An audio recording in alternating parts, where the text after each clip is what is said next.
I would like to call upon the delegates onto the dais.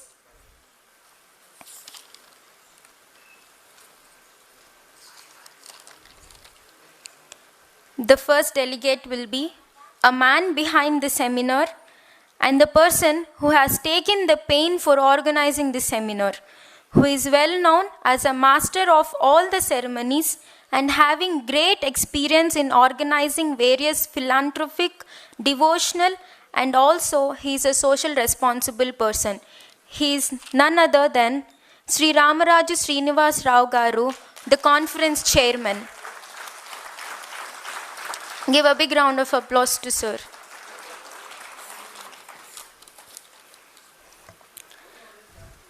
Now, I would like to invite a legendary in GST laws under whose leadership the state is marching towards achieving the goals in GST, an incredible IAS officer.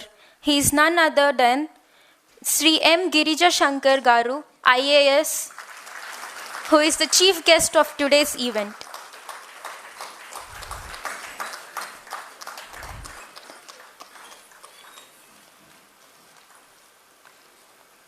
It's an honor to have you here, sir.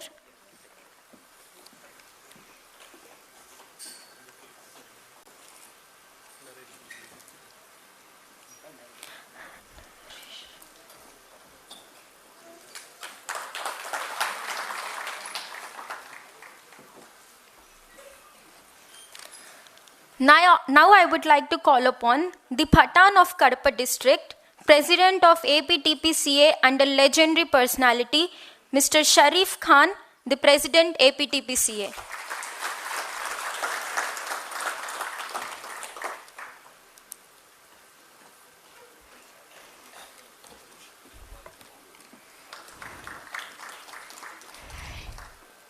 Now I would like to call upon a person who is the wisest and the most humble personality you will ever meet. He is an fabled tax practitioner who has practiced in both Andhra Pradesh and Telangana High Court. He was the ex-senior standing counsel for the Central Excise, Customs and GST. Being a standing counsel, he has contributed his effort in generating a revenue of nearly 1,100 crores to the government of India. He is none other than MVJ Murthy sir, MVJ Kumar sir. I request sir to come on to the dais. We should be proud of his excellence and his dedication.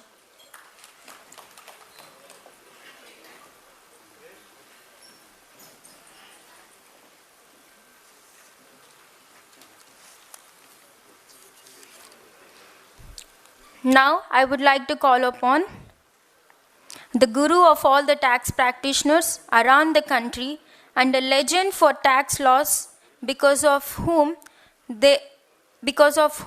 we have several amendments in the tax laws. A personality who has done his doctorate in the international laws and who has practices among all the courts including the apex court. It is an honor to invite you, sir, Dr. M.V.K. Murthy Garu, the chief guest of honor of the day.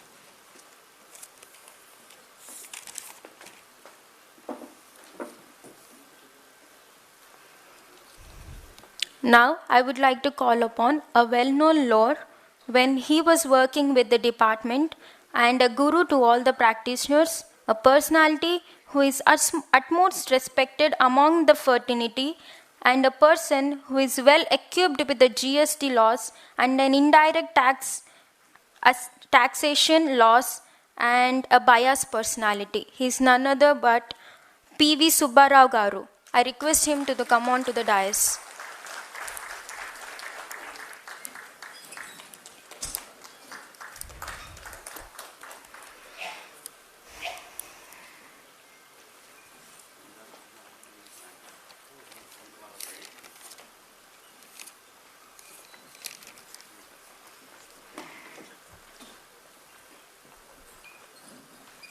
ఉన్నారు, ఇంకా కొంతమంది ఉన్నారు.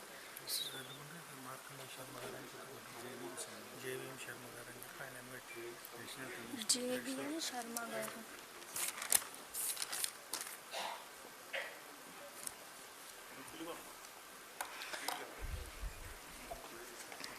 Now I would like to call upon a secretary who hails from Srikakulam.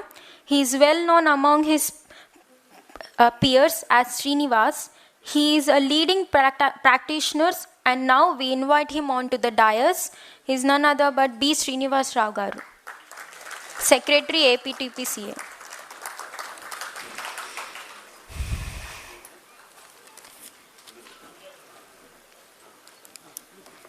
Now I would like to call upon a devotee, a blessed personality by Ma Durga, and a pious personality who is taken to the heart by His Holiness, the great God Guru, and a leading personality in taxation in the state, a multi-personality and a social worker and a man in need to all the classes of society. He is none other but Kota Sunil Kumar Garu, Secretary, AP Tax Bar Association.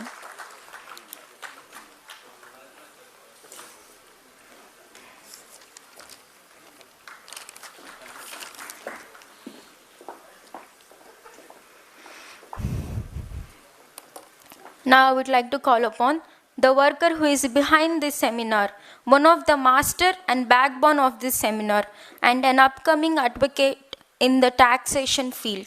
He is none other but J. Suresh Kumar, Treasurer, APTPCA.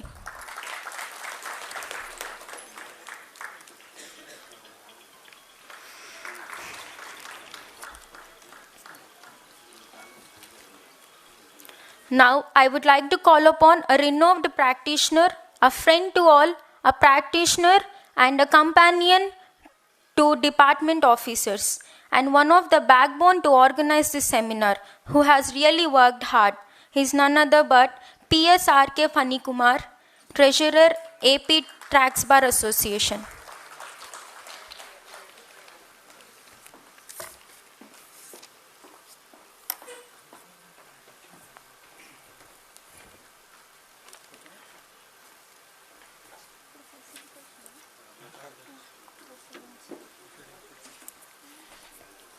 Good morning to all. ఈనాటి మన ముఖ్య అతిథి రాష్ట్ర పన్నుల commissioner, chief commissioner Shri Girijashankar గారికి, మన tax ప్రాక్టీషనర్స్కి వెన్నెముకగా ఉండి మనల్ని ముందుండి నడిపిస్తున్నటువంటి ఎంవికే మూర్తి గారికి, అలానే మనతో మమేకమై మనకున్న సందేహాలను తీరుస్తూ మనతో కలిసి నడుస్తున్నటువంటి పూర్వ joint commissioner Shri P V Subbarao గారికి, మన 2 అసోసియేషన్ అధ్యక్షులకి, కార్యదర్శులకి, ట్రెజరర్కి, విచ్చేసిన మీ అందరికీ నా హృదయపూర్వక నమస్కారాలు. కోవిడ్ తర్వాత ఇంతమంది మనం ఇక్కడ కలవటం అనేది ఈ మొదటిసారిగా జరుగుతుంది. ఈ 2 సంవత్సరాల తర్వాత ఇది చాలా అద్భుతమైన విషయంగా మనం తెలియజేసుకోవాలి. అలానే ఇక్కడ జరుగుతున్న దాంట్లో ఒక మంచి సెషన్స్, అంటే ఇప్పుడు ఏవైతే మన మధ్యలో నలుగుతూ ఉన్న విషయాలు ఉన్నాయో, ఇన్స్పెక్షన్స్, ఆడిట్స్, వాటి మీద కానీ, అలానే ఈవే బిల్స్ గురించి కానీ మనకున్న సందేహాలని, అలానే కొన్ని ప్రశ్నలు తయారు చేశాము, ఆ ప్రశ్నలకి సమాధానాలు, వీటన్నిటినీ కూడా చెప్పడానికి మనకు ఎమినెంట్ స్పీకర్స్ వచ్చి ఉన్నారు. మన కోరిక మేరకి వారందరి క్లాసులు మనం విని బయటికి వెళ్ళేటప్పుడు ఒక నూతన ఉత్తేజంతో, ఒక నూతన విషయాన్ని నేర్చుకున్నాము అనే ఒక సంతోషంతో వెళ్ళాలి అని చెప్పేసి మనస్ఫూర్తిగా కోరుకుంటూ, నాకు ఈ సెమినార్ అనుకోగానే మీరుండి నడిపించండి అని చెప్పి అవకాశం ఇచ్చిన మన ఏపీటీపీసీ ప్రెసిడెంట్ షరీఫ్ ఖాన్ గారికి, AP tax bar president MVJ Kumar గారికి, నాతో పాటు ఒక 10 రోజులు బట్టి వర్క్ చేస్తున్నటువంటి ఫణికుమార్ గారు, చక్ర రమణ గారు, జల్లూరి సురేష్ గారు, ఇతరులు మన లోకల్ అసోసియేషన్ నరేష్, వీళ్ళందరికీ కూడా నేను నా హృదయపూర్వక నమస్కారాలు తెలియజేసుకుంటూ, ఇప్పుడు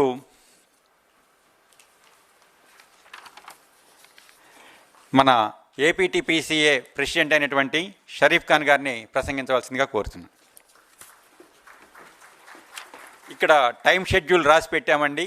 ఆ టైం షెడ్యూల్ని దాటకుండా అందరూ ప్రసంగిస్తే క్లాసెస్కి కూడా మనం మోర్ ఇంపార్టెన్స్ ఇవ్వటం జరుగుతుంది.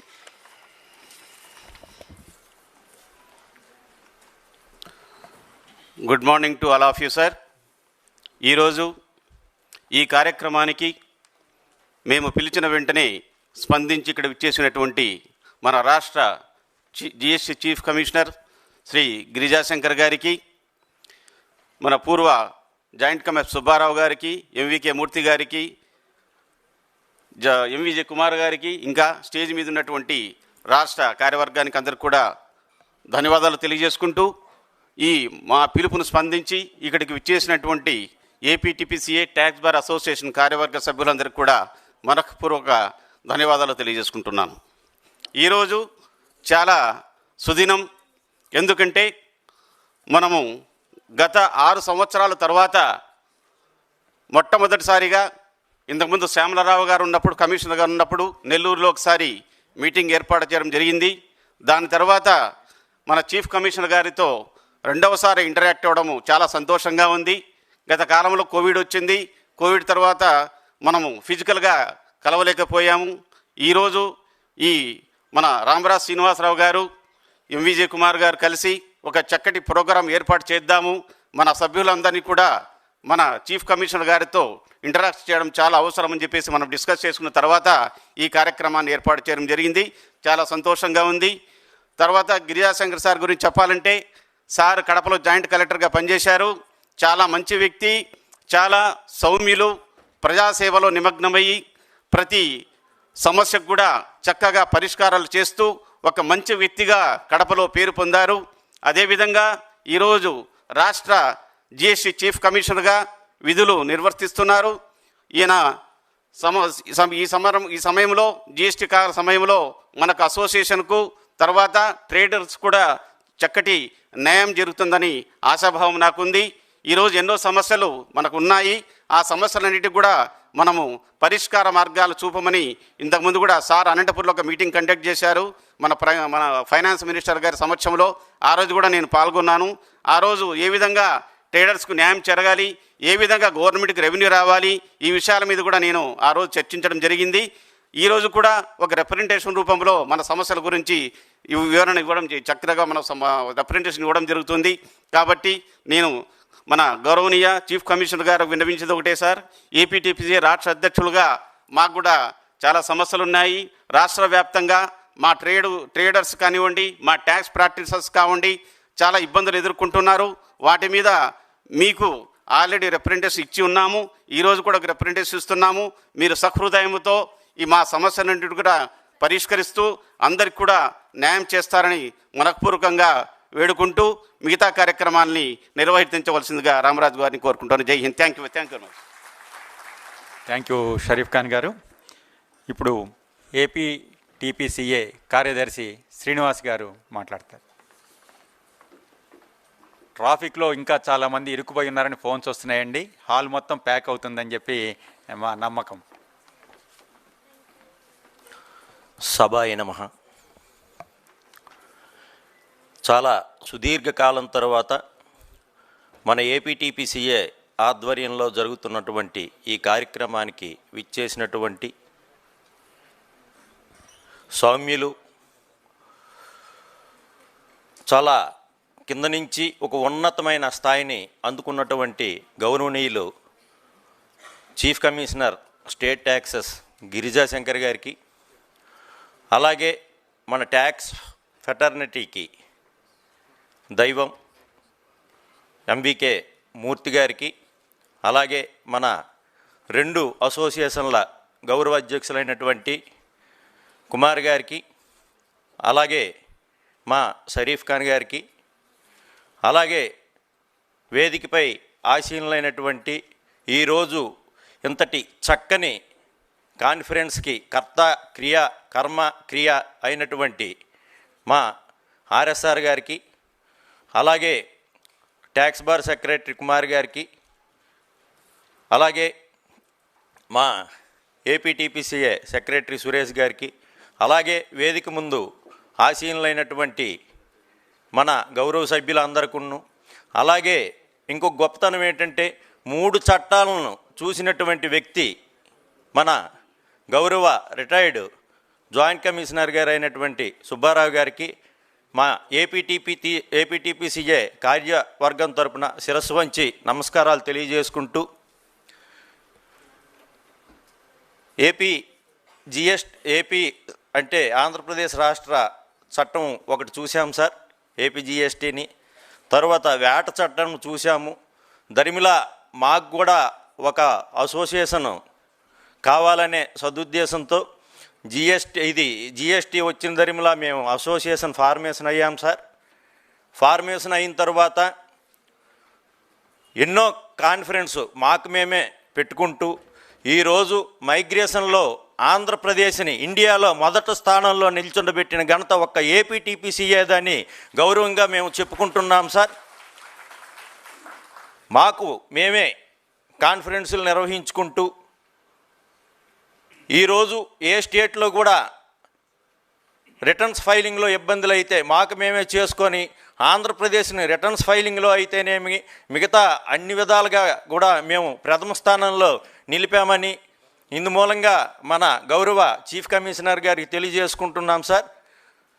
ఒక కుటుంబంలో తండ్రి ఏ విధమైన పాత్ర పోషిస్తారో ఈరోజు ఆంధ్రప్రదేశ్ ఈ ట్యాక్స్ కాన్సెప్ట్లో మేము ఆ తండ్రి పాత్రనే పోషిస్తున్నాం సార్. ఈరోజు వరకును రెవెన్యూలో 140 కోట్లు క్రాస్ చేశాము, 150 కోట్లు క్రాస్ చేశాము అని ఎవరైనా మీరు ఆనందపడ్డారో లేదు కానీ మేము వాట్సాప్లో అందరికి కూడా పంపించుకొని మన స్టేటు 150 కోట్లు దాటింది, 160 కోట్లు దాటిందని ఒక పిల్లడు వృద్ధి చెందితే తండ్రి ఏ విధంగా ఆనందపడతాడో మేము రెవెన్యూ పెరుగుతున్న కొలది అదే ఆనందం మాలో కూడా ప్రతి ఒక్క సభ్యుల్లో కూడా ఉందని మీకు ఇందుపూర్వకంగా తెలియజేసుకుంటున్నాం సార్.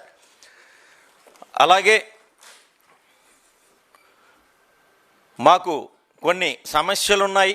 మేము అసోసియేషన్ పెట్టిన తర్వాత ఎక్కడెక్కడో ఫ్రాడ్ జరుగుతున్నా మా అసోసియేషన్ సభ్యులు కూడా మేము ఏ విధంగా కూడా రాష్ట్ర పన్నుల విషయంలో అన్యాయం చేయకుండా చాలా కష్టపడి మా నిర్వహణ బాధ్యతలు మేము చిత్తశుద్ధితో నిర్వహిస్తున్నాం సార్. మాకు కొన్ని ఇబ్బందులు ఉన్నాయి. ఇది కూడా వెల్ఫేర్ ఆఫ్ ది ట్రేడర్స్ తరపునే మేము కూడా అడుగుతున్నాము. అలాగే డిపార్ట్మెంట్కి నష్టపెట్టము. అలాగే ఎవరైతే ట్యాక్స్ పేయర్స్ ఉన్నారో ట్యాక్స్ పేయర్కి కూడా నష్టపెట్టకుండా మీ ముందు కొన్ని సమస్యలు మేము కొద్దిగా విన్నవిస్తాం కాబట్టి దయతో మాకు ఆ సమస్యలను పరిష్కరించవలసిందిగా ప్రార్థిస్తూ, మోసేవాడికే కష్టం ఏంటనేది తెలుస్తుంది.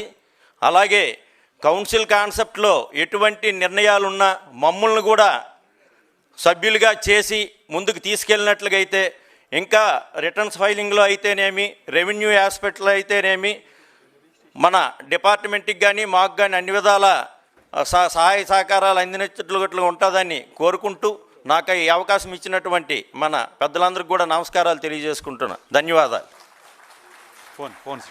Thank you sir. Thank you Srinivas గారు. ఇప్పుడు ట్యాక్స్ బార్ అసోసియేషన్ కార్యదర్శి సునీల్ గారిని దయచేసి మనం ఇంకా హాఫ్ అన్ అవర్ లేట్లో ఉన్నాం కాబట్టి క్లుప్తంగా ప్రసంగించవలసిందిగా కోరుతున్నాం. ఈ విషయం చీఫ్ గెస్ట్ గారికి వర్తించదండి. సభాయ నమః, మాతృభ్యో నమః, పితృభ్యో నమః, శ్రీ విజయదుర్గా పరాదేవతాభ్యో నమః. వేదికని అలంకరించినటువంటి పెద్దలందరికీ కూడా మన గౌరవ కమిషనర్ గారికి నమస్కారాలు. కార్యక్రమానికి విచ్చేసినటువంటి అందరికీ కూడా ఆహ్వానము, నమస్కారం అండి.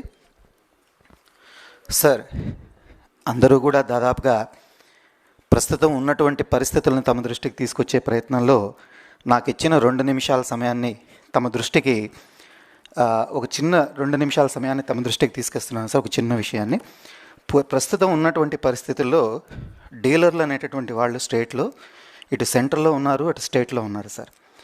ఈ సందర్భంలో ఒక డిపార్ట్మెంట్లో స్మూత్ మేనర్లో వెళ్ళటం, ఇంకో డిపార్ట్మెంట్లో కొన్ని పరిస్థితులను ఎదురు చేసుకోవడం వల్ల ఈ కంపారిజన్లో ప్రత్యేకించి కంపెనీలలో కావచ్చు, డీలర్లలో కావచ్చు, ఒక సందిగ్ధమైనటువంటి వాతావరణం ఈరోజు ప్రత్యేకించి నెలకొని ఉంది సార్. లిటిగేషన్గా అనవసరమైన కేసు ఇంపాక్ట్ వల్ల, లేనటువంటి దానికి మనం టార్గెట్ల మీద డిమాండ్స్ వల్ల ఎక్కువ కేసులు ఈ ప్రత్యేకంగా రిట్ పిటిషన్ రూపంలో వెళ్ళటం తప్పిస్తే దానివల్ల మనకి ప్రయోజనం కూడా లేకపోవడం వల్ల అన్ని కేసెస్ ఎక్కువగా లిటిగేషన్లో ఉండటం వల్ల కూడా ఇటు డీలర్లు కానీ మేము కూడా ఈవెన్ మా వైపు నుంచి మేము కూడా నష్టపోతున్నటువంటి పరిస్థితులు కూడా కొన్ని ఉన్నాయి సార్. ఈ విషయం మీద నిజమైనటువంటి టార్గెట్ ఏదైతే మన ముందుందో ఆ టార్గెట్ విషయంలో తమను కొంచెం దృష్టి పెడితే తప్పనిసరిగా స్టేట్లో ఇవాళ చాలా టార్గెట్స్ ఉన్నాయి సార్, మీకు తెలియదేం లేదు సార్. ప్రత్యేకంగా కొన్ని ఫీల్డ్స్లో ఆ ప్రాబ్లమ్స్ ఉన్నాయి, తమ దృష్టికి కూడా తెలుసు. కాబట్టి ఈ విషయంలో కొంత దృష్టి పెడితే ఎక్కువ మంది వ్యాపారస్తులు, ఎందుకంటే సార్ వీళ్ళ అదర్ స్టేట్స్లో కూడా కంపెనీస్ కొన్ని కంపారిజన్ జరుగుతున్నప్పుడు కొన్ని ఇబ్బందులు మేము ఫేస్ చేయాల్సిన పరిస్థితులు వస్తున్నాయి సార్. మీరు ఇక్కడ ఇలా ఉన్నారు, అక్కడేమో ఒకటి స్మూత్ మేనర్లో ఉంది, ఎందుకు ఇలా జరుగుతుంది అనేటటువంటి పరిస్థితులు కూడా ఎదురవుతున్నాయి సార్. ఇవి ఇప్పటిదాకా ఈ సమస్యని చెప్పుకోవడానికి ఒక అవకాశం లేనటువంటి సందర్భంలో ఈ వేదికను మీరు కల్పించారు సార్. మీకు మనసావాచకరమైన ఈ విషయంలో కృతజ్ఞతలు తెలియజేసుకుంటూ ఇది కొంచెం దృష్టిని పెట్టి మీరు అందరూ కూడా మాకు మంచి మాకు కావాల్సిన ఒక మంచిని మీరు ఖచ్చితంగా ఇవ్వగలిగితే మేము కూడా తప్పనిసరిగా మీ విధేయులం సార్. అన్ని విషయాల్లో మీరు ఎలా చెప్పినా కూడా ఆ విషయాల్లో మేము కూడా ముందుకు వెళ్తాను మనస్ఫూర్తిగా తెలియజేసుకుంటూ ఈ అవకాశం ఇచ్చిన పెద్దలందరికీ మరొకసారి నేను ధన్యవాదాలు తెలియజేసుకుంటూ సెలవు తీసుకుంటాను సార్. థ్యాంక్ యూ కుమార్ గారు. ఇప్పుడు ఏపీ ట్యాక్స్ బార్ అసోసియేషన్ అధ్యక్షులు శ్రీ ఎంవిజే కుమార్ గారిని మాట్లాడవలసిందిగా కోరుతున్నాను.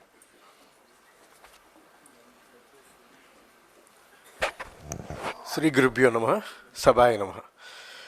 మిత్రులారా, AP tax bar association, AP tax practitioners association రెండు కలిస్తే ఎలా ఉంటాయి అనే దానికి నిదర్శనమే ఈ సెమినార్.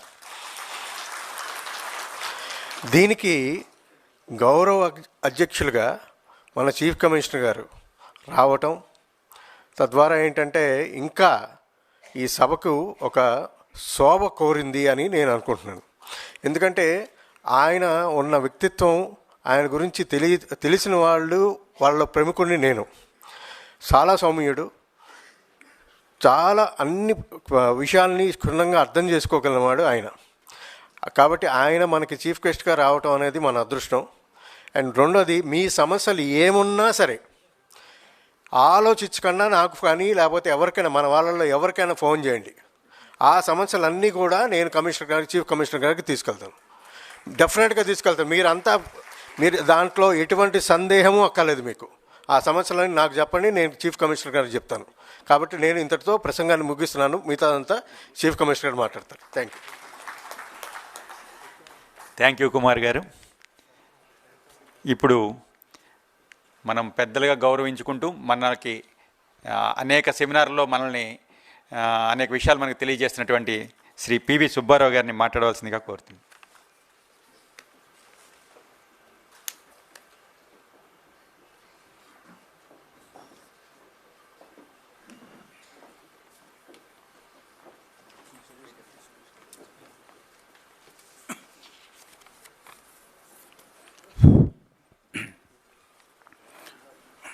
సభకు నమస్కారం. ఈ రోజున ఈ ఒకరోజు ట్యాక్స్ సెమినారు గౌరవనీయులు ఆంధ్రప్రదేశ్ చీఫ్ కమిషనర్ శ్రీ గిరిజా శంకర్ గారి ద్వారా ప్రారంభం చేయటం అనేటువంటిది మనందరం చేసుకున్నటువంటి చాలా అదృష్టం. నాకు అనేక మంది కొలీగ్స్, డిపార్ట్మెంట్లో ఉన్నటువంటి ఆంధ్రప్రదేశ్లో ఆఫీసర్స్ ద్వారా తెలిసింది ఏమంటే, చాలా రోజుల తర్వాత ఆంధ్రప్రదేశ్కి మంచి కమిషనర్ వచ్చారు. ఒక దారి తప్పుతున్నటువంటి డిపార్ట్మెంట్ని ఒక దారిలోకి తేవటానికి వీరు తప్పకుండా కృషి చేయగలిగినటువంటి నమ్మకము చాలామంది అధికారులు కలిగిందనేటువంటిది నాకు కొంతమంది స్నేహితుల ద్వారా తెలిసింది. తర్వాత మీ వరకు ఈ సెమినార్స్ అటెండ్ కావటం వల్ల కానీ ఇతరత్రా కానీ మీలో వృత్తి నైపుణ్యం పెంచుకోవాలి. మీరంతా వృత్తిలో ఉన్నారు, మీకు నాలెడ్జ్ పెరిగితేనే మీరు వృత్తిలో ఉండగలరు. నాలెడ్జ్ లేకపోతే మీకు వృత్తిలో ఉండలేరు. కౌటిల్యుడు అర్థశాస్త్రంలో ఏం చెప్పారంటే, knowledge without practice is poison అంటే ఆయన సంస్కృతిలో చెప్పాడు, ఇంగ్లీష్లో చెప్తున్నాను. ఎవరైతే అభ్యాసము లేకుండా వృత్తిలో కనుక ఉంటారో, విజ్ఞానం ఉంటుందో, అది విషంతో సమానం. అందుకని జిఎస్టీ యాక్ట్ పూర్తిగా మీకు నాలెడ్జ్ ఉంటే చాలదు, దాన్ని ఇంటర్ప్రిట్ చేయగలగాలి, దాన్ని అమలుపరచగలగాలి, అర్థం చేసుకోగలగాలి, క్లయింట్స్కి ఎక్స్ప్లెయిన్ చేయగలగాలి. కనుక ఈ రకంగా మ్యాక్సిమం సెమినార్స్ అటెండ్ అయ్యి మీకు స్పీకర్స్ కానీ ఇతరత్ర కానీ మీరు వృత్తిలో నైపుణ్యము సంపాదించుకోవాలని చెప్పి నా కోరిక. తర్వాత 66 నెలలైంది జిఎస్టీ చట్టము దేశంలోకి వచ్చి. కానీ ఈరోజుకి కూడా ట్యాక్స్ కలెక్టర్స్ అంటే అధికారులు, ట్యాక్స్ పేయర్స్ అంటే వ్యాపారస్తులు, ట్యాక్స్ ప్రాక్టీషనర్స్ అంటే మీరు, ఈ ముగ్గురులో కూడా పూర్తి అయోమయం నెలకొంది. అత్యంత సంక్లిష్టమైనటువంటి, నేను 56 సంవత్సరాలు బట్టి ఈ ట్యాక్స్లో ఉన్నాను, ఇంత సంక్లిష్టమైనటువంటి చట్టం నేను చూడలేదు. కానీ ప్రింట్ చేశాడు, 1800 పేజెస్ ఉంది జిఎస్టీ బుక్. ఒక జీవితకాలంలో మనం చదవలేం. ఇంత సంక్లిష్టమైనటువంటి చట్టం అవసరమా? ఎవరో 8th క్లాసు 9th క్లాస్ చెప్పి కిరాణా కొట్టి పెట్టుకున్న వాడికి ఈ చట్టం ఏమర్థమవుతుంది? సో ఇంత సంక్లిష్టమైనటువంటి చట్టాన్ని సింప్లిఫై చేయాల్సినటువంటి అవసరం ఉంది. మోడీ గారు సింపుల్ ట్యాక్స్ అని చెప్పారు, కానీ సింపుల్ ట్యాక్స్ కాదు ఇది. ఈ సంక్లిష్టమైనటువంటి చట్టాన్ని అర్థం చేసుకొని మీరందరూ క్లయింట్స్కి సరైనటువంటి గైడెన్స్ ఇవ్వాల్సిన పని ఉంది. చీఫ్ కమిషనర్ గారు కూడా వారి యొక్క సమావేశాల్లో కొంత సింప్లిఫై చేయడానికి, for example builder sir, builder ఈ జిఎస్టీ రాకముందు ఒక 5.75 3 సెంటెన్స్లు ఉండేది, చట్టంలో 3 వాక్యాలు ఉండేది. ఈ 3 వాక్యాల వల్ల 5.75, 1.25 వ్యాటు, 4.5 సర్వీస్ ట్యాక్స్, 5.75% కట్టేవాడు. 3 సెంటెన్సులు. ఈ రోజున 100 పేజీలు ఉంది బిల్డర్స్ ఏం పే చేయాలనేటువంటిది. అయినా మనకి 5% కూడా రావడం చాలా కష్టం. ఇది అంత అవసరం ఉందా? లేదు. ఎందుకు ఇంత సంక్లిష్టమైనటువంటి పరిస్థితి చేసుకుంటే అర్థం కావట్లేదు సార్. వీళ్ళందరూ కూడా సెల్ఫ్ ఎంప్లాయిడ్, వేరే ఉద్యోగాలు లేక ఏదో బీకామ్ చదువుకొని చేశారు. చాలామంది వీళ్ళలో 10,000 15,000 కూడా నెలకి సంపాదన చేసుకోవడం చాలా కష్టంగా ఉంది. ఏదో రిటర్న్ వేస్తే వాళ్ళకి 200-300 రూపాయలు ఇస్తారు. అలాంటిది ఒక ఆత్మగౌరవం కోసం వీళ్ళందరూ కూడా ఒక వృత్తిలోకి దిగి ఈ రకంగా చాలా కష్టపడుతున్నారు. వీళ్ళ పరిస్థితి ఎలా ఉందంటే అధికారుల మధ్య వ్యాపారస్తుల మధ్య నలిగిపోతున్నారు. వీళ్ళు అధికారికి చెప్పలేరు, వ్యాపారస్తులకు చెప్పలేరు. వ్యాపారస్తుడు అంటాడు, ఏమయ్యా పోయి పని చేయించుకురా అంటాడు. ఆయన అంటాడు, నో నేను చేయను, నాకు పైనుంచి ప్రెషర్ ఉంది, అది ఉందని ఒక అడకత్తెరలో పోక చెక్కలాగా. ఇంత తప్పదు మరి, జీవనం జరగాలి, కుటుంబాన్ని పోషించుకోవాలి. ఈ రకంగా ఇద్దరికీ సమాధానం చెప్పలేక నలిగిపోతున్నారు. వీళ్ళ యొక్క ఉపయోగం ప్రభుత్వానికి, వీళ్ళు లేకపోతే గవర్నమెంట్కి రూపాయి రెవెన్యూ రాదు సార్. నేను 50 సంవత్సరాల అనుభవం మీద చెబుతున్నాను. 19-22 తేదీలు ప్రతి నెల 19-20 ఒక కనీసం తెలంగాణలో నాకు తెలిసి 3 20వ తారీఖు హార్ట్ అటాక్తో చనిపోయారు. 3. అది కంప్యూటర్ మీద ఒక ఆయన చనిపోయాడు రిటర్న్ ఫీడ్ చేస్తూ. సో అంత స్ట్రెస్ ఫీల్ అవుతున్నారు. ఎందుకు చేస్తున్నారు? వీళ్ళందరూ రిటర్న్స్ వేస్తేనే గవర్నమెంట్కి జీతం వస్తుంది. ఒక డిటి నాయక్ గారు వైజాగ్ కమిషనర్గా ఉండగా సార్, డిటి నాయక్ గారు వైజాగ్ పోలీస్ కమిషనర్గా ఉండగా ఇట్టాగే ఒక సెమినార్కి ఆయన పిలిస్తే ఆయన ఒక మాట చెప్పారు. సుబ్బారావు ప్రతి నెల 1వ తారీఖు సంతకం పెడుతుంటే ఈ జీతం నాకు సేల్స్ ట్యాక్స్ వాళ్ళ వస్తుందని నేను ఫీల్ అవుతున్నానని ఆయన చెప్పాడు. ఆ సేల్స్ ట్యాక్స్కి ఆ రెవెన్యూ రావడానికి వీళ్ళందరూ కారణం. వీళ్ళు లేకపోతే రిటర్న్స్ లేదు. 19-22 రోజులు వీళ్ళు పని చేయకపోతే గవర్నమెంట్కి రూపాయి రాదు. సో కనుక వీళ్ళకి సంఘంలో, ఈ మన యొక్క దేశంలో ఎకానమీలో కానీ దీంట్లో కానీ వీళ్ళకి చాలా ప్రత్యేకమైన స్థానం ఉన్నది. మీకు చిన్న ఉదాహరణ చెప్తాను. ఈ మధ్య ఒక 6 months బ్యాక్ హైదరాబాద్లో ఒక ట్యాక్స్ ప్రాక్టీషనర్ పాపం ఎంత 38-39 years ఉంటుంది, హార్ట్ అటాక్ వచ్చి చనిపోయారు. చనిపోతే అతనికి 23-24 కేసులు ఉన్నాయి. సిటో గారు టీటీపీ అసోసియేషన్ ప్రెసిడెంట్ నగేష్కి ఫోన్ చేస్తే మిగతా ప్రాక్టీషనర్స్ అందరూ వెళ్ళి ఆయన ఆఫీస్కి వెళ్ళి 20వ తారీఖు రిటర్న్స్ ఫైల్ చేసేట్టుగా చూశారు. అంటే ప్రాక్టీషనర్ చనిపోయినా కూడా తోటి ప్రాక్టీషనర్స్ వెళ్ళి అతను చూసి ఇప్పటికీ వేస్తున్నారు. ఆ కుటుంబానికి ప్రతి నెల 10,000 రూపాయలు అసోసియేషన్ తరఫున ఇస్తున్నారు. అంటే ఇదంతా ప్రభుత్వానికి ఒక రెవెన్యూ రావాలి, అధికారులకు ఇబ్బంది పడకూడదు, సీటు వాళ్ళకి మాట రాకూడదు అనేటువంటి ఉద్దేశంతో వీళ్ళంతా చాలా కష్టపడుతూ ఉన్నారు. శ్రీనివాసరావు 2-3 నిమిషాలు మాట్లాడతారు. టైం లేదా? కూర్చోమంటున్నాడు. చీఫ్ కమిషనర్ గారు తండ్రి లాంటి వాళ్ళు. వారికి 2 కళ్ళు, ఒకటి అధికారులు, రెండోది ట్యాక్స్ ప్రాక్టీషనర్స్.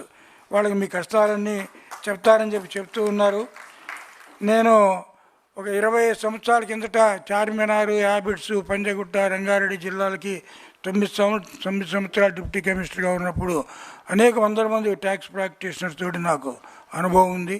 వాళ్ళు ఏ ప్రాక్టీషనర్ ఏ సమస్య తీసుకొచ్చినా కూడా నేను అదే రోజు పరిష్కరించేవాడిని. అలాగే వారికి చాలా సమస్యలు ఉన్నాయి సార్, వారు వచ్చి రిప్రజెంట్ చేసినప్పుడు కైండ్లీ, ఎందుకంటే వాళ్ళు లేకపోతే రిటర్న్స్ లేవు, వాళ్ళు లేకపోతే రెవెన్యూ లేదు. ఇది ఈ నగ్న సత్యం అనేటువంటిది ఎవరు కాదంటానికి లేదు. తర్వాత 1 minute వీరికి ఇప్పుడు ఇదివరకైతే ఏదో పోర్టల్ ఇవన్నీ లేనప్పుడు సిటీఓలకి చాలా వాళ్ళకి ఫ్రీగా ఉండేది. ఏదో కాగితం తీసుకెళ్ళి పాత డేట్ ముద్రేయమంటే ముద్రేసి ఇచ్చేవాళ్ళు. ఇప్పుడు అలాంటి కార్యక్రమాలు ఏం లేవు. ఇప్పుడు చట్టపరిధి లోపలే సహాయం చేయాలి. చట్టపరిధి లోపల సహాయం చేస్తే వాళ్ళకి 2-3 ఇష్యూస్ చెప్తాను సార్. ఒక రిజిస్ట్రేషన్ పోయినప్పుడు ఇంపాసిబుల్ ఇన్ఫర్మేషన్, ఇంపాసిబుల్ డాక్యుమెంట్స్ అడుగుతుంటారు. అలా అది మంచిది కాదు. ఎందుకంటే ఎవరో ఒక ఫలానా నా ఇల్లు అద్దెకి ఇచ్చాను ఇస్తాను, మీ ఇంటి ఓనర్ సేల్ డీడ్ జిరాక్స్ తీసుకురంటే వాడు ఇస్తాడు, ఇవ్వడు. అది హైదరాబాద్లో జిరాక్స్ కాపీ ఇస్తే వాడు రిజిస్ట్రేషన్ కూడా చేయించుకుంటాడు ఇల్లు. సో అది ఎవరు ఇవ్వరు. So impossible information. ఒక ఆయన నువ్వు 5x10 రూములో ఎట్లా వ్యాపారం చేస్తావు, ఎక్కడో గోడౌన్ పెట్టుకుంటాడు, ఇక్కడ వ్యాపారం చేస్తాను ఎలా అంటారు. సో అలా ఒకటి. అలాగే రివకేషన్ సార్, రిజిస్ట్రేషన్ క్యాన్సిలేషన్ అవుతుంది, రివకేషన్ అప్లికేషన్ పెడతారు, రిటర్న్స్ అన్ని ఫైల్ చేస్తారు. ఈ రిటర్న్లో నువ్వు ఇనెలిజిబుల్ ఐటీసీ క్లెయిమ్ చేసావు కనుక నేను రివోక్ చేయనంటారు. దానికి దీనికి సంబంధం లేదు. ఈ revoke the registration, ineligible ITC claim చేస్తే అసెస్మెంట్ మీరు చేసుకుంటే అది వేరే సంగతి. అట్లాగే చిన్న ఒక ఆడిట్కి తర్వాత మన ఏదైనా వాయిదాలు అడుగుతూ ఉంటారు సార్. 2-3 వాయిదాలు ఇచ్చినందుకు నష్టమేమి లేదు. కొంతమంది ఆఫీసర్స్ చూస్తుంటాను, ఆశ్చర్యం వేస్తుంది. రేపు పర్సనల్ హియరింగ్ అని ఇవాళ పంపిస్తారు, నువ్వు రాకపోతే కన్ఫర్మ్ చేస్తానంటారు. సో అనవసరపు బెస్ట్ జడ్జిమెంట్లన్నీ వచ్చేది. దానివల్ల ఏమవుతుంది సార్, అనవసరంగా లిటిగేషన్ పెరుగుతుంది, హైకోర్టుకు పోతున్నారు. వ్యాపారస్తు దృష్టిలో వీళ్ళంతా పనికి మాలిన వాళ్ళలాగా తయారవుతారు. ఏమైనా నువ్వు 6 రోజులు టైం తీసుకోలేకపోయావా సీటో గారి దగ్గర. ఈ చిన్నవి చట్టానికి వెలుపల ఉన్నటువంటి సహాయాలు చేస్తే వాళ్ళు కూడా. అలాగే కొంతమంది చాలామంది కంప్లైంట్ చేసే ప్రాక్టీషనర్స్ నోటీసులో రకరకాల థర్డ్ పార్టీ ఎవిడెన్స్లు అని చెబుతారు. ఆ డాక్యుమెంట్స్ కాపీలు అడిగితే నేను ఇవ్వనంటారు. ఇవ్వలేదని చెప్పి హైకోర్టుకి వెళ్తే ఎంబడి ఇవ్వని హైకోర్టు డైరెక్షన్ ఇస్తుంది. హైకోర్టు దాకా పోకముందే వీళ్ళే ఇవ్వచ్చు ఇట్లాంటివి. సో ఇలాంటివి కొంత ఒక పద్ధతిలో ఒక ప్రొసీజర్ ఇస్తారు. షోకాజ్ నోటీస్ ఎలా ఇవ్వాలి, అసెస్మెంట్ ఆర్డర్ ఎలా పాస్ చేయాలి. అల్టిమేట్గా ఒక హైకోర్టులో ఒక ఆర్డర్ కొట్టివేయబడిందంటే it is a respect and prestige of the department is at stake. ఒక 100 రిట్స్ పడితే 100 రిట్లో 90 రిట్లు కనుక కొట్టేయబడితే హైకోర్టులో డిపార్ట్మెంట్కి రెస్పెక్ట్. అందుకని మంచి ఆర్డర్స్, మంచి నోటీసులు ఇచ్చి ఎవరైనా సరే పన్ను ఎగవేత ఉంది ఉరిశిక్ష వేయండి, తప్పు లేదు. కానీ చట్టపరిధి లోపల మనం చేసుకుంటే చాలా బాగా ఉంటుంది. అలాగే మీరు వీళ్ళ అధికారులకు కానీ వీళ్ళకి కానీ మంచి గైడెన్స్, క్లారిఫికేషన్స్ ఇచ్చి అందరి మోటో ఒకటే సార్, రెవెన్యూ పెరగాలి, సక్రమంగా అందరు రిటర్న్స్ ఫైల్ చేయాలి, ఎగవేత ఉండకూడదు. ఎవరు కూడా ఏ కన్సల్టెంట్, ఏ ప్రాక్టీషనర్ కూడా ఎగవేతను ప్రోత్సహించాడు సార్. నాకు తెలిసి నార్త్ ఇండియాలో విపరీతమైన ఫేక్ ఇన్వాయిసెస్ కేసులు వస్తున్నాయి. 1100 కోట్లు, 500 కోట్లు, 600 కోట్లు దొంగ ఐటీసీ క్లెయిమ్. కానీ ఫార్చునేట్లీ ఇక్కడ రావట్లేదు.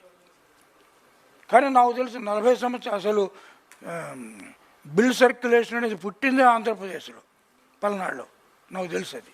కానీ ఇక్కడ ఆగిపోయింది. సో అక్కడ ఏమైనా 100 కోట్ల రూపాయలు నార్త్లో జరుగుతుంది, ఇక్కడ లేదు. సో కనుక చాలా వరకు కంట్రోల్లో ఉంది సార్. మీ యొక్క గైడెన్స్ వల్ల, మీ యొక్క మంచితనం వల్ల తప్పనిసరిగా ఆంధ్రప్రదేశ్లో రెవెన్యూ పెరుగుతుందని పూర్తిగా ఈ 2 రాష్ట్రాల్లో సీనియర్ మోస్ట్ కమర్షియల్ ట్యాక్సెస్ పర్సన్గా నేను చెప్తున్నాను. We need your guidance sir. Kindly help the tax practitioners to address all their grievance.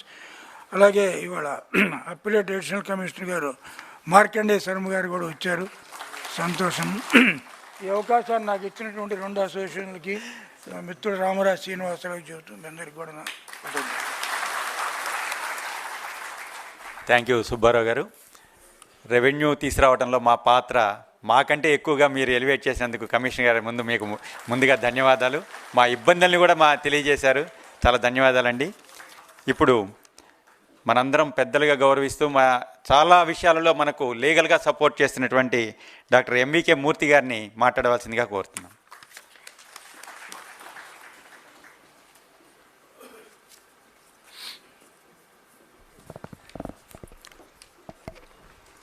All the dignitaries on the dais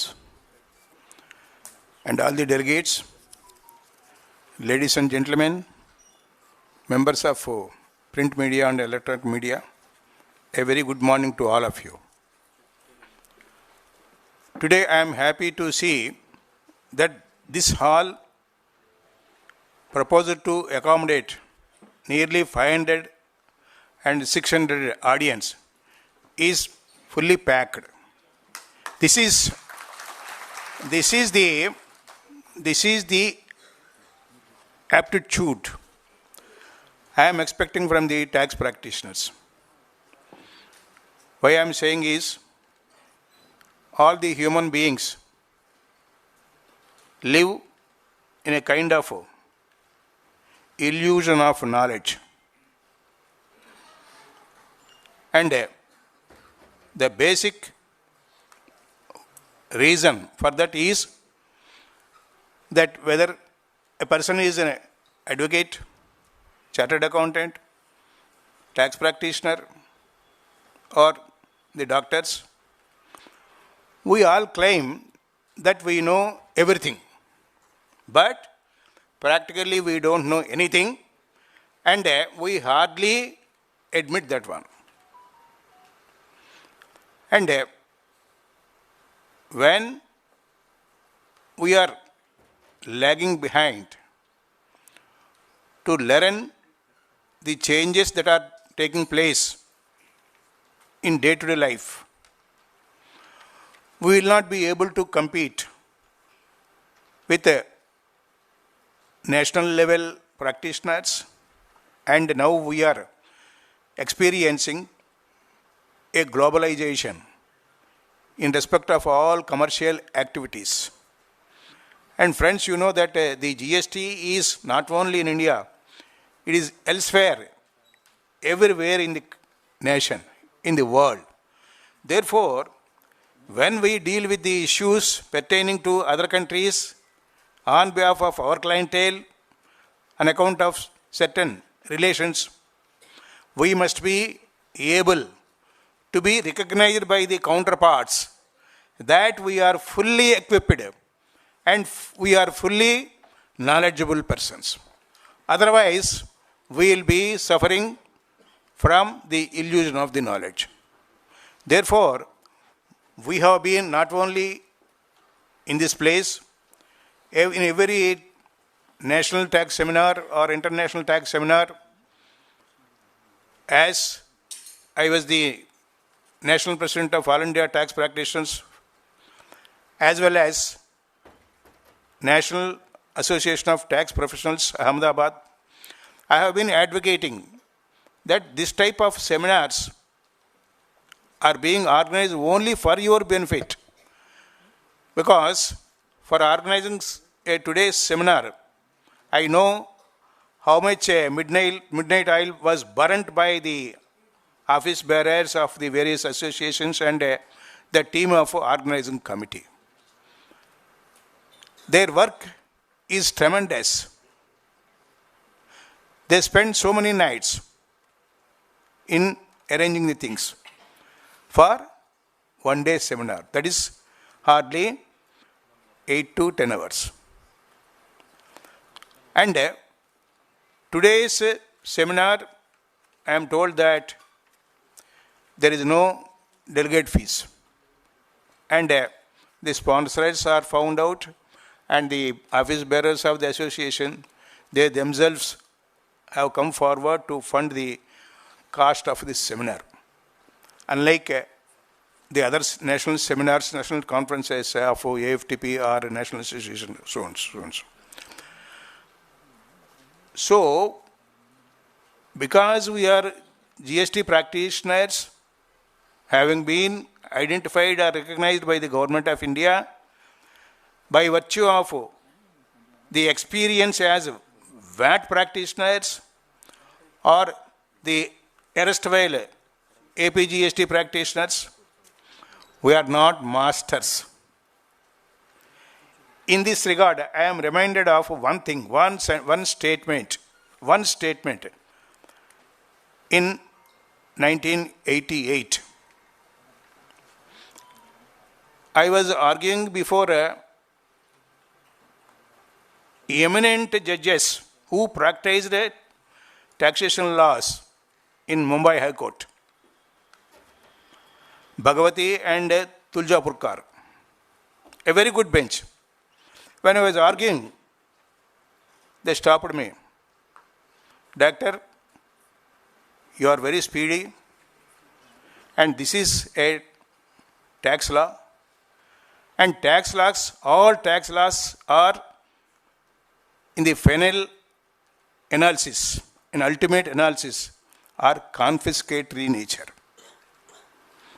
And they are also highly complicated and complexioned. They said even though we read different kind states tax laws day in and day out, nevertheless they appear to be foreign to us.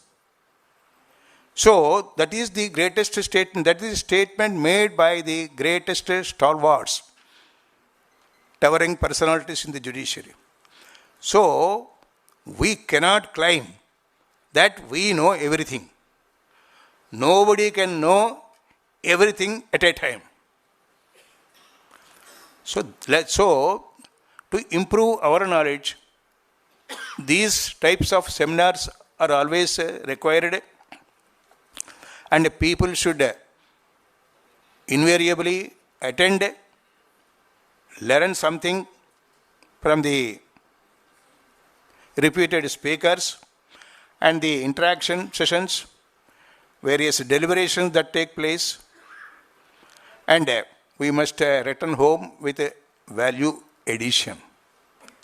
Otherwise, we'll be lagging behind in our professional life, and at a point of time, the client may snatch away the file from us if you do not prove ourselves, live up to the expectation of the changes in law and the global requirements. Friends, when the GST law was drafted, you are all known as tax return preparers. Then after going through the draft, I was the president of All India Federation. We have taken several appointments with the finance minister, and ultimately we were able to convince the honorable finance minister tax return preparer is not a reputable word, so you have to change it, the GST practitioners. Thereby, you will have a kind of identity, recognition, and a reputation. That is what we want. So, whatever we have recommended, the government has accepted. One more achievement to the cap of the federation as well as my individual pocket is the concerted efforts made by us since advent of GST. Ultimately, after several rounds of discussions,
VAT Act, even AP General Sales Tax Act, and the other central enactments, Central Excise and Salt Act, then Service Tax, so on and so forth. As far as the state is concerned, I make an appeal to the Honorable Commissioner to see that the administration may be geared up to take steps to file the counters. See, this has become a menace in the High Court. And every time, normally High Court after issue of notice or admission, they are in 4 weeks, 6 weeks, but that is being continued. Adjourned for 2 weeks, 3 weeks, 4 weeks for counter. So, from the side of the revenue, in the absence of the counter, court may not be able to decide the issue. So, that is where we request, the bar request the Honorable Commissioner to take a remedial action in that regard. And one more suggestion, whether it is relishable to the state government, is my senior brother, Mr. Subbarao Garu, knows that on account of the advice given by the tax fraternity and the local associations in the state of Telangana, they have given orders for one-time settlement of the arrears. Thereby, the state which is in dire necessity of funds, state will get the locked up revenue, and that would be what we say a need of the hour for the benefit of the state. That may be also thought of, sir. And finally, I am very much thankful for inviting me to this seminar, and I request the organizers to continue to organize such seminars, not for my benefit or for the benefit of the associations, but purely for the benefit of all of you. Thank you very much. Thank you Murthy గారు. ఇప్పుడు మనం ఎదురు చూస్తున్నటువంటి ముఖ్య అతిథి గారి ప్రసంగానికి ముందు మనందరం నెగిటివ్ బ్యాలెన్స్ విషయంలో కాంపోజిట్ డీలర్స్ విషయంలో ఇబ్బంది పడుతున్నటువంటి టైంలో ఢిల్లీ వరకు వెళ్ళి మనం రిప్రజెంట్ చేసి దాన్ని సాధించుకున్న టైంలో మనకు రాష్ట్రం నుంచి మన శర్మ గారు, అడిషనల్ కమిషనర్ గారు మనకు చాలా హెల్ప్ చేసి కొన్ని గంటల పాటు ఒక్కసారి వారు నిల్చుంటే వారికి మనందరం నమస్కారం చేసుకుందాం. Sir please sir. ఎంత హెల్ప్ చేశారంటే మీకు ఎవరికి తెలియదు, మాకు తెలుసు ఆ విషయము. వారి నుంచే మనం దాన్ని సాధించుకోగలిగాము అని చెప్పి నేను చెప్పుకుంటూ వారికి మనందరి తరఫున ధన్యవాదాలు తెలుపుకుంటున్నాను. ఇప్పుడు చీఫ్ గెస్ట్ గారి గురించి ఇంట్రడక్షను మన చక్ర రమణ గారు, tax bar executive member. Thank you, sir. It's my immense pleasure to introduce the legendary personality, the chief guest of this seminar, Mr. Girija Shankar, IAS, Chief Commissioner of State Tax, Andhra Pradesh. Sir was born in the family of Mandalikas, who are renowned to be one of the very pious and devoted family to Sri late M.A. Satyanarayana Murthy, Srimati M. Sita. He was the youngest of all the heirs and siblings. Sri Girija Shankar Mandalika is a graduate of Mechanical Engineering from the Institution of Engineers, IE, India. India has completed an Executive Masters in Public Administration from Syracuse University, Maxwell School, New York, USA. He is a fellow of the Institution of Engineers, India, a professional organization. He belongs to Indian Administrative Services, IAS 1999 batch. He was blessed when he was married to Srimati M. Annapurna in the year 1996, and glorified when he was blessed with 2 female children, Miss Sai Samira and Miss Sai Prerana. He worked in various capacities across government departments over the last 20 years. Over the years, he has led departments like industries and commerce, mines and geology, information technology, food processing, Panchayati Raj and Rural Development and Civil Supplies and Consumer Affairs departments. He served as a secretary to CM during 2017-19. He assumed charge in his current position as Chief Commissioner of State Taxes on 17th September 2022, and he is the responsible for GST collections across the state. Thank you, sir. Thank you very much for the giving me this an opportunity to me to introduce such a legendary personality. Thank you very much for the our President, APTP President Sharif Khan Garu, Sri M. Vijay Kumar Garu, and our Chairman, Sri Ramaradi Garu. Thank you, sir. Thank you very much. Thank you అండి. ఇప్పుడు మనకు ఆడిటోరియంలో 400 members ఉన్నారండి. ఒక్కొక్కళ్ళం 50 మంది డీలర్స్ని maintain చేసినా కూడా 20,000 మందికి వెళ్తుంది సార్ ఇచ్చే మెసేజ్. 20,000 మందికి మీరు తెలియజేసినట్లే సార్ అది. Please.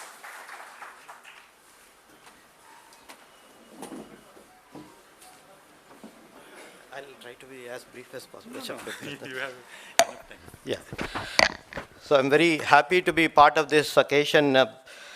So I'll try to be, try to limit my whatever kind of address to those 10 or 15 minutes max.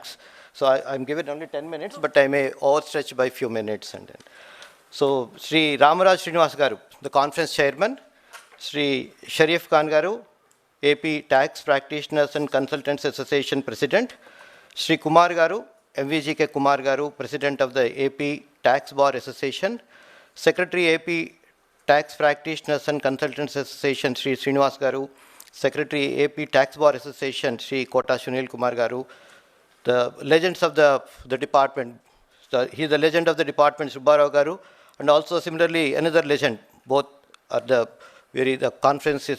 I'm sure the audience here are very fortunate to have the presence of both Sri Murthy Garu and Subbarao Garu today. Murthy Garu being a practitioner, tax practitioner at the Supreme Court level, and also past president of the All India Federation of the Tax Practitioners. I'm sure, both the presence of both these legends would be immensely helpful to the participants here today. So all the tax practitioners and the members of the Tax Bar Association. So good morning, everybody. And then I'm first when Sri Kumar Garu, he met me, I was a little hesitant. So I thought, the number may not be I don't know how many would be attending, or how many would be really interested these days. Because every professional, as Murthy Garu mentioned, every professional naturally feels like every officer. We all feel that, we know everything. So when a seminar with a good intent, in the right earnest, even if we propose to conduct, the Sunday nobody feels like working, and then everybody, they may promise to attend, but they may not. So, but it proved to be wrong, and my whatever feelings are proved to be wrong, and then I'm happy that there is keen interest from all the members of the fraternity, the tax practitioners fraternity. So not only from Vijayawada, from the neighboring districts also have come, and I believe entire state fraternity is here. So I'm very happy to be part of this. And so regarding GST, and then I'm just 2.5 months old only in the department, but still with whatever limited exposure that I have to the act and also the procedures that are being followed. So let me share few thoughts with you. And then, so in 2017, when this was introduced, so we all, in fact, I'm very happy that this multiple kinds of taxation, and then different kinds of taxation systems across the country, and all are unified, and then there is one system. So it is very easy to get investments from abroad and all that. It's definitely, it has proved to be, good. And then I don't have any kind of confusion about it. So this one nation, one tax, one market, it is slowly evolving. So it's only as one of the speakers mentioned, about 60 months baby or 5-year-old baby, and then it is evolving over a time. And then, so we should give some time, and then we should understand And if it is complex, then we have to make our best efforts to make, simplify that, and then there are opportunities for that. Then it is, so when the GST was introduced, the objective was not only to have a reforms in the taxation. It is totally transformed the taxation system in India, but it is not only the change in the taxation law, it is also, it impacted the very business process. So it impacted on the way, across the country, how the markets started behaving, and also the process, the very business process within an entity, like a manufacturing entity or a multi-state trading entity and all. There has been a change. It has impacted the pricing. It has impacted the way, the input tax credit has been availed. So the way the procurement process are being adopted. So there has been a lot of change, and then this change is good. Like, so there is, now people are able to get whatever they want from anywhere, any corner of the country. And so that is, in a way, it helped. And then one of the points, like, see, there are two kinds. It's a dual tax kind, like dual tax administration, like both the center tax collector is there is a state level tax collector. So the units are divided between the both, and then so each one, there is a cross empowerment provision is available. Then because, so one is active, one is not so active, or one is more intensified enforcement activity, other is not so much. So this kind of, differential treatment or a differential kind of a enforcement may be there. So that is all temporary. It will smoothen out over a time. But one advantage the tax administration at the state level is that the number of personnel available at the cutting edge level is high. Many officers are available, like, because over a time the commercial taxes department, because of the whatever revenue availability or the revenue collection potential and other factors, so there are number of officers are working at cutting edge level and all. Whereas the CBIC, you don't find so many. So that kind of a difference is there, but doesn't mean that CBIC is is smooth or slow or not effective kind, or AP, the tax administration at the state level is of any vindictive kind, or there is no such kind of thing. It is absolutely everybody, be it CBIC or be it the state GST or the state tax administration, everybody is guided by one principle, one rule, one law, that is the GST Act. And so nobody can cross the boundaries of the whatever the law prescribes. And so on that count, so there has been a lot of thought has gone into before taking a decision that some units should be looked after by or rather the tax is collected by the CBIC and some by the state. It's a conscious decision of at the national level, so we have to go by that. So main issue is like, so there is the tax is very complex and so many pages and all. That is understandable, because when the provisions of the various sales tax systems that are available in the country, and also the service tax regime that has been implemented by the CBIC, when both had to be combined and a new system is brought out.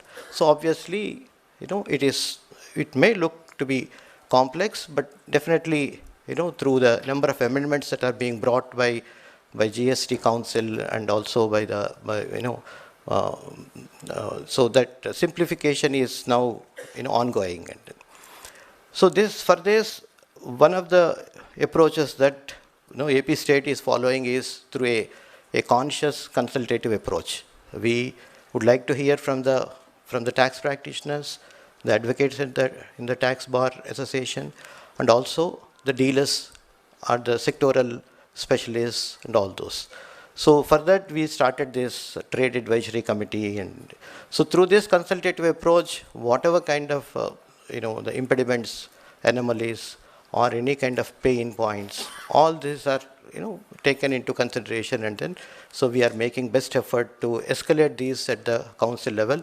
Thanks to Honorable Finance Minister Sri Buggan Rajendranath Garu, he is very, very proactive in this, and then he is every small element, even a small element also, he makes note of it.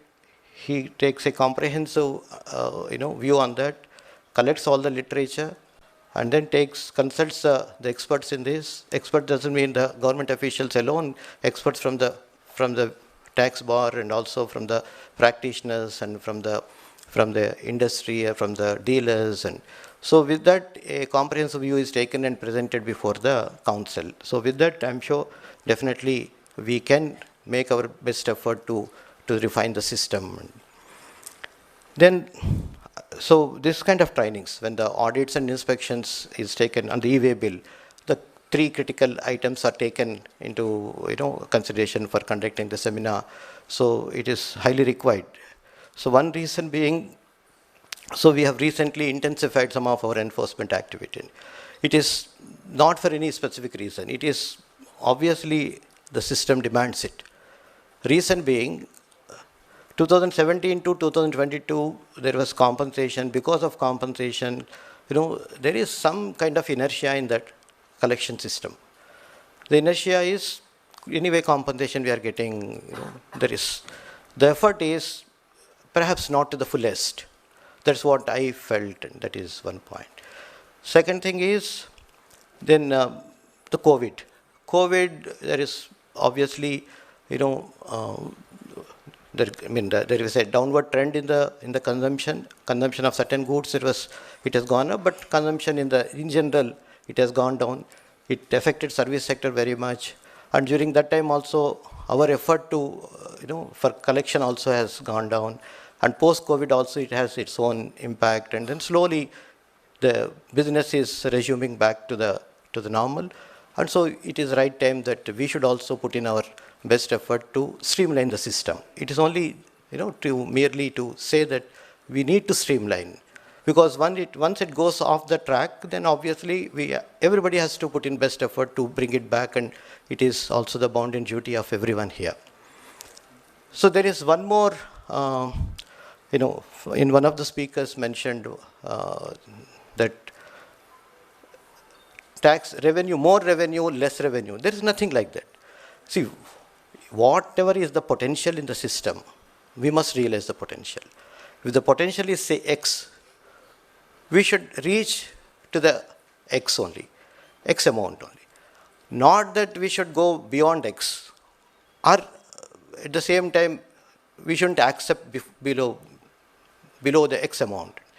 So whatever is the potential available in the business or in the economy of the state, then commensurate to that, the tax collection must happen. So the penchali, taginchali, there is no such kind of concept at all. So there is some, I think, a misconception has been spread in the recent past that state revenue kavali, so do more, more and more kind of inspections or kind of penalties and all. There is nothing like that.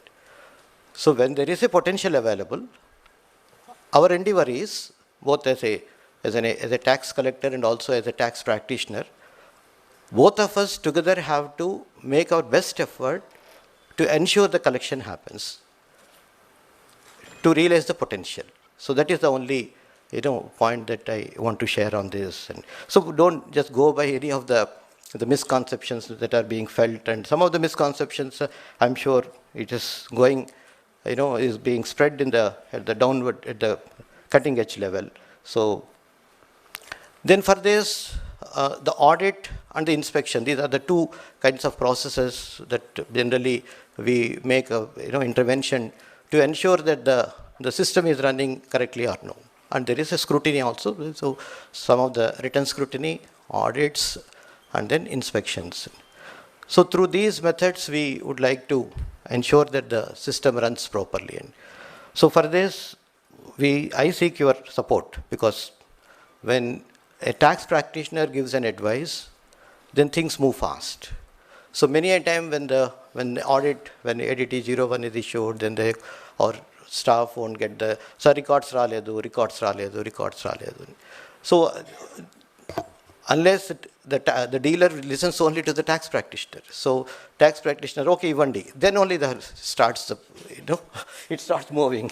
So my request to all of you is, so please, I mean, we don't have any conflicting interests here, the tax collector and the tax practitioner, because we are guided by the same principle, 1. 2 is, whatever is supposed to be paid by the dealer has to be paid, and that has to be guided by the tax practitioner. So where is the question of having any conflict? I feel that there is absolutely no conflict between a tax collector and a tax practitioner.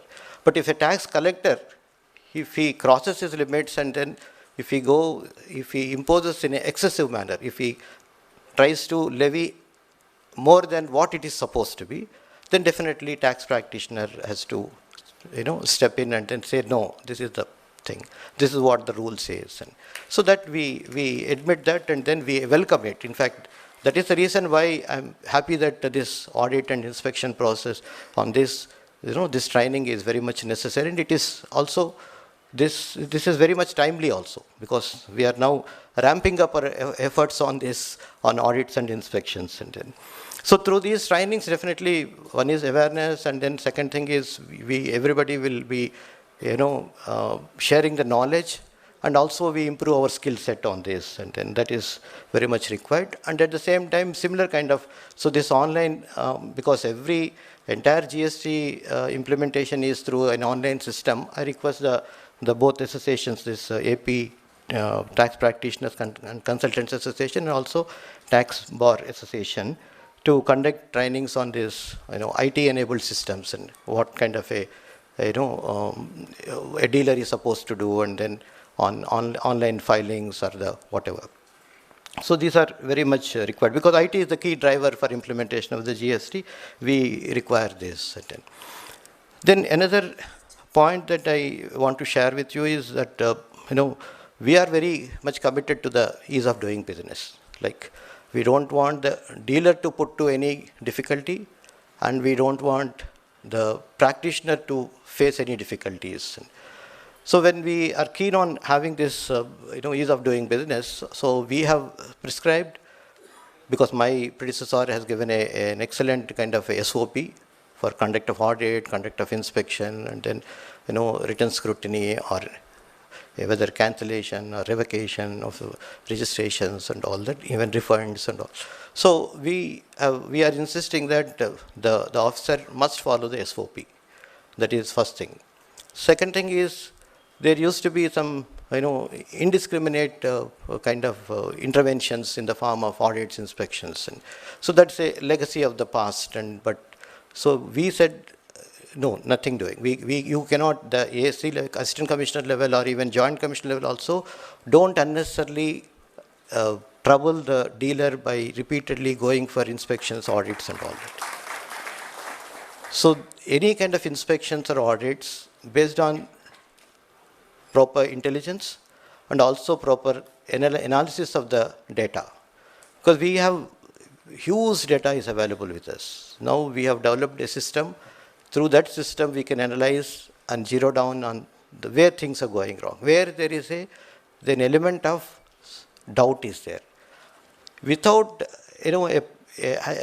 without having established doubt about a particular business, do not venture for any kind of intervention or any kind of thing. That is the point that we are following, and this decision is taken at the chief commissioner level, and along with another two commissioners.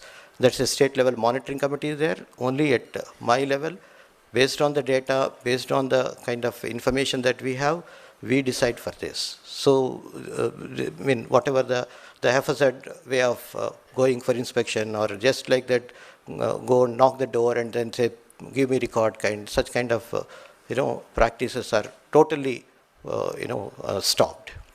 Then whatever the WhatsApp kind of messaging and then calling the people and all, a sort of harassment or all that is also put to stop. So there is absolutely no such. Every communication it is, with a document identification number, with a DIN number. We thought if any of your dealers, or any of the tax practitioner or his dealers, if they receive a communication without a DIN, that is document identification number, then that can be ignored straight away. Otherwise, you please bring it to my notice, and then we'll take, disciplinary action against the person. Because any kind of communication that's sent, so through audit and inspection, through BO portal anyway, the dealer gets it, and any other further information that is required, like any, show cause notice and all that. So without DIN number, if that is received, then obviously that is not an authentic kind of document, so that can be definitely questioned. Then, as you know, some checks and balances in the system are required, because see, on one hand, we want to be dealer friendly and then with the business friendly and all that. That is very much required. But that also has to be, a guarded and also with a proper checks and balances. So otherwise, there is every chance that the system may go wrong. And then, so evasion is wherever there is a levy of tax, there is bound to be some evasion, because society has both the good and evil. Both are there. There are people with good intentions. There may be some people not having so good intentions and all that. We have to accept the fact, and then we can, I don't see the society like a utopian society where there is no problem, everything is fine, every dealer is good, every officer is good. There's nothing like that. There are problems everywhere. So we need to develop a system with the proper checks and balances. So to include these checks and balances, we need to have a system, and then where we need to conduct certain audits or inspections and all this is. If you look at, so one of the speakers, I think Mr. Sunil Kumar, mentioned that other states not much kind. It is not so. I spoke with the Commissioner, Commercial Taxes, Tamil Nadu. He told me that 300 inspections, approximately 300 to 350, are being conducted every month. We're not conducting so many. One. So audits also about 500 plus kind of audits they are taking up every month, and then so that is kind of. So I checked up with Karnataka Commissioner also. She also says, they have intensified their effort, and then because whatever reasons, the compensation, they are not getting compensation, so obviously they want to see, where the pilferage is there, they are supposed to stop the pilferage. Otherwise, if you don't stop it, like evasion is like a cancer. So there are malignant cells, there are good cells. So the malignant cells, if you don't check, so when you don't check the evasion, obviously it spreads to the other dealers who are faithful, who are loyal to the system, and who are rule-minded, who are conscience-driven kind. So even such people also will obviously, when the bad people are not punished, why should I be on the right side, on the rule-minded side? So obviously, people, the whole society will definitely, if there is no police, if there is no any kind of check on the thieves or criminals, what would happen? There will be chaos, and there will be disorder in the society, and the society will, totally, there will be, there is no place for a person to live kind. So we don't want that kind of society, right? So when we don't want that kind of society, why should we have a business which is having, having a kind of problems? And so it's a constant endeavor on the part of the tax collector as well as the tax practitioner to reduce the bad quality or the bad element in the society and enhance the good part. So bad, unless questioned, so obviously, if you don't question it, it starts, taking roots deeper and deeper, and then it gets strengthened. So it is our duty, both of us together. So I need the support of tax practitioners for this. In fact, many a time when we get lot of information from the, that's what I was told. Subbarao garu should educate me on this. So in the previous VAT regime or in the regime, sales tax regime prior to that, So many of the tax practitioners used to give information. So this is the kind of wrong going on in the system. So please check this kind. So we want such kind of inputs from you, and then so I'm sure with such kind of inputs, with a good intent, we'll keep that person's name and his the details totally confidential, so that we can check the system, we can put the system on the right track, and because we can't let the credibility go down. Credibility of the government, the tax collection system, credibility of the tax practitioner system. So together, all of us, we have to ensure that the credibility is, taken care of. And because we have a common objective. We are driven by common act and rules. And then, so with this, I would like to stop. And then, but one thing I can assure you is that any kind of genuine problems or the issues that a particular sector or a particular industry, if they have any kind of issues that need to be, the issue needs to be rather decided at the level of, even at the level of Union Finance Minister, I can assure you that we can escalate there and then get it solved. Forget about the state and the GST Council. So I can assure you that part. And then, so I'm very much thankful. And then 2 points that Sri Murthy Garu has talked about, and one is about the filing of the counters. For this, let me share this. We have put up a separate cell, legal cell for this, and then every week at least 5 counters is the kind of target we have given to each joint commissioner, each division, so that we want to expedite and then close this. Then we are also doing an exercise. All the issues, all the writ petitions, we have categorized them, and then same kind of a problem or same sector. So more or less, same sector will have some commonality, a common pattern can be derived, like suppose mining sector or trading sector. Within the trading also a particular kind of trading or a particular kind of automobiles industry. Likewise, the writ petitions that are related to these kind of sectors, we are dividing them, and then the common pattern we are identifying, and then so we can easily prepare counters. That work is going on. Then this on one-time settlement also, we would like to take it forward, and then this has been, in fact, the first trade advisory committee that we held. Sharif Khan Garu, he attended, and then he raised this point, and Honorable Finance Minister is very, very keen on this. So the government is seriously contemplating on this aspect. So on these 2 points, we will take it forward. Regarding the GST tax practitioners law, I'll have a discussion with the government, with our secretary, and also with the Advocate General, and we will definitely push this forward. And if you have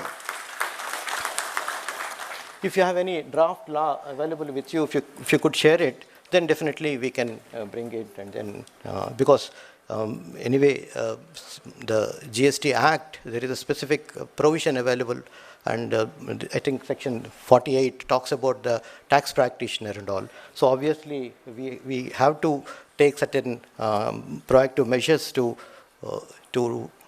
define tax practitioners, and also to conduct an exam and all that. So the law would be of handy for everyone. So we are very keen to take it forward. Thank you so much for this opportunity. In fact, I consider this to be a learning opportunity for me. I have requested Kumar Garu that I'll send 2 of my officers today to participate in this, and I didn't know that Sharma is here, but apart from Sharma, I called 2 other officers to participate, to be part of the audience here, participants here, so that it's a learning opportunity for us as well. I thank Kumar Garu and the entire tax fraternity for giving me this opportunity. Thank you so much. But I think I will cross that. No problem. Thank you, sir. మన సమస్యలని స్పందిస్తూనే tax ఎగ్గొట్టే వాళ్ళని మనం అందరం కలిసి నిర్వహించకపోతే చాలా ఇబ్బందులు అవుతాయి అని చెప్పి స్మూత్గా మనకు ఒక హెచ్చరిక లాంటిది చేశారు. అలానే మనం కూడా ఎగ్గొట్టే వాళ్ళని ప్రోత్సహించద్దు. మనం పర్ఫెక్ట్గా కడుతూ ఏదైనా డిపార్ట్మెంట్ పరంగా ఇంకా ఇబ్బందులు పెడుతుంటే ఖచ్చితంగా వారి దృష్టికి తీసుకెళ్దాము. ఈ విషయంలో నేను సార్ని ఒకటి రిక్వెస్ట్ చేస్తున్నాను మనందరి తరఫు నుంచి. మనకు ఒక జిఎస్టీ అండ్ ఎస్టీపీసీ అని ఒక గ్రూప్ ఉందండి. దాంట్లో మీ ఆల్ ఆఫీసర్స్ ఉన్నారు, ఇంతకు ముందున్న కమిషనర్స్ కూడా ఉన్నారు. దాంట్లో మిమ్మల్ని కూడా జాయిన్ చేసుకుంటాం సార్. కుమార్ గారు మీరు అది చూడండి. అలానే రిడ్రెసల్ కమిటీ అని ఒకటి ఉంది సార్, గ్రీవెన్స్ రిడ్రెసల్ కమిటీ. దాని మీటింగ్స్ జరగట్లేదు ఇక్కడ, తెలంగాణలో అటు బాగానే జరుగుతున్నాయి. అది కూడా మీరు కొంచెం కన్సిడర్ చేసి ఒక్కసారి మనందరం నిల్చొని వారిని చప్పట్ల ద్వారా అభినందించాము. మన కొత్త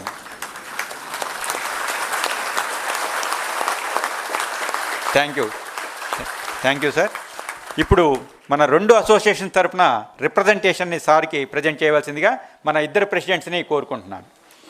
ఆ తర్వాత మనం రిలీజ్ చేసినటువంటి జర్నల్ని వారి చేతుల మీదుగా ఈ నెల జర్నల్ని రిలీజ్ చేద్దాము. దానికి జర్నల్ కమిటీ చైర్మన్ మన ఫౌండర్ ప్రెసిడెంట్ కృష్ణమోహన్ గారు అండ్ యశ్వంత్ గారు, వారిద్దరిని రమ్మని వేదిక మీదకి రావాలి.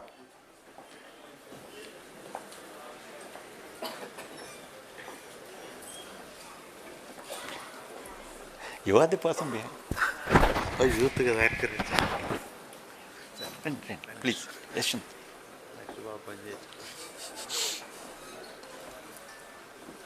Thank you sir. ఇప్పుడు మన ఏపీటీపీసీఏ జర్నల్, ఈ నెల జర్నల్ని సార్ చేతుల మీదుగా రిలీజ్ చేద్దాం. జర్నల్ కమిటీ చైర్మన్ మన పాస్ట్ ప్రెసిడెంట్ కృష్ణమోహన్ గారు. జర్నల్ని ఇంత అందంగా తయారు చేసింది మన యశ్వంత్ అనంతపూర్. మన రాష్ట్రంలోని 13 జిల్లాల నుంచి 500 మంది ఇప్పుడు అటెండ్ అయ్యారండి. ఇప్పుడు వరకు రిజిస్ట్రేషన్ మనకు 500 మంది వచ్చి ఉన్నారు.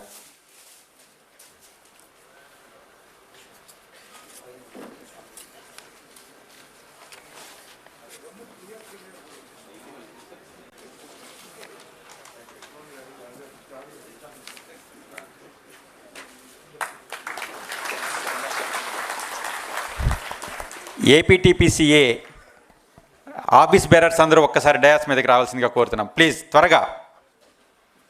అలానే నెక్స్ట్ ఏపీ ట్యాక్స్ బార్ వాళ్ళు కూడా రెడీగా ఉండండి, స్టేజ్ మీదకి పిలుస్తాం.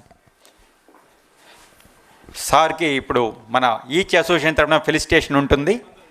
మన ట్యాక్స్ బార్ వాళ్ళు ఏపీటీపీసీఏ ఆఫీస్ బేరర్స్ వరకు పార్టిసిపేట్ చేయాల్సిందిగా కోరుతున్నాం.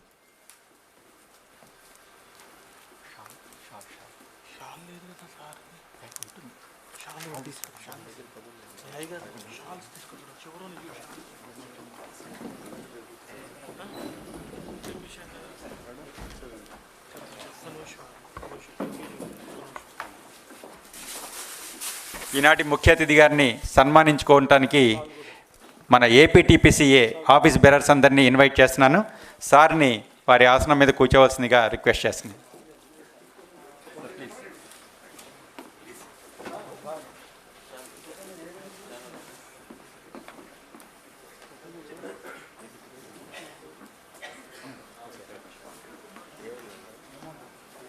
సార్ కూర్చోబెట్టండి.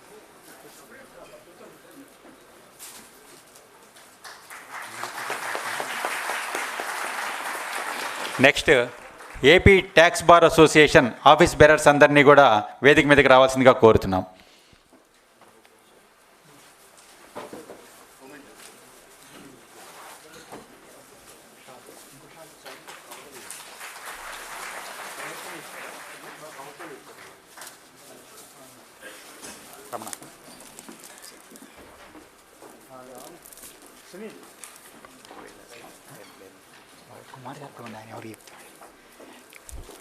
సార్ నమస్తే. ఏపీ ట్యాక్స్ బార్ అసోసియేషన్ ఇప్పుడు చీఫ్ కమిషనర్ గారిని సన్మానించవలసిందిగా కోరుతున్నాం. Please.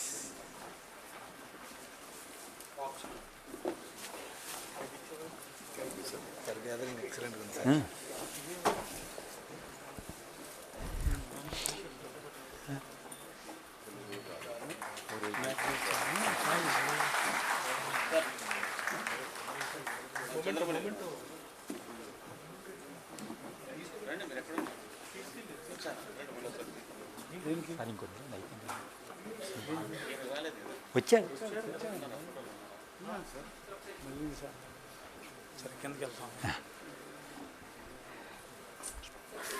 Thank you sir, thank you for accepting our felicitation.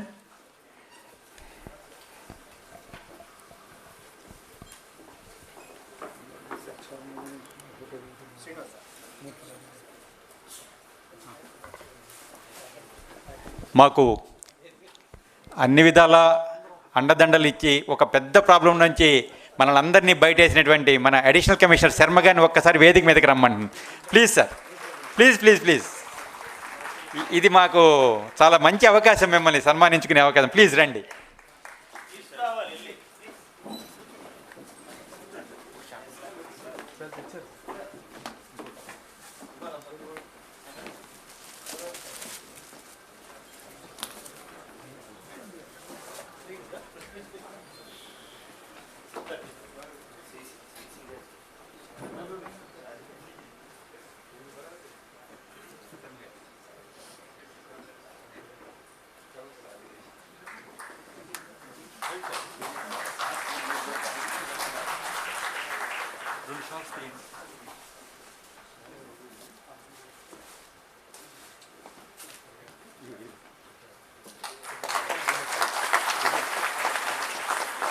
Next ఈనాటి మన విశిష్ట అతిథులైనటువంటి సుబ్బారావు గారికి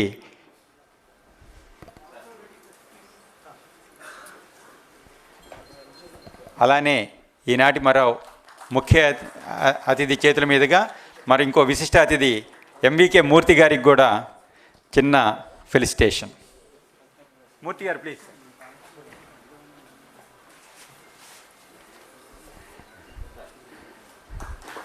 vote of thanks bye Ramana గారు, చక్ర రమణ గారు ప్లీజ్.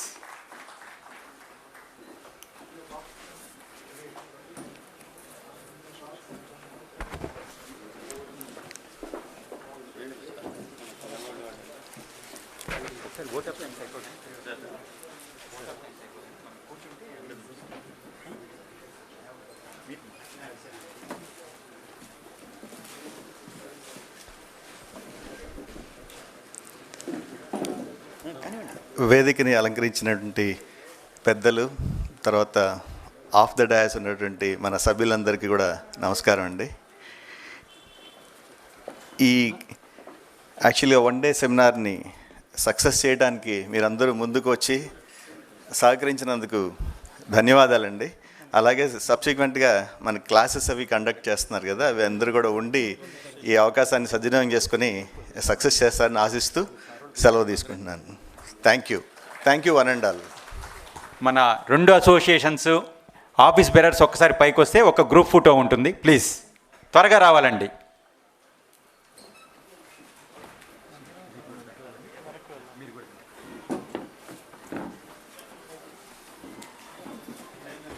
త్వరగా రండి.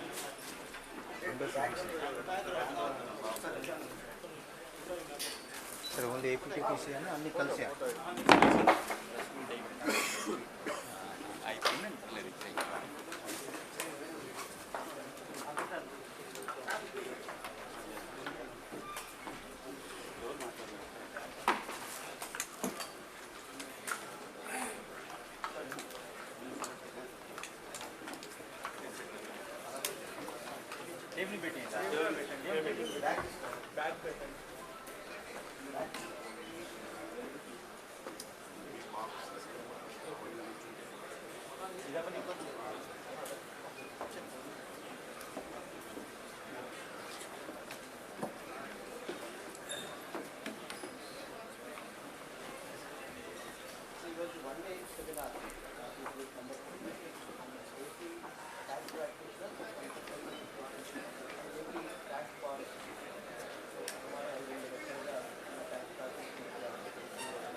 ఒక గ్రూప్ ఫోటోతో ఈ కార్యక్రమం ముగిద్దామండి.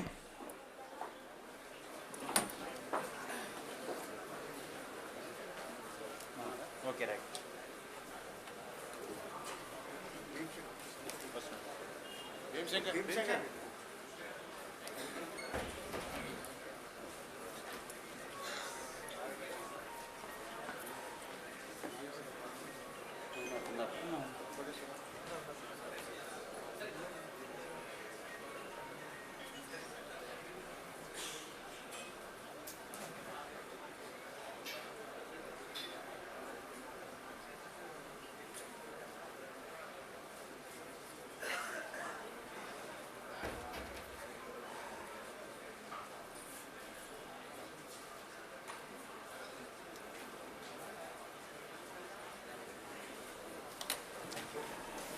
Thank you sir. ఇంకొక 5-6 నెలల తర్వాత మళ్ళీ ఇలాంటి సమావేశం ఒకటి పెట్టుకుంటాం సార్. మీరు తప్పనిసరిగా రావాలని కోరుకుంటున్నాం.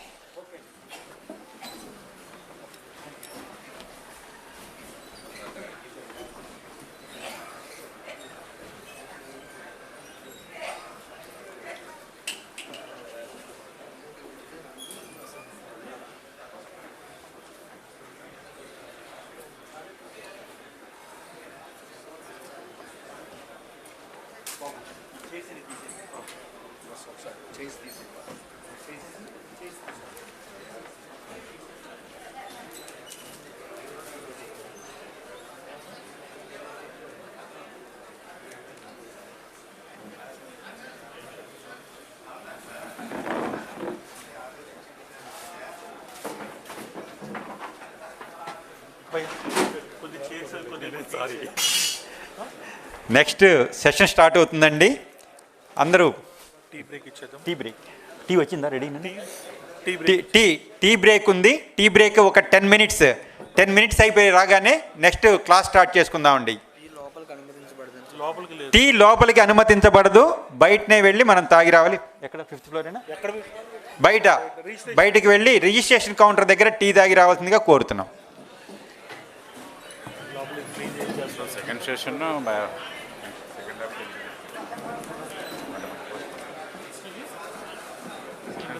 నెక్స్ట్ వీక్ వెళ్ళిపోయినట్టు after lunch post lunch.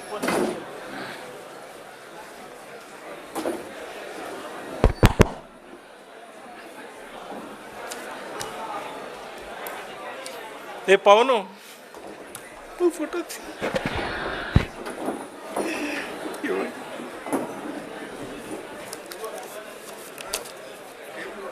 Tables కూడా రిమూవ్.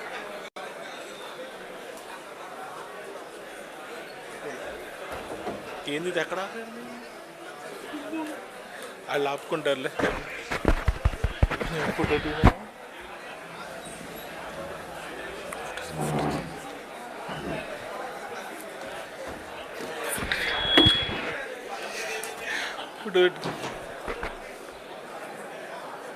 Thank you. డీపీగా పెట్టుకుంటావు చూడండి. ఏంటి సార్?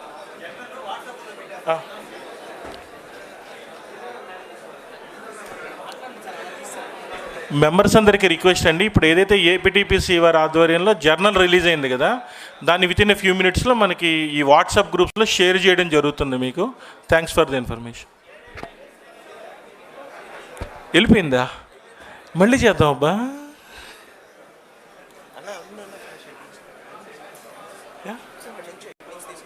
Thank you. మనకు డీపీలో పెట్టి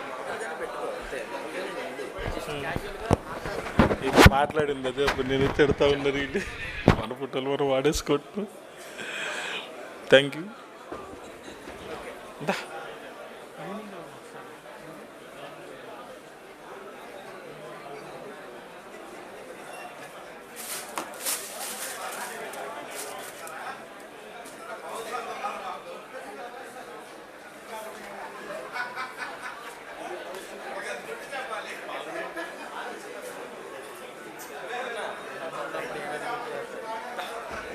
మనం సెషన్ కొట్టుకుందాం.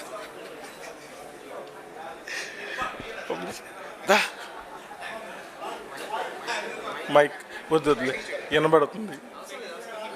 ఇటు చూసాను. Okay right. Hello hello hello ఓకేనా? చాలా వద్దు, మళ్ళీ మా వాళ్ళంతా తిట్టు దొబ్బుతారు.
ఆర్గనైజర్స్ ఎవరైనా ఇక్కడ ఉన్నారు కదా, ఈ ఒకసారి ప్రొజెక్టర్ కొద్దిగా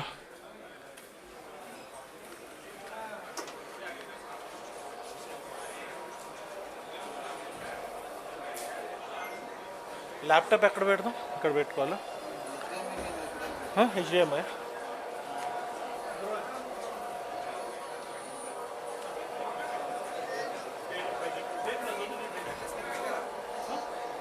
వైర్లెస్ ఉన్నాయి రెండు. పాకెట్ మైల్ మీ దగ్గర ఉందా? సెట్ అవుతుంది కదా, వీళ్ళే తీసుకుంటారా? లేకపోతే పర్లేదు. హెచ్డిఎంఐ ఎక్కడ పెట్టాలి? ల్యాప్ కనెక్షన్ అక్కడ ఉంటుంది. మీకు ఒకళ్ళు ఆపరేట్ చేసే వాళ్ళు నిమ్మంటారా? అక్కర్లేదు, నేను నాకు తెచ్చుకున్నాను. ఇది ఉందా? మోట్ ఉందా? రైట్ అన్న ఒకసారి ఫెస్టివల్ ఒకసారి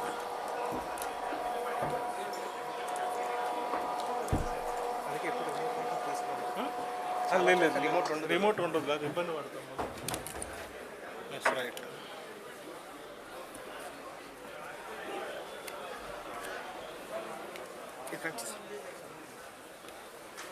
పవర్ కేబుల్ ఎక్కడ ఉంది?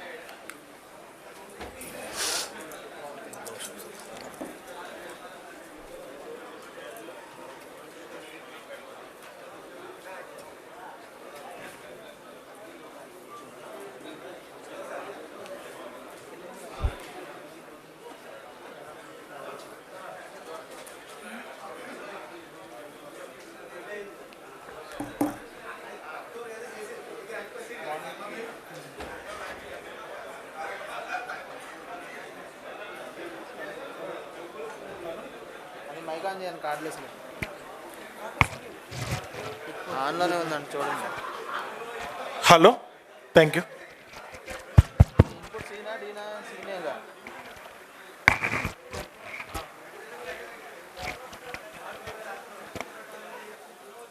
ఆఫ్ చేశానులేండి, మళ్ళీ ఎందుకు వేస్ట్ అండి, పవర్ బ్యాటరీ వేస్ట్. ఇదే మీరు ఎవరైనా సరే ఈ బటన్ నొక్కండి.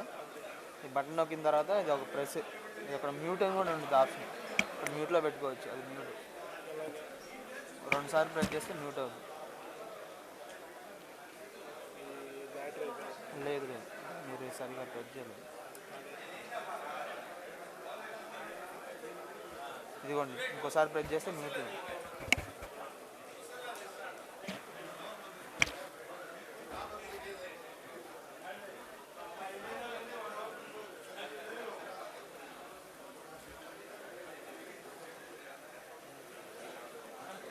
సెషన్ అంతా వచ్చాము. ఓకేనా? దాని లైటింగ్ అడ్జస్ట్మెంట్ అయితే మీకు క్లియర్ అయిపోతుంది. కార్డ్లెస్ కూడా రెడీగా ఉన్నాయి మీకు. చేయరా ఏమంటారు?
జరిగిద్దా ఆక్సిజన్ తీయాలి?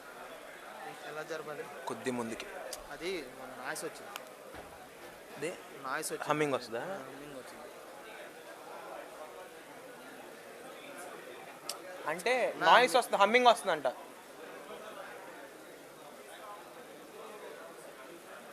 కనిపించట్లేదా? ఫేస్ కనిపించట్లేదా? కనిపించకపోయినా పర్లా, అది కనిపిస్తే చాలు. ఇది కనిపించకపోయినా పర్లా. కొద్ది మానిటర్ అటు ప్యాన్ చేస్తే సరిపోద్ది కదా. అంటే మెంటర్ది ఫేస్ కనపడదు అన్న లైవ్లో, అందుకని కొద్దిగా. ఎందుకంటే డైరెక్ట్ దానికి ఇచ్చాం కెమెరాకి. అది లైట్ ఫోకస్ పెంచమంటే పెంచుతాడు. పెంచు ఎప్పుడైతే కొద్దిగా.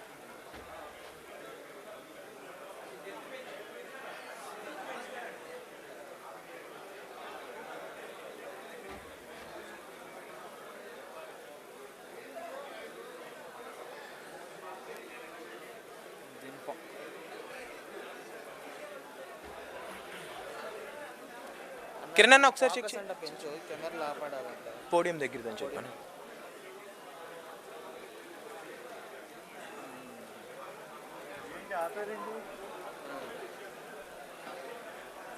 వాళ్ళకి ఆపడకపోతే మళ్ళీ ఇది ఆపడితే చాలంటే. ఇది ఆపట్లేదంట, మాట్లాడు.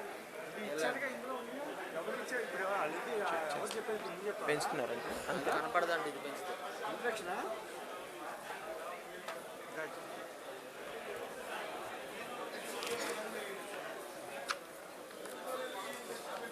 ఎవరిది? ఆశీష్ అగర్వాల్. ఆశీష్ అగర్వాల్ చెప్పేమన్నారా? కూర్చున్నాం, ఇప్పుడే కదా కూర్చున్నా. ఆశీష్ అగర్వాల్ ఈ మధ్య ఇది అది తెలీదు నాకు, అవన్నీ తెలీదు. హలో కాదు గారు టీ ఇచ్చాములే 11:30 అనుకున్నాం కదా దాన్ని ఇప్పుడు ఇచ్చాం. హలో, మీ రిఫ్రెష్మెంట్స్ కంప్లీట్ చేసుకున్న వాళ్ళందరూ కూడా మేము మీ సీట్స్లో కనుక కూర్చున్నట్లయితే మన సెషన్ స్టార్ట్ చేస్తాం sir. With in 5 minutes we will go with the session. చేస్తాం, హోడియమే పోటీ ఇస్తాం. చైర్ అవసరం లేదు అన్నట్టు. He will move. ఇద్దరు చైర్మన్, ఒక చైర్మనే కదా, ఒక రెండు చైర్స్ వేయండి సెంటర్లో. 2 చైర్స్ అయ్యి ఒక టీపై మిస్టేక్ జరిగింది. అది 3 చైర్స్ టీపై. ఎందుకంటే ప్రతి సెషన్కి 2 స్పీకరు, ఒక చైర్మన్, ఒక మోడరేటర్, 3 ఉంటారు. 3 పెట్టమంటారు. కార్నర్ కార్నర్ ఈ కార్నర్ ఎక్కడ పెడితే ఇది స్క్రీన్కి అడ్డం లేకుండా అక్కడ వేసి అక్కడ వేసినా పర్లా.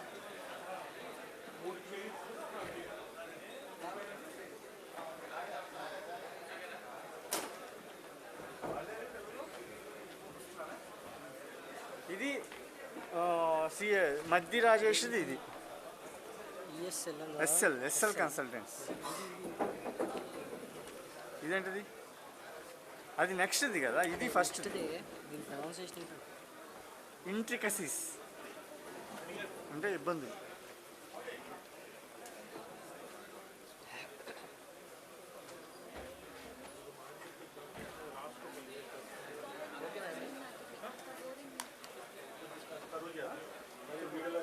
ఇది తర్వాత నెక్స్ట్ సెషన్.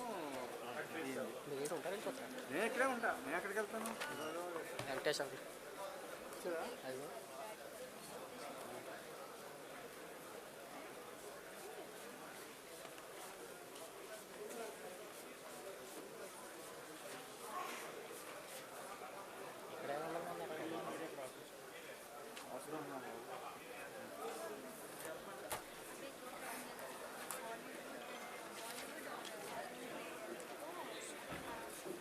చెప్పు. టీ తాగిన వాళ్ళు వచ్చి కిందకు ఇక్కడ వచ్చి సర్టిఫై చేస్తున్నారు. All the members request to occupy the seats అని చెప్పు. చెప్తాం. పెన్నుందా అమ్మా?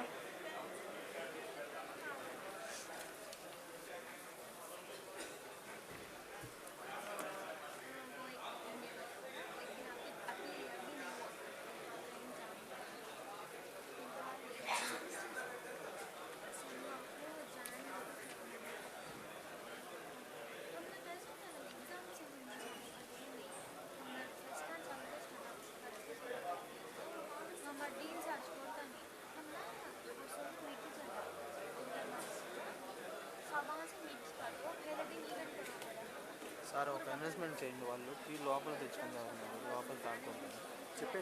మీరే చెప్పండి. మనోజ్, టీ లోపలికి తేవద్దని చెప్పండి. టీ లోపలికి తేవద్దు.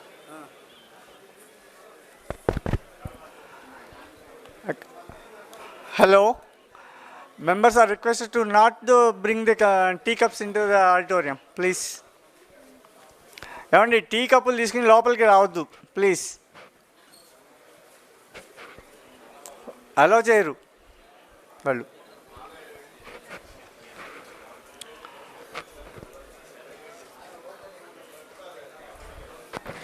టీ తాగిన వాళ్ళందరూ వచ్చి కూర్చుంటే సెషన్ స్టార్ట్ అవుతుంది.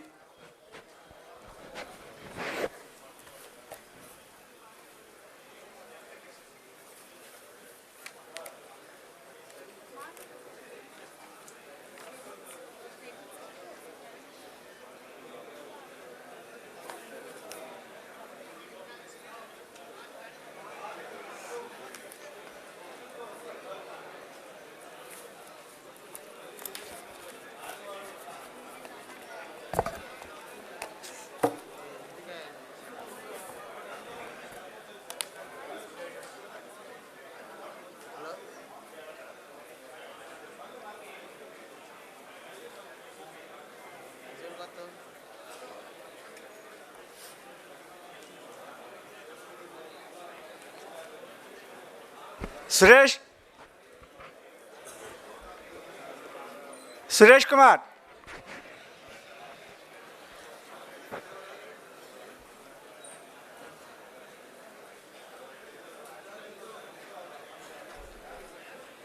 చెప్పండి అమ్మా. All are requested to occupy their seats అని చెప్పి చెప్తున్నాం.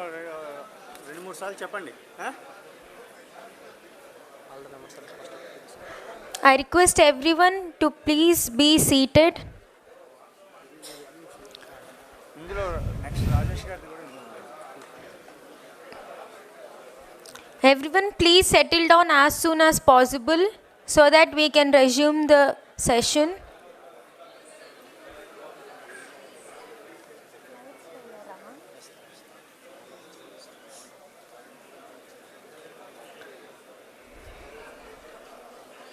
Everybody who is standing, please be seated. We are starting the session in a few minutes.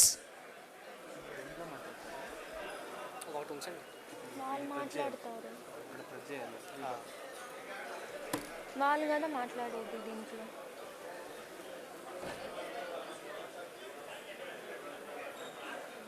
తెలుగులో చెప్పు, అందరు కూర్చోండి అని.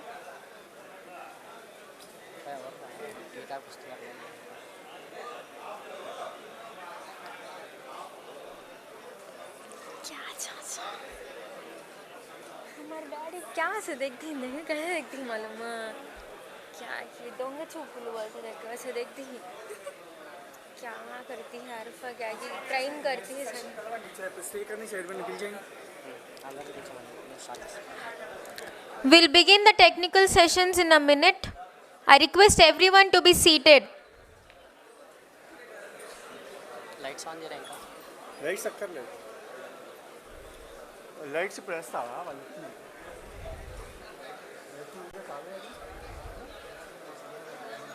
అక్కడ ఓకే స్టార్ట్ చేసేయండి. Thank you, sir. Thank you everyone for your honorable presence here. Now we shall start our technical sessions. Our first session will be based on inspection and audits under GST.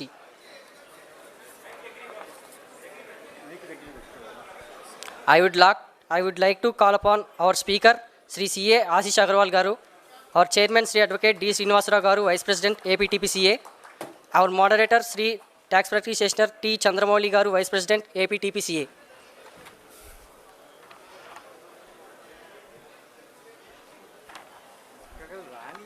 రానిచ్చాక పిలువు. ASR గారిని మళ్ళీ announce ఆయన బయట ఉన్నారు. D. Srinivasarao Garu, Vice President, APTPCA.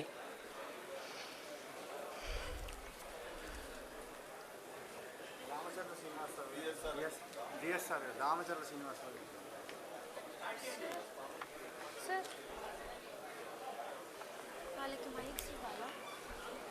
CA Ashish Kumar Agarwal is a qualified and famous chartered accountant. He has been recognized as member of ICAI from April 2010 onwards, and he is in practice from September 2011. He is a partner of Ashish Kumar Agarwal and Company.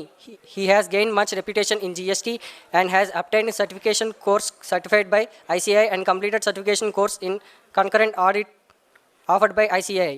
He is working as management consultant with ECEL Consultant Private Limited since 2020 onwards, and he is handling loan syndications, private equity and venture capitalists. He is handling professional practice in consulting and appeals under indirect tax matters such as AP, VAT, service tax and GST. He is expert in dealing compliance matters in taxation and accounting, and he has given lectures in various public forums. He is a co-chairman of Sales Tax Committee of Chamber of Commerce, Vijayanagaram, and EC member of AP Federation of Chamber of Commerce and Industries, Vijayawada, and life member of AIFTP and AP Tax Bar Association.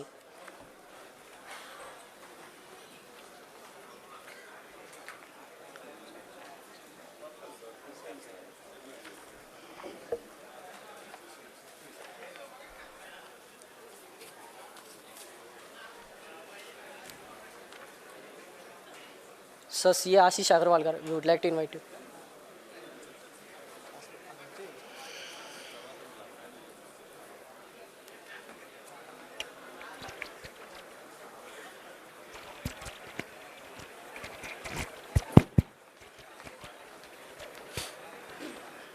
Good morning.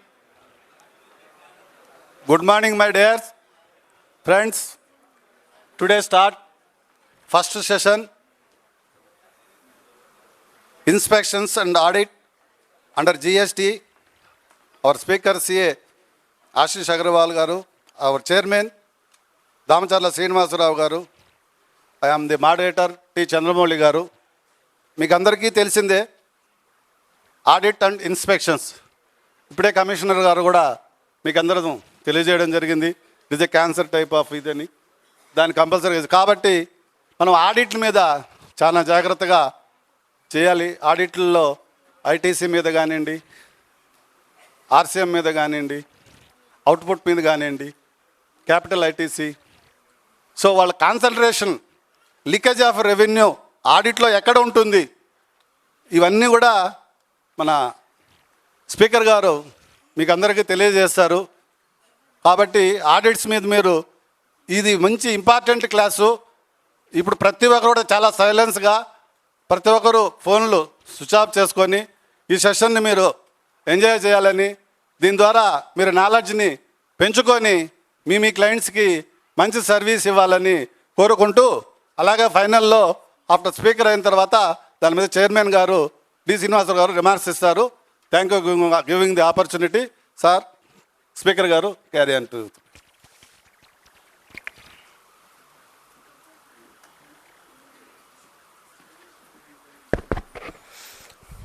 Sabhaya Namah. First of all, I thank both the association, of which one I am also a member. And again, thank you very much to all of you. ఎందుకంటే జనరల్గా నాకు ఎప్పుడు కూడా session lunch hour తర్వాత ఇస్తారండి. Lunch hour తర్వాత session ఇస్తున్న plus point ఏంటంటే క్వశ్చన్లు ఎక్కువ అడగరు. జనాలు వింటున్నారని నేను అనుకోవచ్చు, నాకు ఇబ్బంది ఉండదు. సో ఈసారి ఫస్ట్ సెషన్ ఇవ్వడం జరిగింది. సో టెక్నికల్గా నా సెషన్ క్లోజింగ్కి వచ్చింది. సో ముగింపుకు మనం ఆది పలుకుతున్నాం, అంటే మన జిఎస్టీ పరిస్థితి లాగా. టెక్నికల్గా 5 years మనకి పీరియడ్ ఆఫ్ లిమిటేషన్. కోవిడ్ అయ్యాను ఒక 2 సంవత్సరాలు యాడ్ అయిపోయింది.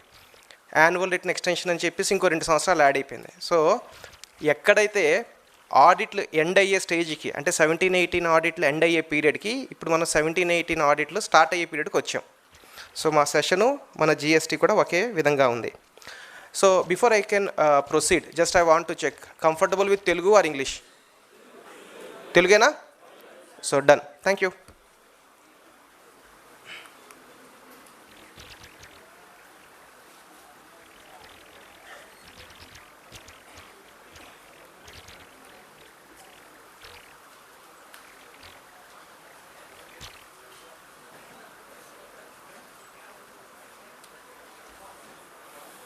సో ఈరోజు మనం డిస్కస్ చేయబోయేది ఇన్స్పెక్షన్స్ అండ్ ఆడిట్.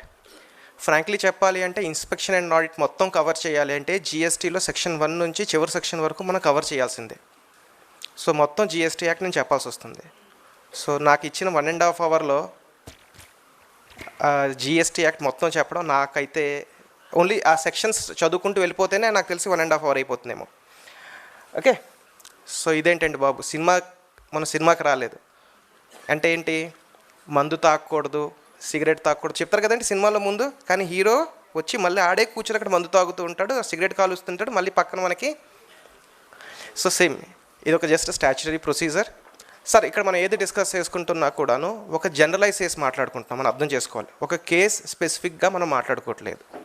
కాబట్టి ఇది ఒక జనరల్ నాలెడ్జ్ వరకే.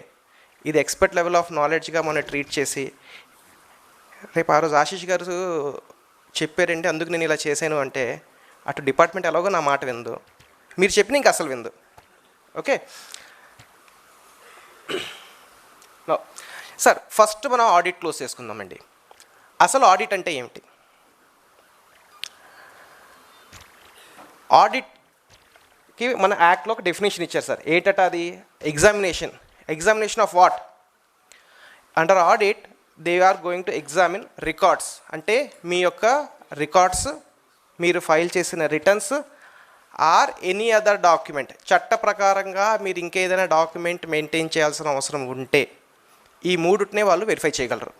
సో వెరిఫై చేయడానికి scope, records, returns and documents either maintained or furnished. మీరు మెయింటైన్ చేస్తుంటే, లేకపోతే మీరు ఫర్నిష్ చేస్తుంటేనే. మీరు ఫర్నిష్ చేయకపోతే ఆఫీసర్ ఇక్కడ రికార్డు ఉంది నేను తీసుకెళ్ళిపోతానంటే కుదరదు. ఆడిట్లో ఉన్న ప్రివిలేజ్ ఏంటంటే మీరు డిపార్ట్మెంట్కి రికార్డ్ ఇస్తున్నారు, డిపార్ట్మెంట్ మీ దగ్గరికి వచ్చి మీ రికార్డ్ తీసుకెళ్ళట్లేదు. ఇది సీజర్ కాదు. ఓకే, నెక్స్ట్, ఆడిట్ అన్నది ఓన్లీ రిజిస్టర్డ్ డీలర్కే పాసిబుల్. అన్రిజిస్టర్డ్ డీలర్కి ఆడిట్ ఉండదు. రేపు ఎవరైనా అన్రిజిస్టర్డ్ డీలర్ ఉండి రిజిస్ట్రేషన్ లేకుండా వ్యాపారం చేస్తున్నారని డిపార్ట్మెంట్ తెలిస్తే either inspection or search and seizure is the only possibility. Unregistered డీలర్కి ఆడిట్ పాసిబిలిటీ ఉండదు. ఓకే, నెక్స్ట్, ఏం చేయాలనుకుంటున్నారు రికార్డ్స్ తీసుకెళ్ళి? To verify correctness of turn over declared.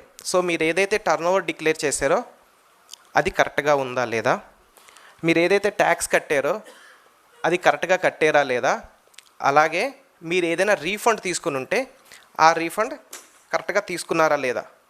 Okay, so ఈ 3 పాయింట్స్, అలాగే input tax credit claimed or availed. మీరు input ఏదైతే claim చేశారో అలాగే ఏదైతే సెట్ ఆఫ్ చేశారో, see they can verify both your claim and set off. Okay, so this is a very limited scope to verify. Again ఆడిట్లో scope అన్నది చాలా limited. And finally assess the complaints. So GST act and rules యొక్క complaints, ఈ ఒక్క word చాలండి. So GST యాక్ట్లో first page నుంచి last page cover చేయడానికి. ఎందుకు అంటే ఈవెన్ మీరు షాప్ బయట బోర్డు పెట్టలే, బోర్డు మీద జిఎస్టీ నెంబర్ లేదు, అది కూడా కంప్లైంట్సే. వాళ్ళు దానికి కూడా అబ్జెక్షన్ రైజ్ చేయొచ్చు. ఓకే, సో డిపార్ట్మెంట్ మనకి ఒక్కొక్కసారి ఆడిట్లో విజిట్కి వస్తామని చెప్తారు. సో డిపార్ట్మెంట్ ఆడిట్ విజిట్కి వచ్చినప్పుడు మీరు లైసెన్స్ పెట్టలేదు, లేకపోతే మీరు అన్ని ప్లేస్ ఆఫ్ బిజినెసెస్ మీ రిజిస్ట్రేషన్లో కవర్ అవ్వలేదు, లేకపోతే బయట మీరు జిఎస్టీ నెంబర్ డిస్ప్లే చేయలేదు, even these type of things will also be considered as a non complaints. So any complaints of the law can be verified under GST audit. So చూసారా, మనం ఇదే కదా మాట్లాడుకున్నాము. సో ఆబ్జెక్టివ్ ఆఫ్ ఆడిట్ ఏమిటి? 1, to verify record, 2, to check these things are correct or not. So ఈ records verify చేయాలి, ఇవి check చేయాలి. ఓకేనా? సో అయితే ఇప్పుడు యాజ్ ఎ చార్టర్డ్ అకౌంటెంట్గా మాకు ఆడిట్ నేర్పిస్తున్నప్పుడు ఫస్ట్ అండ్ ఫార్మోస్ట్ ఏం చెప్తారంటే, ఒక ఆడిటర్గా ఒక ఆడిట్కి వెళ్తున్నప్పుడు ఓపెన్ మైండ్తో వెళ్ళాలి. అంటే నేను ఎవరికైతే ఆడిట్ చేయాలనుకుంటున్నానో వాడు తప్పు చేస్తుంటాడని నేను ప్రిజుడిస్ మైండ్తో ఉండకూడదు. వాడు ఎప్పుడు కూడా తప్పు చేయలేదు, వాడు అన్నీ కరెక్ట్గా చేసాడు అన్న ఓపెన్ మైండ్తో వెళ్ళాలి. So similar thing is expect from department also when they are conducting audit. ఒక ఆఫీసర్ కానీ ఒక ప్రిజుడిస్ మైండ్తో ముందే వెళ్ళి ఈ డీలర్ ఇక్కడ తప్పు చేసుంటాడు అని మనం ఒక ప్రిజుడిస్ మైండ్తో వెళ్తే మనకి అన్ని తప్పులే దొరుకుతాయి. నిజంగా చెప్పండి, ఇప్పుడు ఇక్కడ పెళ్ళయి అట్లీస్ట్ 2 years తర్వాత కూడా మా వైఫ్లో ఇబ్బందులు లేవు అని చెప్పి ఎంతమంది చేతులు ఎత్తగలరు? తప్పులు వెతుక్కుంటూ కూర్చుంటే అందరం చేతులు ఎత్తేస్తాం. Okay, if you go on finding mistakes in everything we will find a mistake. But when you see the good side, then you can do the justice to the work. అంటే ఆడిటరు ఇక్కడ department మన ప్రెమిసెస్కి ఆడిట్కి వచ్చినప్పుడు వాళ్ళు auditors. ఇక్కడ ఆయన ఒక departmental ఆఫీసర్గా కాకుండా డిపార్ట్మెంటల్ ఆడిటర్గా వచ్చారు. So auditor first and foremost open మైండ్తో ఉండాలి. దట్ అవతల వాడు తప్పు చేయలేదు, జస్ట్ మనం ఒక్కసారి చెక్ చేసుకుందాం, ఏమైనా తెలుసో తెలియకో తప్పులు జరుగుంటేనేమో. సో అసలు జిఎస్టీలో ఎన్ని రకాల ఆడిట్లు ఉన్నాయి? సో జిఎస్టీలో బేసిక్గా మనకి 4 types ఆఫ్ ఆడిట్స్ ఉన్నాయండి. ఇప్పుడు అవి తగ్గి 3 అయిపోయి. మూర్తి సార్ దయ మాకు కూడా కొద్దిగా వర్క్ తగ్గింది. నిజంగా చెప్తున్నాను, జిఎస్టీ ఆడిట్ రిపోర్ట్ సంతకాలు పెడుతున్నప్పుడు ఎప్పుడు భయం వేసేది. ఇన్కమ్ ట్యాక్స్ ఆడిట్ రిపోర్ట్ సంతకం పెట్టినా అంత భయం వేయదు, జిఎస్టీ ఆడిట్ రిపోర్ట్ సంతకం పెడితే భయం వేస్తుంది. ఎందుకంటే వాడు అన్నీ కంప్లై చేశాడు.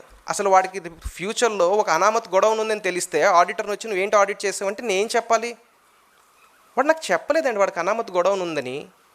ఓకే, ఆర్ ఫ్రాంక్లీ మీరు కూడా చూస్తుంటారు, ట్యాక్స్ ప్రాక్టీషనర్స్ని కానీ ఆడిటర్స్ని కానీ చాలా సందర్భాల్లో డీలర్ ఫేక్ ఇన్వాయిసింగ్లో ఇన్వాల్వ్ అయ్యి ఉంటే ఆడిటర్స్ని కూడాను టార్గెట్ చేశారు. ఎందుకంటే నువ్వు ఆడిట్ రిపోర్ట్ సంతకం పెట్టావు కాబట్టి నువ్వు చూడాలి.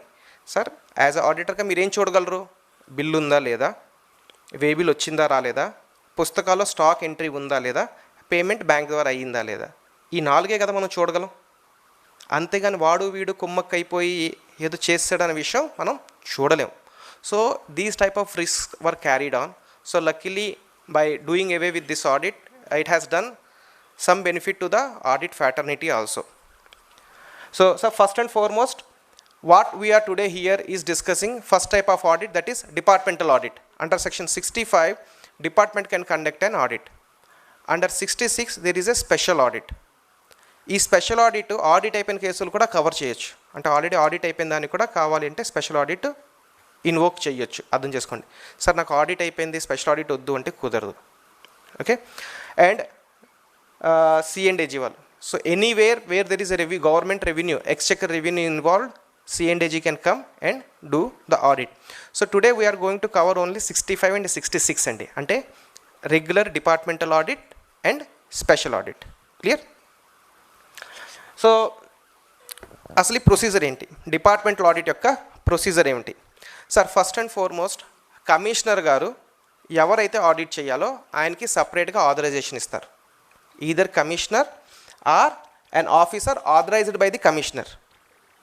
Commissioner or officer authorized by the commissioner will give the permission to conduct audit. Once that authorization is received, a notice informing that audit is going to be conducted will be given to the dealer.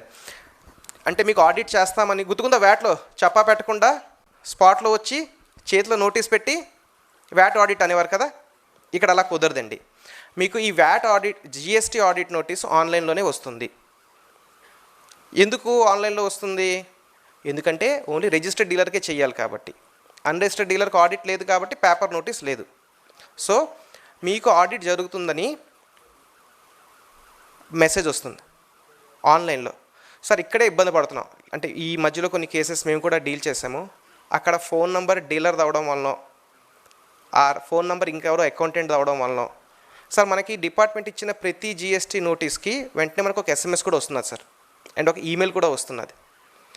So ఆ email SMS ఏంటో ఒక్కసారి మనం చూసుకోవాలి. 3B file చేసే మనం OTPలకే కాదు, even department notice issue చేస్తున్నా కూడా మనకి SMSలు అండ్ ఈమెయిల్స్ వస్తున్నాయి. అది మీరు చూసుకోలేదనుకోండి పుణ్యకాలం దాటిపోతుంది. ఇవాళ మార్నింగ్ పెద్దలు చెప్పినట్టుగా GST is a time bound law. Subbarao గారు చెప్పారు, ఏదైనా ఇబ్బంది ఉంటే కొద్దిగా సీటో గారు హెల్ప్ చేయాలంటే పేపర్ తీసుకెళ్ళి ఏదో ఆయన రిక్వెస్ట్ చేసి కాల్లో చేతిలో పడి, సార్ కొద్దిగా ఒక 2 రోజులే లేట్ అయిందండి, బ్యాక్ డేట్లో స్టాంప్ వేసి చేయండి సార్ అని మీరు రిక్వెస్ట్ చేసే అవకాశాలు ఉండేవి. కానీ GSTలో అవ్వదు. ఎందుకంటే కంప్యూటర్కి మీరు చేతులు కాళ్ళు పట్టుకోవడానికి కూడా అది ఎక్కడ ఉన్నాయో మనకు తెలియదు, వినదు. పోనీ ఏదైనా ఇచ్చి పుచ్చి చేసుకుందామంటే తీసుకోదు, అంతే కదా. So GST is a time bound law. ఈ time bound law and system driven law కాబట్టి మీకు నోటీస్ వచ్చిన వెంటనే మీకు డిపార్ట్మెంట్ ఇన్ఫామ్ చేసింది 15 days ఇన్ అడ్వాన్స్ దట్ మేము ఆడిట్కి వస్తామా లేకపోతే మీరు ఆడిట్కి రికార్డ్ తీసుకొని రావాలా. ఆడిట్లో వాళ్ళు మనల్ని రికార్డ్ తీసుకొని రమ్మని చెప్పొచ్చు, ఆర్ మీరు రికార్డ్ రెడీ చేసి ఉంచండి మేము మీ దగ్గరికి వస్తామని కూడా చెప్పొచ్చు. నోటీస్ జాగ్రత్తగా చదవండి. వాళ్ళు వస్తామని రాసారా లేకపోతే మనల్ని తీసుకొని వెళ్ళాలా. 1.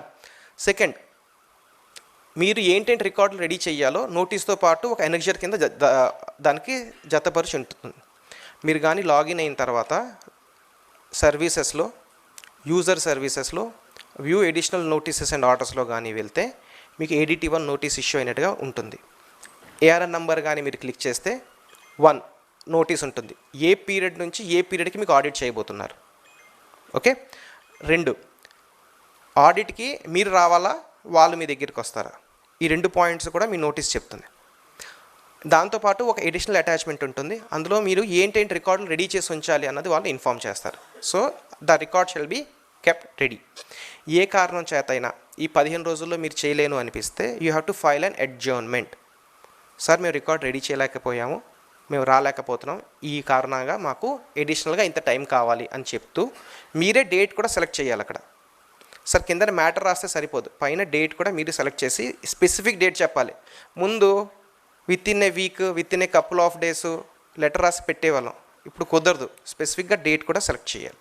ఓకే. సో ఆ డేట్ కల్లా మీరు రికార్డు అవైలబుల్ అయ్యేటట్టు చూసుకోండి. ఫైన్.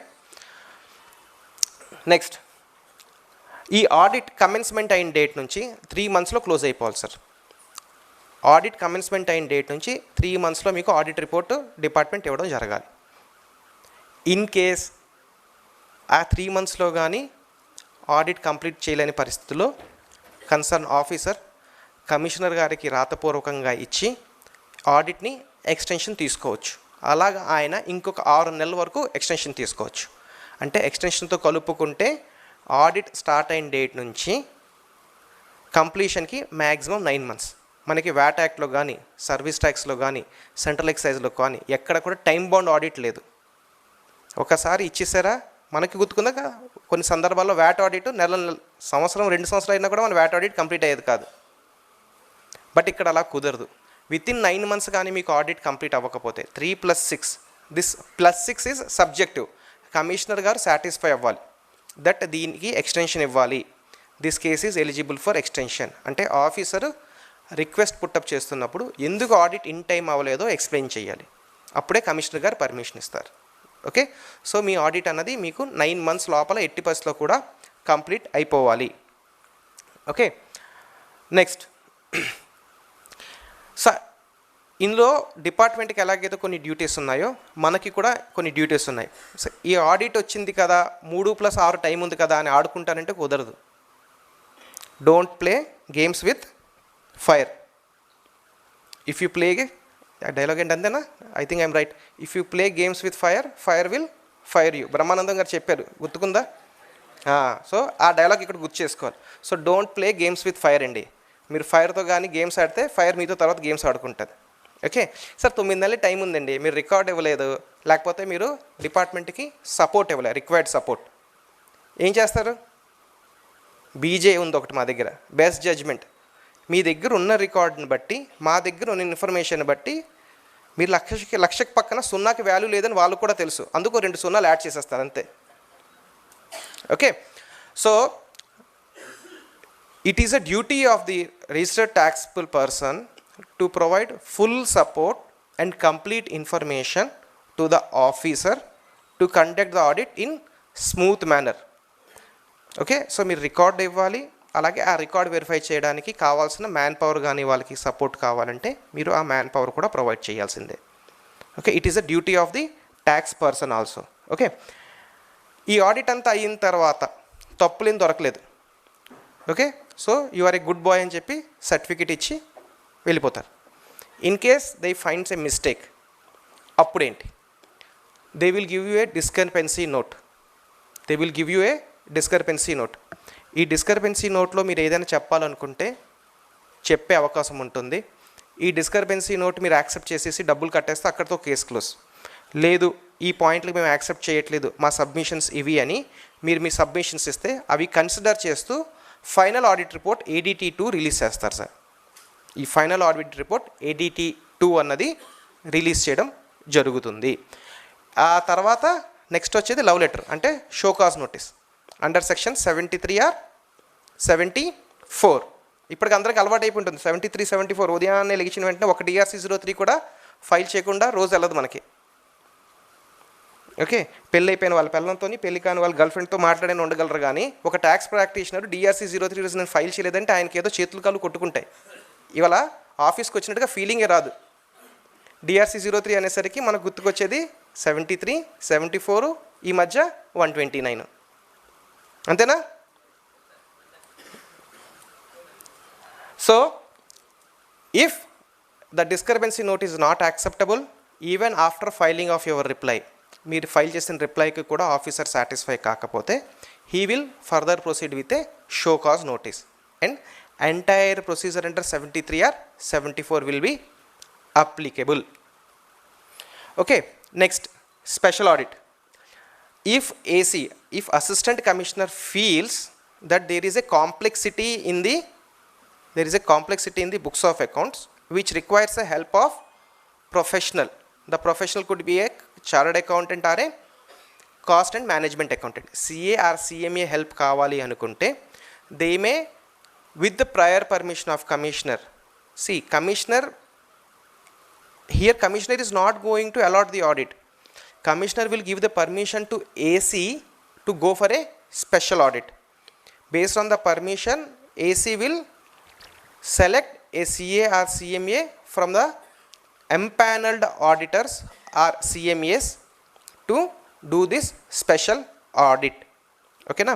సో సెక్షన్ 66 కింద ఇవ్వచ్చు. ఇక్కడ కూడా within 90 days concern appointed special auditor మీ ఆడిట్ చేసి రిపోర్ట్ ఇవ్వాలి. ఇన్ కేస్ ఆయన ఇవ్వలేని పక్షాన again with prior permission of AC that can be extended for further 90 days. Sir అర్థం చేసుకోవాల్సింది 65లో 3 months అండి, 66లో 90 days. 90 days ఆర్ నాట్ 3 months. రెండిటికి డిఫరెన్స్ ఉంది. మీ అదృష్టం బాగుండి జూలై ఆగస్టు తోడు వచ్చింది అనుకోండి సార్, సో సెప్టెంబర్లో 2 రోజులు తగ్గిపోతాయి.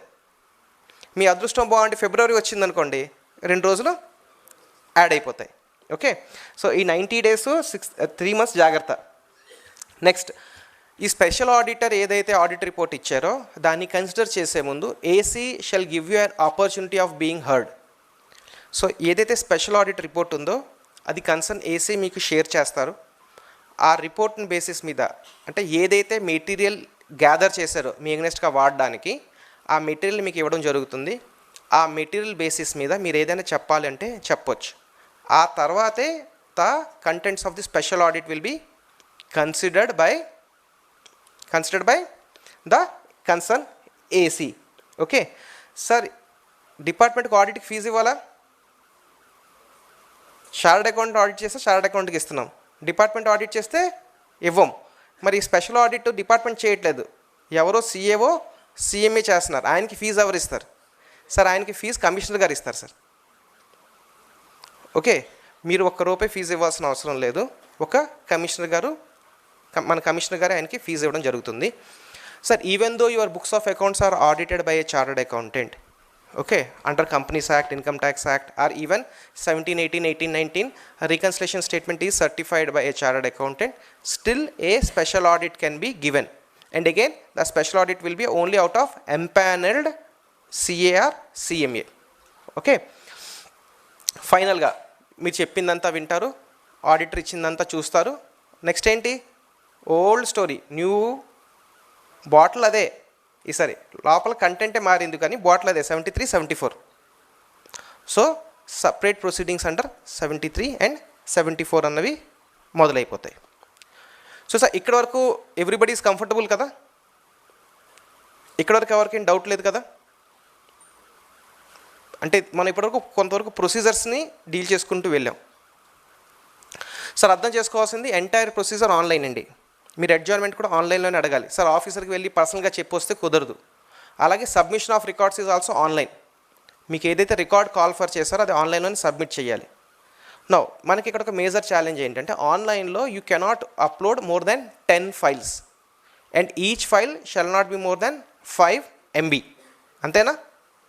మన దగ్గర అందులో ఫస్ట్ అండ్ ఫార్మోస్ట్ అన్నిటికన్నా పెద్ద record purchase bills, 3 box files 5 box files ఉంటాయి. ఎలా చేస్తాం? అప్పుడు వేఅవుట్ ఏంటి? సో వన్ ప్రొఫెషనల్ వేఅవుట్ ఏంటంటే మీరు ఏదైనా రికార్డ్ ఆన్లైన్లో అప్లోడ్ చేయలేమనుకుంటే ఆ రికార్డ్ మాన్యువల్గా సబ్మిట్ చేసిన తర్వాత ఆ ఎక్నాలజ్మెంట్ కాపీ తీసుకోండి, ఆ ఎక్నాలజ్మెంట్ కాపీని ఆన్లైన్లో అప్లోడ్ చేయండి. ఎందుకు ఇది ఇంపార్టెంట్ అంటే సార్ ఆడిట్ ఎన్ని రోజుల్లో అయిపోవాలన్నాను? 3 months. ఎప్పటి నుంచి? Date of commencement, notice date నుంచి కాదు సుమా. సో ఈ డేట్ ఆఫ్ కమెన్స్మెంట్ అన్నది చాలా ఇంపార్టెంట్. మీరు ఎంత వేగంగా డేట్ ఆఫ్ కమెన్స్మెంట్ తెచ్చుకోగలరో మీకు అంత వేగంగా ఆడిట్ కంప్లీట్ అవడానికి అవకాశం ఉంటుంది. సో ఇది అప్లోడ్ చేయడానికి కూడా కారణం అదే. మీరు ఏదైతే రికార్డు PDF ఫైల్స్ ఇవ్వాలనుకుంటున్నారో అవన్నీ మీరు రెడీ చేసుకోండి. ఏ రికార్డ్ అయితే మీరు ఆన్లైన్లో అప్లోడ్ చేయలేము because of data restriction or technology restriction, whatever may be, submit those records manually, upload that acknowledgement in support that you have submitted that record. Clear? ఎందుకంటే ఈ question ఎవరో ఒకరు అడుగుతారు అనుకున్నాను బట్ మిస్ అయ్యాం. ఉంది సార్, వస్తాం. అదే మనకి పెద్ద హెడ్ఏక్ సార్. డిపార్ట్మెంట్కి మనకి నెక్స్ట్ రాబోయే గొడవ అదే. వద్దాం సార్ అది. సో చూడండి సార్, ఇప్పుడు మనం మాట్లాడుకున్నాం కదా, ఫస్ట్ మనకి రిసీట్ ఆన్లైన్లో వస్తుంది. Okay, next submission of records adjournment ఆన్లైన్లోనే చేయాలి. డ్రాఫ్ట్ ఆడిట్ రిపోర్ట్ కూడా మీకు ఆన్లైన్లోనే వస్తుంది. ఆ డ్రాఫ్ట్ ఆడిట్ రిపోర్ట్కి రిప్లై కూడా మీరు ఆన్లైన్లోనే ఇస్తారు, ఫైనల్ ఆడిట్ రిపోర్ట్ కూడా మీకు ఆన్లైన్లోనే వస్తుంది. సో ఇక్కడ వరకు ప్రొసీజర్ ఏదైతే ఉందో anybody can do, any officer appointed by or authorized by commissioner can do, but assessment cannot be done by the audit officer. Only jurisdiction officer can do the assessment. ADT 2 issue అయిన వెంటనే మీ file జ్యుడిస్డిక్షన్ కమిషనర్కి shift అయిపోతుంది. అంటే show cause notice audit officer ఇస్తారు, కానీ ఎడ్యుడికేషన్ మీ జ్యుడిస్డిక్షనల్ officer చేస్తారు. So ఇది ఒక్కటే difference అండి. మనకి వ్యాట్ యాక్ట్లో కూడా ఉండేది గుర్తుకుంటే, ఆడిట్ ఎవరేం చేసినా అసెస్మెంట్ అదే ఆఫీసర్ చెయ్యాలి అంటే మళ్ళీ డీసీ గారు పర్మిషన్ తీసుకొని చెయ్యాలి, డీసీ గారు సపరేట్ ఆథరైజేషన్ ఇవ్వాలి. 1B 1Cలు గుర్తుకుంటే, అంటే వ్యాట్ నుంచి వచ్చిన వాళ్ళందరూ గుర్తుకుంటాయి 1B 1Cలు.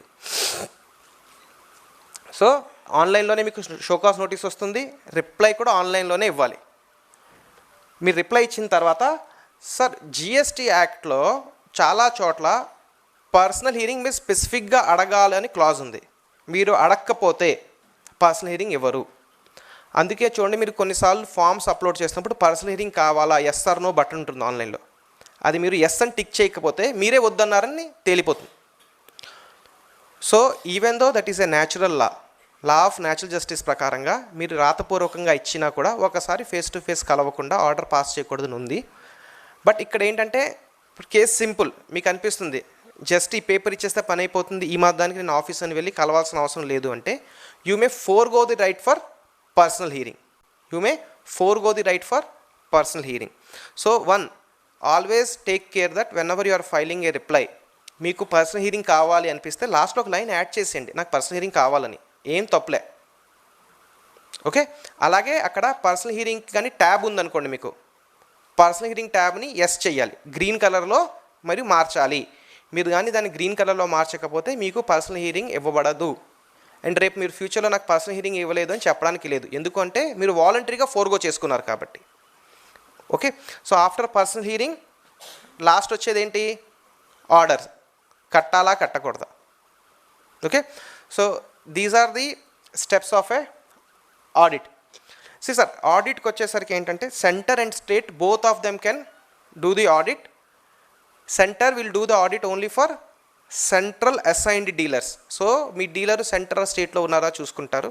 సెంటర్ డీలర్స్కి సెంటరే ఆడిట్ చేస్తుంది, స్టేట్ డీలర్కి స్టేటే ఆడిట్ చేస్తుంది. మనకి ఉన్న ప్రెజెంట్ సర్క్యులర్స్లో ఓన్లీ ఇన్వెస్టిగేషన్ వరకు జ్యుడిస్డిక్షన్ లేదు, ఓన్లీ ఇన్వెస్టిగేషన్ వరకు జ్యుడిస్డిక్షన్ లేదు. Other than investigation there is a concept of jurisdiction. So sir CBIC వాళ్ళు 2019లో ఒక డీటెయిల్డ్ మాన్యువల్ రిలీజ్ చేయడం జరిగింది సార్. మీరు ఆన్లైన్లో గూగుల్లో వెళ్ళి CBIC GST ఆడిట్ మాన్యువల్ అని కొడితే మీకు డీటెయిల్డ్గా ఆడిట్ మాన్యువల్ వస్తుంది. అందులో ఎవరు ఆడిట్ చేయొచ్చు, ఏ లిమిట్ వరకు ఎవరు ఆడిట్ చేస్తారు, ఏంటి ఆడిట్ ఫార్మాట్స్ ఉన్నాయి, వాళ్ళు ఏంటి చెక్ చేయబోతున్నారు, వాళ్ళకి ఏంటి చెక్ లిస్టులు ఉన్నాయి, వాళ్ళ వర్కింగ్ పేపర్స్ ఎలాగుంటాయి, అవన్నీ ఇన్ డీటెయిల్డ్గా ఉంటాయి. That can be helpful for us also.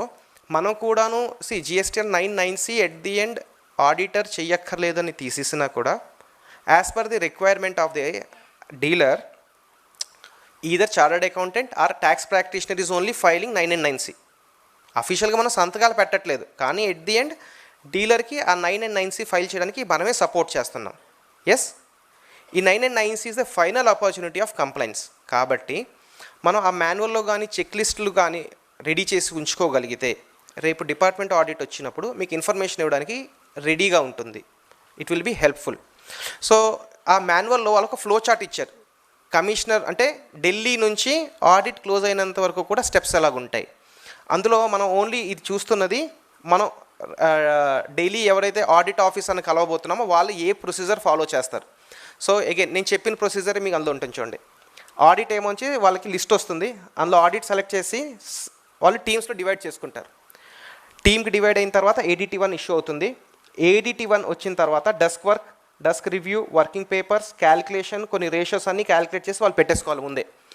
దాంట్లో అన్నిటికీ ఫార్మాట్స్ ఉన్నాయి, ఎలా ప్రిపేర్ చేసుకోవాలో ఇవి అయిన తర్వాత ఇంటిమేషన్ 1A పంపిస్తారు ఆడిట్ ఫైండింగ్ యూనిట్కి. ఆ తర్వాత మనం consent, next draft audit report, subject to reply. అందులో ఏంటంటే ఆన్ ద స్పాట్, అంటే మీకు ఆఫీసర్ అక్కడే చెప్పారు, సార్ ఇది మీరు తప్పు చేశారు, స్పాట్లో ఒప్పేసుకొని అక్కడే కట్టేశారు, దాన్ని ఆన్ ది స్పాట్ అంటాం. Okay, accepted or not accepted. మీకు డ్రాఫ్ట్ ఆడిట్ రిపోర్ట్లో ఆ పారా మీరు యాక్సెప్ట్ చేస్తున్నారా చేయట్లేదా, మీరు ఇచ్చిన రిప్లైలను బట్టి మీకు ఫైనల్ ఆడిట్ రిపోర్ట్ రిలీజ్ అవుతుంది. కమిటీ అప్రూవల్ బట్టి పారా క్లోజ్ అయిందా, ఇష్యూ క్లోజ్, పారా క్లోజ్ అవ్వలేదా జ్యుడిషియల్ ఆఫీసర్కి పంపించి నోటీస్ ఇచ్చిమన్నారు. సో ఇప్పుడు మనం డిస్కస్ చేసిన మొత్తం ప్రాసెస్ వాళ్ళు ఈ డయాగ్రామ్ బేసిస్ మీద మనకి ఎక్స్ప్లెయిన్ చేయడానికి ట్రై చేశారు. సో మనకి వాళ్ళు ఏంటి ఇవ్వాలన్నాము స్టార్టింగ్లో రికార్డ్స్. అసలు ఏ రికార్డ్స్ వాళ్ళు అడగొచ్చు. మీరు కానీ ఆడిట్ వచ్చింటే చూడండి, ఒక 2 పేజీలు చెక్ లిస్ట్ వచ్చి ఉంటుంది, ఒక 30-35 ఐటెంలు ఇవ్వాలని. ఓకే, సి జిఎస్టీ ఆడిట్లో వాళ్ళు ఏదైతే రికార్డ్ ఇమ్మన్నారో యాక్ట్లోనే ఏంటి రికార్డ్స్ ఇవ్వాలి అంటే రికార్డ్స్ అసలు మీరు ఏంటి మెయింటైన్ చేయాలని ఉంది. మీరు చట్టరీత్యా కానీ ఆ రికార్డ్స్ మెయింటైన్ చేయాల్సిన అవసరం లేకపోతే ఆఫీసర్ అడిగినా మీరు ఇవ్వాల్సిన అవసరం లేదని నా ఒపీనియన్ సార్. ఎందుకంటే చట్టం మిమ్మల్ని ఆ రికార్డ్ మెయింటైన్ చేయమని చెప్పట్లే. For example central excise officer వస్తే గేట్ పాస్ బుక్ ఉందా అని అడుగుతారు వాళ్ళకి, ఎందుకంటే సెంట్రల్ ఎక్సైజ్లో అది అలవాటు అయిపోయింది గేట్ పాస్ బుక్. కానీ జిఎస్టీలో గేట్ పాస్ బుక్ అన్న సిస్టమ్ లేదు. ఓకే, సో మనం మెయింటైన్ చేయాల్సింది ఏమిటి, సెక్షన్ 35 ప్రకారంగా our record shall be true and correct. First in case manufacturing కానీ ఉంటే ప్రొడక్షన్ అండ్ మ్యానుఫ్యాక్చరింగ్ యొక్క రికార్డ్స్ అన్నీ మీరు ఇవ్వాలట. In case of others inward outward supplies of goods and services యొక్క అకౌంట్స్ ఇవ్వాలి, స్టాక్ రికార్డ్స్ ఇవ్వాలి, input tax credit availed, output tax payable, paid, such other particulars as may be prescribed. అంటే section 3 కిందన commissioner గారికి rights ఇచ్చారు, మిమ్మల్ని additional records maintain చేయమని ఆయన నోటిఫై చేయొచ్చు. సో కమిషనర్ ఎవరికైనా ఇవి ఎడిషనల్ రికార్డ్స్ మెయింటైన్ చేయాలి అని కానీ నోటిఫికేషన్ ఇస్తే ఆ క్లాస్ ఆఫ్ డీలర్స్ ఆ ఎడిషనల్ రికార్డ్స్ మెయింటైన్ చేయాలి. మీరు చూడండి, ఆ 35 చెక్ లిస్ట్లో సగం కన్నా ఎక్కువ ఇక్కడ లేవు. Example waybill register, waybill cancelled waybill list, reasons for cancelled waybill, GSTR 9, GSTR 9C, GSTR 3B, GSTR 1. Already అవి ఎలక్ట్రానికల్లీ మనం డిపార్ట్మెంట్కి సబ్మిట్ చేస్తాం, అది డిపార్ట్మెంట్ దగ్గరే ఉంది, అందుకు మనల్ని వాడు మెయింటైన్ చేయమని చెప్పట్లేదు.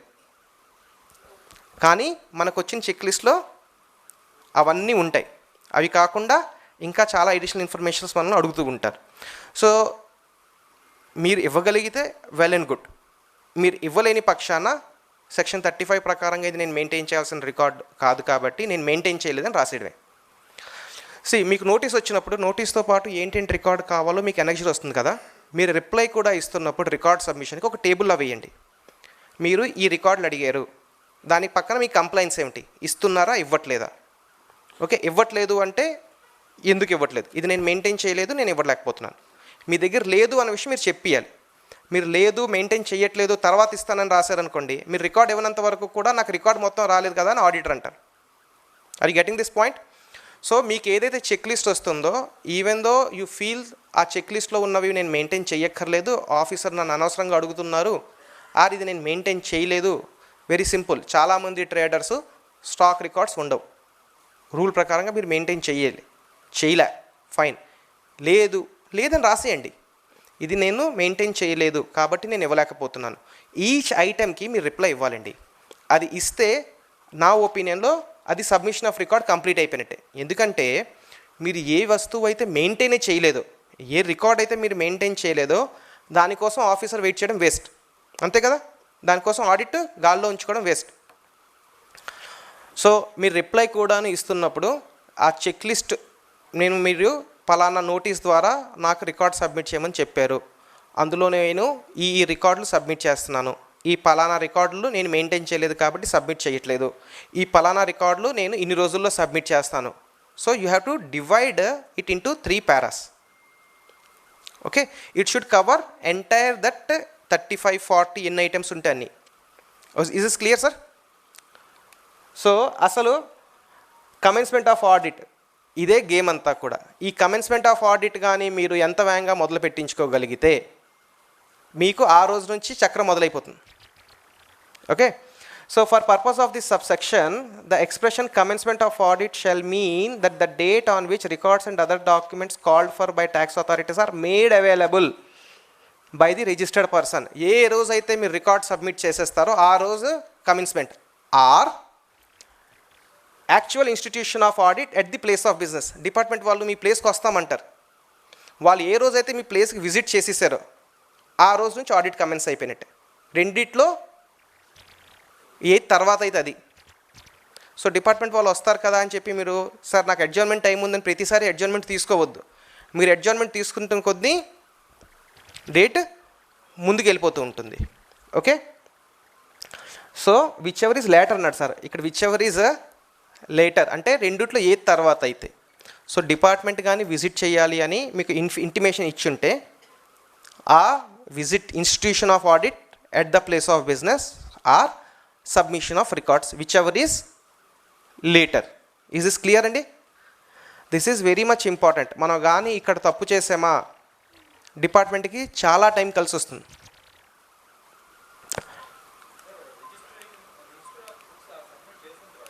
Sir sir again unlike VAT ఇక్కడ విజిట్ చేసే ముందు under section 71 they will issue a 15 days advance intimation that they are visiting your premises. Technically yes, technically yes sir. If it is 2 months 29 days మీరు record ఇచ్చిన తర్వాత వాళ్ళు వచ్చారు అంటే these are the places where court also comes into play. ఎందుకు అంటే it is very much clear that మీరు record అంతా సబ్మిట్ చేశారు, పెండింగ్ రికార్డ్స్ లేవు, అండ్ 1 day బిఫోర్ ఏమొచ్చి వాళ్ళు వస్తాము అనడం అన్నది ఇట్స్ అన్ఫేర్. సో అగైన్ నేను స్టార్టింగే చెప్పాను sir, when ever department wants to conduct an audit they are should be also with a open minds. Okay, see sir, audit is not for purpose of revenue maximization. I am against this sentence that audit is for revenue maximization. Audit is only to check your level of compliance. Audit is to check your level of compliance, and audit is a helpful tool frankly speaking if done in a good spirit. Sir ee roju ఏదైనా మీరు తప్పులు చేస్తున్నారు department కానీ మీకు identify చేసి చెప్పగలిగితే next time నుంచి sir తెలుసో తెలియకో తప్పులు జరగవచ్చు. యాజ్ మూర్తి సార్ రైట్లీ టెల్లింగ్, నేను కూడా చాలా సెషన్స్లో చెప్తుంటాను, నాకు చట్టం అంతా తెలుసు, నాకు యాక్ట్ మీద కంప్లీట్ గ్రిప్ ఉంది, కంప్లీట్ నాలెడ్జ్ ఉందని డిపార్ట్మెంట్ సైడ్ నుంచి కానీ ప్రాక్టీషనర్ సైడ్ నుంచి కానీ ఎవరైనా చెప్తున్నారంటే తప్పు. Sir this is a new law, it's an evolving law. ఇంకా జస్ట్ ఇప్పుడు అది ఎల్కేజీలో జాయిన్ అయింది సార్. ఎందుకంటే పాత రోజుల్లో 5 సంవత్సరాలు కంప్లీట్ అయిన తర్వాతే స్కూల్కి పంపించేవాళ్ళు పిల్లల్ని, అంతే కదా సార్. 5 సంవత్సరాలలోకి ఇంట్లో జాగ్రత్తగా చూసుకున్నాం. చూసారా ఫస్ట్ ఇయర్ మీరు చిన్న చిన్న తప్పులు సార్ తప్పు చేసాం, ఎందుకు టెన్షన్ పడుతున్నారు, హూనా నేను చూసుకుంటాను నీకేం ఇబ్బంది ఉండదు. కానీ ఇప్పుడు ఆడిట్లో ఆ మేహూనాయి గుర్తుకొస్తున్నాయి, నేను ఉన్నాను కదా అది చెప్పానా నేను ఉన్నానని, ఇప్పటికీ నేను అదే చెప్తున్నాను నేను ఉన్నాను. ఓన్లీ టోన్ మారింది, టోన్ మారింది, నేను ఉన్నాను అన్న టోన్ మారింది, పదాలు మారలే. ఓకే, సో సార్ జిఎస్టీ కొత్తగా సార్, సో పెళ్ళైన కొత్తలోనేమోంచి చాలా హడావిడిగా ఉంటుందండి. 2 సంవత్సరాలు 3 సంవత్సరాల తర్వాత కాస్త తెలుస్తాయి నెమ్మదిగా, అందులో పిల్లలు అయిన తర్వాత ఇంకా కష్టాలు తెలుస్తుంటాయి. Okay, so this is also like that sir. Already it completed it's primary అంటే ఇది ప్రైమరీ ఎడ్యుకేషన్ లెవెల్కి వచ్చింది. సో ఇంకొక నెక్స్ట్ 10 years వరకు సుప్రీంకోర్టు చాలా ఇష్యూస్ని సెట్ రైట్ చేయదు. అంటే సో సుప్రీంకోర్టు లెవెల్కి వెళ్ళి సుప్రీంకోర్టులో అవి సెట్ రైట్ అయ్యి లా ఫైనలైజ్ అవ్వడానికి మనకి టైం పడుతుంది. So there are many issues which require to be set right. So అందుకే నేను చెప్తున్నాను అది ఇంకా ఎల్కేజీలోకి వచ్చిందని. Okay, so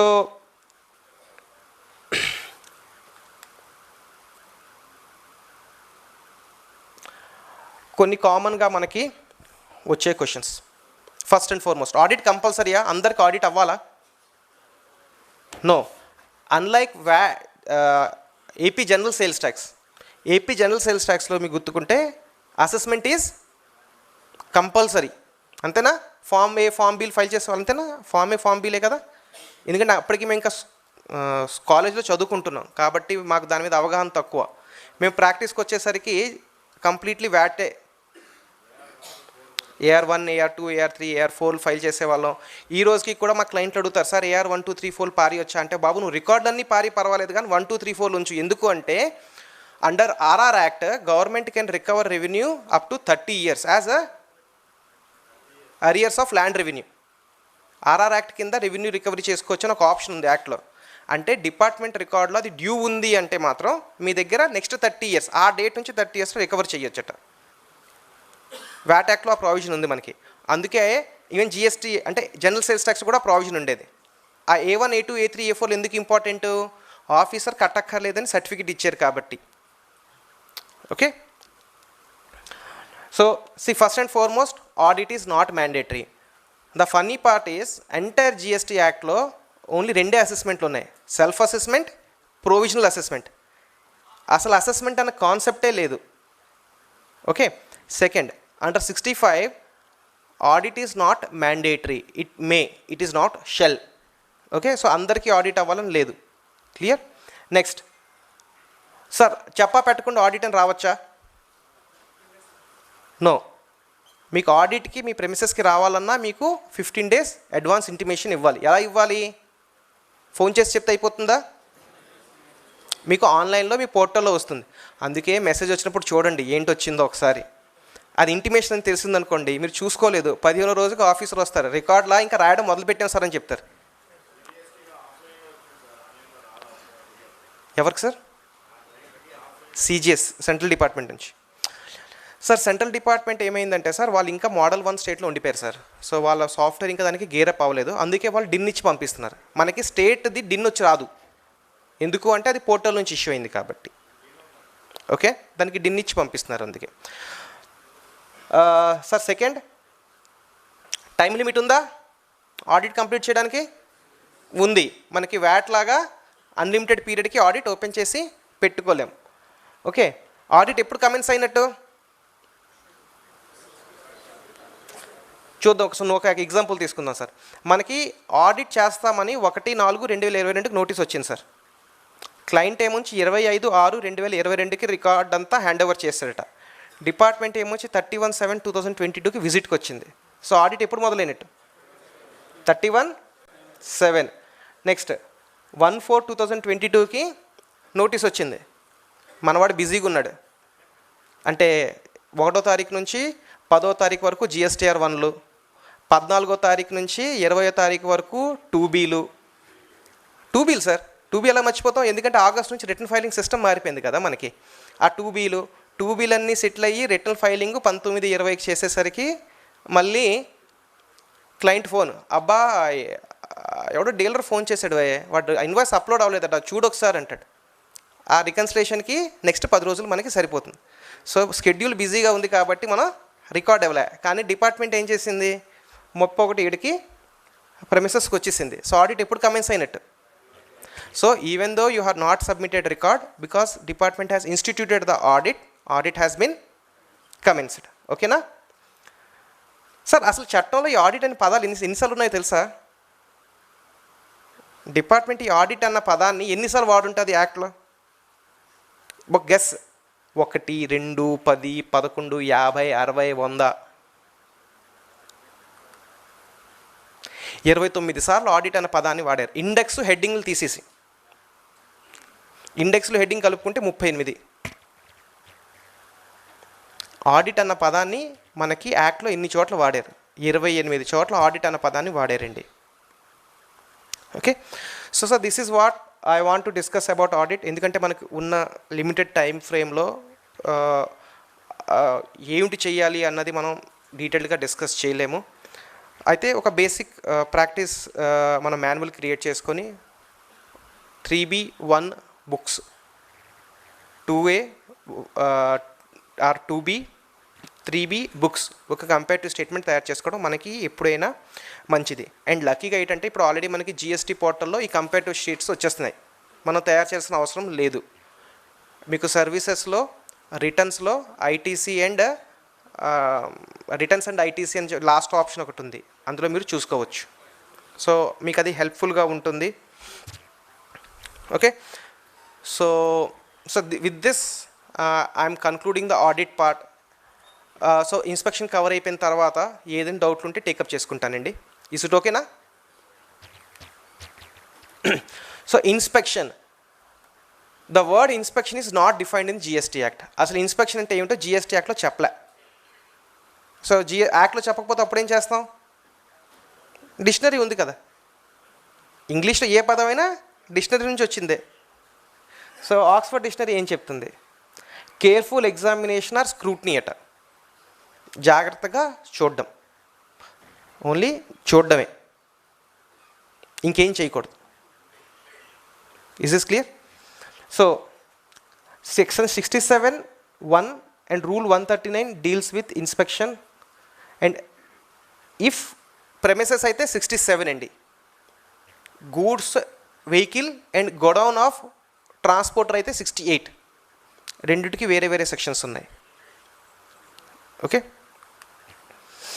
so in case 67(1),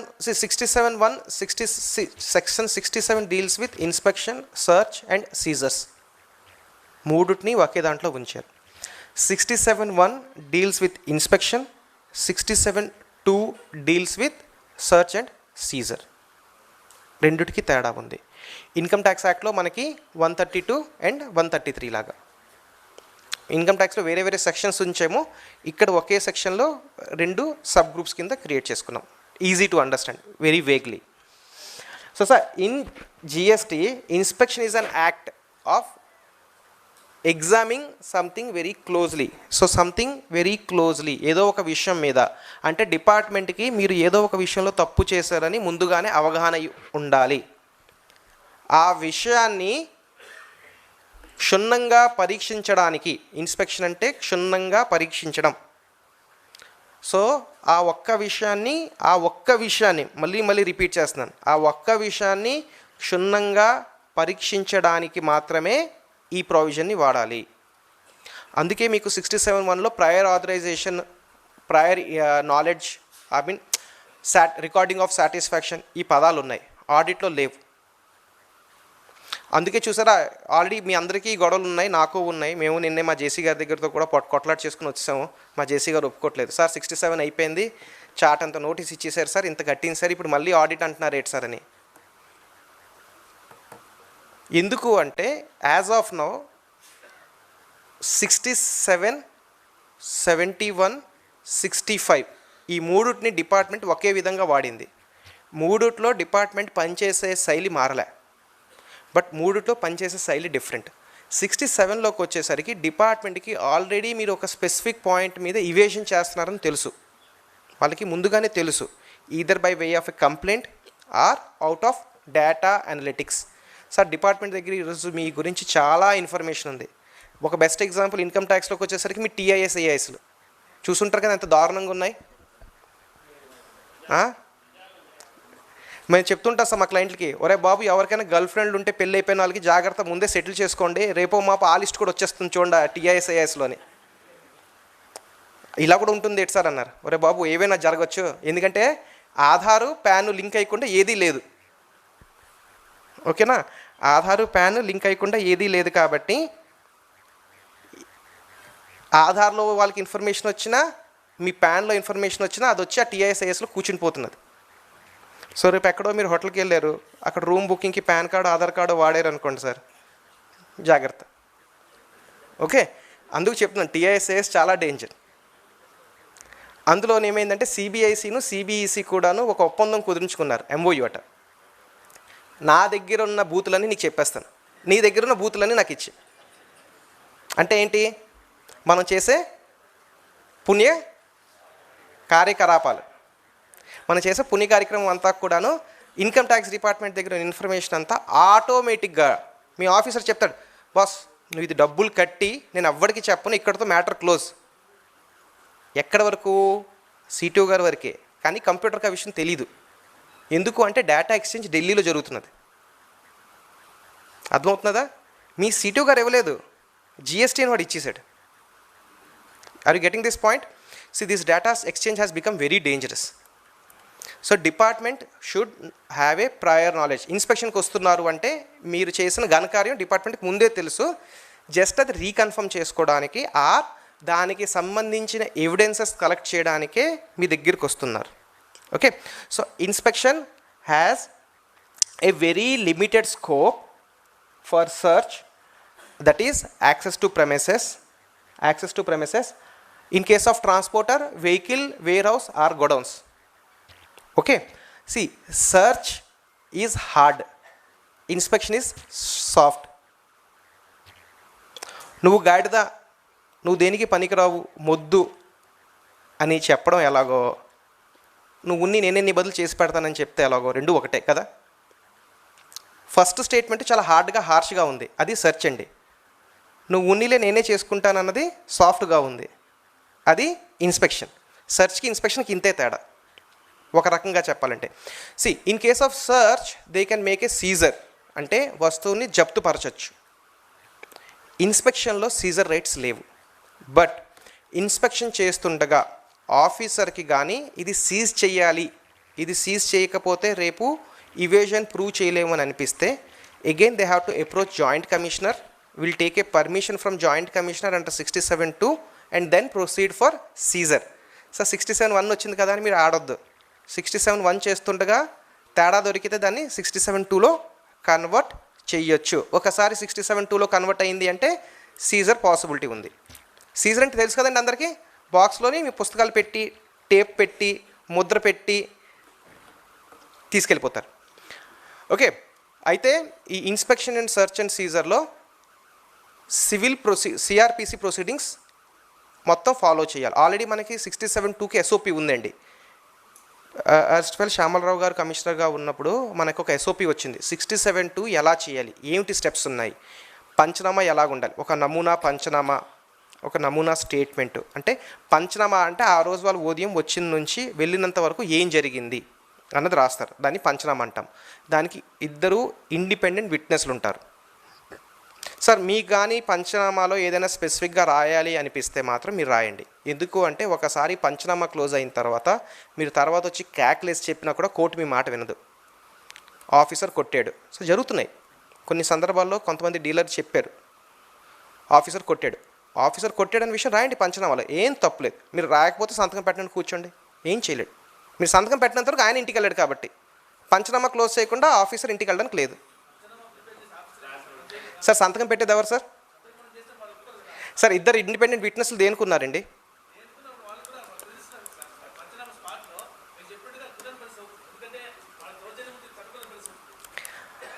sir ఒక్కసారి పంచనామాలో, సార్ మీరు అంటున్నారు కానీ పంచనామాలో ఇలా జరిగిందని రాసిన సందర్భాలు కూడా ఉన్నాయి. లేకపోతే ఫర్ ఎగ్జాంపుల్ ఆఫీసర్ వచ్చి నా మడి లేకుండా నా దేవుని ముట్టుకున్నాడు, నాకు మడాచారం ఉంది, మడి ఉండగానే నేను దేవుని ముట్టుకుంటాను, మడి లేకపోతే నేను ముట్టుకోను. సో మడి లేకుండా ముట్టుకున్నాడు. సార్ మీకు తెలంగాణ హైకోర్టులో ఒక మంచి కేసు ఉంది సార్, ఆఫీసర్ కొట్టాడని చెప్పి. వాడు ఈవెన్ పోలీసులకి ఫోన్ చేస్తాడు, పోలీసులు వచ్చి తిరిగి ఏమొచ్చి వీడిని హాస్పిటల్కి తీసుకెళ్ళారు. ఓకే, అక్కడ డిపార్ట్మెంట్ ఏమందంటే మేము కొట్టలేదని డిపార్ట్మెంట్ చెప్పింది. కోర్టు ఏం చెప్పిందంటే ఫస్ట్ వీళ్ళే కొట్టారని చెప్పి డిపార్ట్మెంట్ వాళ్ళు ఫోన్ చేశారన్నాడు. 6:30కి డీలర్ ఫోన్ చేసి నన్ను డిపార్ట్మెంట్ వాళ్ళు కొడుతున్నారని కంప్లైంట్ ఇచ్చాడు. 8 గంటలకి డిపార్ట్మెంట్ వాళ్ళు ఫోన్ చేసి మమ్మల్ని కొడుతున్నారని కంప్లైంట్ ఇచ్చారు. 8:30కి పోలీసులు వచ్చారు. ఫ్రాక్చర్డ్ పర్సన్ని, ఎవరైతే డీలర్ ఉన్నాడో ఆయనకి ఫ్రాక్చర్ జరిగింది, ఆయన్ని హాస్పిటల్ అడ్మిట్ చేయడం జరిగింది, అది కూడా దగ్గరలోనే ప్రైవేట్ హాస్పిటల్లో. Matter gone to court. Court ఏం చెప్పిందంటే ఫస్ట్ కంప్లైంట్ ఎవరు చేశాడు? డీలర్. జనరల్గా డీలర్ కంప్లైంట్ చేస్తే పోలీస్ యాక్షన్ తీసుకోదని మాకు తెలుసు. కాబట్టి ఫస్ట్ కంప్లైంట్ లాగ్ అయింది. ఎందుకంటే 100 నెంబర్ కాల్ చేశాడు కాబట్టి అక్కడ రిజిస్టర్లో రాయాలి, కంప్లైంట్ వచ్చిందంటే లాగ్ చేయాలి. లాగ్ చేయకుండా అవ్వదు, లాగ్ ఉంది. సో ఫస్ట్ 108 కంప్లైంట్ చేశాడు ఆయన, 100 కూడా కాదు 108 చేశాడు కంప్లైంట్. 108లో కంప్లైంట్ ఉంది కాబట్టి లాగ్ ఉంది. ఫస్ట్ కంప్లైంట్ ఆయన లాగ్ చేశాడు. రెండోది ఫ్రాక్చర్ జరిగింది, ఆ గవర్నమెంట్ హాస్పిటల్కి వెళ్ళలేదు, ప్రైవేట్ డాక్టర్ ఇచ్చాడు. ఆ మూమెంట్లో గవర్నమెంట్ హాస్పిటల్ ప్రైవేట్ డాక్టర్ కాదు, డాక్టరే, ఆయన కట్టుకట్టాడు కాబట్టి. రెండోది సీసీటీవీలన్నీ ఆపించారు. So there are some indications which say దౌర్జన్యం జరిగిందని. The officer was removed from the enquiry close చేయలేదు. ఏ ఆఫీసర్ అయితే అక్కడ ఇన్వాల్వ్ అయ్యి ఉన్నారో వాళ్ళు ఎంక్వైరీ చేయకూడదు, అదర్ ఆఫీసర్స్ని అపాయింట్ చేయండి అని చెప్పేసి టీంని మార్చడం జరిగింది. సో సార్ మీకు ఏదైనా తప్పులు జరుగుతున్నాయి అంటే పంచనామాలో రాయాల్సిన బాధ్యత మీదే. ఎందుకంటే అందులో లైన్ ఉంటుంది, నా రిలీజియస్ సెంటిమెంట్స్ని కానీ నా పర్సనల్ సెంటిమెంట్స్ని కానీ డిస్టర్బ్ చేయలేదు, నాతో ఎటువంటి దుర్వ్యవహారం చేయలేదు. మీరు చూడండి, కావాలంటే ఎస్ఓపి డౌన్లోడ్ చేసుకోండి, ఎస్ఓపిలో చివరిన పారా ఉంది. So if you are not comfortable you have every right. Fine, మీరు అన్నారు అయిపోయింది, వెళ్ళిపోయారు. Next sir within best possible time period you have to retract అండి. మీరు చెప్పారు కదా సార్ ఈ విట్నెస్లు కూడా భయపడిపోయారు, ఆ మూమెంట్లో దౌర్జన్యం జరిగింది, నేను సంతకం పెట్టి వెళ్ళిపోయారు. వెళ్ళిపోయిన తర్వాత రీజనబుల్ టైం పీరియడ్లో మీరు కంప్లైంట్ ఫైల్ చేయాలి. రీజనబుల్ అన్నది చూసుకోండి.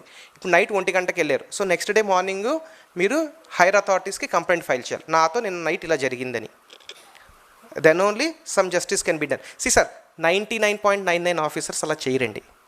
వెరీ రేర్ సిచ్యువేషన్స్లో కొంతమంది హై హెడెడ్. సార్ చూడండి, మనలో అందరూ మంచి వాళ్ళు లేరు, అలాగే డిపార్ట్మెంట్లో అందరూ చెడు వాళ్ళు లేరు, అంతే కదా sir?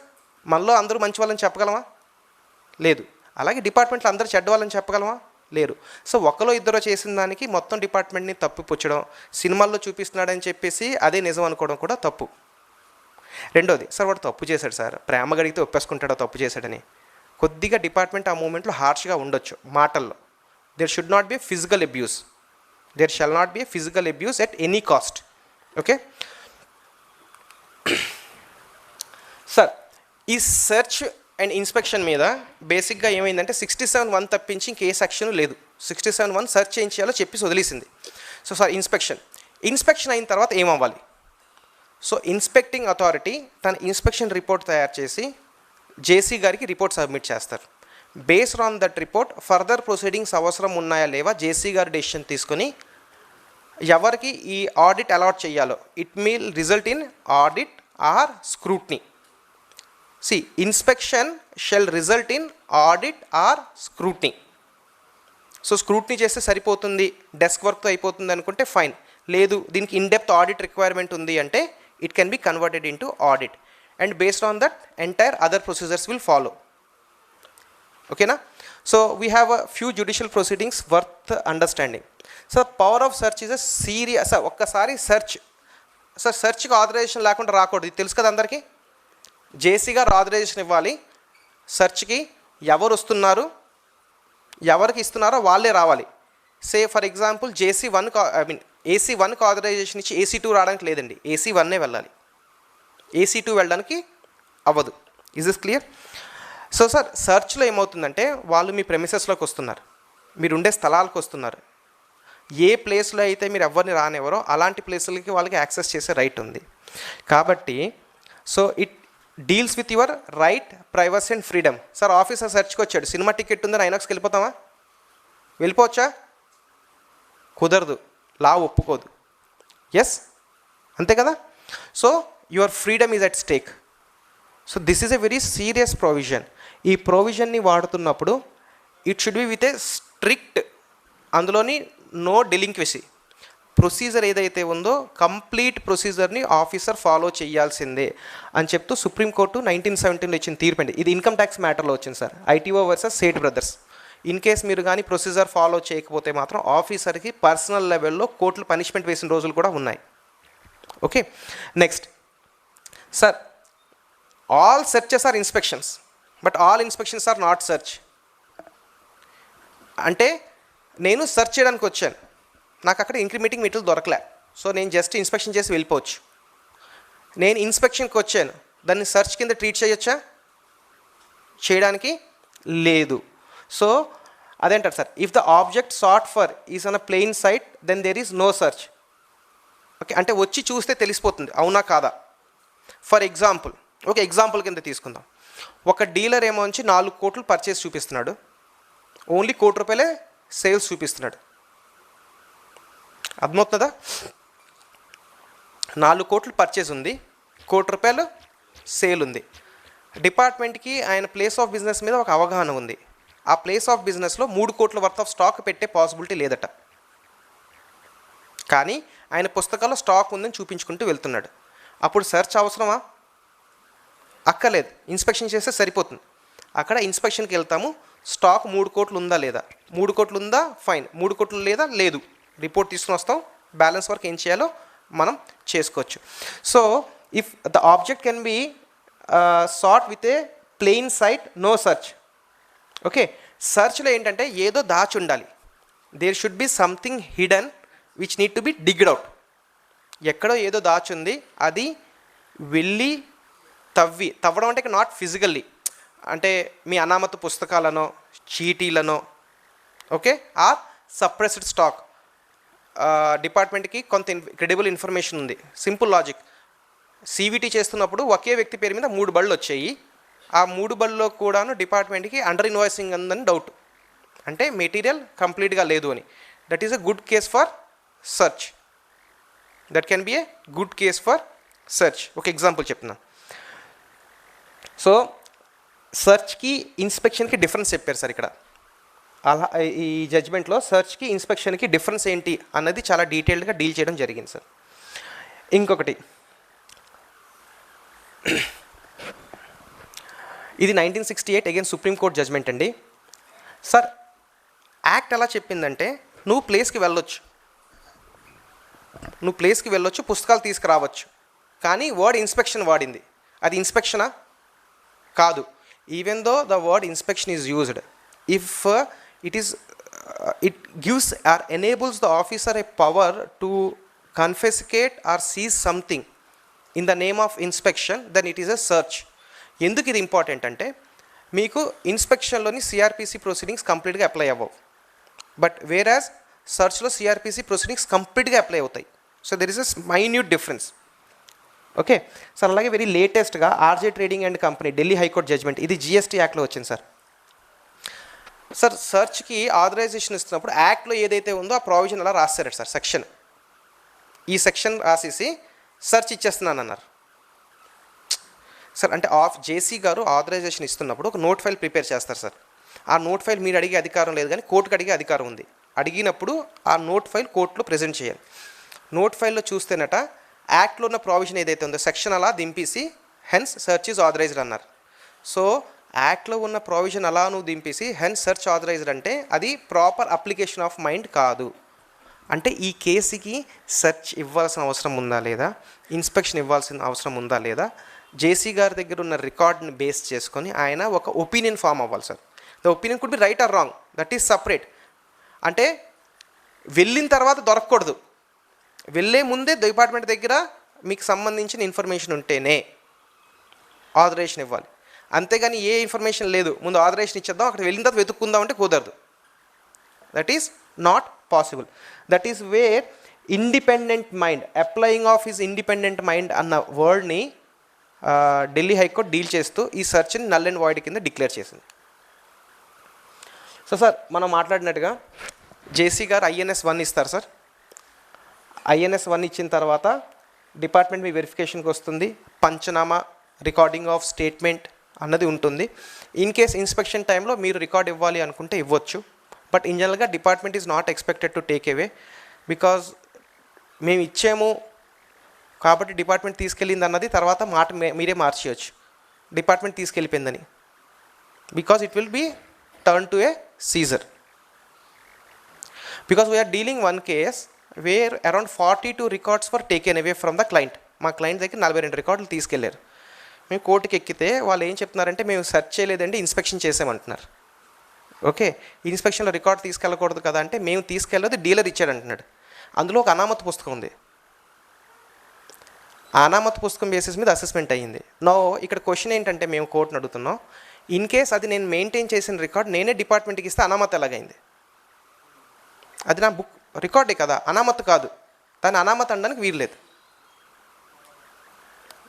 You are getting my point sir? నేనే సార్ ఎవరైనా బుర్రున్నాడు అనామత్ రికార్డ్ తీసుకెళ్ళి డిపార్ట్మెంట్కి ఇస్తాడా? సార్ ఇది నా అనామత్ రికార్డు, ఇందులో నేనేమో నుంచి ఎగ్గొట్టిన సేల్ అంతా రాసిస్తుందని.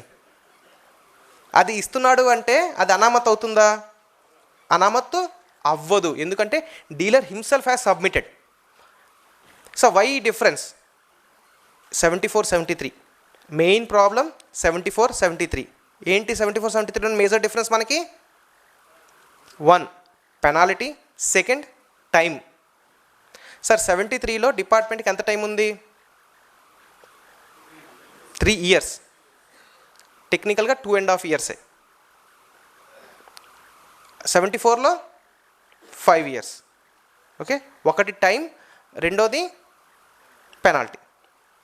ఓకే, సో ఏదైనా స్పెసిఫిక్ ఎవైర్మెంట్స్ ఉంటే ఆ స్పెసిఫిక్ ఎవైర్మెంట్స్ని మీరు యాక్సెప్ట్ చేసి అక్కడ క్లోజ్ చేసుకోవచ్చు. మీరు యాక్సెప్ట్ చేయకపోతే same 73-74 audit, everything will common. Okay, so this is what I want to discuss about audits and inspection. ఎందుకంటే టైం కొరతను బట్టి అదర్ సెషన్స్ని కూడా మనం చూసుకోవాలి. నేను 12:45కి క్లోజ్ చేయాల్సింది, నేను 12:30కి స్టార్ట్ చేశాను. సో దాన్ని దృష్టిలో పెట్టుకుంటూ సెషన్ని కాంపాక్ట్గా ఉంచాను. So if anything clarification required, I am available now. Sir.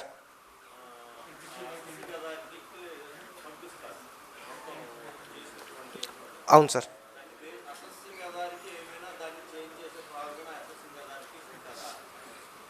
Sir sir మీరు ఇన్స్పెక్షన్లో మాట్లాడుతున్నారా, ఆడిట్లో మాట్లాడుతున్నారా? సార్ ఆడిట్లో ఒకసారి షోకాజ్ నోటీస్ వచ్చిన తర్వాత షోకాజ్ నోటీస్ని ఎడ్యుడికేట్ చేయాలి తప్పించి కొత్త పాయింట్ యాడ్ చేయడానికి వీల్లేదు సార్. ఎస్, అదే ఎడ్యుడికేషన్ సార్, అదే ఎడ్యుడికేషన్. ఎడ్యుడికేషన్ అంటే మీకు షోకాజ్ నోటీస్ వచ్చింది, మీరు రిప్లై ఫైల్ చేసేసి ఎందుకు ఆ ట్యాక్స్ కట్టకూడదో మీరు ఎక్స్ప్లెయిన్ చేస్తున్నారు సార్. ఇంకా తగ్గించే రైటే లేకపోతే ఇంకెందుకండి ఈ సినిమా డెకరేషను? మనకి టైం వేస్ట్, వాళ్ళకి time waste.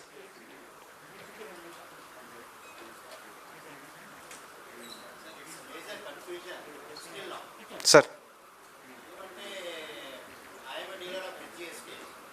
Sir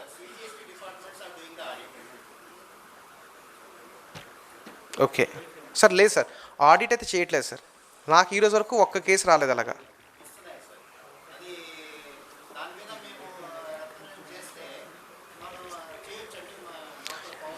sir there are two sir.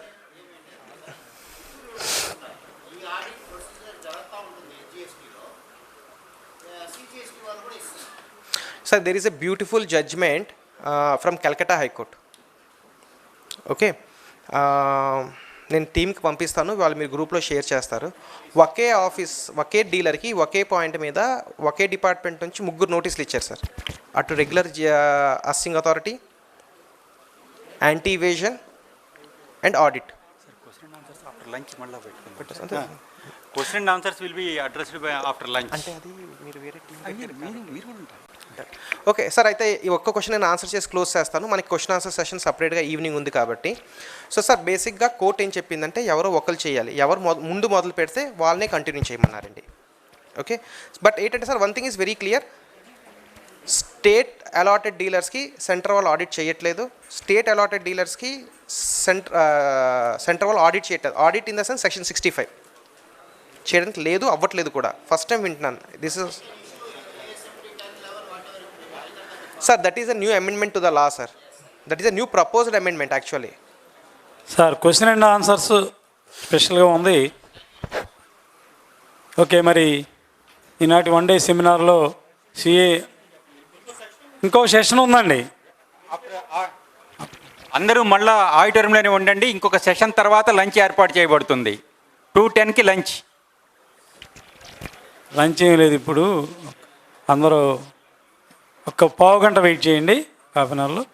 మరి సిఏ ఆశీష్ అగర్వాల్ గారు చాలా చక్కగా మనకి ఇన్స్పెక్షన్ ఆడిట్ మీద సెక్షన్స్ కూడా చెప్పారు. అందరూ ఒకసారి కరతాళతోటి వారిని అభినందించాలా. కానీ మన గెస్టులు కూడా వాళ్ళు చాలా చక్కగా చెప్పారు, వారికి కూడా ధన్యవాదాలు. Thank you very much sir.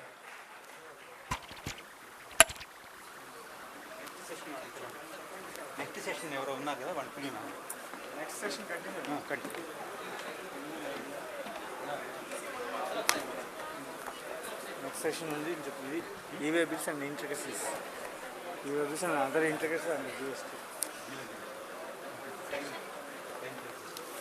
చెప్పు ఉంది అని. Our next section will be held on e-way bills and other intercases under GST.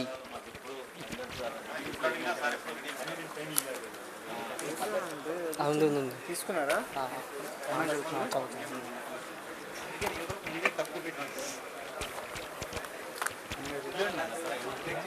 I would like to call upon our speaker, Sri CA Madhi Rajesh Garu.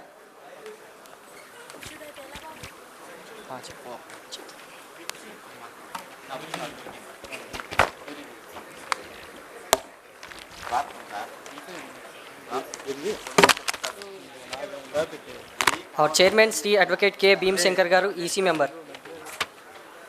First speaker మళ్ళీ పిలువు. Speaker Sri CA Madhi Rajesh Garu.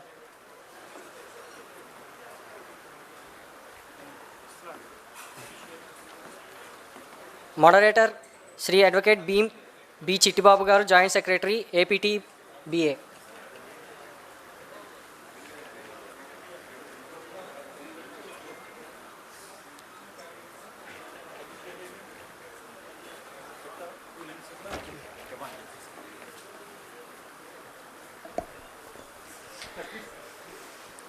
Sir మీరు moderator sir సెషన్కి రండి sir. CA Rajesh Madhi, sir. Before starting the session, I want to tell about something, like small summary about him. Rajesh Madhi is a chartered accountant by profession, cost accountant and company secretary by qualification, and teachers by choice. He is an outstanding performer throughout his academics and secured all India rank. He is one of the faculty of GST training selected by the Inter-Director Tax Committee of ICAI. He was also the member of User Expectancy Test UAT team of GSTNC Good Services and Tax Network. He has an extensive exposure in indirect tax for more than 9 years across various sectors. He has headed various GST impact assessment on various industries during the implementation of GST. He is an active contributor of articles to GST Law Times and other leading websites relating to various indirect topics. He is a member of state-level Trade Advisors Committee and Constitution by STGST Department of AP, currently heading of Vijayawada branch for leading chartered accountancy firm practicing indirect tax. He is an active speaker in seminars organized by chapters of ICFI, Trade Association and study circles. Thank you.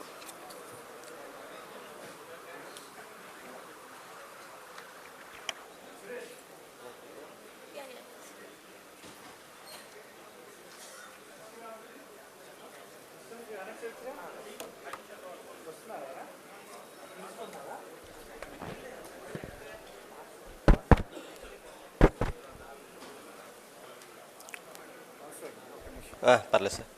Good afternoon. Good afternoon.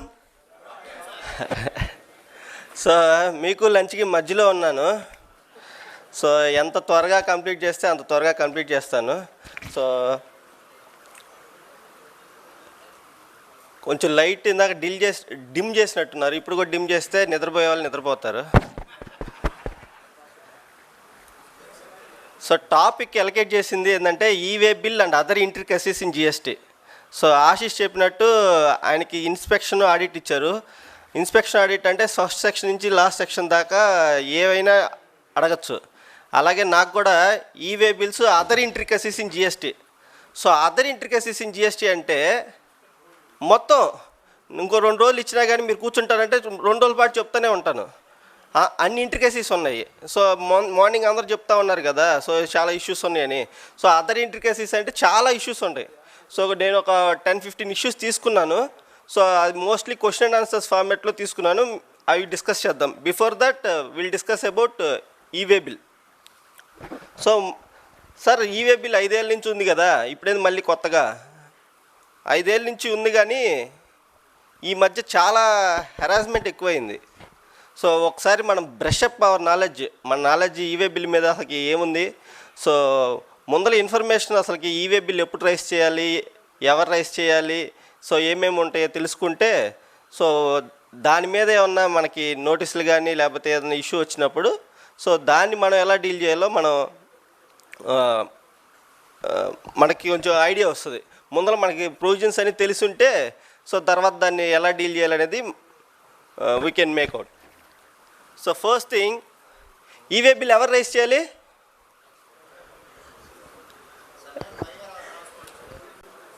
Seller, buyer, transporter, ఇంక ముగ్గురే ఉంది. ఇంకెవరు ఉన్నారు?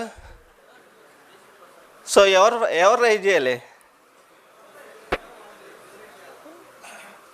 So e way bill is to be raised by registered person. So registered person raise చేయాలి. So అప్పుడప్పుడు he has an option to assign it to transporter. So ఆయనకి కుదరకో లేకపోతే ఆయన దగ్గర డీటెయిల్స్ లేకో, ఎందుకంటే నేను ఇక్కడి నుంచి నవతా ట్రాన్స్పోర్ట్కి పంపిస్తాను. ఇక్కడ 10 కిలోమీటర్ల దూరంలో ఉన్న నవతా ట్రాన్స్పోర్ట్కి. నవతా ట్రాన్స్పోర్ట్ వాడు ఇక్కడి నుంచి నెల్లూరుకి ఏ వెహికల్లో పంపిస్తాను నాకు తెలీదు. సో నాకు ఆ ఇన్ఫర్మేషన్ ఉండదు. సో అలాంటి కేసులు ఏం చేస్తానంటే నేను ఈవే బిల్లో నవతా ట్రాన్స్పోర్ట్కి ఫోన్ చేసి, బాబు నువ్వే ఈవే బిల్ జనరేట్ చేయి. లేకపోతే నేను 2 పార్ట్లు ఉంటాయి, పార్ట్ ఏ, పార్ట్ బి అని. పార్ట్ ఏలో అంటే బేసిక్ ఇన్ఫర్మేషన్ అంతా ఉండిద్ది. పార్ట్ బి ఏంటంటే వెహికల్ నెంబర్స్ ఉంటాయి. సో పార్ట్ ఏ నేను అప్లోడ్ చేస్తాను, పార్ట్ బి నువ్వు అప్లోడ్ చేయి. సో అది ఒక కాన్సెప్ట్. సో ఈ అసైన్మెంటు సరిపోతుంది.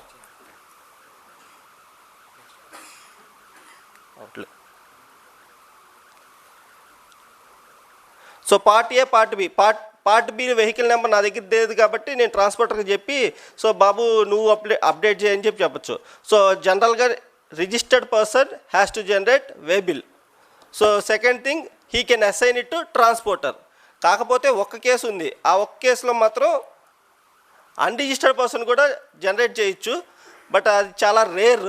So there is option called e way bill for citizens. So in that e way bill for సిటిజన్స్లో మనం అన్రిజిస్టర్డ్ పర్సన్ కూడా తన డేటా అంతా అప్లోడ్ చేసి తన మెయిల్ ఐడి, పాన్ నెంబరు, ఏం బిజినెస్ చేస్తున్నా, అదే ఏం గూడ్స్ ట్రాన్స్పోర్ట్ చేస్తున్నాడు అవన్నీ చేసి అన్రిజిస్టర్డ్ పర్సన్ కూడా ఈవే బిల్ రైజ్ చేయొచ్చు.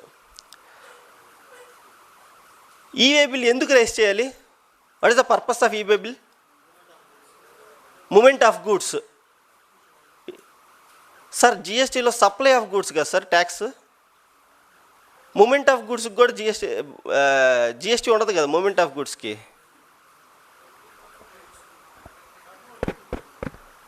$50,000 కంటే ఎక్కువ ఉంటే వే బిల్ రైజ్ చేయాలి. 50,000 including taxes or excluding taxes? Excluding ఎక్కువ వినపడుతుంది. సో మనకి అగ్రిగేట్ టర్న్ ఓవర్ విని అగ్రిగేట్ టర్న్ ఓవర్లో ఏముంది? సో మామూలుగా exempted turnover, taxable turnover, taxes excluding ఎంతైతే ఉందో అది అగ్రిగేట్ టర్న్ ఓవర్ ఉంటుంది. బట్ జిఎస్టీలో అలా ఏం లేదు. వే బిల్ కాన్సెప్ట్కి ఇంక్లూడింగ్ ట్యాక్సెస్ తీసుకోవాలి. Consignment value for e way bill purpose you need to take the consignment value. Consignment value 50,000 కంటే ఎక్కువ ఉంటే unit to raise way bill. అది సప్లై కోసం మూమెంట్ చేస్తున్నారా, అదర్ దాన్ సప్లయ్యా, అనవసరం. మూమెంట్ ఉంటే చెయ్యాలి, మూమెంట్ ఉంటే వే బిల్ తీయాలి. సార్ ఇప్పుడు ఒక వేర్ హౌస్ ఉంది, ఆ వేర్ హౌస్లో నాకు ఒక 10 లక్షల రూపాయల స్టాక్ ఉంది. ఆ 10 లక్షల రూపాయల స్టాక్ని మిస్టర్ వైకి అమ్మేశాను. అమ్మేసినప్పుడు ఏం చేశానంటే ఆ వేర్ హౌస్ కీ ఇచ్చేసాను. బాబు ఆ స్టాక్ ఆడ ఉంది, అది తీసుకో అని చెప్పాను. సో నేను సేల్ ఇన్వాయిస్ రైజ్ చేసి ఇచ్చాను. 10 లక్షలు ప్లస్ జిఎస్టీ 18%, 11,80,000. సో నేను వే బిల్ తీయాలా లేదా? తీయాలా? ఎవరో మూమెంట్ అన్నారు, మూమెంట్ ఆడుంది స్టాక్, అసలు మూమెంట్ జరిగిందా? సో సప్లై అయినా కానీ మూమెంట్ లేకపోతే వే బిల్ తీయక్కర్లేదు. సప్లై కాకపోయినా మూమెంట్ ఉందనుకోండి వే బిల్ తీయాలి. అదేంటి సార్ సప్లై కాకపోతే మూమెంట్ ఎలా ఉండిద్ది? వైజాగ్లో నాకు ఒక బ్రాంచ్ ఉంది, విజయవాడలో ఒక బ్రాంచ్ ఉంది. ఇక్కడి నుంచి గూడ్స్కి అక్కడికి పంపించాను. Both are under same registration, same pan, same GST number. ఆ సప్లై అవుతుందా?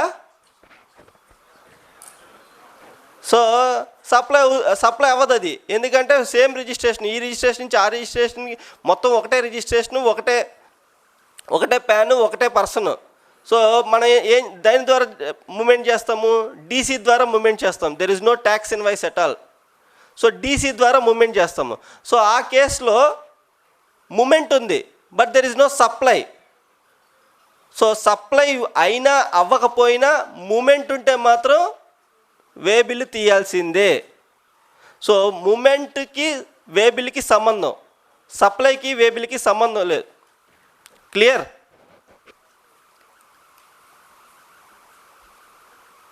ఎప్పుడు తీయాలి సార్? ఎప్పుడు తీయాలంటే బిఫోర్ కమెన్స్మెంట్. సో కమెన్స్మెంట్ ముందల, మనం ఎప్పుడైతే మూమెంట్ కమెన్స్మెంట్ చేస్తున్నామో దాని ముందలే తీయాలి. సార్ ఇవాళ ఇన్వాయిస్ రైజ్ చేశాను, మూమెంట్ 10 రోజుల తర్వాత చేస్తున్నాను, వే బిల్ ఎప్పుడు తీయాలి? ఇవాళ తీయాలా 10 రోజుల తర్వాత? 10 రోజుల తర్వాత కదా మీరు మూమెంట్ చేస్తుంది, 10 రోజుల తర్వాత తీయండి.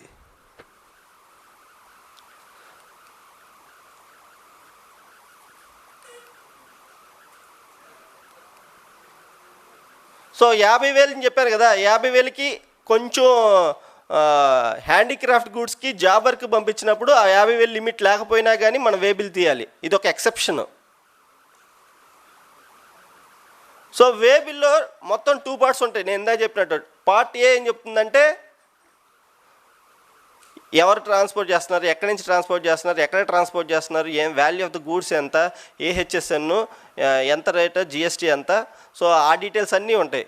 పార్ట్ బి ఏంటంటే వెహికల్ డీటెయిల్స్ ఉంటాయి. ఏ వెహికల్లో ట్రాన్స్పోర్ట్ చేస్తున్నారు, సో వెహికల్ నెంబర్ ఎంత, ఆ డీటెయిల్స్ అన్నీ పార్ట్ బిలో ఉంటాయి. పార్ట్ బి ఫిల్ చేయకుండా ఓన్లీ పార్ట్ ఏ ఫిల్ చేసి వెహికల్ ట్రాన్స్పోర్ట్ జరుగుతుంటే వే బిల్ ఉన్నా లేనట్టే సంబంధం, లేనట్టే మీనింగ్. ఎందుకంటే పార్ట్ బి ఫిల్ చేస్తేనే వే బిల్లు ఫుల్గా అయినట్టు. అంటే వెహికల్ డీటెయిల్స్ లేకుండా మీరు ట్రాన్స్పోర్ట్ చేస్తుంటే పర్పస్ ఏముంది అసలుకి? కాకపోతే దానికి ఒక ఎక్సెప్షన్ ఇచ్చారు. ఏం ఎక్సెప్షన్ అంటే వెండార్ దగ్గర నుంచి ట్రాన్స్పోర్టర్ దగ్గరికి 50 కిలోమీటర్ల లోపల ఉంటే పార్ట్ బి ఫిల్ చేయకపోయినా పర్లేదు. వెండార్ దగ్గర నుంచి ట్రాన్స్పోర్టర్ దగ్గరికి 50 కిలోమీటర్ల లోపల ఉన్న పార్ట్ ఏ ఒకటి ఫిల్ చేస్తే చాలు, పార్ట్ బి ఫిల్ చేయక్కర్లేదు. Same concept. ట్రాన్స్పోర్టర్ నుంచి కన్సైనీకి 50 కిలోమీటర్ల లోపల ఉంటే పార్ట్ బి ఫిల్ చేయకపోయినా పర్లేదు, పార్ట్ ఏ ఫిల్ చేస్తే చాలు. ఇదొక్క ఎక్సెప్షనే, ఇంక ఏ ఎక్సెప్షన్ లేదు.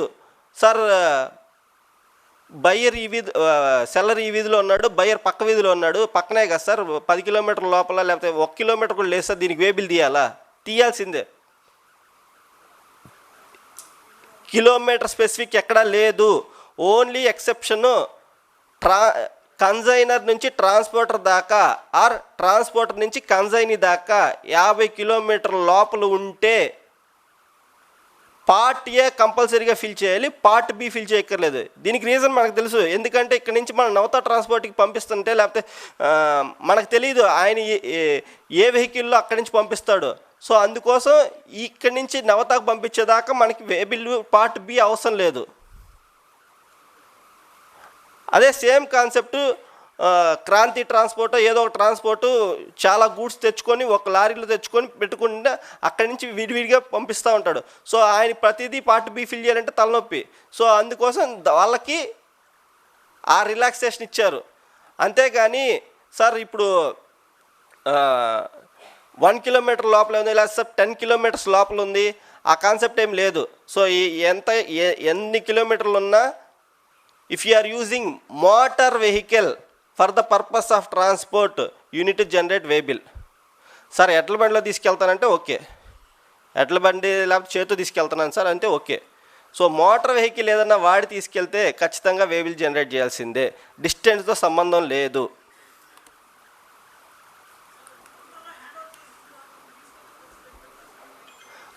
సార్ ఎవరో కౌంటర్లో హ్యాండ్ ఓవర్ చేసిన తర్వాత తీసుకెళ్తే సంబంధం ఏంది అని చెప్పారు. సో ఇక్కడ చూస్తే మీరు రిజిస్టర్ పర్సన్ అన్రిజిస్టర్ పర్సన్ చూసుకోవాలి. సో ఎఫ్ఓఆర్ సేల్స్ అంటారు దాన్ని. ఎఫ్ఓఆర్ సేల్స్ అంటే ఆయన ఫ్యాక్టరీ గేట్లో ఇచ్చేస్తాడు, అది మీకు రెస్పాన్సిబిలిటీ మీరు ఎలా తీసుకెళ్ళాలని. సో ఆ కేసులో జనరల్గా సెల్లర్ ఏం చెప్తాడంటే నా పని అయిపోయింది బాబు, నేను నా ఫ్యాక్టరీ గేట్లో ఇచ్చేసాను, నువ్వు తీసుకెళ్ళి నీ ఇష్టం వచ్చింది, నువ్వు నీ లారీ తెచ్చుకుంటావా లేకపోతే ఏమైనా ట్రాన్స్పోర్టర్ని వాడుకుంటావు ఏమైనా పెట్టుకుంటావు నీ ఇష్టం అని చెప్తాడు. సో ఆ కేసులో it is the buyer who has to generate way bill, buyer obligation కాబట్టి. ఎందుకంటే వే బిల్ ఎవరు తీయాలి? Who causes the movement of goods. ఈ కేసులో who is causing the movement of goods? Buyer is causing the movement of goods. So buyer unregistered person also they have given an option and e-way bill for citizens. He has to get a e-way bill if the value of the goods is more than 50,000. Correct sir.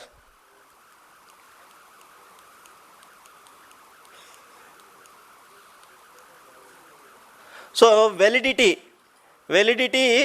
per 200 kilometers per each day we have validity of each 200 kilometers we have validity of 1 day. అంటే for example ఇక్కడి నుంచి నెల్లూరు పంపించాలి sir. ఇక్కడి నుంచి నెల్లూరు 300 కిలోమీటర్లు, లేకపోతే ఒంగోలు అనుకోండి, ఒంగోలు 150 కిలోమీటర్లు. సో ఇవాళ వే బిల్ జనరేట్ చేస్తే రేపు మధ్యాహ్నం 2 దాకా ఎప్పుడు దాకా వ్యాలిడిటీ ఉండిద్ది వే బిల్లు? 24 అవర్సా? So it will be valid up to tomorrow midnight. So ఇవాళ వే బిల్ జనరేట్ చేస్తే ఆ రోజుని మనం ఇగ్నోర్ చేయొచ్చు. సో ఇవాళ నైట్ మిడ్ నైట్ 12 గంటల నుంచి అక్కడ చెప్పిన డేస్ అప్లై అవుతాయి. సో 200 కిలోమీటర్స్ లోపల ఉంది కాబట్టి 1 డే. సో ఇవాళ మిడ్ నైట్ 12 నుంచి 1 day. That means tomorrow mid night 12 దాకా దాని వ్యాలిడిటీ ఉండిద్ది. క్లియర్? సో ఎప్పుడైనా వే బిల్ ఏ రోజైతే జనరేట్ చేసామో ఆ రోజు నుంచి ఆ రోజు ఇగ్నోర్ చేసి దాని వ్యాలిడిటీ క్యాలిక్యులేట్ చేయాలి. ఇంకొకటి ఏంటంటే పార్ట్ ఏ ఇందా చెప్పినట్టు పార్ట్ ఏ ఫిల్ చేసి పార్ట్ బి ఫిల్ చేయడానికి మనకి 15 డేస్ టైం ఉంది. సో పార్ట్ బి ఫిల్ చేసిన తర్వాతే దిస్ వ్యాలిడిటీ వస్తుంది. అంటే ఇవాళ ఇన్వాయిస్ రేస్ చేసాము, ఇవాళ 4వ తారీఖు, మనం మూమెంట్ చేస్తుంది 10వ తారీఖు. సో పార్ట్ ఏ ఇవాళ ఫిల్ చేసినా కానీ పార్ట్ బి మనం 10వ తారీఖు ఫిల్ చేయాలి. 10వ తారీఖు ఫిల్ చేసిన తర్వాత దాని వ్యాలిడిటీ స్టార్ట్ అయ్యిద్ది. క్లియర్?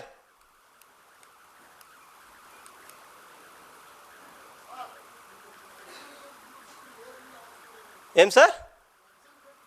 వస్తున్నాను సార్, మీరు కొంచెం ఫాస్ట్గా ఉన్నారు.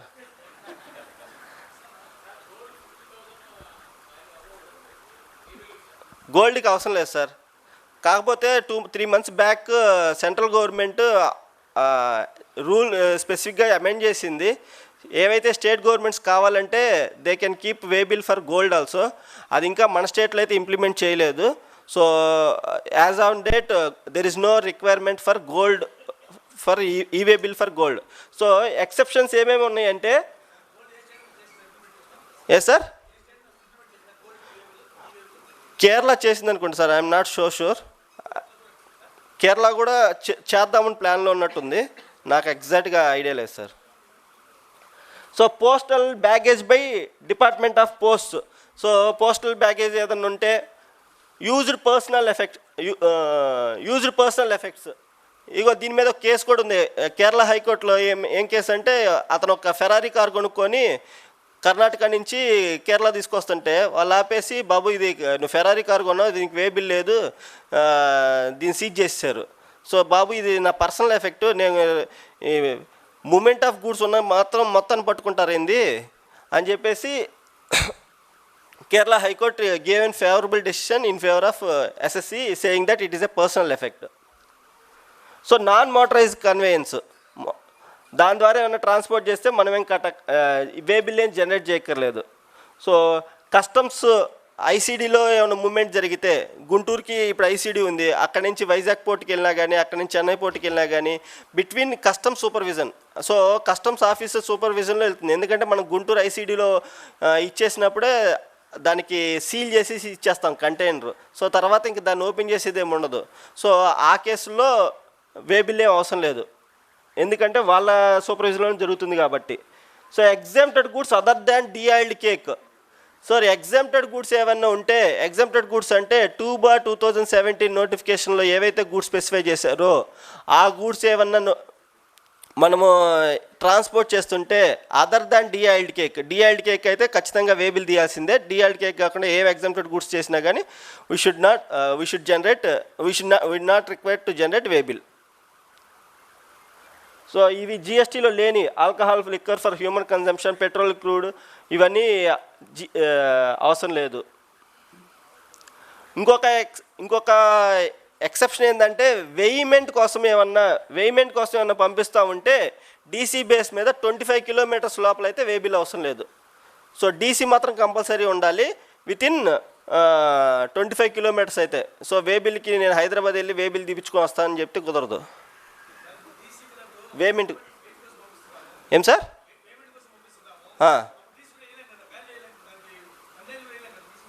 అప్రాక్సిమేట్గానే మెన్షన్ చేయండి సార్ డీసీలో, ఎగ్జాక్ట్గా రూపీస్తో సహా ఏం అవసరం లేదు కదా సార్. ఇప్పుడు 20 కంటైనర్ లారీలో ఎంత పడుతుందో తెలిసింది కదా మీకు. సో అప్రాక్సిమేట్గానే వేయండి, ఎగ్జాక్ట్గా అక్కర్లేదు డీసీకి.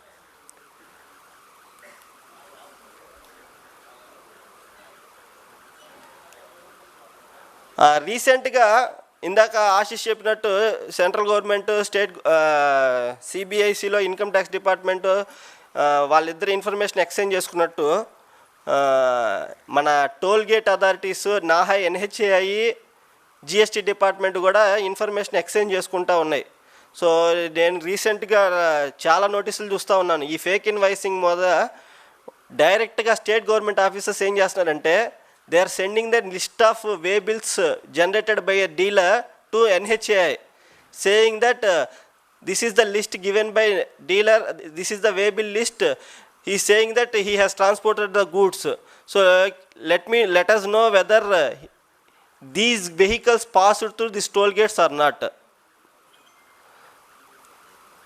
ఆ టోల్ గేట్స్ నుంచి పాస్ చేశారు లేదా అని నాహాయిని అడుగుతున్నారు. నాహాయి వాళ్ళు రిపోర్ట్ ఇస్తే ఇన్ని వెహికల్స్ పాస్ అయినాయి, ఇన్ని వెహికల్స్ పాస్ కాలేదంటే ఇన్ని వెహికల్స్ పాస్ కాలేదు కదా, సో దిస్ అంతా ఫేక్ ఇన్పుట్ ట్యాక్స్ క్రెడిట్, ఇది మీకు అసలు సేల్సే లేదు, ఇది అసలు మీకు పర్చేజెస్సే లేదు, మీరు ఓన్లీ ఫేక్గా క్లెయిమ్ చేసుకున్నారు, యూ హ్యావ్ నాట్ రిసీవ్డ్ అని చెప్పేసి నోటీసులు ఇస్తూ ఉన్నారు. ఏం సార్? మీరు ప్రూవ్ చేసుకోవాలి సార్. మీరు ఎలా ప్రూవ్ చేసుకుంటారు? మీరు బాబు అక్కురటే కాదు, ఆ టోల్ గేట్ లేకుండా కూడా వెళ్ళొచ్చు ఆ ఊరికి, అలాగే ఏమన్నా రీజన్స్ చెప్పి మీ ట్రాన్సాక్షన్లో జెన్యునిటీ ఉంటే, so if you can able to prove then no worries. ఎందుకంటే సెక్షన్ 16లో you should receive the goods for availing of input tax credit, అది బేసిక్ కండిషను. సో మీరు అది ఎలా ప్రూవ్ చేస్తారు? కాకపోతే జిఎస్టీ యాక్ట్లో ఎక్కడ మీరు టోల్ కట్టి గూడ్స్ తీసుకురావాలని ఎక్కడా లేదు, మీరు గూడ్స్ రిసీవ్ చేసుకోవాలని ఉంది. మీరు అది జెన్యునిటీ ఎలా ప్రూవ్ చేసుకుంటారో అది up to you. Sir next thing, multiple ఇన్వాయిసెస్కి ఒకే వే బిల్ జనరేట్ చేయొచ్చా? No such question. Multiple invoices means multiple consignments, multiple way bill. So మొత్తం కన్సైన్మెంట్స్ వాల్యూ 50,000 దాటితే, ఒక వెహికల్ ద్వారా ఎంతైతే దాటితే 50,000 దాటితే ఖచ్చితంగా అన్నిటికీ. సో ఇప్పుడు నేను mister A is selling the goods to mister B through 5 invoices. 1 invoices is 20,000. Total value of the goods is 5 consignments together. 5 consignment together is 1 lakh. If he selling 1 lakh through 1 vehicle means for all 5 invoices he has to take way bill. 5 way bills he need to take. Sir ఒక్కోసారి invoice ఒకటే ఇస్తాము, vehicles 10 వెళ్తాయి, అలాంటి కేసుల్లో ఏం చేయాలి? Invoice ఒకటే ఇచ్చి 10 వెహికల్స్ వెళ్తే వాళ్ళు ఏం చెప్పారంటే, ఫస్ట్ ఇన్వాయిస్ జనరేట్ చేయండి, సో 10 వెహికల్స్కి 10 డీసీలు తీయండి. సో ఫర్ ఈచ్ డీసీకి మీరు ఇన్వాయిస్ అటాచ్ చేసి, సో లాస్ట్ డీసీ ఏదైతే ఉండిద్దో ఆ లాస్ట్ లాట్ ఏదైతే ఉండిద్దో ఆ లాస్ట్ లాట్ ప్రకారం ఒరిజినల్ ఇన్వాయిస్ అటాచ్ చేసి పంపించమని చెప్పారు. ఏదన్నా ఒక ఇన్వాయిసెస్కి 10-15 వెహికల్స్ ఏమన్నా అవసరం అయితే, మోర్ దెన్ 1 వెహికల్ అవసరం అవుతుంటే, so unit to take those many DCs. అన్ని డీసీలకి ప్రతి డీసీకి ఒక ఇన్వాయిస్ నెంబర్ జనరేట్ చేసి ప్రతి డీసీకి ఒక వే బిల్ జనరేట్ చేసి లాస్ట్ డీసీతో ఒరిజినల్ ఇన్వాయిస్ పంపించాలి. ఆ కన్సైన్మెంట్ వాల్యూ సార్, ఇప్పుడు మొత్తం కన్సైన్మెంట్ వాల్యూ 10 లక్షలు అనుకోండి, 20 వెహికల్స్ అనుకోండి, సో 20 లక్షలు డివైడెడ్ బై 10 కన్సైన్మెంట్లు, సో ఒక్కో 2 లక్షలు, అలాగా approximate value, not pin to pin match అక్కర్లేదు. సో వే బిల్ ఏమన్నా నాన్ కంప్లైంట్ చేస్తే ప్రాబ్లం ఏంది? సో వే బిల్ ఏమైనా నాన్ కంప్లైంట్ చేస్తే 200% ఆఫ్ పెనాల్టీ.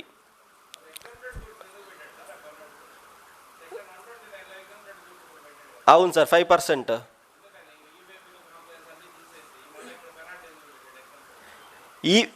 అంటే సార్ అసలుకి ఇంకా డాక్యుమెంట్ లేక డీసీఏ తీసుకెళ్ళాలి కదా, డీసీ ఉండాలి కదా కంపల్సరీ. డీసీ కూడా లేకుండా తీసుకెళ్తే ఇప్పుడు ఏంటంటే సెక్షన్ 68 రెడ్ విత్ సెక్షన్ 129 ఏం చెప్తుందంటే, మీరు ఈ డాక్యుమెంట్స్ ట్రాన్స్పోర్ట్ చేసేటప్పుడు ఈ డాక్యుమెంట్స్ ఖచ్చితంగా ఉండాలి మీ దగ్గర. సో ఎగ్జామ్టెడ్ గూడ్స్కి వే బిల్ అవసరం లేదన్నాడు, కానీ డీసీ కంపల్సరీ ఉండాలి కదా. అందుకే లెవీ లేదు కాబట్టి వాడు వాల్యూ ఆఫ్ ద గూడ్స్కి లింక్ చేశాడు, అందుకే 200% ఆఫ్ పెనాల్టీ వేయలేదు అది.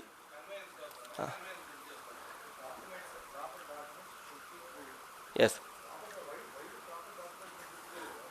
సో ఈ వే బిల్ కంప్లైంట్స్ని జనాలు చాలా ఆఫీసర్లు చాలా స్ట్రిక్ట్గా చేస్తున్నారని చెప్పేసి ఒక సర్క్యులర్ ఇచ్చారు గవర్నమెంట్. చిన్న చిన్న మిస్టేక్స్ ఏమైనా ఉంటే అవన్నీ కన్సిడర్ చేయకండి, సో ఓన్లీ 500 + 500 పెనాల్టీ వేయండి, 1000 రూపీస్ పెనాల్టీ వేయండి సరిపోతుంది అని చెప్పేసి. సార్ చిన్న చిన్న మిస్టేక్స్ అంటే ఏంటి? చిన్న చిన్న మిస్టేక్స్ అంటే ఏంటంటే స్పెల్లింగ్ మిస్టేక్స్ ఏమైనా ఉంటే, అడ్రస్లో మిస్టేక్స్ ఏమైనా ఉంటే, హెచ్ఎస్ఎన్ ఫస్ట్ 2 డిజిట్స్ కరెక్ట్గా ఉండి 4 డిజిట్ హెచ్ఎస్ఎన్లో కానీ ఏమన్నా 6 డిజిట్ హెచ్ఎస్ఎన్లో ఏమన్నా తర్వాత డిజిట్స్ ఏమైనా తక్కువ ఉండి రేట్ మాత్రం కరెక్ట్గా ఉంటే సరిపోతుంది. సో అంతేగాని మళ్ళీ ప్లస్ పిన్ కోడ్ కరెక్ట్గా ఉండి పిన్ కోడ్లో ఏమైనా తప్పులు ఉన్నా కానీ డిస్టెన్స్ మాత్రం మారట్లా, వెలిడిటీ ఆఫ్ వే బిల్ మారకుండా ఉంటే సో అలాంటి కేసులో కూడా మైనర్ పెనాల్టీ ఆఫ్ 500 + 500 మాత్రమే లెవీ చేయమన్నారు. చెప్తాను సార్. సో వెహికల్ నెంబర్లో 1 or 2 డిజిట్స్ తప్పు, క్యారెక్టర్స్ తప్పుకున్నా కానీ అవి దానివల్ల ట్యాక్స్ ఇంపాక్ట్ ఏమి ఉండట్లేదు కాబట్టి కన్సిడర్ చేసి మినిమం పెనాల్టీ ఆఫ్ 500 + 500 మాత్రమే వేయమని చెప్పేసి ఈ సర్క్యులర్ మనం యూజ్ చేసుకొని ఈ మిస్టేక్స్లో ఏదన్నా కవర్ అయితే so we can use this circular and ask for only 500 + 500 1000 rupees penalty. So way bill expire అయిపోతే way bill 8 hours before and 8 hours after the expiry period you have a chance to extend the way bill. So 8 గంటల ముందల నుంచి 8 గంటల తర్వాత దాకా మీరు ఆ వే bill extend చేసుకోవచ్చు. ఏ రీజన్ చెప్పి మీకు ఏదన్నా బ్రేక్ డౌన్ అయినా ఏ రీజన్ వల్ల అయినా కానీ మీకు ఎక్స్టెండ్ చేసుకోవాలంటే మీరు ఎక్స్టెండ్ చేసుకోవచ్చు. కాకపోతే అక్కడ రీజన్ మెన్షన్ చేస్తే దే విల్ గివ్ ఎక్స్టెన్షన్. ఒకవేళ 8 hours కూడా దాటిపోయింది సార్, అప్పుడేం చేయాలంటే దానికి లాలో ఆన్సర్ ఎక్కడా లేదు. ఎందుకంటే మరొక వే బిల్ జనరేట్ చేద్దామంటే అదే ఇన్వాయిస్ మీద ఇంకో వే బిల్ జనరేట్ అవ్వదు. సో ఆ కేసులో కొంతమంది ఏం చేస్తారంటే డీసీ జనరేట్ చేసుకొని డీసీ మీద మళ్ళీ ఇంకో వే బిల్ జనరేట్ చేసుకొని పంపిస్తున్నారు. లేకపోతే సేమ్ ఇన్వాయిస్ నెంబర్కే చివరిలో డాటో లేకపోతే హైఫనో ఏదో ఒకటి పెడితే మళ్ళీ ఇంకో వే బిల్ జనరేట్ అయ్యిద్ది. సో ఆ వే బిల్ తీసుకుని వెళ్తున్నారు. ఎందుకంటే మనకి ఇందాక మైనర్ ల్యాప్సెస్లో ఇచ్చారు కదా, సో ఇన్వాయిస్ నెంబర్లో 1 or 2 డిజిట్స్ తప్పున్నా కానీ పర్లేదని చెప్పేసి అందుకని డాటో హైఫనో యాడ్ చేసి ఇన్వాయిస్ నెంబర్లో ఇంకో వే బిల్ జనరేట్ చేసి తీసుకెళ్తున్నారు. బట్ ఇలాంటి ఎక్సెప్షనల్ థింగ్స్ జరిగినప్పుడు it is better you should intimate to your jurisdiction ఆఫీస్కి ఇంటిమేట్ చేసి సార్ ఇలా జరిగింది, ఇందువల్ల నేను ఇంకో వే బిల్ జనరేట్ చేస్తున్నాను. లేకపోతే 2 వే బిల్లు వచ్చినాయి, రేపొద్దున ఆడిట్ అసెస్మెంట్ చేసేటప్పుడు సో మీరు 2 వే బిల్లు వచ్చినాయి, మీరు ఒక్క ఇన్వాయిసే చూపించారు, 2 సార్లు ట్యాక్స్ చేయండి అని చెప్పి వాళ్ళు చెప్తారు. ఎందుకంటే వాళ్ళ దగ్గర ఈ డేటా అంతా ఉండదు కదా.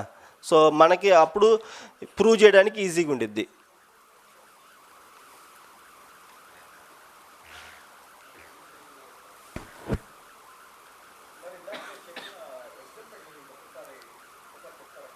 Exempted sir.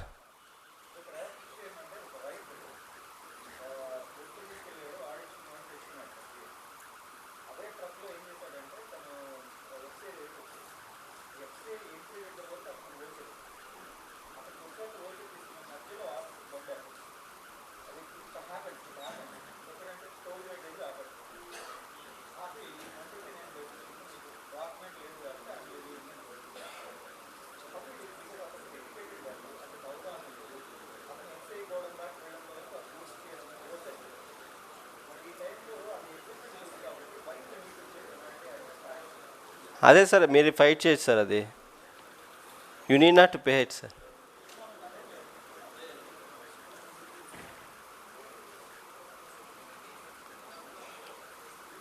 సో ఇంకా వే బిల్స్ మీద ఏమైనా ఇష్యూస్ ఉంటే మనం మధ్యాహ్నం ఇంకో సెషన్ ఉంది కాబట్టి ఇంకో సెషన్లో దాంట్లో ఇంక డిస్కస్ చేద్దాము. నేను కొంచెం ఇంపార్టెంట్ ఆస్పెక్ట్స్ లాస్ట్ 1 yearలో ఏవైతే కొంచెం ఇంపార్టెంట్ ఆస్పెక్ట్స్ తీసుకొచ్చాను. So will discuss those important aspects maybe for 15-20 minutes. కొంచెం ఫాస్ట్గా చెప్తాను, ఒకసారి మీరు స్క్రీన్ మీద చూస్తూ ఉండండి. సో అవి కంప్లీట్ చేసేద్దాం. Whether ITC can be availed and debit note dated today in relation to supplies made in relation to supplies made and invoice in financial year 2021 తీసుకోవచ్చా? క్రెడిట్ తీసుకోవచ్చా లేదా?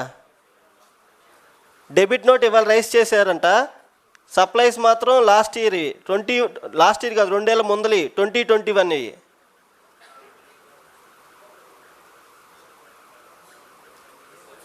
So here the relevance is debit note date. Debit note date is today. That means up to next 30th November you can take credit. So debit note date is important. So ఇది ఎక్కడి నుంచి వచ్చింది? ఇది if you read the section 16 subsection 4 and also ఒక circular ఇచ్చారు. ఎప్పుడంటే last year ఈ change వచ్చినప్పుడు సెక్షన్ 16 subsection 4లో చేంజ్ వచ్చినప్పుడు లాస్ట్ ఇయర్ ఒక సర్క్యులర్ ఇచ్చారు. ఆ సర్క్యులర్లో కూడా స్పెసిఫిక్గా చెప్పారు. So debit note date is important if the debit note date is with in the time limit. So debit note date ఇవాళ డేట్ కాబట్టి ఇక్కడ నుంచి నెక్స్ట్ November 30th దాకా you can take credit. So whether ITC can be availed on imports made during financial year 2019-20, wide bill of entry dated 31/12/2019. So bill of entry 31/12/2019 ఇప్పుడు credit తీసుకోవచ్చా? So credit తీసుకోవడానికి time limit ఏంది? 30th November. So 30th November of next financial year. So section 16 subsection 4లో ఏం చెప్తారంటే, so they will only tell about invoice and debit note. There is no mention about bill of entry in section 16 subsection 4. So my opinion, you can take credit till now also. So అది 2018, 19, 20 సంబంధం లేదు. So bill of entries మీకు eligible అయితే credit ఉంటే ఇవాళైనా తీసుకోవచ్చు. So what is the GST amount payable by the following composition dealers? So ఈ కేసులో ఏంటంటే ఏ మ్యానుఫ్యాక్చరరు ఆయనకి ట్యాక్సిబుల్ సప్లైస్ 75 lakhs ఉన్నాయి, ఎగ్జాంప్టెడ్ సప్లైస్ 25 lakhs ఉన్నాయి, టోటల్ 1 crore టర్న్ ఓవర్ ఉంది. మిస్టర్ బి ట్రేడరు, ఆయనకి ట్యాక్సిబుల్ సప్లైస్ 75 lakhs ఉన్నాయి, ఎగ్జాంప్టెడ్ సప్లైస్ 25 lakhs ఉంది, టోటల్ 1 crore టర్న్ ఓవర్. ఎంత పే చేయాలి? మ్యానుఫ్యాక్చర్కి ఎంత composition rate? 1%. So total turnover మీద అంటే కోటి మీద 1%, 1 lakh పే చేయాలి. B so B only on the taxable turnover. So ఎవరైనా కాంపోజిషన్ డీలర్ ఉంటే ట్రేడర్ అయ్యి ఉంటే ఓన్లీ ట్యాక్సిబుల్ టర్న్ ఓవర్ మాత్రమే ట్యాక్స్ పే చేయాలి, కాంపోజిషన్ ట్యాక్స్. అదే మ్యానుఫ్యాక్చర్ అయితే ఎగ్జాంప్టెడ్ టర్న్ ఓవర్ మీద కూడా కలుపుకొని అగ్రిగేట్ టర్న్ ఓవర్ మీద పే చేయాలి. Clear? So contractor has paid 10 lakhs as damages for not completing the work within the time limit specified. Will it be liable to GST? So మనం ఒక contract బాబు 30 రోజుల్లో complete చేయండి అని చెప్పాము. 30 రోజుల్లో complete చేయకపోతే నీకు 10 lakhs పెనాల్టీ వేస్తామని చెప్పాము, లేకపోతే డ్యామేజెస్ 10 lakhs నువ్వు కట్టాల్సి వచ్చింది. కాంట్రాక్టర్ 30 రోజుల్లో కంప్లీట్ చేయలేదు వర్క్. సార్ మీరు అడిగినట్టు 30 lakhs నేను కంప్లీట్ చేయలేదు కాబట్టి నేను మీకు 10 lakhs డబ్బులు ఇస్తున్నానని చెప్పాడు. సో ఆ 10 lakhs మీద నేను జిఎస్టీ కట్టాలా? సో జిఎస్టీ ఎప్పుడు వస్తుంది? సప్లై ఉంటే జిఎస్టీ వచ్చింది, సప్లై లేకపోతే GST. No supply no GST. So ఈ 10 lakhs అనేది only there is no supply at all. So ఇదే ఈ సర్క్యులర్లో క్లారిఫై చేశారు, దాని మీద జిఎస్టీ మనమేం కట్టక్కర్లేదు. సో ఏ డబ్బులు వచ్చినా వాటన్నిటి మీద జిఎస్టీ కట్టాల్సిన అవసరం లేదు. సో మనం చూడాల్సింది ఏంటంటే అండర్లయింగ్ సప్లై ఉందా లేదా, సప్లై ఉంటేనే జిఎస్టీ కట్టాలి. సో అదే వచ్చింది సార్, లిక్విడ్ డ్యామేజెస్కి వద్దని చెప్పి వచ్చింది circular.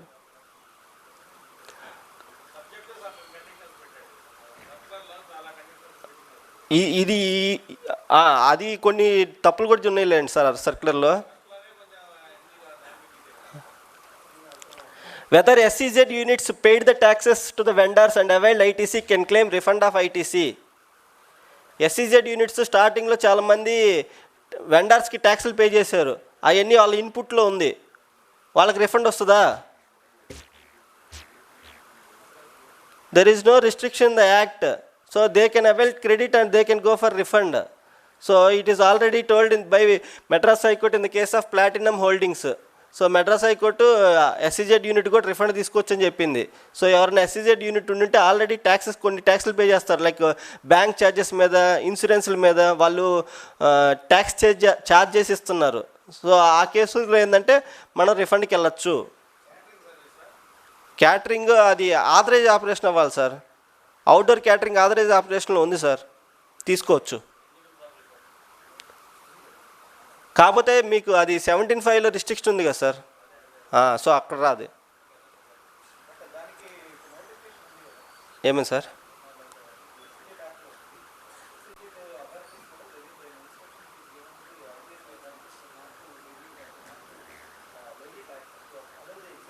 Okay. So whether RCM liability paid on today pertaining to financial year 21-22 while annual returns filing can be availed as ITC. So 21-22 మనం ఇప్పుడు ఆడిట్ చేస్తూనే ఉన్నాం కదా, ఈ మంత్ ఎండ్ మనం రిటర్న్ ఫైల్ చేయాలి కదా.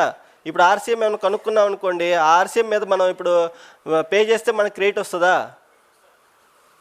సో లాస్ట్ ఇయర్కి ఎప్పుడు డ్యూ డేట్ 30th November 2022 అయిపోయింది కదా, 30th November 2022. Or annual return date whichever is earlier. So whichever is earlier means annual return file అయిపోయినా 30th November 2022 అయిపోయింది. But ఇది ఆర్సీఎం కేసు కాబట్టి ఆర్సీఎం కేసులో tax ఎప్పుడు క్రెడిట్ తీసుకోవడానికి base document self invoice. So self invoice ఇవాళ pay చేస్తున్నాం కాబట్టి సెల్ఫ్ ఇన్వాయిస్ ఇవాళ డేట్ రైస్ చేసి you can take credit. So ఎవరైనా మీరు annual returns last year file చేసేటప్పుడు ఏదైనా ఆర్సీఎం లైబిలిటీ పే చేయకపోతే ఇప్పుడు పే చేసి ఇప్పుడు క్రెడిట్ తీసుకోండి. సో ఎందుకంటే self invoice date is today. So if the self invoice date is today you will have time up to next November 30th. Interest కూడా pay చేయండి సార్, ఆర్సీఎంఏ పే చేయాలి కదా మీరు. అప్పుడు పే చేయాల్సింది అప్పుడు పే చేయలేదంటే ఇప్పుడు పే చేస్తుందంటే ఇంట్రెస్ట్ పే చేయాల్సిందే కదా. తీసుకోవచ్చు సార్ 17-18 ఆర్సీఎం ఇప్పుడు దాకా పే చేయింది కూడా ఇప్పుడు పే చేసి తీసుకోవచ్చు. ఎందుకంటే self invoice date today's date. కాకపోతే ఇది డిపార్ట్మెంట్ ఐడెంటిఫై చేయక ముందు చేయాలి. ఇప్పుడు డిపార్ట్మెంట్ ఐడెంటిఫై చేసి వాళ్ళు సెక్షన్ 74 కింద మీకు నోటీసులు ఇచ్చిన తర్వాత పే చేస్తే అప్పుడు రాదు క్రెడిట్.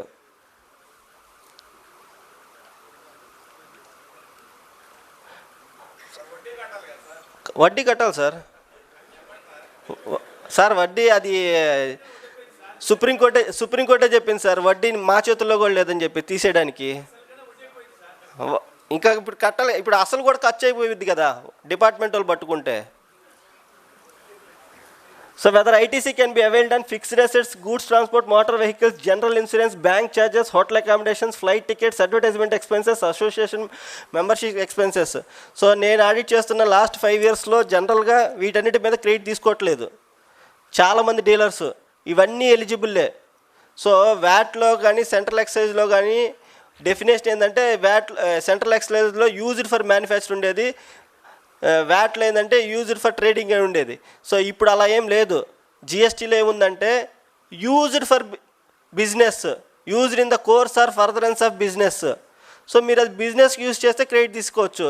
సో మీ స్కోప్ వ్యాస్ట్ అయిపోయింది క్రెడిట్ తీసుకోవడానికి.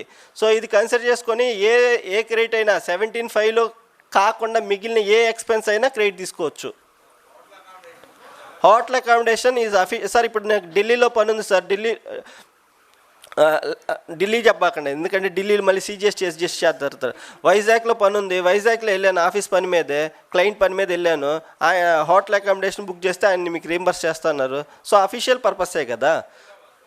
హైదరాబాద్ వెళ్తే అది మళ్ళీ చెప్పా కదా సిజిఎస్టీ ఎస్జిఎస్టీ అది.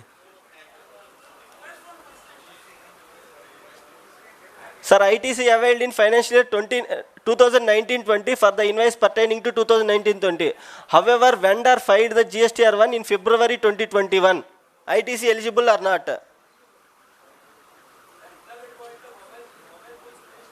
Mobile phone personal ki vaadtunara sir, office purpose ki vaadtunara sir. So common పర్పస్కి వాడితే రూల్ 43 అని ఉంది sir. So capital goods used for personal business and non business rule 43 ఉంది. రూల్ 43 ప్రకారం మీరు క్రెడిట్ ప్రపోర్షనేట్గా తీసుకోవాలి. 5% తీసేసి మిగిలింది మాత్రం తీసుకోవాలి. సో ఇక్కడ మనం ఏంటంటే టైం లిమిట్లోనే తీసుకున్నాం క్రెడిట్. కాకపోతే వెండార్ ఏంటంటే లేట్గా ఫైల్ చేశాడు. ఈ కేసులో క్రెడిట్ ఏమన్నా మనకేమన్నా ప్రాబ్లం అవుతుందా? సో సెక్షన్ 16 సబ్సెక్షన్ 4 ప్రకారం మనం క్రెడిట్ టైంకే తీసుకున్నాం కాబట్టి ఆయన లేట్గా ఫైల్ చేస్తే అప్పుడు 2019లో ఈ కండిషన్ ఏం లేదు, 2Bలో ఉండాలి ఆ కండిషన్ ఏం లేదు కాబట్టి సో మనం బేస్డ్ ఆన్ ద ఇన్వాయిస్ మనం కరెక్ట్గానే తీసుకున్నాం కాబట్టి మనకేం ప్రాబ్లం కాదు ఆ క్రెడిట్. సప్లై ట్యాక్స్ పే చేయకపోతే ఇప్పుడు ప్రజెంట్లీ మెనీ హైకోర్ట్స్లో పెండింగ్ ఉన్నాయి సార్. ఆ హైకోర్ట్స్లో కొన్ని హైకోర్ట్స్ ఫేవరబుల్గా డెసిషన్ ఇచ్చినాయి sir.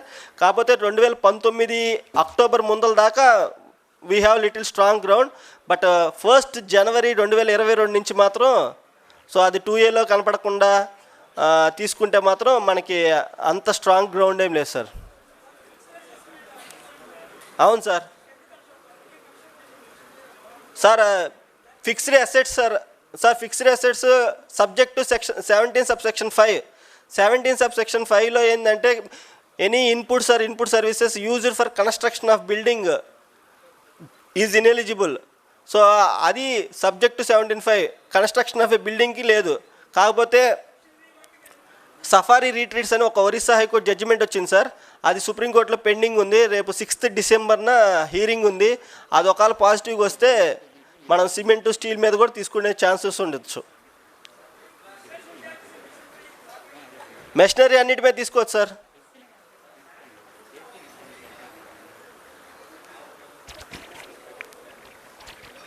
So ITC availed in 2018-19 for invoice pertaining to 2018-19. However, vendor has filed GSTR 1 as B2C supplies.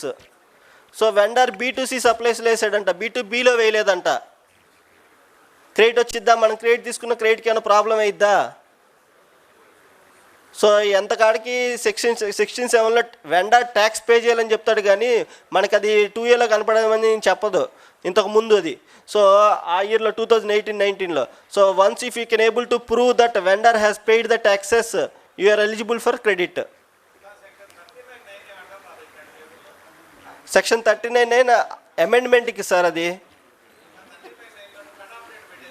అవును సార్, అది amendment for vendors purpose. So section 16 subsection 2లో మనకి 4 కండిషన్లు ఉన్నాయి ఇంతకుముందు, ఆ 4 సాటిస్ఫై అయిపోయాం కదా. అది B2Bలో వేసాడా B2Cలో వేసాడా వెండర్ ట్యాక్స్ పే చేయమని చెప్పారు, అంతేగాని అది B2Bలో వేయాలని ఏం లేదు కదా. వెండర్ దగ్గర నుంచి డిక్లరేషన్ తీసుకోండి సార్, ఈ ట్రాన్సాక్షన్ మీద నేను ఈ మంత్లో ట్యాక్స్ పే చేశానని చెప్పేసి డిక్లరేషన్ తీసుకోండి. సో ఆ డిక్లరేషన్లో మాకు అసెస్మెంట్ అథారిటీస్ కూడా కన్సిడర్ చేసి డ్రాప్ చేసిన సిచ్యువేషన్స్ ఉన్నాయి.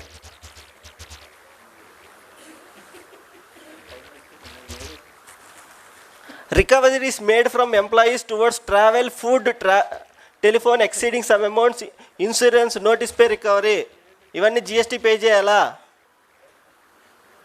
సో ఏదైనా in the course of employment అయితే వీటన్నిటి మీద GST రాదని చెప్పేసి రీసెంట్గా సర్క్యులర్ క్లారిఫై కూడా చేసింది.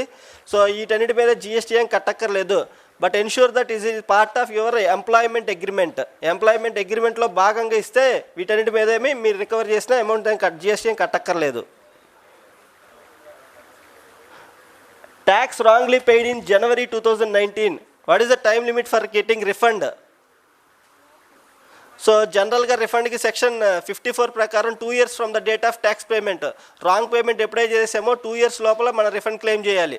కాకపోతే 2019 నుంచి 2 years క్యాలిక్యులేట్ చేస్తే 2021 అయిపోతుంది.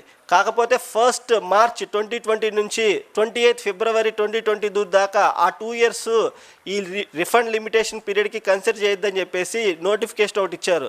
1st March 2020 నుంచి 28th February 2022 దాకా, అంటే 2 years రిఫండ్ లిమిటేషన్కి కౌంట్ చేయక్కర్లేదు. సో ఈవెన్ దో మీరు January 2019లో రాంగ్గా పే చేసినా కానీ ఇప్పుడు కూడా మీరు క్లెయిమ్ చేసుకోవచ్చు ఆ రిఫండ్ రేపు January 23 దాకా. అంతేకాకుండా ఇంట్రెస్ట్ ఏదన్నా గ్రాస్ మీద పే చేసినా కానీ, లేకపోతే ఇంట్రెస్ట్ 24% కానీ 30% కానీ పే చేసినా కానీ, ఇంట్రెస్ట్ రాంగ్ అవైల్మెంట్ పే చేసినా కానీ అవి కూడా మనం రిఫండ్ క్లెయిమ్ చేసుకోవచ్చు. ఇంట్రెస్ట్ ఓన్లీ ఎప్పుడు వస్తుందంటే అవైల్డ్ అండ్ యూటిలైజ్డ్ ఓన్లీ వస్తుంది. అవైల్డ్ అండ్ యూటిలైజ్డ్, రాంగ్ అవైల్మెంట్ మీద ఇంట్రెస్ట్ రాదు. ప్లస్ ఇంకోటి నెట్ లైబిలిటీ మీద వస్తుంది, నాట్ గ్రాస్ లైబిలిటీ మీద. సార్ చెప్పండి.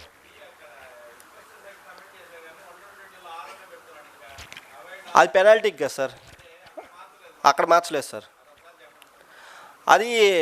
సో 73 కింద, సో 122 కింద మనం ఏమైనా రాంగ్ క్రెడిట్ అవైల్ చేసుకుంటే, so government still has the power to say that they can levy penalty sir. GSTR 9 filed within the due date, but GSTR 9C filed after the due date. General penalty can be levied under section 125. So ఇది చాలామంది ఈ ఆడిట్లో face చేస్తూ ఉన్నారు. 120 department ఏం చేస్తుందంటే 125 అని చెప్పి general penalty 25,000 50,000 levy చేస్తుంది. అంటే రిజిస్ట్రేషన్ సర్టిఫికేట్ డిస్ప్లే చేయకపోయినా కానీ, లేకపోతే జిఎస్టీ నెంబర్ కానీ డోర్ మీద అయిపోయినా కానీ, వీటన్నిటికీ జనరల్ పెనాల్టీ వేసేస్తూ ఉన్నారు. సో వాటన్నిటికీ we have answer of section 126 ఆఫ్ CGST act. So minor breaches ఏమైనా ఉంటే వాటి మీద జనరల్ పెనాల్టీ లెవీ చేయకూడదు. దానివల్ల గవర్నమెంట్కి ఏం ట్యాక్స్ ఇంపాక్ట్ ఏం లేదు కాబట్టి, so we can show that 126 and we can ask for waiver of that penalty. Exempted supplies like agriculture produce exported, can we get refund of GST paid on expenses incurred? So exempted products ఏమైనా export చేస్తే అవి still consider as zero rated supplies. మనం దానికోసం వాడిని ఏవైనా కానీ, for example chillies exempted supplies. So అవి export చేసామనుకోండి, దానికోసం వాడిన CHI agent service, transport service ఏవైతే ఉన్నాయో వాటన్నిటి మీద మనం ఇన్పుట్ తీసుకొని we can claim refund. Can e-way bill, e-invoice can be generated now for supplies made from 2022 onwards. So April 22 నుంచి 20 crores turn ఓవర్కి e invoicing applicable. So sir మేము అప్పటి నుంచి చేయలేదు, ఇప్పుడు చేయొచ్చా? 1 October 2020 నుంచి 10 crores is the limit for generation of e invoice. Sir మేము అప్పుడు చేయలేదు, ఇప్పుడు చేయొచ్చా? సో అవన్నీ ఇప్పుడు చేయొచ్చు. So there is no restriction for you to raise e invoice. So ఎందుకంటే ఈ ఇన్వాయిస్ రైజ్ చేయాల్సిన కూడా రైజ్ చేయకపోతే, so it is not at all invoice, it is treated as just piece of paper. So అందుకోసం పాత ఏమన్నా rise చేయకపోతే ఇప్పుడు rise చేసేయండి. అవ్వదు సార్, ఎందుకంటే ఒకసారి మీరు GSTR 1 ఫైల్ చేస్తే, సో అదే సేమ్ ఇన్వాయిస్ నెంబర్ మీద మీకు ఆటో పాపులేట్ అవ్వదు. అవ్వదు సార్, సేమ్ ఇన్వాయిస్ నెంబర్ అవ్వట్లేదు సార్. ఎందుకంటే ఇప్పుడు మీరు ఈ ఇన్వాయిస్ పక్కన పడేయండి, మీ ఇన్వాయిస్ ఏప్రిల్ మంత్లో వేసిన సేమ్ ఇన్వాయిస్ నెంబర్ ఇప్పుడు వేస్తే it will show it already invoice exist, it won't take. So whether ITC can be denied for mentioning in wrong table in GSTR 3B. So GSTR 3Bలో 4A 4B 4C ఉన్నాయి కదా, 4(1)A 4(1)B 4(1)C. So ఒక టేబుల్లో వేస్తుంది, వేరే టేబుల్లో వేస్తే దానివల్ల మనకి ITC ఏమన్నా ఇంపోర్ట్ ఆఫ్ గూడ్స్లో వేసాం, లేకపోతే ఎనీ అదర్ రివర్స్ ఛార్జ్లో వేస్తుంది, ఎనీ అదర్ క్రెడిట్లో వేసాం, దానివల్ల ఏమన్నా మనకి ఇనెలిజిబిలిటీ చేయొచ్చా? సో ఆల్ ప్రొసీజరల్ ల్యాప్సెస్ ఏమైనా ఉంటే వాటన్నింటిని కండోన్ చేయండి. Procedural lapses cannot deny substantial benefits. So మనకి ITC ఓన్లీ ప్రొసీజరల్ ల్యాప్సెస్ మీద డినై చేయడానికి ఏం కుదరదు. సో ఆ క్రెడిట్స్ అంతా ఎలిజిబుల్లే. So thank you for give. Yes sir,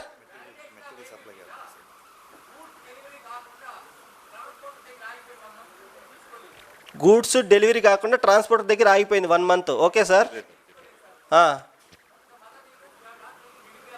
okay sir. Way bill అయిపోయింది కదా సార్, 1 month అని చెప్తున్నారు కదా. Correct sir. No, whenever you want to take delivery, that time you generate 1 more way bill and get it sir by way of DC.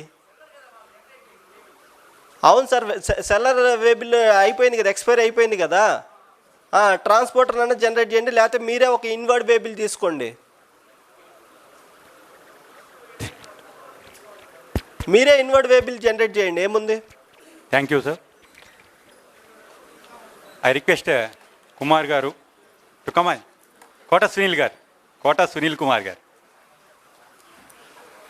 Thank you sir, thank you for your session. Excellently explained all these things. చిన్న felicitation please.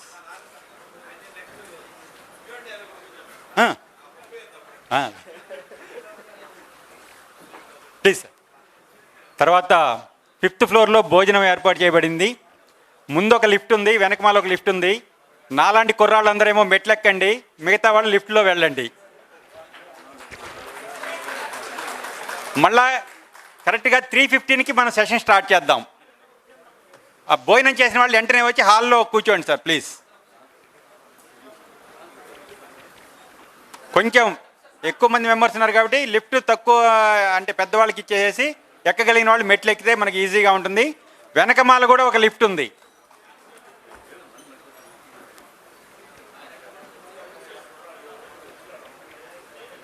కరెక్ట్గా 3:15కి మళ్ళీ session start అవుతుంది. 3:15 కల్లా అందరు రావాలి.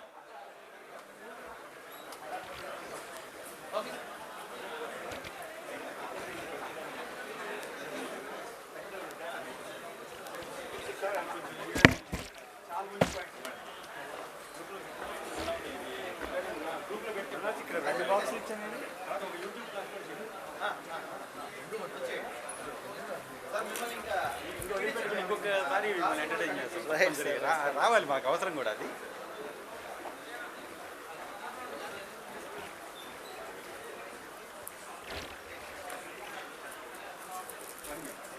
Sir ఇది ఎవరికి చెప్తే పెన్ దీంట్లో ఉంది డేటా, పీపీటీ తీసుకోండి.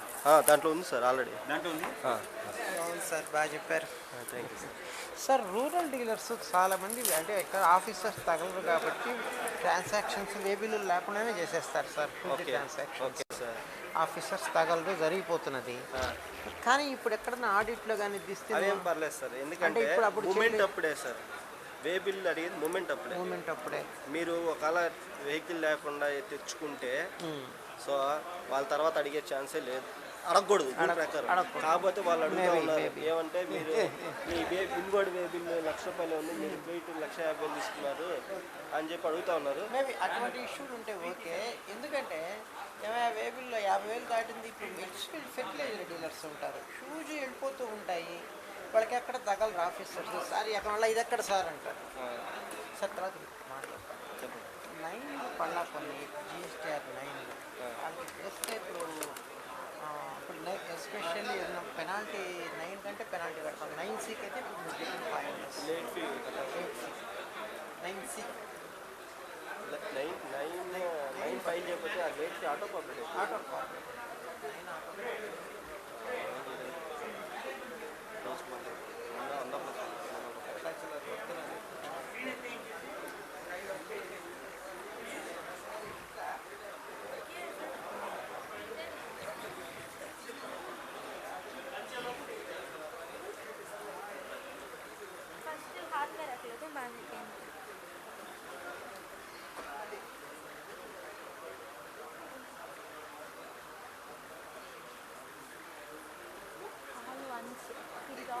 once पूरे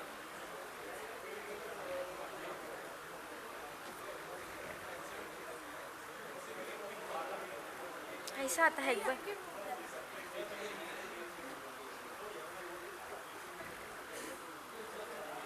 एक बार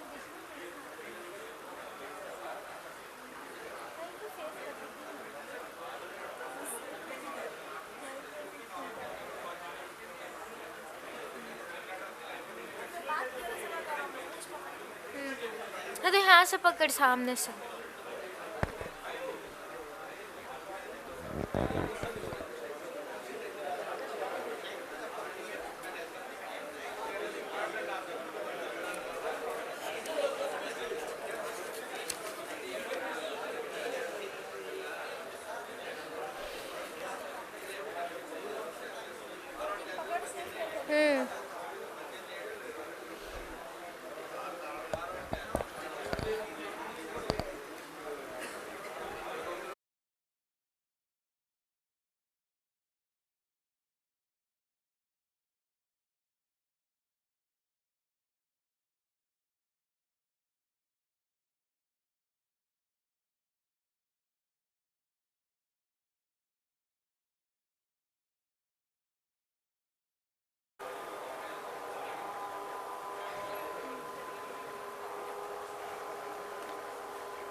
मैं ऐसा क्या तू रख ले तू हाथ में.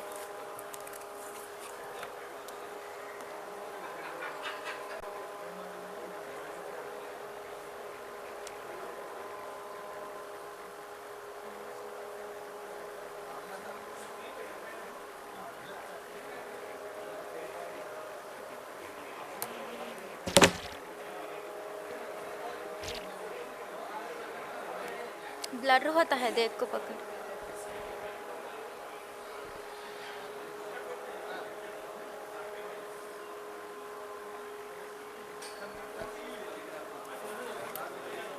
बस अच्छा आया.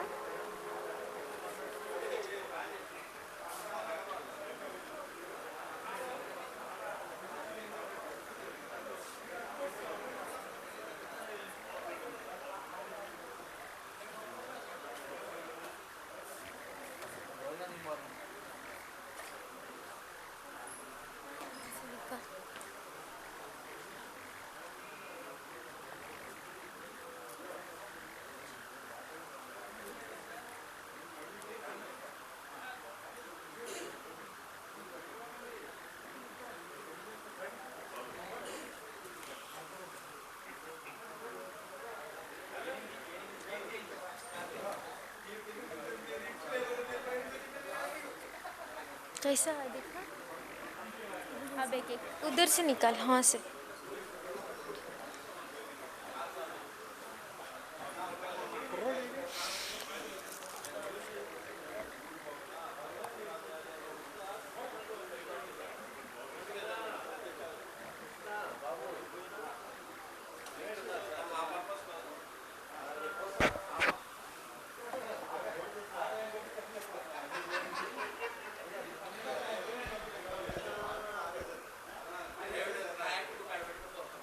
हाँ से निकाल.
Everyone is requested to go for lunch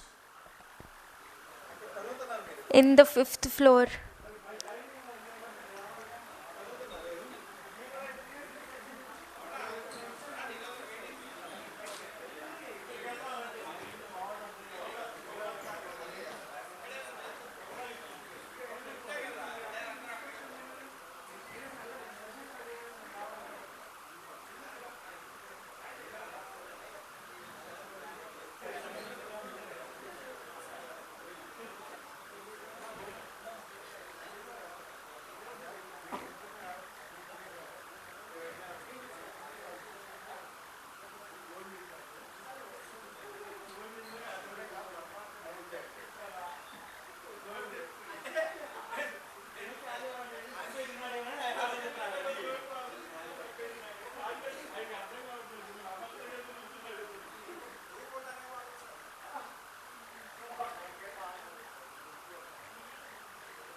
వస్తున్నా పంపిస్తాడంట కదా, నాకు 5 నిమిషాలు వస్తాను చెప్తున్నాడు నరేష్. 2 నిమిషాలు అని చెప్పి, సారీ చెప్పు, 2 నిమిషాలు అని చెప్పి, 2 నిమిషాలు అని చెప్పి.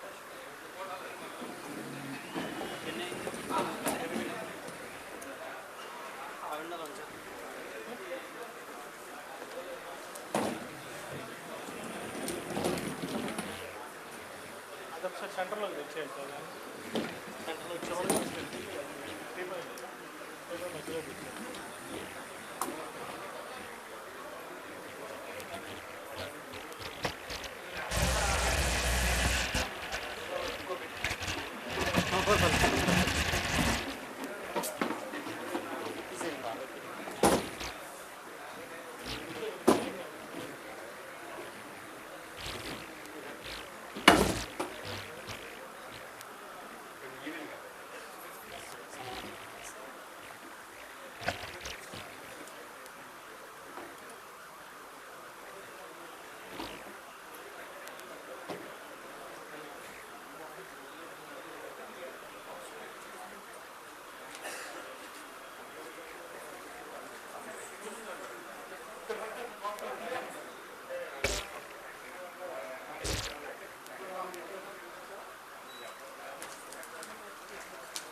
సార్ అయిపోయిన వాళ్ళ వరకు సార్ బయట ఆడిటోరియం బయట ఎవరన్నా మీ యొక్క లంచ్ కంప్లీట్ చేసుకున్న మెంబర్స్ అందరూ కూడా మీ సీట్లో ఉంటే కానీ నెక్స్ట్ సెషన్కి మనం ఫార్వర్డ్ అవుదామండి.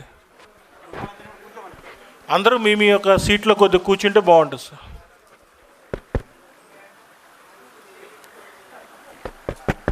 కోటేశ్వరరావు గారు కూర్చోండి సార్.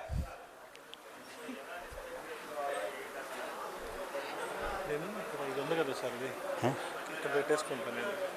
అదే క్వశ్చన్ ఇక్కడ పెట్టేసుకుంటే నాకు కూర్చోడం అసలు అంత ఇంట్రెస్ట్ ఉండదు నాకు. ఇది తీసాను ఇక్కడ వెళ్ళి ఇవన్నీ మీకు అవసరమే తీసేసుకోండి.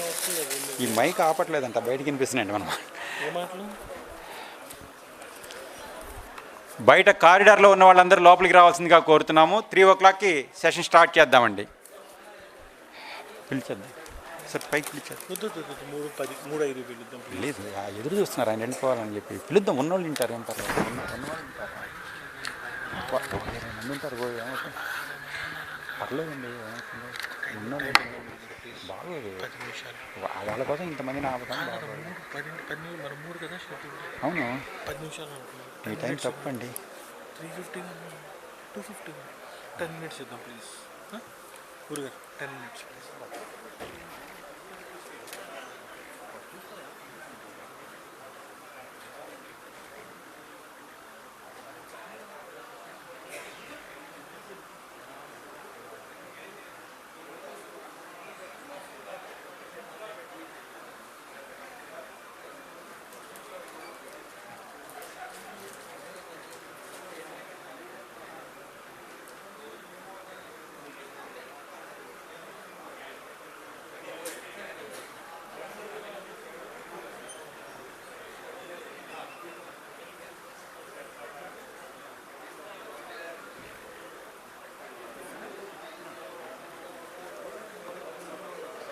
సార్ అరే సార్ రావు గారు, కృష్ణమోహన్ గారు, అంటే కుమార్ గారు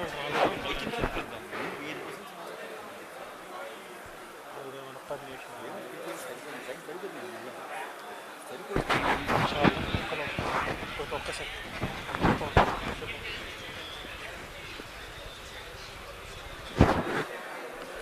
సార్. ఇంకా లంచ్ కంప్లీట్ అవ్వని వాళ్ళు ఎవరైనా ఉంటే కనుక పైన 5th floorలో లంచ్ రెడీగా ఉందండి, అందరూ వెళ్ళవలసిందిగా విజ్ఞప్తి చేస్తాం.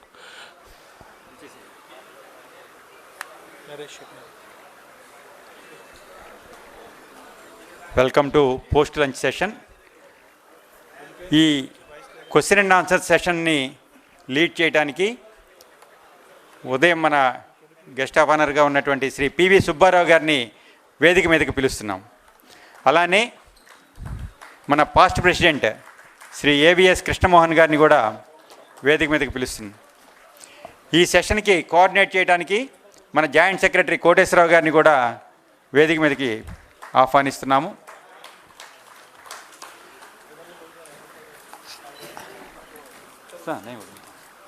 ఈ క్వశ్చన్ అండ్ ఆన్సర్ సెషన్ని లీడ్ చేయడం కోసం మన ట్రెజరర్ జేఎన్వి సురేష్ ఇప్పుడే అతనికి ఛాన్స్ వచ్చింది, వారిని కూడా రమ్మని వేదిక మీదకి ఆహ్వానిస్తుంది. ముందుగా సుబ్బారావు గారు మరలా హైదరాబాద్ దాకా వెళ్ళాలి కాబట్టి వారు ఒక 40 క్వశ్చన్స్కి ఆన్సర్స్ చెప్తారు. ఆ తర్వాత మన జనరల్ క్వశ్చన్స్కి కృష్ణమోహన్ గారు, ఆశీష్ అగర్వాల్ గారు, మిగతా వాళ్ళు కూడా వచ్చి ఆన్సర్ చేస్తారు.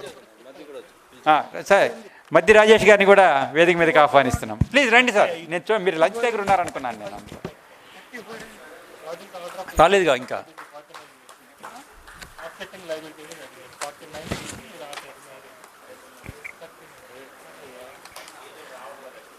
ఇక్కడ ఎలా ఉంటుందంటే మీ దగ్గర ఆల్రెడీ మీ ఫోల్డర్స్లో ఆ క్వశ్చన్ అండ్ ఆన్సర్స్ క్వశ్చన్స్ ఇవ్వడం జరిగిందండి. ఆ క్వశ్చన్ నెంబర్ చదువుతారు, దానికి ఆన్సర్ ఆ క్వశ్చన్ నెంబర్ మాత్రమే చదువుతారు, క్వశ్చన్ మాత్రం చదవరు. అది మీరు చదువుకోవాలి. ఆన్సర్ సుబ్బారావు గారు ఆన్సర్ చేస్తారు.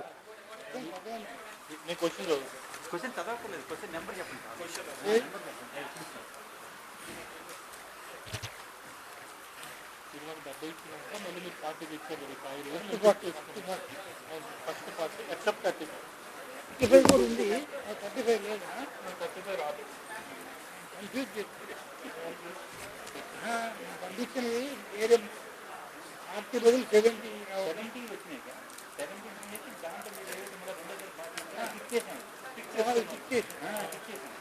ఈ పార్టీ మీకు అలాగే వస్తుంది వస్తాయి. ఈ పార్టీని సీరియల్గా మేము చదువుతాం. ఇదే కదా సీరియల్ ఇది పెట్టుకోండి సార్. ఇది సీరియల్. ఇది ఆన్సర్.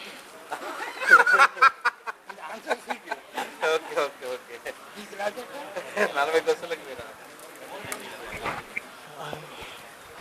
మెంబర్స్ అందరూ కూడా బయట లంచ్ కంప్లీట్ చేసిన వాళ్ళందరూ కూడా మీ సీట్స్లోకి వస్తే కనుక we will start the session.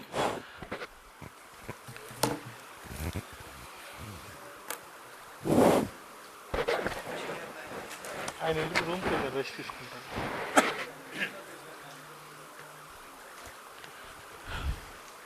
First question చదవమంటారు Subbarao గారు. ఇప్పుడు మీకు లిస్ట్ ఇచ్చామండి, మీకు అందరు ఫోల్డర్స్లో కూడాను 70 క్వశ్చన్స్ ఉండేటువంటి ఒక 2 pages దగ్గర 40 క్వశ్చన్స్ పేపర్ ఉందా? 70 క్వశ్చన్స్ ఉంది. ఇది నా హర్ష అని చార్టర్డ్ అకౌంటెంట్ ఉన్నాడు, ఆయన హైదరాబాద్లో ఎక్స్క్లూజివ్గా జిఎస్టీ ప్రాక్టీస్ చేస్తారు. ఆయన నేను కలిసి యాక్చువల్గా ఒక 100 క్వశ్చన్స్ అండ్ ఆన్సర్స్ తయారు చేసాం. ఎక్కువగా ఒరిజినల్ సైడ్ ప్రాక్టీషనర్స్ని దృష్టిలో పెట్టుకొని మీలాంటి వాళ్ళని. సో వాటిల్లో హైదరాబాద్లో ఒక సెషన్లో 70 చేసాము. ఇవాళ కొంచెం టైం కన్స్ట్రెయింట్ వల్ల బాగా లేట్ కావటం వల్ల ఫస్ట్ 40 క్వశ్చన్స్కి ఈరోజు ఆన్సర్ చేస్తాము. నేను చార్టర్డ్ అకౌంటెంట్ హర్ష హైదరాబాద్ ఇద్దరం కలిసి తయారు చేసాము. ఇప్పుడు మీరు క్వశ్చన్స్ చదువుతుంటే ఆన్సర్ చెప్తాను. Okay sir. మీ దాంట్లో ఫస్ట్ క్వశ్చన్ అండి, మన దాంట్లో మీకు ఇచ్చిన లిస్ట్లో 70 క్వశ్చన్స్లో ఫస్ట్ క్వశ్చన్.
అయితే మనం అక్కర్లేదు అనుకుంటాం.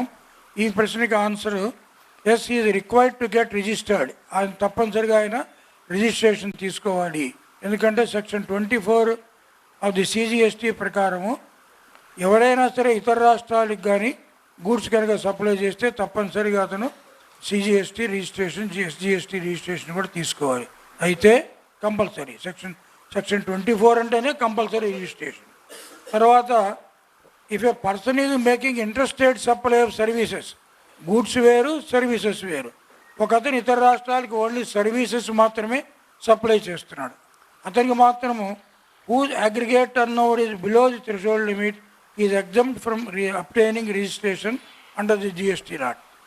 ఎవరైతే ఇతర రాష్ట్రాలకి సర్వీసెస్ సప్లై చేస్తున్నాడో అతని టర్నోవర్ కనుక 40 లక్షలు 20 లక్షలు లోపల కనుక ఉన్నట్టయితే అతను నోటిఫికేషన్ నెంబర్ 10/2017 రాసుకోండి అక్కడ. Notification number 10/2017 integrated tax dated 13/10/2017. ఆ నోటిఫికేషన్లో అలాంటి వాళ్ళకి జిఎస్టీ రిజిస్ట్రేషన్ తీసుకోక్కర్లేదు అని చెప్పడం జరిగింది. ఆ డేటు తప్పనిసరిగా తీసుకోవాలి. మీరు చేయదలుచుకుంటే మీరు రేపు services interstate supply of services కనుక చేయదలుచుకుంటే థ్రెషోల్డ్ లిమిట్ దాటితే తప్పనిసరిగా తీసుకోవాలి. థ్రెషోల్డ్ లిమిట్ లోపలైతే సర్వీసెస్కి అక్కర్లే. గూడ్స్కి అయితే ₹1 గూడ్స్ ఇటు ఇంటర్స్టేట్ సప్లై చేసినా కూడా తీసుకోవాలి.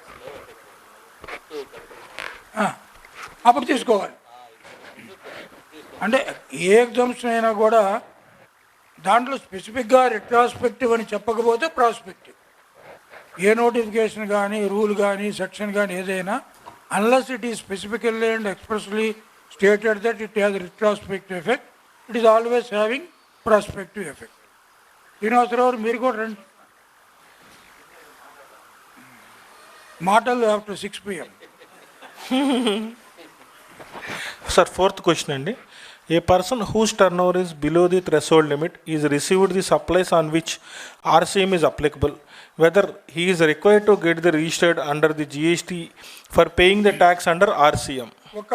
ఒక వ్యక్తికి థ్రెషోల్డ్ లిమిట్ అంటే 40 లక్షల లోపల టర్న్ ఓవర్ ఉంది, ఏదో 10 లక్షలు 15 లక్షలు ఉంది. ఆయన RCM reverse charge mechanism basis మీద ఒక ట్రాన్సాక్షన్ మీద ట్యాక్స్ పే చేయవలసి వచ్చింది.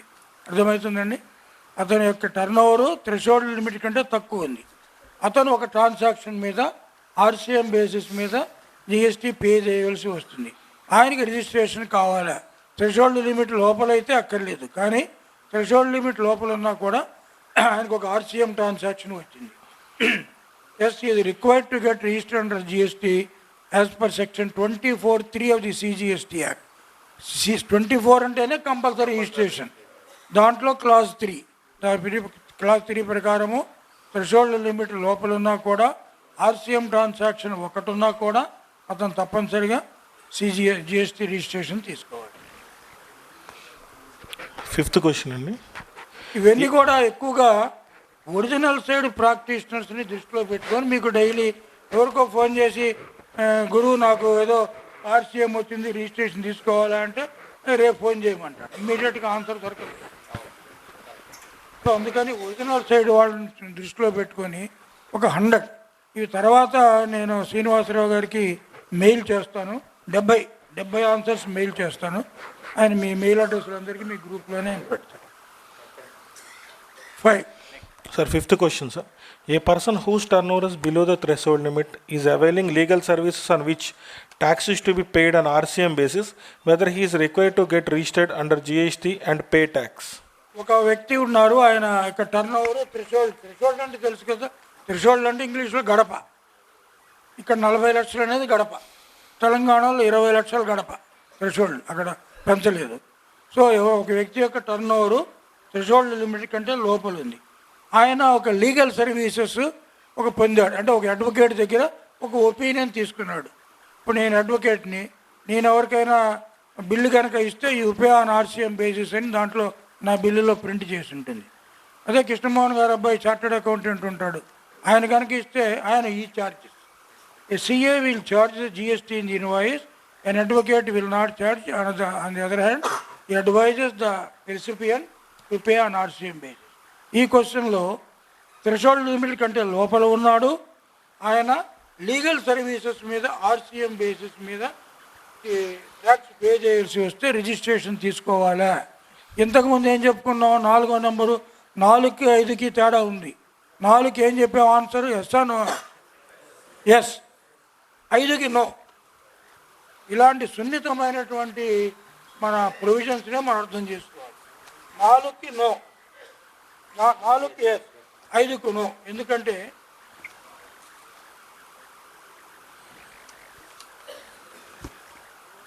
is not required to get registered under GST laws and the same is exempt wide. Kindly make a note. పెన్నులు ఉంటే రాసుకోండి. Item number 45, notification number 12/2017 CTR. ఈ 12/2017 central tax రేట్లో 45వ నెంబర్లో అతను దీనికి లీగల్ సర్వీసెస్ థ్రెషోల్డ్ లిమిట్ లోపల వాడు ఉన్నా కూడా వాడికి రిజిస్ట్రేషన్ తీసుకోక్కర్లేదు అని చెప్పడం జరిగింది. 6. 1 second. A person is having fully exempted outward supply. Is he required to get registered under GST? ఒక వ్యక్తి ఉన్నారు, ఆయన టోటల్గా ఎగ్జామ్ సప్లై మిల్క్ ఒక 2-3 కోట్ల రూపాయల మిల్క్ ఇతర రాష్ట్రాలకు కానీ లేకపోతే ఇక్కడ కానీ ఏదైనా సరే అమ్మకం చేస్తారు. అలాంటి వ్యక్తి టోటల్గా exempt supply, no taxable supply of goods or services, ఆయన రిజిస్ట్రేషన్ తీసుకోవాలంటే section 23 subsection 1 clause A 23(1)A అని రాసుకోండి, 6వ నెంబర్కి ఎదురుగా. దాని ప్రకారము is not required to get registered. 23 section 23 subsection 1 clause A ప్రకారము అలాంటి వ్యక్తి టోటల్గా ఎగ్జామ్ట్ అవుట్వర్డ్ సప్లై కనుక చేస్తే రిజిస్ట్రేషన్ తీసుకోక్కర్లేదు. ఆశీష్ అగర్వాల్ గారు చూద్దావా?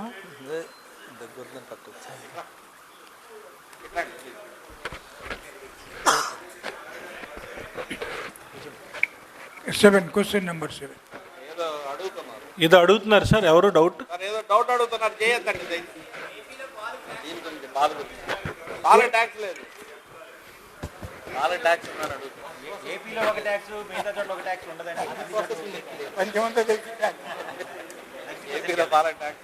ఎవరు చేయొద్దండి డౌట్ అడిగిన వాళ్ళు దయచేసి. 7th question sir. మీరు నిలబడండి, మాకు అడగండి, మీ డౌట్ అడగండి.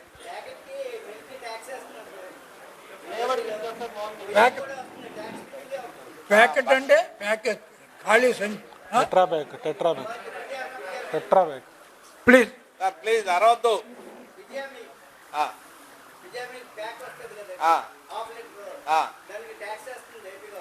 లేదు లేదు,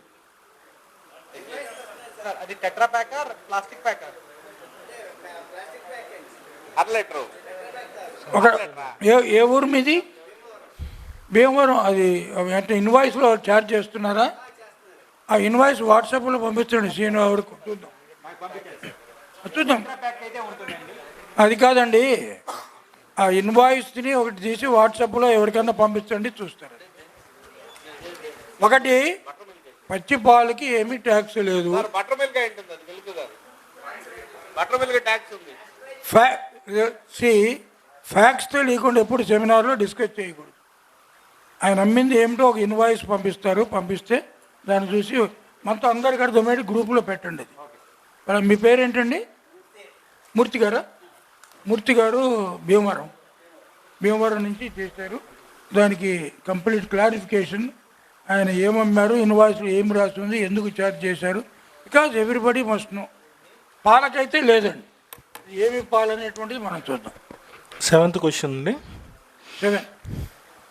A person is engaged in providing the services on which tax has to be paid by the recipient on such services, whether he is required to get registration under GST. Example, security service provider. అంటే ఒక వ్యక్తి services provide చేస్తున్నారు, దాని మీద ఎవరైతే receive చేసుకుంటాడో recipient ఆ services మీద RCM basis మీద ట్యాక్స్ పే చేయాలి. నేను సర్వీసెస్ ప్రొవైడ్ చేస్తున్నాను, కృష్ణమోహన్ గారు రిసీవ్ చేసుకున్నారు, కృష్ణమోహన్ గారు రెసిపియంట్, నేను సర్వీస్ ప్రొవైడర్. సో నేను GST కింద రిజిస్ట్రేషన్ తీసుకోవాలి అక్కర్లేదా అంటే నో, ఇది not required to get registered. రాసుకోండి. Notification number 5/2017 5/2017 dated 19/6/2017. దీంట్లో అలా ఎవరైతే సర్వీసెస్ ప్రొవైడ్ చేస్తున్నారో ఆ సర్వీసెస్ మీద రెసిపియంట్కి RCM బేసిస్ మీద ట్యాక్స్ ఉందో ఆ సర్వీస్ ప్రొవైడర్కి రిజిస్ట్రేషన్ అక్కర్లేదు అనేటువంటిది ఈ నోటిఫికేషన్లో చెప్పడం జరిగింది. 8th క్వశ్చన్ అండి.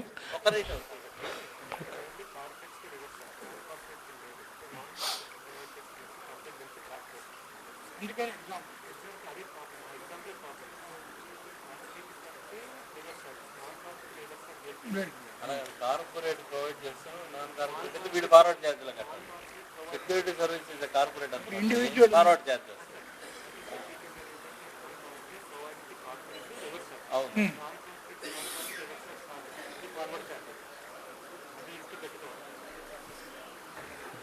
కార్పొరేట్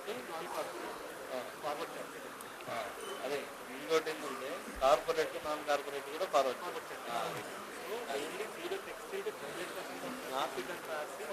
అప్పుడే corporate reverse number 8 where the registered person is having registered office in one state and the warehouse in another state, whether the person is required to get registered in the state where warehouse is situated. అంటే ఒక వ్యక్తికి ఆంధ్రప్రదేశ్లో registration ఉంది, ఆయనకి ఇతర రాష్ట్రాల్లో wear హౌస్లు ఉన్నాయి, అంటే గోడౌన్ లాంటివి. సో గోడౌన్ ఉన్న ప్రతి చోట కూడా రిజిస్ట్రేషన్ తీసుకోవాలా అనే దాని మీద ఈ Maharashtra advance ruling authority Gandhara oil refinery India లిమిటెడ్లో అక్కడ రిజిస్ట్రేషన్ గోడౌన్ ఉన్న చోటల్లో కూడా రిజిస్ట్రేషన్ కావాలి అని చెప్పడం జరిగింది. కానీ ఒక డిబేటబుల్ ఇష్యూ ఇది. ఆ రాష్ట్రంలో ఆ వ్యక్తికే చెందుతుంది ఆ అడ్వాన్స్ రూలింగ్ అనేటువంటిది. సో ఇక్కడ మనకి అన్ని చోట్ల కావాలంటే చాలా చోట్ల ఎవరు తీసుకోవట్లేదు. బికాజ్ ఓన్లీ గోడౌన్ అంటే because no other business is conducted, only stock చేసుకుంటారు.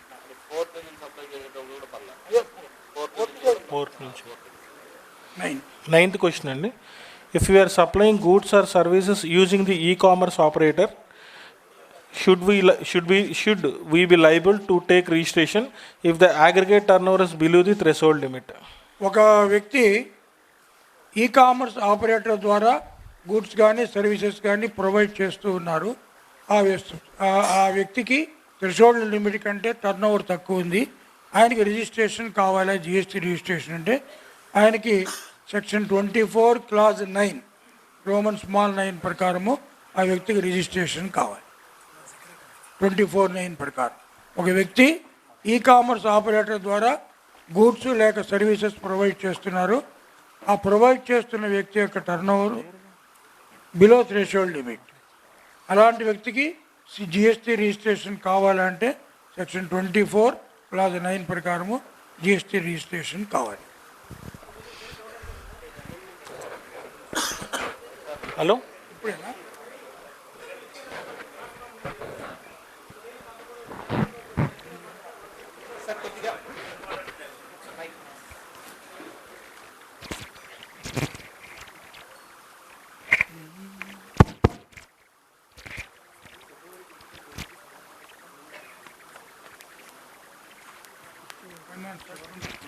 నమస్తే సార్, నా పేరు రవిశంకర్ అండి, గన్నవరం అండి.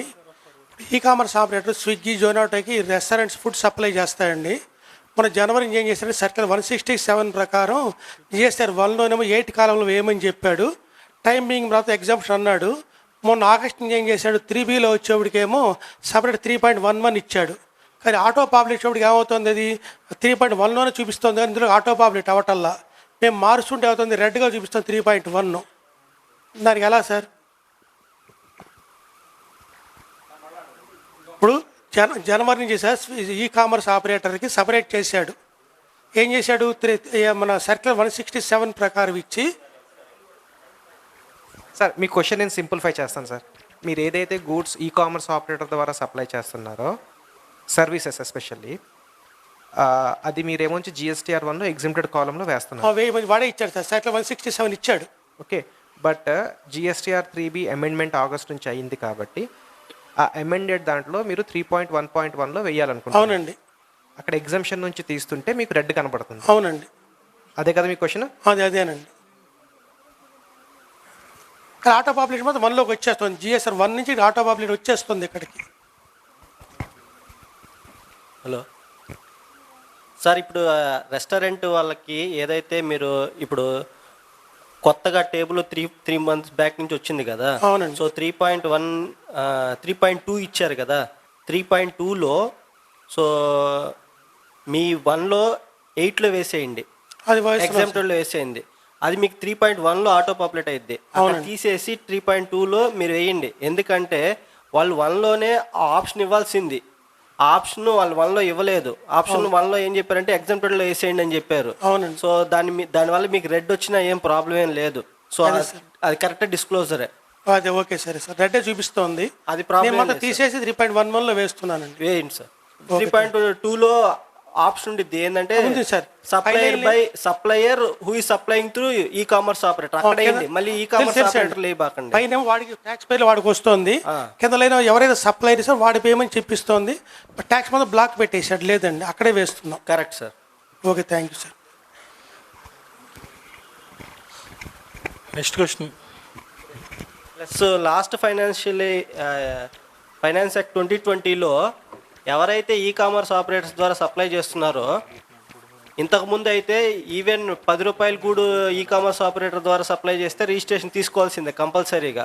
But last finance act amendment చేసినప్పుడు థ్రెషోల్డ్ లిమిట్ లోపల ఉన్న వాళ్ళు ఈ కామర్స్ ఆపరేటర్ ద్వారా సప్లై చేసిన రిజిస్ట్రేషన్ ఏం తీసుకోక్కర్లేదు.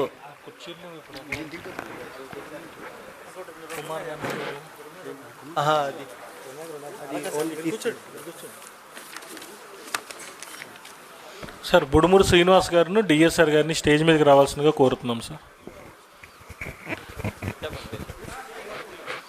శ్రీనివాస్ గారు,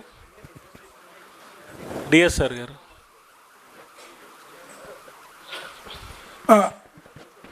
నెక్స్ట్ క్వశ్చన్ ఏం సార్? మైక్ కావాలా? ఓకే. డౌట్స్ అన్నీ ఉన్నాయా? ఒక్క నిమిషం పాస్ ఆన్ చేయండి సార్ బ్యాక్ ఒకసారి.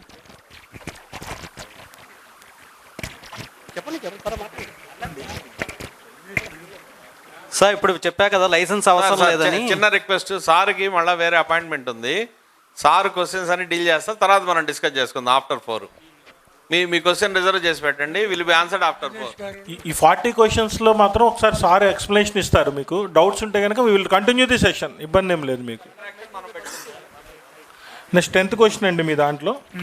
Who is a casual taxable person and when such person should take registration as a casual taxable person? ఈ క్యాజువల్ ట్యాక్సిబుల్ పర్సన్స్ అంటే ఎవరై ఈ రాష్ట్రంలో వాళ్ళకి ఏం రిజిస్ట్రేషన్ ఉండదు. ఏదో ఎగ్జిబిషన్ 2 రోజులు 3 రోజులు, ఏ నగల ఎగ్జిబిషను, రెడీమేడ్ గార్మెంట్స్ ఎగ్జిబిషను, ఏదైనా ఎగ్జిబిషన్ పెట్టుకోవడానికి వస్తారు. అలాంటి వాళ్ళని క్యాజువల్ ట్యాక్సిబుల్ పర్సన్ అంటాము. వాళ్ళు సెక్షన్ 24 క్లాస్ 2 ప్రకారము వాళ్ళు తప్పనిసరిగా రిజిస్ట్రేషన్ తీసుకోవాలి. మీ దాంట్లో 11th క్వశ్చన్ అండి. Where the registration is cancelled, is there any option for revocation? If yes, what is the time limit to apply for revocation? ఎప్పుడైనా సరే రిజిస్ట్రేషన్ కనుక జిఎస్టీ రిజిస్ట్రేషన్ క్యాన్సిల్ అయితే రెవకేషన్ చేసుకోవడానికి మీకు ఆపర్చునిటీ ఉంటుంది. సెక్షన్ 30 ప్రకారము అప్పటి నుంచి 30 రోజుల లోపల మీరు రెవకేషన్కి అప్లై చేసేటువంటి అవకాశం ఉంటుంది. నెక్స్ట్ క్వశ్చన్ అండి.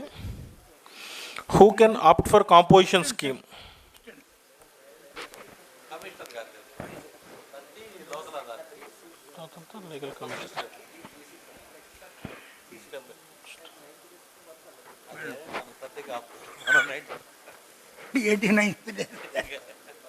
అంటే అగర్వాల్ గారు చెప్తున్నారు 30 తర్వాత ఇంకొక 5 ఆఫీసర్కి 30, ఇంకొక 5 ఆఫీసర్కి 90 డేస్ అని కాకుండా మనం ఫస్ట్ కృష్ణమోహన్ అంటారు ఫస్ట్ 30 డేస్లోనే మనం మేల్కొని చేసుకోవాలి, ఎక్స్టెన్షన్ దాకా పోవద్దు అని అంటున్నారు. సార్ మీ మొబైల్ ఫోన్స్ అన్ని కూడా కొద్దిగా చెయ్యను అని అన్నారు అనుకోండి, పెద్ద ప్రాసెస్ కదా.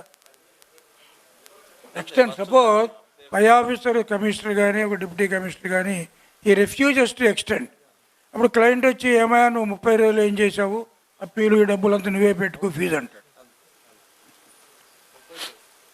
30. నెక్స్ట్ క్వశ్చన్ 12th క్వశ్చన్ అండి. Who can opt for composition scheme? Section 10 ప్రకారము కాంపోజిషన్ స్కీమ్లోకి ఈ manufacture traders of goods 1.5 crores turn over limit మేరకు 1% వాళ్ళు టోటల్ జిఎస్టీ 1% పే చేయాలి. Restaurants not serving alcohol 1.5 crores వరకు 5%, అదర్ సర్వీస్ ప్రొవైడర్స్ వాళ్ళు 6% total GST pay చేయాలి. ఆ రకంగా వాళ్ళు కాంపోజిషన్కి ఆప్ట్ చేసుకునే అవకాశం ఉంది.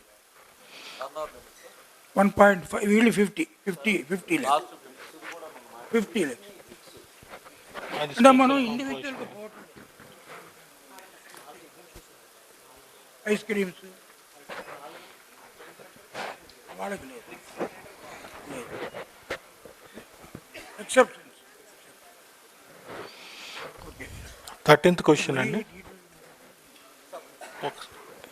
సార్ జస్ట్ అంటే రోజు మీరు ఎలాగో డిపార్ట్మెంట్ వెళ్తారో మేము కూడా డిపార్ట్మెంట్కి కూర్చుంటుంటాం, మనకి ఓవర్ అయిపోయి డిపార్ట్మెంట్ ఫ్రెండ్స్ అయిపోయారు.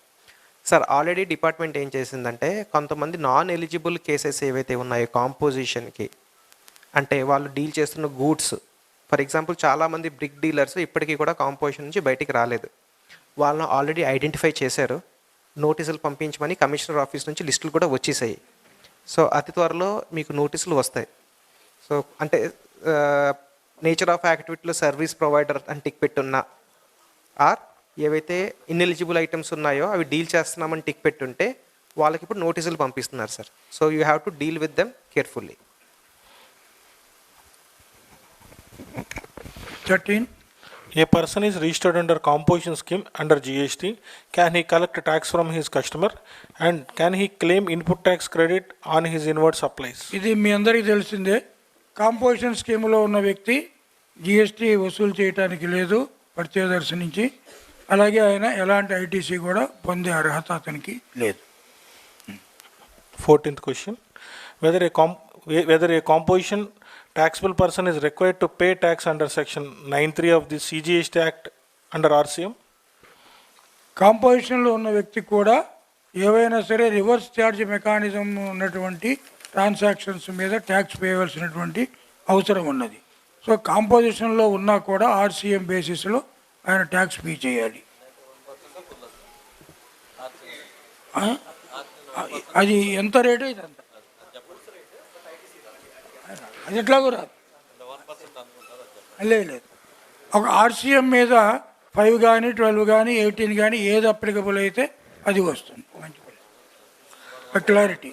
సో 1% అనేటువంటిది లేదు అక్కడ. సో మామూలుగా అతని సప్లైస్ మీద 1% కట్టుకుంటూ పోతారు. ఆర్సీఎం మీద కానీ అయితే ఆ గూడ్స్కి కానీ వాటికి కానీ ఎంత అయితే అప్లికబుల్ రేట్ ఉందో అంత రేటు మీద సాధ్యమైనంత వరకు ఆర్సీఎం లేకుండా చూసుకుంటే మంచిది. చిన్న dealers. Yes. 15th question. Are composite scheme and composite supply one and the same? ఈ ప్రశ్న ఎందుకు వచ్చిందంటే మొన్న హైదరాబాద్లో కొంచెం కన్ఫ్యూజన్ అయింది. ఈ కాంపోజిట్ సప్లై పెట్టుకొని కాంపోజిషన్ ఆయన టోటల్గా మునిగిపోయాయి. సో రెండు కూడా ఒకటి కాదు అని చెప్పడానికి ప్రశ్నే. కాంపోజిట్ సప్లై అనేటువంటిది సెక్షన్ 2 సబ్సెక్షన్ 30లో డిఫైన్ చేశారు. కాంపోజిషన్ స్కీమ్ అనేది సెక్షన్ 10లో మనకి చెప్పడం జరిగింది. రెండు ఒకటి కాదు. Next 16th question. Can composition taxable person makes interstate supply? కాంపోజిషన్లో ఉన్నటువంటి వ్యక్తి ఇంటర్స్టేట్ సప్లై చేయడానికి వీల్లేదు. ఇవన్నీ ఎందుకు చెబుతున్నామంటే ఒకవేళ మీ క్లయింట్స్ కానీ ఎవరైనా సరే ఇంటర్స్టేట్ సప్లైలు ఇలాంటివి కనుక ఉన్నట్టయితే వాడిని పిలిచి కాషన్ చేయండి. నేను హైదరాబాద్లో అలాంటి అనేక మీటింగ్స్లో చెప్తుంటాను. ఈ రిటర్న్స్ వేసేటప్పుడు వాళ్ళు ఏదో మెయిల్ డేటా వస్తుంది, 4 అంకెలు 4 టేబుల్స్లో వేసేసి మీరు ఫైల్ చేస్తున్నారు. అలా కాకుండా కనీసం ఒక 4 మంత్స్కో 6 మంత్స్కో ఒకసారి క్లయింట్ ప్రెమిసెస్ మీరు కూడా ఇన్స్పెక్షన్ చేసి, ఇన్స్పెక్షన్ అంటే బుక్స్, ఆయన ఏం చేస్తున్నాడో ఒకసారి గైడెన్స్ ఇవ్వండి. సపోజ్ మీకు ఒక 20-30 మంది క్లయింట్స్ ఉంటారు, ఒక సంవత్సరంలో 2 సార్లు పోవడం పెద్ద కష్టం కాదు. ఎందుకంటే అక్కడ ఆ బిజినెస్లో పనిచేసే అకౌంటెంట్ కానీ ఆ బుక్స్ రాసేసరికి కూడా అంత నాలెడ్జ్ ఉండకపోవచ్చు, ఏదో పంపిస్తూ ఉంటారు. ఇప్పుడు మీకు ఇంతకుముందు వ్యాట్ ఉండే రోజుల్లో హైదరాబాద్కి ఈ కర్ణాటక మహారాష్ట్ర చాలా బార్డర్స్ ఉండేవి. కర్ణాటక మహారాష్ట్ర చాలా బార్డర్స్ డిస్ట్రిక్ట్స్. వాళ్ళందరూ కూడా పక్కన బీదరు రాయచూరు అట్లా బిల్స్ ఇచ్చేస్తుండేవాడు. అవన్నీ సిఎస్టీ ట్రాన్సాక్షన్స్ ఇవన్నీ వ్యాట్ కింద కడుతుండేవాళ్ళు. సో అంతకుముందు ఏం జరిగింది, ఏపీఎస్లో లోకల్ అయితే సెకండ్ సేల్, సిఎస్టీ అయితే ట్యాక్సిబుల్ సేల్. సో ఈ బిల్స్ తీసుకొచ్చినప్పుడు వెరిఫై చేసి నువ్వు రాయచూరు అమ్మావు, బీదర్ అమ్మావు, ఇవన్నీ పట్టుకొని వాళ్ళకి వేస్తుండేవాడు. ఎప్పుడు తెలిసేది? అది బిల్స్ చూస్తే తప్ప వాడు ఏం వ్యాపారం చేస్తున్నాడో మనకు తెలియదు. కనుక ఇక్కడ కూడా కాంపోజిషన్ పర్సన్ ఎవరైతే ఉన్నారో పెద్ద డీలర్, మరీ చిన్న వాళ్ళు కాదు, కానీ ఇంటర్స్టేట్ సప్లైస్ కనుక ఉన్నట్టయితే ఎప్పుడైతే ఇంటర్స్టేట్ సప్లై చేయదలుచుకున్నాడో ఆ రోజున అతను కాంపోజిషన్ స్కీమ్లోంచి బయటకు వచ్చి మళ్ళీ రెగ్యులర్ డీలర్ కింద అయిపోయి ఇంట్రెస్టెడ్ సప్లై చేసుకోవచ్చు. Sir, out of my interest ఇంకొకటి జనరల్గా వచ్చేది ఒక క్వశ్చన్ అడుగుతున్నాను. ఒక unregistered person out of state నుంచి పర్చేజ్ చేయొచ్చా? చేసుకోవచ్చు. జనరల్గా అందరికీ వస్తున్నటువంటి డౌట్ ఒకటి ఉంది. అంటే ఈ మధ్య ఇప్పుడు వీటీసీ ఎన్ని పెరిగినాయి కాబట్టి కొంతమంది చిన్న థ్రెషోల్డ్ లిమిట్ లోపల ఉంది కదా అని చెప్పి అవుట్ ఆఫ్ స్టేట్ నుంచి కొంతమంది కొంటున్నారు. అది కూడా ఒకసారి క్లారిఫై చేస్తారు. ఇప్పుడు ఆయన అడిగే ప్రశ్న అన్రిజిస్టర్డ్ అంటే ఆ మధ్య హైదరాబాద్లో ఒక డాక్టర్ గారు ఉన్నారు. ఆయన పెద్ద హాస్పిటల్ కట్టుకుంటున్నారు. దాదాపు ఒక 30-40 లక్షల రూపాయల టింబర్ బలార్షాలో కొన్నారు. తెచ్చుకోవాలి ఎలా తెచ్చుకోవాలి? ప్రతి రోడ్డు మీద లారీ లాపుతున్నారు ఎర్ర జెండా పెట్టి. సో ఎలా చేయాలంటే ఏం చేసామో ఆ ప్లాన్, మున్సిపల్ ప్లాన్ ఒకటి అప్రూవ్ చేసి ఆ సిటీఓకి అప్లై చేసయ్యా నేను హాస్పిటల్ కట్టుకుంటున్నాను, నేను పలాని బలార్షాలో టెండర్ ఆక్షన్లో పాడుకున్నాను, 30 lakhs టింబర్ తెచ్చుకుంటున్నాను కనుక నాకు తెచ్చుకోవడానికి ఒక పర్మిషన్ గాను certificate genuine purchaser, I'm not a dealer అని ఒకటి ఇవ్వండి అని లెటర్ ఇస్తే ఆయన ఒకటి స్టాంప్ వేసి ఇచ్చారు. ఫలానా ఆయన మున్సిపల్ ప్లాన్ ప్రకారము ఒక హాస్పిటల్ కట్టుకుంటున్నాడు, ఆయన బలార్షా మహారాష్ట్రలో తెచ్చుకుంటున్నాడు కనుక ఈ టింబర్ లారీని ఎవరు ఆపకుండా అలౌ చేయండి అని. ప్రతిదానికి ఒక మార్గం ఉంటుంది.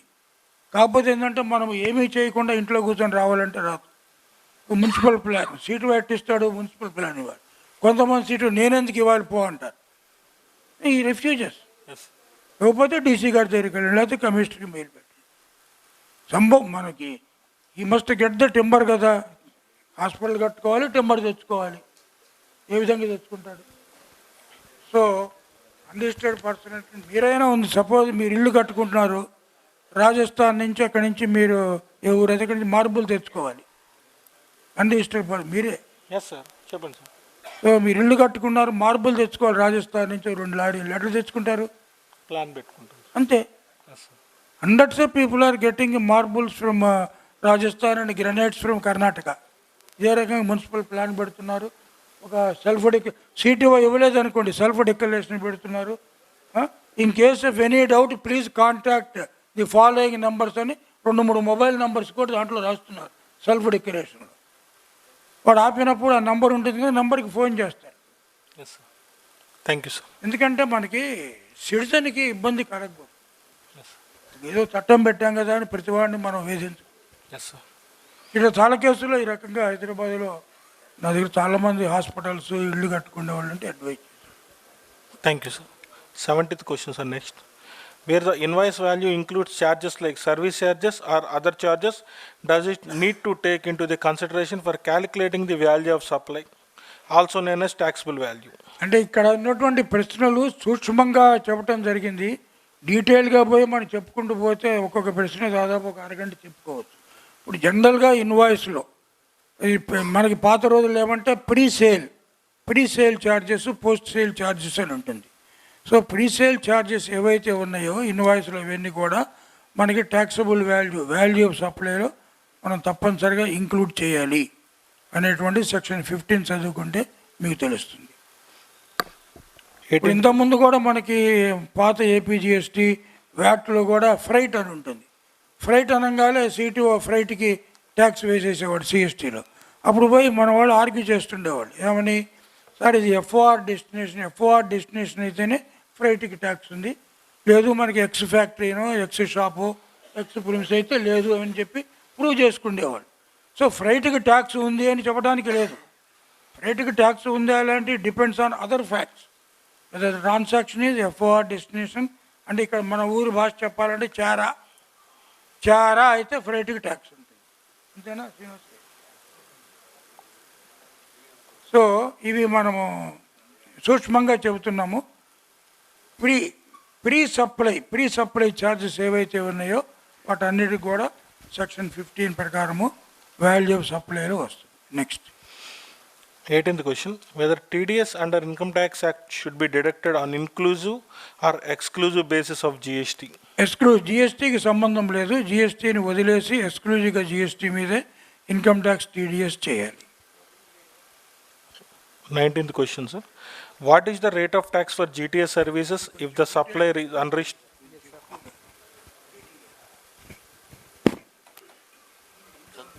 Okay, na? మనకి 19 చదవండి. 1 second. What is the rate of tax for GTA services if the supplier is unregistered or has to pay the tax at the rate of 12%? Whether can the recipient claim the credit on such services? ఇప్పుడు మనకి ఈ మొత్తం GST యాక్ట్లో ఈ real estate transactions ఒకటి, జీటీఏలు ఒకటి, ఈ మానవ మాతులకు అర్థం లేకుండా తయారు చేసి వాళ్ళు రకరకాల కండిషన్స్ పెట్టడం జరిగింది. ఎవరెవరికి కట్టాలి ఎవరికి తెలియకుండా పోయింది. సో దీంట్లో the specified recipients of GTA services are required to pay tax at 5% on RCM basis.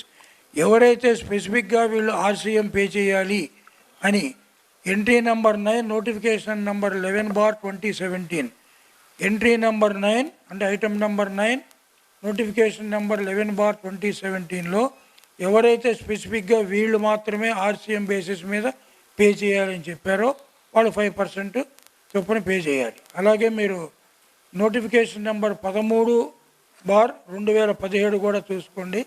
అయితే ఎవరైతే ఈ రకంగా పే చేస్తారో వాళ్ళు తప్పనిసరిగా క్రెడిట్ అనేది దొరుకుతుంది. ఈ జీటీఏ గురించి ఇంకొంచెం డీటెయిల్గా మన అగర్వాల్ గారు ఎక్స్ప్లెయిన్ చేస్తారు. దానిలో రకరకాలు ఉన్నాయి. 12% చొప్పున పే చేయటం, 5% చొప్పున పే చేయటము, 5% ఫార్వర్డ్ ఛార్జీ, 5% ఆర్సీఎం, 12% ఐటీసీ తీసుకొని. జీటీఏ గురించి వందల అనుమానాలు ఉన్నాయి. సార్ అన్నట్టుగా ఏంటంటే లేటెస్ట్ అమెండ్మెంట్ అంటే మన 18th జూలై 2022కి బిఫోర్ 18th జూలై 2022కి తర్వాత ఈ జీటీఏలో లేనిపోని కాంప్లికేషన్ని డిపార్ట్మెంట్ క్రియేట్ చేసింది. సార్ ఫస్ట్ అండ్ ఫార్మోస్ట్ మీరు 5 కట్టండి, 12 కట్టండి. అది కానీ అన్లెస్ 17(5)లో రిస్ట్రిక్టెడ్ అయితే మాత్రం మీరు ఇన్పుట్ తీసుకోవచ్చు. అంటే మీరు ఏదైతే ఆర్సీఎం మీద ఏ ఫ్రేట్ మీద అయితే మీరు ట్యాక్స్ కట్టారో ఆ రెస్పెక్టివ్ గూడ్స్ ఎగ్జామ్టెడ్ కేటగిరీలో ఉంటే మీకు ఇన్పుట్ రాదు, లేకపోతే మీరు ఇన్పుట్ తీసుకోవచ్చు. Very basic. అది 5 అయినా 12 అయినా. ఇకపోతే రేట్ ఆఫ్ ట్యాక్స్కి వచ్చేసరికి మొన్నటి వరకు మనకి బండగుర్తు ఏంటి, వాడు ట్యాక్స్ వేయకపోయినా 5% వేసినా ఆర్సీఎం, 12% వేస్తే ఫార్వర్డ్ ఛార్జ్, దాని మీద ఆర్సీఎం కట్టక్కర్లేదని. ఇది మొన్నటి వరకు మనకున్న బండగుర్తు. ఇప్పుడు అలా కుదరదు. 18th జూలై తర్వాత నుంచి వాడు 5%లో కూడా ఫార్వర్డ్ ఛార్జ్ ఇన్వాయిస్ ఇవ్వడానికి అవకాశం ఇచ్చారు. సో వాడు ఇన్ కేస్ ఫార్వర్డ్ ఛార్జ్లో కడుతున్నాను అంటే ఇన్వాయిస్లో స్పెసిఫిక్గా మెన్షన్ చేస్తాడు. ఇప్పుడు ఏమవుతుంది అంటే మొన్నటి వరకు మన స్టాఫ్ని ఎలా ట్రైన్ చేసుకున్నాం, ఎల్ఆర్ చూడండి, ఎల్ఆర్ మీద 5 ఉందా 12 ఉందా ఆర్ ఏమీ లేదా, 12 ఉందా వదిలి, 5 0 ఉందా ఆర్సీఎంలో వేసేయండి. ఇప్పుడు కుదరదు. అక్కడ క్వశ్చన్ ఉంటుంది, whether tax is to be paid అంటారు ఆర్సీఎం ఎస్ ఆర్ నో. ఇప్పుడు అది మీరు చూసుకోవాలి. అక్కడ ఆర్సీఎం ఎస్ అని ఉంది అంటే మీరు కట్టాలి, ఆర్సీఎం నో అని ఉంది అంటే మాత్రం అది 5% అయినా కూడా మీరు కట్టక్కర్లేదు. ఒకటి. రెండవది, సార్ ఈ 5% ఫార్వర్డ్ ఛార్జ్ పాసిబిలిటీ, ఈ 5% forward charge possibility only registered ట్రాన్స్పోర్టర్స్కే ఉంటుంది. ఓకేనా? సో వాళ్ళు 2Aలో మీ ఇన్వాయిస్ కనబడుతున్నప్పుడు కదా reverse charge yes or no ఉందా చూసుకోండి. ఇన్ కేస్ అక్కడ కూడా నో ఉంది అంటే మాత్రం దానికి కూడా మీరు రివర్స్ ఛార్జ్ కట్టక్కర్లేదు, అవుట్ రైట్గా ఇన్పుట్ తీసుకోవచ్చు. ఓకే, సో ఇది మనం ఇక్కడతో ఆపుదాం. ఇన్ కేస్ స్టిల్ ఇందో డౌట్ ఉంది అంటే సార్ సెషన్ అయిన తర్వాత డిస్కస్ చేద్దాం. ఇప్పుడు ఈ జీటీఏ గురించి ఏదైతే అగర్వాల్ గారు చెప్పారో ఇది మీ గురించి కాదు, మీ యొక్క క్లయింట్స్ ఎవరైతే జీటీఏ ట్రాన్సాక్షన్స్ ఉన్నాయో వాళ్ళందరినీ పిలిచి మీరు వాళ్ళని ఎడ్యుకేట్ చేయండి. మీ పని ఏంటి, వాడు ఇచ్చిన డేటాని రిటర్న్లో వేయటమే. కానీ వాళ్ళు తప్పులు చేశారనుకోండి ప్రాబ్లమ్స్ వస్తాయి. కనుక మీ క్లయింట్స్లో ఎవరికైతే జీటీఏ ట్రాన్సాక్షన్స్ ఉన్నాయో 18th జూలై 2022 తర్వాత ఈ కొత్త రకంగా వాళ్ళు పే చేస్తున్నారా లేదా, ఇంకా పాత రకంగానే పే చేస్తున్నారు లేదా అనేటువంటి చూడవలసిన బాధ్యత కూడా మీ మీద ఉంటుంది. కనుక ఎంతమందికి జీటీఏ క్లయింట్స్ ఉన్నారు చేతులు ఎత్తండి. ఉన్నారు, కొంతమందికి ఉన్నారు, 15-20 మందికి ఉన్నారు. సో మీ క్లయింట్స్ని పిలిచి వాళ్ళకి సామాన్యంగా ఎలాంటి అమెండ్మెంట్ వచ్చినా కూడా సాధ్యమైనంత వరకు మీ ఈమెయిల్ ద్వారా వాట్సాప్ ద్వారా మీ క్లయింట్స్ని మీరు ఎడ్యుకేట్ చేయాలి. నెక్స్ట్ 20 ఎంవికే మూర్తి గారిని స్టేజ్ మీదకి రావాల్సిందిగా కోరుతున్నామండి. డాక్టర్ ఎంవికే మూర్తి గారు. 20th question sir. 21st question. No. Both are 20th question. What if the supplier charges 12% rate on the GTA services on forward charge basis, whether the recipient is required to pay again tax on RCM basis on such supply, whether credit would be available to the recipient? ఇప్పుడు అగర్వాల్ గారు ఈ ప్రశ్నకి ముందర సమాధానం చెప్పారు. ఇంకా GTA గురించి ఏమైనా కనుక ఇంకా అనుమానాలు ఉన్నట్టయితే ఈ సెషన్ నేను వెళ్ళిన తర్వాత వారు క్లారిఫై చేస్తారు. 21st question. What are the conditions to avail the input tax credit? అంటే ఇది చాలా పాత ప్రశ్న. ఇప్పటికీ అందరూ ఐటీసీకి సంబంధించినటువంటి కండిషన్స్ అన్ని కూడా మీరు తెలుసుకొని ఉంటారు. ట్యాక్స్ ఇన్వాయిస్ కానీ డెబిట్ నోట్ కానీ సప్లైయర్ ఇచ్చింది మీ దగ్గర ఉండాలి. తర్వాత ఏదైతే సప్లై జరిగిందో ఆ సప్లైయర్ తాలూకు రిటర్న్స్లో రిఫ్లెక్ట్ అయి ఉండాలి. తర్వాత ఈ రిసిపియంట్ గూడ్స్ కానీ సర్వీసెస్ కానీ రిసీవ్ చేసుకుని ఉండాలి. ఎందుకంటే ఈ మధ్య ఈ బిల్ ట్రేడింగ్, ఫేక్ ఇన్వాయిసెస్ వందలాది కోట్ల రూపాయలు పెరిగిపోయింది. ఇది ఇన్వాయిస్ ఉంటుంది కానీ గూడ్స్ సర్వీసెస్ ఏమీ ఉండవు. సో అలాంటి కేసుల్లో మనము అంటే మీకు బాధ్యత లేదు, వాడు డీలర్ యొక్క హెడేక్. తర్వాత ఆ ఇన్వాయిస్ కానీ డెబిట్ నోట్ కానీ జిఎస్టీఆర్ 2Bలో వచ్చి ఉండాలి.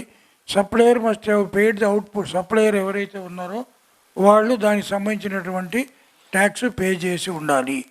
ఈ కండిషన్స్ అన్నీ ఫుల్ఫిల్ కావాలి అని మీ యొక్క క్లయింట్స్ని మీరు ఎడ్యుకేట్ చేయండి. Next 22nd question. If we are making both the exempt and taxable supplies, whether common credit can be availed? If yes, whether can we claim full common credit? ఇప్పుడు ఈ common credit అనేటువంటిది మీరు అర్థం చేసుకోండి. Common credit అంటే ఒక ITC ఉంటుంది. ఆ ఐటీసీ తాలూకు గూడ్స్ని లేదా సర్వీసెస్ని మీరు ఎగ్జామ్ సప్లైకి వాడతారు, తర్వాత ట్యాక్సబుల్ సప్లైకి కూడా వాడతారు. మీకు నెట్ క్రెడిట్ అనేటువంటిది ఓన్లీ ట్యాక్సబుల్ సప్లైకి సంబంధించి కరస్పాండింగ్ క్రెడిట్ మాత్రమే దక్కుతుంది. మిగతాది ఎగ్జామ్డ్ సప్లైకి సంబంధించినటువంటి కరస్పాండింగ్ క్రెడిట్ మీకు రాదు. కనుక ఈ కామన్ క్రెడిట్ మనకి వ్యాట్లో కూడా మనకి A/B/C ఫార్ములా అని ఒకటి ఉండేది. అలాంటిదే ఎవరికి అర్థం కాని కొత్త రక ఫార్ములా దీంట్లో పెట్టుకున్నారు. చాలా సింపుల్గా ఉండేది. A/B/C 3 అంకెలు. దీంట్లో ఏదో T1 అంటాడు, T2 అంటాడు, Y అంటాడు, X అంటాడు, YZ. ఎందుకంత మీరు కూడా పనికిరా ఎంఎస్సి స్టాటిస్టిక్స్ వాడు STBలుగా రావాలి, అర్థం చేసుకోవాలి. ఏంటంటే A/B/C formula it worked very well for about 15 ఈ వ్యాట్ కాలంలో. సో ఈ కామన్ క్రెడిట్ అనేటువంటిది రూల్ 42, రూల్ 43 కింద దాని ప్రకారము మీరు ఎలిజిబుల్ క్రెడిట్ అనేది వర్కౌట్ చేసుకోవాలి. ఫస్ట్ కామన్ క్రెడిట్ అంటే ఇందాక నేను చెప్పినట్టుగా మీరు అర్థం చేయాలి. ఇవన్నీ కూడా మళ్ళీ చెప్తున్నాను, it is our duty to educate your clients. రేపొద్దున వాడికి ఏదో నోటీస్ వచ్చి 20 లక్షలు కట్టమంటే ఎందుకు సార్ నాకు చెప్పలేదు, అప్పుడు చెప్తే నేను రెక్టిఫై చేసుకునేవాడిని కదా అంటారు. వాళ్ళు ఆడిట్ చేసే ముందు ఆఫీసర్లు మీరే పోయి ఆడిట్ చేయండి. కనీసం 6 నెలలకు ఒకసారి మీ క్లయింట్స్ ప్రిమిసెస్ మీరు విజిట్ చేయండి, బుక్స్ చూడండి, అప్పుడే మీరు రెక్టిఫై చేయగలరు. మీకు తెలియకపోతే మీకు డౌట్స్ ఉంటే మీ సీనియర్ కొలీగ్స్ మీ ఊళ్ళో చాలామంది ఉంటారు, వాళ్ళ దగ్గర లేదా మీరు అసోసియేషన్కి రాయండి. Next 23rd question, sir. 23rd. Whether the credit on purchase of car by a registered person is available or not? ఈ కార్లకి ఐటీసీ రాదు. మాకు హైదరాబాద్లో వాట్సాప్ గ్రూపులో కనీసం వారానికి 2 కారు కొన్నాను ఐటీసీ వస్తుందా అని పెడుతుంటారు. కారుకు రాదు, ఇప్పుడు కాదు, 5 years బట్టి ప్రతి వారం ఈ క్వశ్చన్ వస్తూనే ఉంటుంది. తీసుకున్న వాళ్ళు కూడా ఉన్నారని అగర్వాల్ గారు చెప్తున్నారు. కార్లకి రాదు, దానికి ఏదో మీరు కానీ, ఎందుకంటే ఇందాక చెప్పాను సూక్ష్మంగా ఈ ఆన్సర్స్ మళ్ళీ 13 సీటర్ కెపాసిటీ అవన్నీ కూడా మళ్ళీ అవన్నీ మీరు చూసుకోండి, నోటిఫికేషన్ చూసుకోండి. కారుకి అయితే రాదు.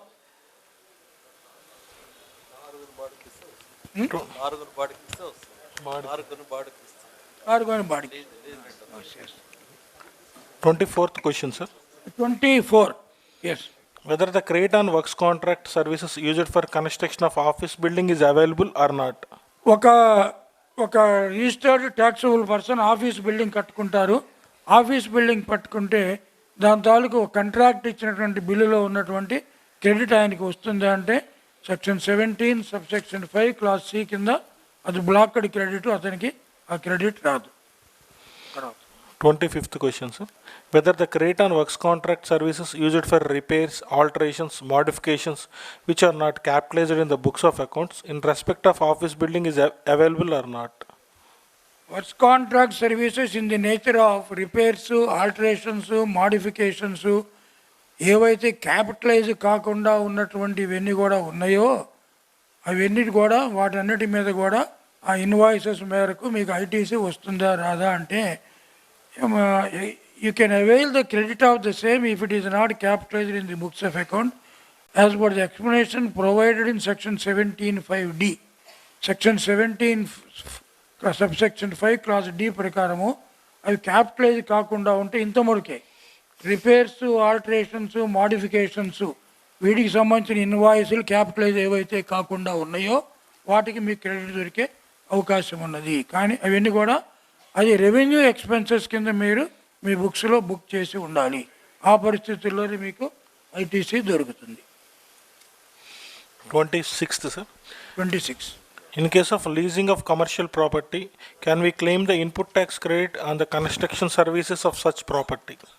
అంటే ఒక రిజిస్టర్డ్ పర్సన్ ఉంటారు, రియల్ ఎస్టేట్ వ్యాపారం అనుకోండి, ఆయన ఒక పెద్ద మల్టీ స్టోరీడ్ బిల్డింగ్ కట్టేసి అవన్నీ కూడా ఎవరికో ఒక మాల్స్కో లేకపోతే సినిమా హాల్స్కో ఎవరికో లీజ్కి ఇచ్చేస్తారు. సో కన్స్ట్రక్షన్ చేసినప్పుడు కాంట్రాక్టర్స్ దగ్గర వాళ్ళ దగ్గర ఇన్వాయిస్లు వస్తాయి. నేనే ఉంటాను, ఈ పెద్ద హాల్ కడతాను, ఈ హాల్ కట్టినప్పుడు నాకు ఒక 10 కోట్ల రూపాయలకి బిల్స్ వస్తాయి, సర్వీసెస్ కానీ గుడ్స్ కానీ ఏదైనా కాంట్రాక్టర్స్ నుంచి. నేను ఇలాంటి వాళ్ళందరికీ అద్దెకిస్తుంటాను. ఈ అద్దె మీద నేను జిఎస్టీ పే చేస్తుంటాను. అలాంటప్పుడు క్వశ్చన్ ఏమంటే ఇక్కడ ఎంత నెంబరు 26, సార్. నాకు ఆ కాంట్రాక్టర్స్ ఏవైతే ఇన్వాయిస్లు ఇచ్చారో వాటన్నిటి మీద నాకు ఐటీసీ దొరుకుతుందా లేదా? అర్థమైంది కదా? నేను ఈ బిల్డింగ్ కట్టాను, ఈ బసవపూర్ణయ్య గారి హాలు, కాంట్రాక్టర్స్ నాకు బిల్స్ ఇచ్చారు, నేను అసోసియేషన్కి వాళ్ళ అద్దెకి ఇచ్చాను, నాకు ఐటీసీ దొరుకుతుంది అంటే మామూలుగా యాక్ట్ ప్రకారము 17(5)C ప్రకారం రాదు. కానీ ఈ Orissa high court safari retreats private limited అనే కేసులో అలాంటి వాళ్ళ కేసుల్లో ట్రాన్సాక్షన్స్లో ఐటీసీ దొరుకుతుంది అనేటువంటి చెప్పడం జరిగింది. అది ఎప్పుడు మూర్తి గారు 6th డిసెంబర్ అనుకోండి, 6th డిసెంబర్ సుప్రీంకోర్టులో ఇది మళ్ళీ ఫైనల్ హియరింగ్ అని చెప్తున్నారు. సో 6th డిసెంబరు కానీ ఆ తర్వాత కానీ సుప్రీంకోర్టులో ఎప్పుడు దానికి జరిగితే వస్తుందంటే వస్తుంది, రాదంటే రాదు. దాని ప్రకారం ఇది వస్తుందని చాలామంది ఆశతోటి ఐటీసీ తీసుకొని ఉన్నారు. ఆ జడ్జిమెంట్ రాదనుకున్నారు అనుకోండి, రివర్స్ చేసి పడేస్తారు ఇదే రోజున. చాలామంది హైదరాబాద్ కోట్లాది రూపాయలు ఐటీసీ తీసుకొని ఉన్నారు. అక్కడ జడ్జిమెంట్ చెప్పిన వెంటనే మెసేజ్ వస్తుంది, రాదంటే రివర్స్ చేసేస్తారు అదే రోజున. వస్తుంది అంటే మంచి పార్టీ ఇచ్చుకుంటారు. Because it runs in crores. ముఖ్యంగా ఫంక్షన్ హాల్స్ అలాంటివి చాలా ఉన్నాయి. సో సఫారీ రిట్రీట్స్ అనేది ఎల్లుండి 6వ తారీఖు సుప్రీంకోర్టులో వస్తుంది. Let us hope 27. 27th question. Whether the credit on capital goods can be availed or not? ఈ క్యాపిటల్ గూడ్స్ అనేటువంటిది సెక్షన్ 2 సబ్సెక్షన్ 19లో క్యాపిటల్ గూడ్స్ అనేటువంటిది ఏవి అనేటువంటిది నిర్వచించడం, డెఫినేషన్ ఇవ్వడం జరిగింది. ఈ క్యాపిటల్ గూడ్స్కి తప్పనిసరిగా మీకు క్రెడిట్ వస్తుంది, provided depreciation on the GST component is not claimed as per the income tax act as provided in section 16(3). Section 16 సబ్సెక్షన్లో 3 చెప్పిన ప్రకారము ఈ క్యాపిటల్ గూడ్స్ మీద డిప్రిసియేషన్ కనుక క్లెయిమ్ చేయకుండా ఉన్నట్టయితే ఆ క్యాపిటల్ గూడ్స్ మీద మీకు ఐటీసీ జరుగుతుంది. సో మీరందరూ డిప్రిసియేషన్ అంటే ఏంటి, క్యాపిటల్ గూడ్స్ అంటే ఏంటి అన్నీ మీరు చదివి నేర్చుకోవాల్సింది.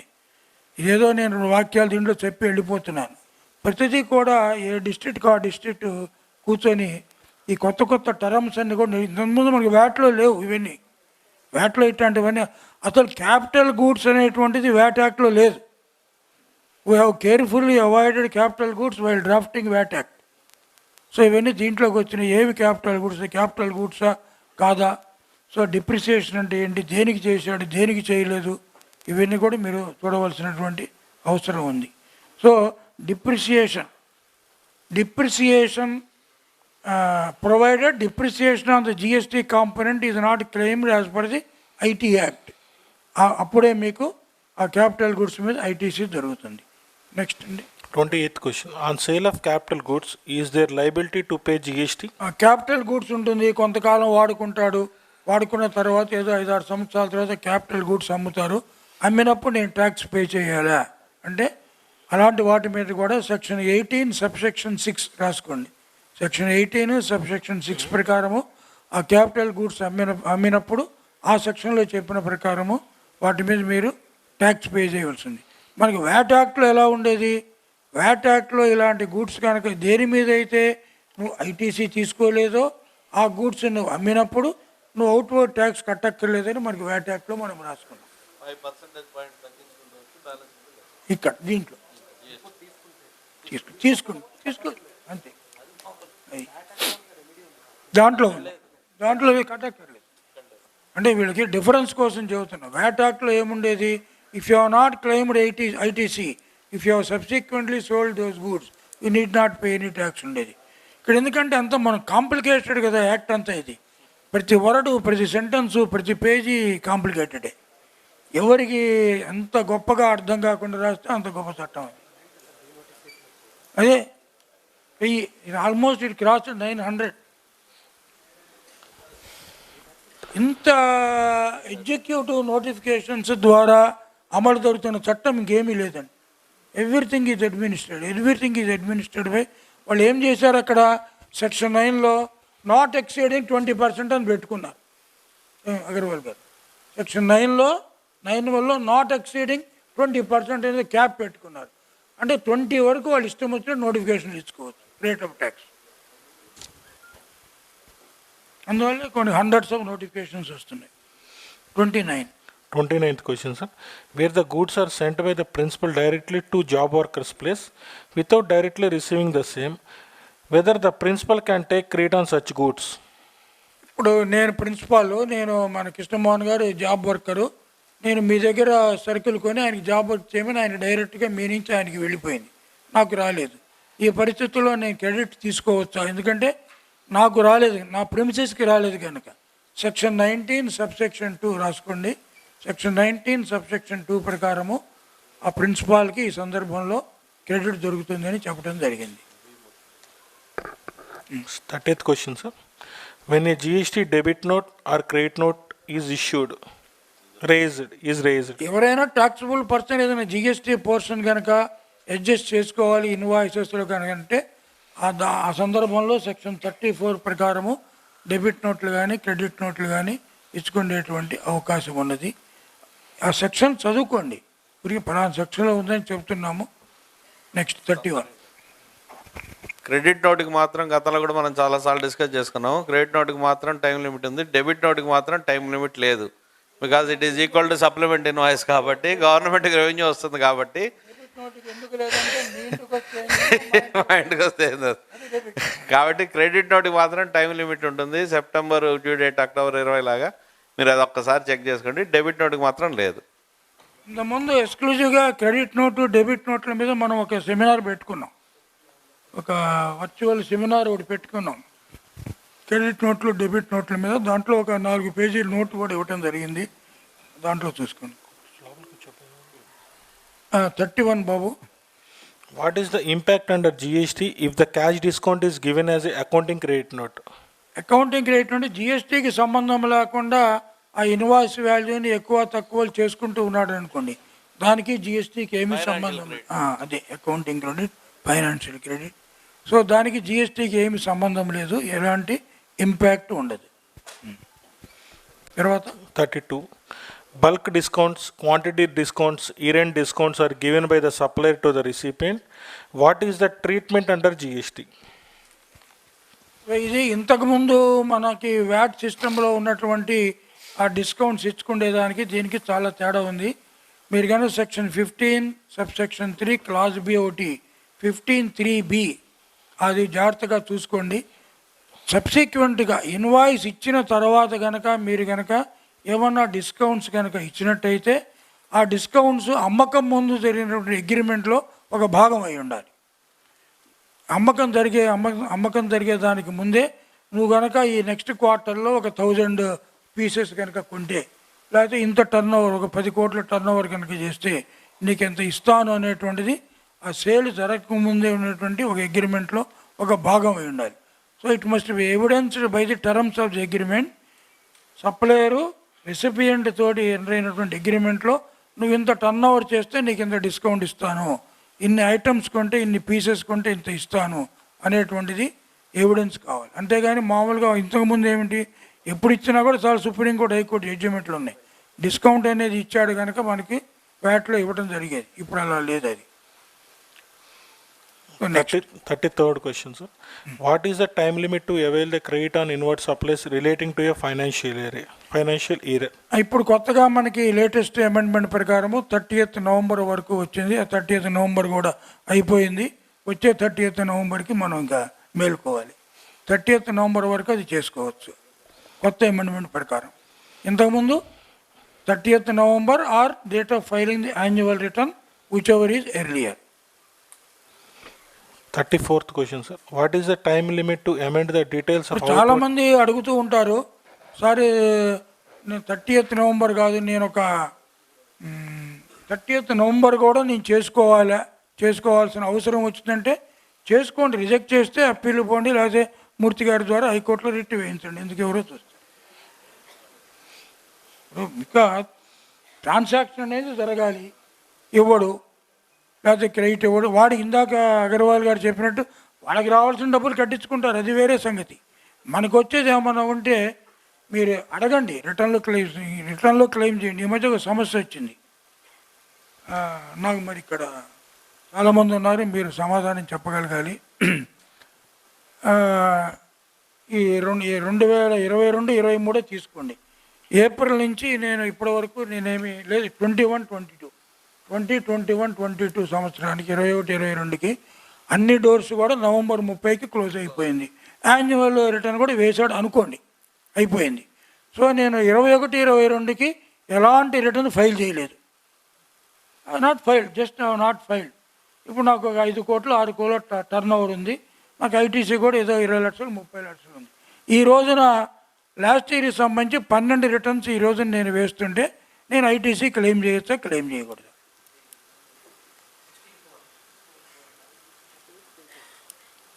మరి రిటర్న్ వేస్తున్నావు, నీ అవుట్వర్డ్ ట్యాక్స్ నువ్వు కట్టించుకుంటున్నావు, నీకు వచ్చేది నువ్వు తీసుకున్నావు, నాకు వచ్చేది నాకు ఎందుకు ఇవ్వవు? రెండు న్యూట్రల్ చేసి ఏది లేదని చెప్పు. It is major issue. నేను ఇలాగే నా దగ్గరికి ఒకడు వస్తే మొత్తం ఐటీసీ క్లెయిమ్ చేయి, రిజెక్ట్ చేస్తున్నాను అన్నప్పుడు if you say I'm not eligible for ITC, పిచ్చి రూల్ రాస్తున్నాను నవంబర్ సెప్టెంబర్ అంటే, then don't ask outward tax also. నువ్వు ప్రియాంబుల్లోనే రాసుకున్నావు, నువ్వు నీకంతా చైను ఇదంతా సిరీస్ దాంట్లో తగ్గిపోతుంది ఇదని. వెరీ పర్టినెంట్ క్వశ్చన్ అగర్వాల్ గారు. ఇంకా చెబుతున్నాను, 17-18 రిటర్న్స్ అయిన వాడు కూడా వచ్చాడు నా దగ్గరికి. 17-18కి సార్ ఉంది ఏదో చెప్తే మా అకౌంటెంట్ మర్చిపోయాడు సార్. అప్పుడెప్పుడో బాబు జగజీవన్ రావు గారు 10 సంవత్సరాలు ఇన్కమ్ ట్యాక్స్ రిటర్న్స్ వేయడం మర్చిపోయాడు మా చిన్నప్పుడు. ఆ రోజుల్లో పాత వాళ్ళకి ఎవరికైనా తెలుస్తుంది, అది 10 years. So A person has not filed any return for the year 2017-18 9 నెలలకి. ఈరోజు వస్తాడు, సార్ నాకు 4 కోట్లు అవుట్వర్డ్ టర్న్ ఓవర్ ఉందండి, నాకు ఒక 20 లక్షలు ఐటీసీ రావాలి, నేనేం చేయాలి చెప్పండి? మరి వాట్ ఇస్ ద ఆన్సర్? ఈ సెప్టెంబరు నవంబరు పిచ్చి రూల్స్ అని అప్లై చేయాలా? మరి మూర్తి గారు చెప్పాలంట. There is a strong case to fight అంటున్నాను నేను. There is a strong case. ఏం సార్, ఇప్పుడు నీకు వచ్చేది నువ్వు తీసుకున్నప్పుడు నాకు వచ్చేది కూడా నాకు. ఇంకా ఘోరం ఏంటంటే నువ్వు 17-18కి రిటర్న్ వేయని వాడికి ఏమన్నా నువ్వేదో ఏమీ లేకుండా నువ్వు తీసుకున్నావు. రెగ్యులర్గా రిటర్న్ వేసేవాడికి లేట్ ఫీ వసూలు చేస్తావు. వాడికి ఏదో నోటిఫికేషన్ ఇచ్చేసి 2 minutes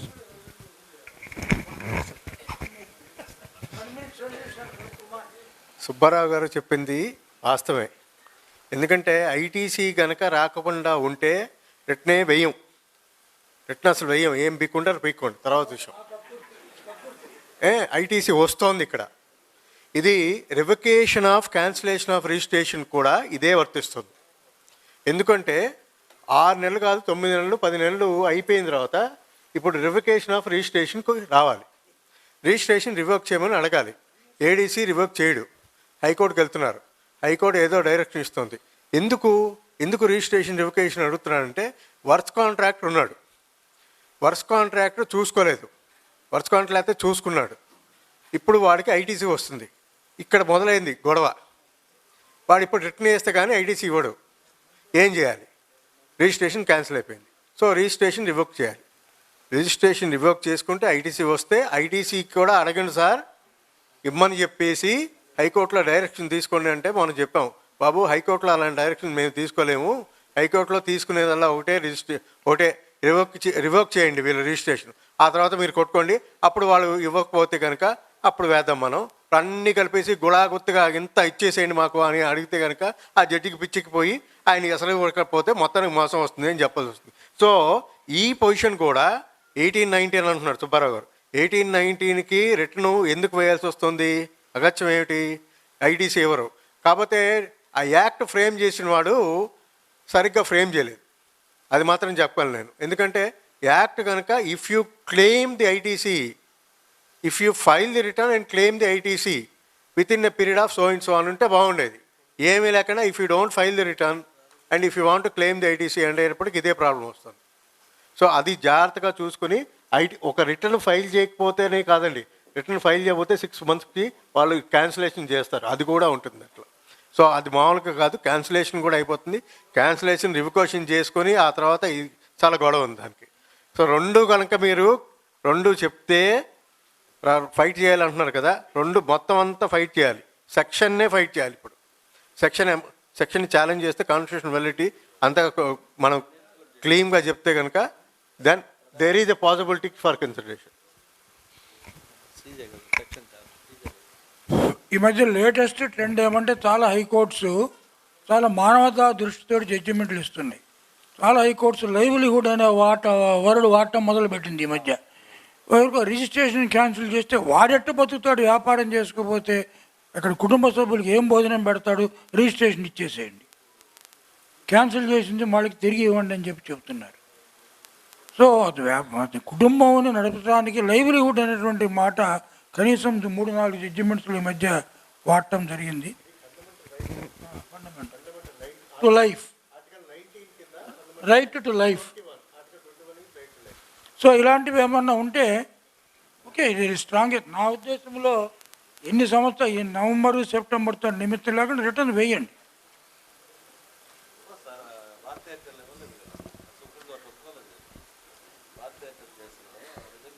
అది వేరు, అది వేరు. భారతీ ఎయిర్టెల్ కేసు వేరు. అక్కడ ఏం జరిగింది, నీ క్యాష్ లెడ్జర్లో ఇంత డబ్బు ఉన్నా క్రెడిట్ లెడ్జర్లో వాడుకున్నాడు వాడు. నీకు దురద పుట్టి నువ్వు వాడుకుంటే నేనేం చేసింది అని సుప్రీంకోర్టు. అదే సుప్రీంకోర్టు, అది సందర్భం వేరు. Bharati Airtel.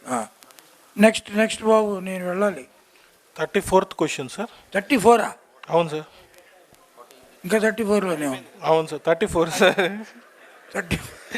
What is the time limit to amend the details of outward supplies in the GSTR1 returns? ఇది కూడా నవంబరే. ఇప్పుడు దాకా మాట్లాడుకుంది అదే. అవుట్వర్డ్ సప్లైస్ ఏమన్నా మీరు తప్పులు సరిదిద్దుకోవడానికి ఇది కూడా నవంబరే. నెక్స్ట్ చెప్పమ్మా. 35. నెక్స్ట్ మీకు ఇచ్చినటువంటి పేపర్స్లో 36 క్వశ్చన్ అండి. Can a person pay his full tax liability by using the credit available in the ledger? So yes, if the turn over in a month does not exceed ₹50 lakhs. అదే దాని గురించి చెప్తున్నాను. మీ టోటల్గా credit వాడుకుంటూ ఒక నెల return file చేయొచ్చా అనేటువంటిది ప్రశ్న. ఒక నెలలో కనుక 50 లక్షల టర్న్ ఓవర్ కనుక దాటకపోతే అతను పూర్తిగా క్రెడిట్ అనేటువంటిది వాడుకొని చేయొచ్చు.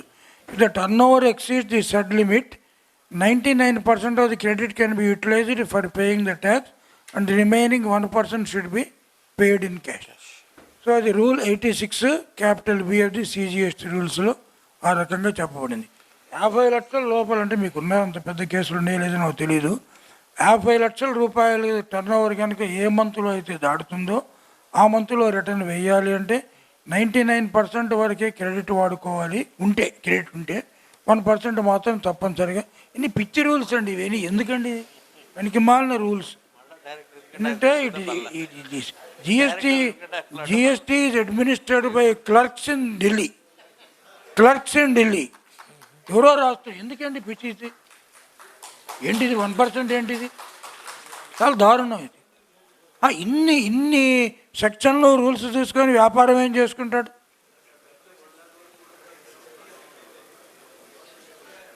1% కట్టాలి, అది కట్టాలి. 36. What is the time of supply in case of advances relating to goods and services? ఈ గూడ్స్కి సంబంధించి ఏమన్నా అడ్వాన్స్ ముందు అమ్మకందరి మీద అడ్వాన్సులు తీసుకుంటారు కదా, గూడ్స్కి సంబంధించినటువంటి అడ్వాన్సుల మీద మొదట్లో ట్యాక్స్ ఉండేది. తర్వాత నోటిఫికేషన్ నెంబర్ 66/2017 డేటెడ్ 15/11/2017లో గూడ్స్ తాలూకు వచ్చేటువంటి అడ్వాన్సుల మీద ట్యాక్స్ చెల్లించక్కర్లేదని చెప్పి చెప్పడం జరిగింది. సర్వీసెస్కి సంబంధించి మాత్రం అడ్వాన్స్ అంటే ఇప్పుడు మనకి డెవలపర్స్ ఉన్నారు, బిల్డర్స్, రియల్ ఎస్టేట్ ఫ్లాట్కి బుక్ చేసుకునే వెంటనే అడ్వాన్సులు తీసుకుంటారు. ఆ అడ్వాన్సుల మీద వాళ్ళు ట్యాక్స్ పే చేయాలి. దీనిలో రకరకాలు, కొంతమంది అడ్వాన్సులు తీసుకుంటే జిఎస్టీ పే చేయాల్సి వస్తుందని అన్సెక్యూర్డ్ డెట్స్ అని రాసుకుంటున్నారు, అన్సెక్యూర్డ్ లోన్స్ అంటున్నాడు. ఇంకొక ఆయన డిపాజిట్స్ అని రాసుకుంటున్నాడు. మొన్న ఒకరిని పట్టుకొని 7,43,00,000 రూపాయలకి నోటీస్ తీసుకొని ఇచ్చాడు. ఈ అన్సెక్యూర్డ్ లోన్స్ ఏంట్రా బాబు అంటే ఏదో చేశాం సార్ అయిపోయింది. ఇప్పుడు వాడు 7.5 కోట్లు ట్యాక్స్, 7.5 కోట్లు పెనాల్టీ అంట. 37th question. శతకోటి దరిద్రాలకి అనంతకోటి ఉపాయాలు. సో ఇది సర్వీసెస్కి సంబంధించి అడ్వాన్సుల మీద మాత్రం ఈ రోజుకి కూడా ట్యాక్స్ పే చేయాలి. ఈ మధ్య ఆల్ ఇండియా ఫెడరేషన్ తరఫున నిర్మలా ఆనరబుల్ మినిస్టర్ గారికి ఈ సర్వీసెస్ మీద కూడా తీసేయండి అని ఒక రిప్రజెంటేషన్ ఇవ్వడం జరిగింది అడ్వాన్సుల మీద. Next 37th question sir. How the advance adjustments are to be effected in tax invoice and in the returns? ఆ అడ్వాన్సులు ఎప్పుడైతే రెగ్యులర్గా ఇన్వాయిస్ ఇస్తూ ఉన్నారో ఆ పేమెంట్ కింద ఇంతకు ముచ్చినటువంటి అడ్వాన్సులన్నీ కూడా ఆ ఇన్వాయిస్లో మీరు అడ్జస్ట్ చేసుకోవాలి. వైల్ ఫైలింగ్, నాకు రిటర్న్స్ పోర్టల్ తెలియదు, ఇక్కడ చదువుతాను. While filing GST returns you must disclose the advances received in table 11A of GSTR1. కరెక్టేనా? నాకు తెలియదు. Further upon raising invoice you need to adjust the advance received and disclose the same in table 11B of GSTR1. Correct. So మీరు invoice ఇచ్చిన వెంటనే advance ఏదైతే adjust చేస్తారో దాన్ని table 11B GSTR1లో ఉండాలి. అడ్వాన్సులు వచ్చినప్పుడు 11A GSTR1లో మీరు రిపోర్ట్ చేయాలని చెప్పి. Next 38th question sir. In case of late payment of tax, whether the interest on such late payment has to be calculated on gross liability or net liability? ఇదంతా settle అయిపోయింది, మీ అందరికీ తెలుసు. మన మూర్తి గారు కూడా హైకోర్టులో చాలా రిట్స్ వేశాడు ఈ గ్రాస్ లైబిలిటీ, నెట్ లైబిలిటీ మీద. ఇప్పుడు interest portion should be calculated only on the net liability. మీ అందరికీ తెలిసిందే. Please see section 50 subsection 1. Next 39 sir. Can we claim refund on excess credit available in the electronic rate ledger? So excess credit ఏదైతే electronic credit లెడ్జర్లో ఉందో దాన్ని రిఫండ్గా మీరు claim చేయడానికి వీల్లేదు. Refund ఎలా క్లెయిమ్ చేయాలంటే సెక్షన్ 54లో ఏదైతే చెప్పారో సెక్షన్ 54లో చెప్పినంత మేరకే ఆ పరిస్థితుల్లోనే మీరు రిఫండ్ క్లెయిమ్ చేయాలి. అంతేగాని మనకి పాత వ్యాట్ సిస్టంలో మార్చి రిటర్న్లో ఉన్నదంతా కూడా మనం రిఫండ్ కింద క్లెయిమ్ చేసేవాళ్ళం వ్యాట్ సిస్టంలో. ఇక్కడ అలాంటిది లేదు. సెక్షన్ 54లో ఏదైతే చెప్పడం జరిగిందో ఆ పరిస్థితుల్లోనే మీరు రిఫండ్లు కోరేటువంటి అవకాశం ఉంటుంది. ఏది ఉంటే రిఫండ్ గురించి చెప్పుకోవాలంటే 2 రోజులు చెప్పుకోవాలి. సో వాళ్ళకి సూక్ష్మంగా సెక్షన్ 54లో ఏదైతే చెప్పారో ఆ పరిస్థితుల మేరకే మీకు రిఫండ్ దొరుకుతుంది. అంతేగాని నాకు ఎక్సెస్ క్రెడిట్ ఉంది అని చెప్పి దాంట్లో వస్తుందేమో చెప్పడానికి లేదు. ఇప్పుడు మీకు ఒకటే ఉదాహరణ, వ్యాట్లో ఎలా ఉండేదంటే ఒక సిమెంట్ స్టాకిస్ట్ ఉండేవాడు మూర్తి గారు, ఒక సిమెంట్ స్టాకిస్ట్ ఉండేవాడు. అతను సిమెంట్ కోట్ల రూపాయలు, చాలా కోట్ల రూపాయలు సిమెంట్ కొని 14.5% చొప్పున సిమెంట్ లోకల్గా కొని అంతా కూడా నేపాల్ ఎక్స్పోర్ట్ చేసేవాడు. నేపాల్ కాదు, మహారాష్ట్ర తర్వాత ఈ కర్ణాటక వేసేసి 2% సీఫారం మీద బిల్డర్స్కి అమ్మేవాడు. 14.5 మీద కొన్నాడు, 2% CST పే చేశాడు, 12.5 అయిపోయింది. అతను చూసుకుంటే కోట్ల రూపాయల్లో ITC మిగులుతుంది.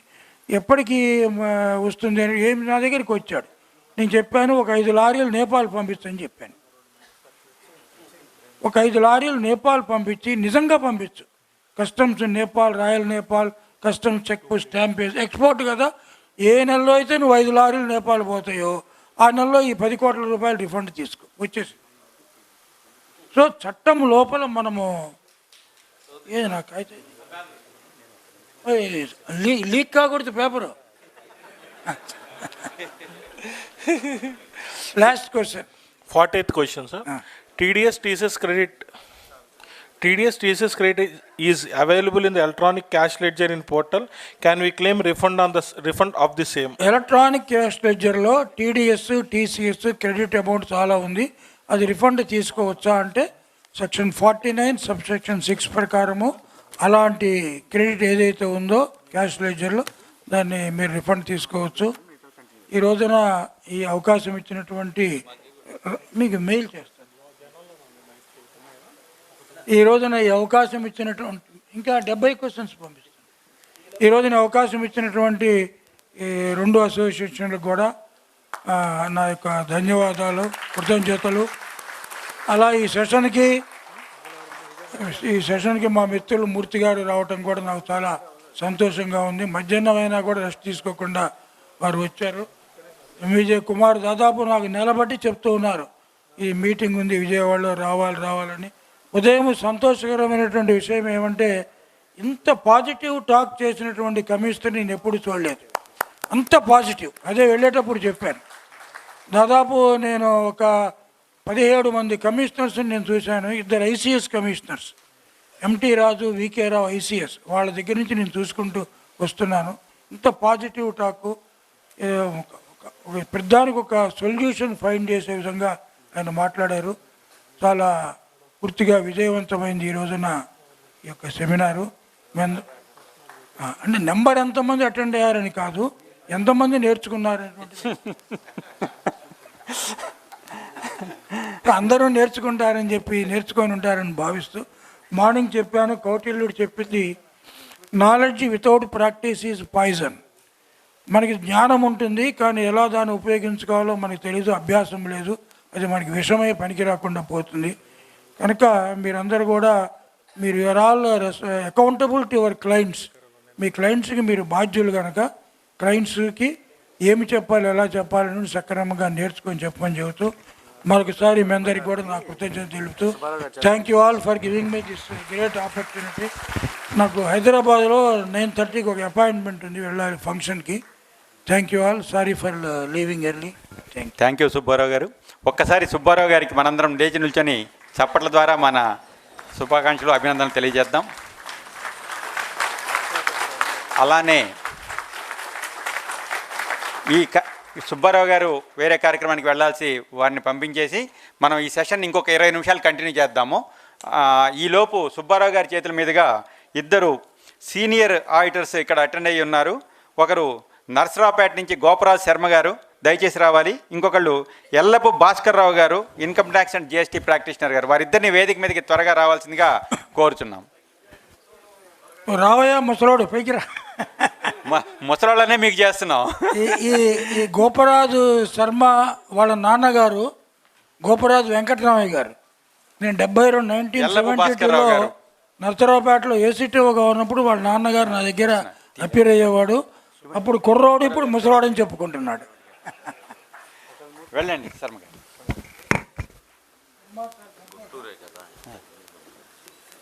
మా అధ్యక్షులు షరీఫ్ ఖాన్ గారిని వేదిక మీదకి రావాల్సిందిగా కోరుచున్నాం. వారు మధ్యాహ్నం వెళ్ళి కొంచెంసేపు రెస్ట్ తీసుకునేసేసి మంచి యంగ్స్టర్లా తయారై వచ్చారు ఈవినింగ్ సెషన్కి.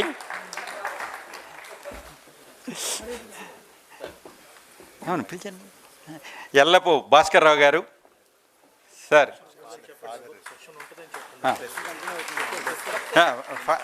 వారి ఫాదర్ ఎల్లపు వెంకటేశ్వరరావు గారు. సార్ రండి ప్లీజ్. ఇది అయిపోగానే సెషన్ కంటిన్యూ అవుతుందండి. అది అయిపోగానే మంచి టీ స్నాక్స్ ఉంటాయి. అవగానే ఒక 3 అసోసియేషన్స్తో ప్రమాణ స్వీకారం ఉంటుంది. అన్నీ కంప్లీట్ చేసుకునేసి వెళ్దాం బయటికి. దయచేసి మీరందరూ కూడా ఆడిటోరియంని వదిలి వెళ్ళొద్దని చెప్పి కోరుకుంటున్నాం. నెక్స్ట్ రండి మూర్తి గారు, రండి సార్. మూర్తి గారి చేతుల మీదుగా ఎల్లపు వెంకటేశ్వరరావు గారికి సన్మాన కార్యక్రమం.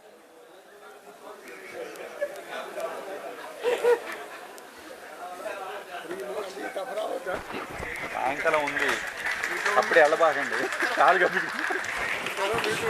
థ్యాంక్ యూ అండి.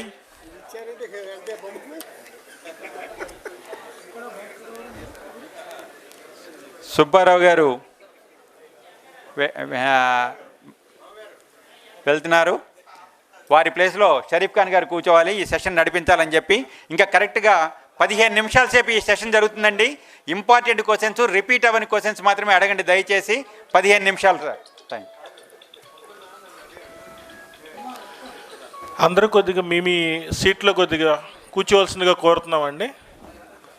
ఇప్పుడు డౌట్స్ వచ్చినా మీకు ఇప్పుడు మెంబర్స్లోంచి ఇప్పుడు మీకు 2 మైక్స్ రన్ చేయడం జరుగుతుంది. మీ డౌట్స్ని కనుక రిపీట్ అవ్వని, ఇప్పుడు మనకి 40 క్వశ్చన్స్లో కవర్ అవ్వని ఏమైనా డౌట్స్ ఇంపార్టెంట్ ఉంటే కనుక ఇక్కడ ఉన్నటువంటి స్పీకర్స్ అడ్రస్ చేస్తారు మీకు.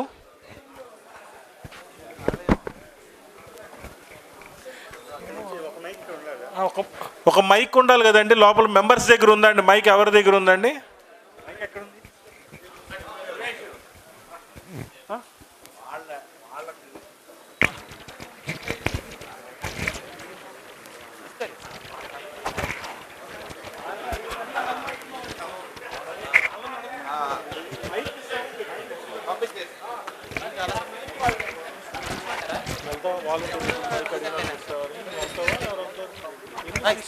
ఇట్లా సుబ్బారావుకి ఇద్దాం మైక్. నువ్వు ఇస్తావా? ఇక్కడ మైక్ ఉందండి మెంబర్స్ దగ్గర. Sir good evening sir.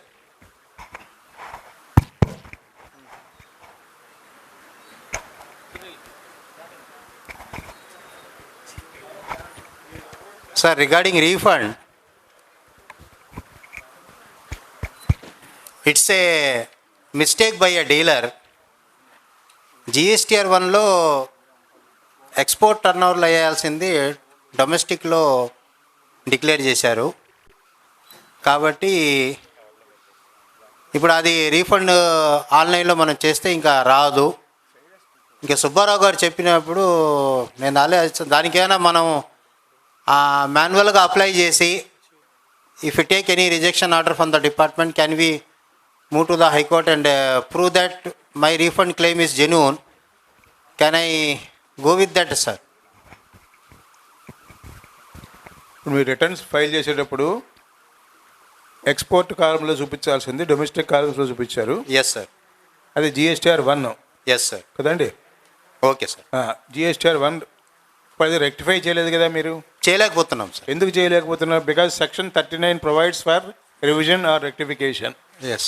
And so when you have identified and realise that there is a mistake, అదే the time was time cross అయిపోయింది సార్. దాని తర్వాత టైం ఎంతవరకు వాళ్ళు till you file the annual return? అదే సార్. అదే at is a period of 1920 sir. అది మేము చూసుకునే లోపల that time also has been completed. Whatever it may be, see, before you file the annual return, you have to rectify every mistake in any return. Yes. That is the time given. That is the thing. But you are not yes, realized that mistake and rectified it. Yes, sir. Now question is, when the entire administration of GST is online, whether we can advise you to file a manual return, claiming the refund, yes, rectifying the mistake in that was crept in GSTR 1. Yes. Because the administration says that there is no provision, there is no scope for manual filing. But still,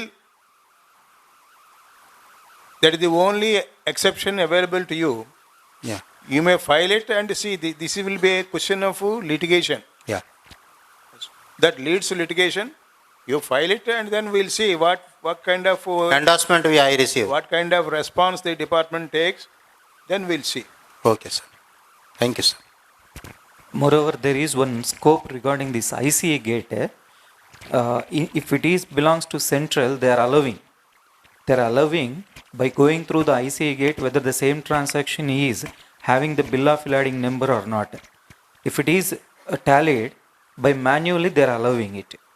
But for the purpose of government, state authorities, even having the provision to verify the ICA gate, they are not allowing. That is only the difference. Claim అంటే క్యాష్లో అయితే ఉంది. Bill of ఎంట్రీలో three bill bill of entry number వేశారు కదా, అవి వేశారు. 1లోనే వేసింది మిస్టేక్. You can claim sir.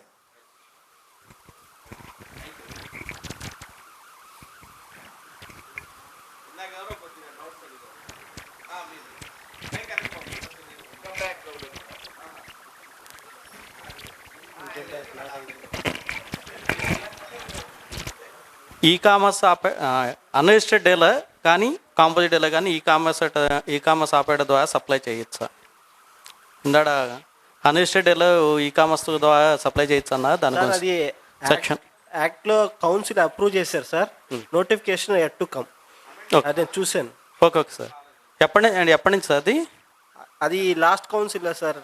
I think 3-4 months bank ఏ కౌన్సిల్ మీటింగ్ జరిగిందో ఆ కౌన్సిల్లో మీటింగ్లో కన్ఫర్మ్ చేశారు. 43rd Ashish, you have any idea? 43rd council meeting. Notification ఏ డేట్ నుంచి ఎఫెక్ట్ ఇస్తారో తెలియదు కాబట్టి we need to wait.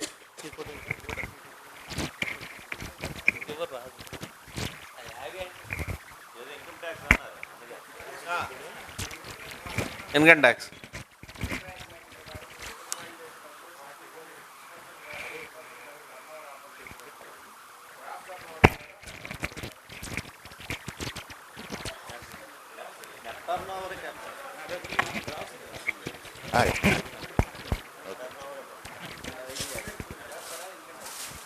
Sir ఇప్పుడు మీకు ఆన్సర్ ఏం వినాలని చెప్పండి.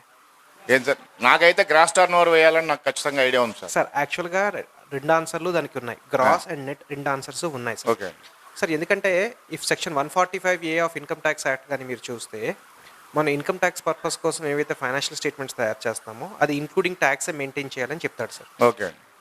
అండ్ రెండోది సార్, మనకి ఈ టర్న్ ఓవర్కి వచ్చేసరికి gross receipts, gross turn over అని పదం వాడతాడు. టర్న్ ఓవర్ కానీ రిసీట్స్ అని పదం కానీ వాడలే, గ్రాస్ అని వాడతాడు. సో గ్రాస్ అన్న పదం వాడాడు కాబట్టి it shall be come tax అన్నది ఒక లాజిక్ సార్. ఎస్ అన్నదానికి, నో అన్నదానికి వచ్చేసరికి సార్ కుమార్ గారు ఎప్పుడు కూడా ఈ వ్యూని తీసుకుంటుంటారు. ఎందుకంటే నాకు ఎప్పుడైనా డౌట్ వచ్చినప్పుడు కుమార్ గారిని అడిగినప్పుడు ఈ వ్యూ కామన్. సార్, మీరు ట్యాక్స్ ఏదైతే కలెక్ట్ చేస్తున్నారో అది మీ సొమ్మ. You are agents to the government. On behalf of government you are collecting tax and remitting the tax. You cannot hold the tax కదా. అవునండి. సో అది మీ సొమ్మే కానప్పుడు జస్ట్ బికాజ్ ఒక ఇంటర్మీడియటరీ కింద గవర్నమెంట్కి మీరు పనిచేస్తున్నారు కాబట్టి అది మీ టర్న్ ఓవర్ కానీ మీ రిసీట్ కానీ ఎలాగయ్యింది. మీ బ్యాంక్లో కానీ మీ పుస్తకాల్లో వచ్చినంత మాత్రాన అది మీ సొమ్ము కాదు. You are only custodian. If ఆ లాజిక్ ప్రకారంగా కానీ వెళ్తే నెట్. మరి లాజిక్ మీద సర్వే అవగాలం అంటారు రేపు పొద్దున ఇష్యూ వస్తే. అందుకే కోర్టులు ఉన్నాయి, అడ్వకేట్లు ఉన్నారు సార్. మళ్ళీ లిటిగేషన్ ఎక్కడ కూడా. సార్ ఒక మాట అర్థం చేసుకోండి sir. Sir litigation first of all అదే సార్ అంటున్నారు. లిటిగేషన్ క్రియేట్ ఒకటేంటంటే సార్ మనం ఫస్ట్ కన్ఫ్యూజ్ అవుతున్నాము. మనం కన్ఫ్యూజ్ అయ్యి ఆఫీసర్ని ఇంకా కన్ఫ్యూజ్ చేసేస్తున్నాం సార్. ఓకే సార్, అంతెందుకు సార్, ఈవెన్ మీరు కానీ 26 ఏజ్ తీసుకుంటే వాడు కూడా అక్కడ taxable turn over, total turn 2 కాలంలు ఇచ్చాడు. అవునండి. వాడు ఎందుకు ఇచ్చాడో దేవుడే దిక్కు. సార్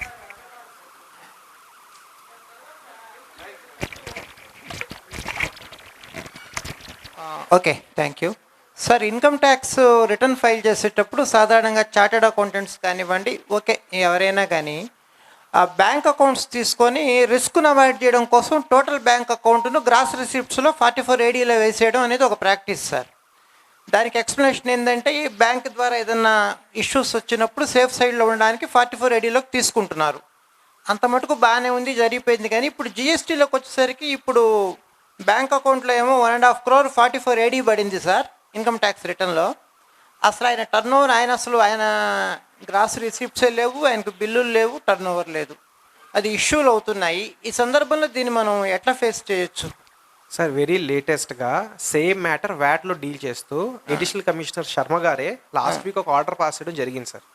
అది ఆల్రెడీ మన ఏపీసీటీ పోర్టల్లో కూడా అప్లోడ్ చేయడం జరిగింది. బక్షి ఆటోమొబైల్స్ అని మన Vijayawada case, Governorpet case. Same బుక్స్లో ఉన్న టర్న్ ఓవర్ కన్నా బ్యాంక్లో చాలా ఎక్కువ అమౌంట్ ఉంది. సో బ్యాంక్లో పడిన ప్రతి అమౌంట్ మీ టర్న్ ఓవర్ కాదు. సార్ నాకు అర్థమైంది. ప్రాబ్లం ఏంటంటే బ్యాంక్ టర్న్ ఓవర్ను తీసుకొని ఇన్కమ్ ట్యాక్స్ 45 రేడీలో వేసేసారు. మీరు వేసారు నో ఒక్కసారి అంటే ఇక్కడ 2 లాజిక్లు ఉన్నాయి sir. IT return cannot be the basis for assessment. IT return is an independent act. మీరు ఐటీ రిటర్న్ మీదే వేసేసుకుంటాను అంటే మళ్ళీ జిఎస్టీ వేరేగా ఫార్మ్స్ ఎందుకు, వేరే రిటర్న్స్ ఎందుకు, వేరే అసెస్మెంట్ అథారిటీ ఎందుకు? సో మీ దగ్గర 2 ఆప్షన్స్ ఉన్నాయి. ఒక ఆప్షన్ మీరు రెక్టిఫికేషన్ ఆఫ్ రిటర్న్ ఫైల్ చేయడం, ఇన్కమ్ ట్యాక్స్లో తప్పు చేశారు కాబట్టి. ఎందుకంటే సార్ మీరు ఇన్కమ్ ట్యాక్స్లో నాది ఇది టర్న్ ఓవర్ అని ఒప్పుకొని ఈరోజు జిఎస్టీకి వచ్చేసరికి ఇది నా టర్న్ ఓవర్ కాదు అని మీరు ఎలా ఒప్పుకుంటారు? అదే ప్రాబ్లం సార్. ఒక మాట అర్థం చేసుకోండి, డీలర్ బతుకు ఎప్పుడు ఆకు బతుకు. ఆకు వెళ్ళి ముళ్ళు మీద పడినా, ముళ్ళు వచ్చి ఆకు మీద పడినా కష్టం ఎప్పుడు ఆకే సార్. ఓకే, సో అక్కడ నువ్వు కుయ్యి అనలేదు కాబట్టి ఇక్కడ కూడా కుయ్యి అనడానికి వీల్లేదు అంటే పరిస్థితి అంతే కదా సార్. సో అక్కడ మీరు ఒప్పుకొని ఇక్కడ నేను ఒప్పుకోను. లేకపోతే ఇంకో కేసు ఉంది సార్, మీకు దీన్ని యాడ్ చేస్తారు. బ్యాంక్ లోన్ కోసం 40 లక్షలు ఉన్నదని చెప్పి ఐటీ రేట్ వేసేస్తాడు సార్. బ్యాంక్ వాడు లోన్ ఇవ్వడు, వీడు పక్కన పడేస్తాడు. ఆల్రెడీ చాలా మందికి ఇలా సర్వీస్ ట్యాక్స్ నోటీసులు వచ్చాయి. సార్ నా బ్యాంక్లో రూపాయి రాలేదు, నాకున్న ప్లేస్లో సర్వీస్ కూడా నేను చేయలేను, ఐటీ రేట్ వేసినంత మాత్రాన నాకు సర్వీస్ ట్యాక్స్ కట్టిమంటాడా అంటే, ఐటీ రేట్ వేసినంత మాత్రాన నువ్వు బ్యాంక్ లోన్ తీసుకోవచ్చు అని చెప్పినప్పుడు సర్వీస్ ట్యాక్స్ ఎందుకు వేయకూడదు? సో మనం ఇల్లాజికల్గా మాట్లాడకూడదు sir.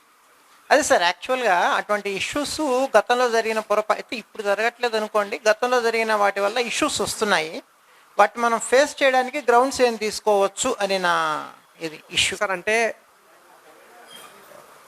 Bleak sir, chances are frankly speaking bleak, negligible chances sir. Okay, thank you.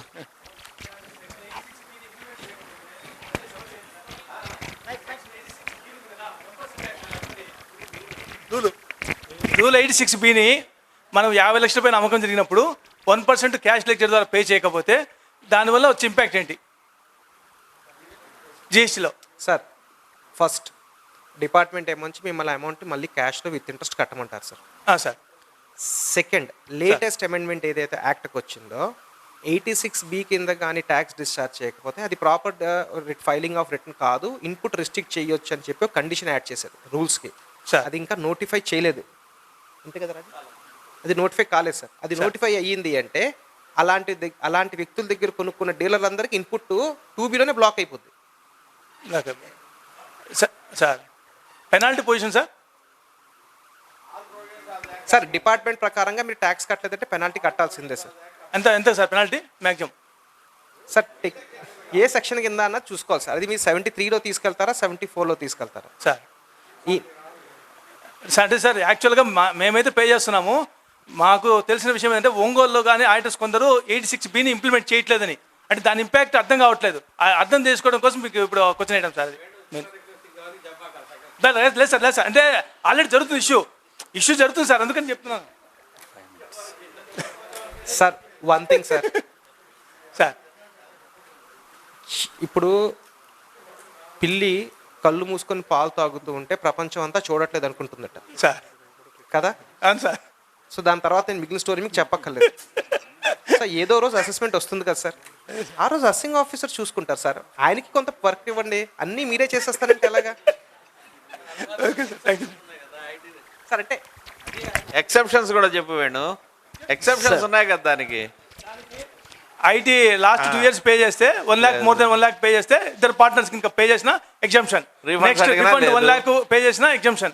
Next export చేసిన ఎగ్జంప్షన్. మీ ఒంగోలు సమాధానం ఆయనే చెప్పుకుంటారు సార్. అంటే ఒంగోలు డీలర్స్ అంతా రీఫండ్స్ క్లెయిమ్ చేస్తుంటారు కదా. మేమంతా through IC gate sir. Refunds మొత్తం అవన్నీ కూడా త్రూ ఐసీ గేటే. మేము డిపార్ట్మెంట్ పోయి రిఫండ్ అడిగే ప్రసక్తి లేదు. రిఫండ్ వెరీ ఫ్యూ కేసెస్ లో అప్లై అవుతుంది 1%. అదే సార్, యాక్చువల్గా మేము రిఫండ్స్ అన్ని 30 days పడిపోతున్నాయి అకౌంట్లో. ఓకే, లాస్ట్ క్వశ్చన్ అండి. ఇంకా 4:30 అవుతుంది. లాస్ట్ క్వశ్చన్ అడిగే వాళ్ళు ఎవరు అడగండి సార్. నమస్కారం సార్. వర్క్ కాంట్రాక్ట్స్ చేసేటప్పుడు GSTR 7 అది మున్సిపాలిటీ ఆఫీస్కి సంబంధించిన వాళ్ళు ఆ TDS కట్ చేసి పార్టీకి ఇవ్వాలి. యాక్చువల్గా ఆ నెల చేస్తున్నారు వాళ్ళు. అదే రోజు నేను మా క్లయింట్కి సంబంధించి R&B డిపార్ట్మెంట్లో కూడా ఉంటుంది, కానీ వాళ్ళు ఆ నెల చేయట్లేదు. కానీ నేను ఈ రిటర్న్ ఫైల్ చేసి ఇన్పుట్ తీసేసుకుంటున్నాను. అది వాళ్ళు తర్వాత అది ఆ నెలకి ఇస్తున్నారు, అది ఎలా తీసుకోవాలనేది తెలియట్లేదు సార్.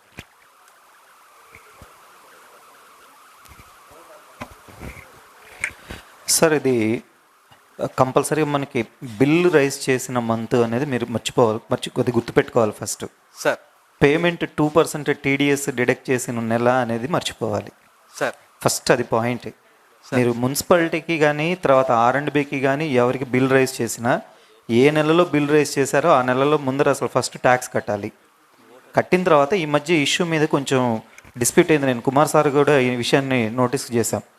ఎలా అంటే ఒక కాంట్రాక్ట్ అంతా కంప్లీట్ అయిపోయిన తర్వాత ఇతను ఇన్వాయిస్ రైజ్ చేసిన తర్వాత పేమెంట్ అనేటటువంటిది లాస్ట్లో వచ్చింది. దాని 2% TDS చేసినటువంటి అమౌంట్ని whether we can claim the refund or not, ఇది మీ దృష్టికి తీసుకొచ్చాను నేను.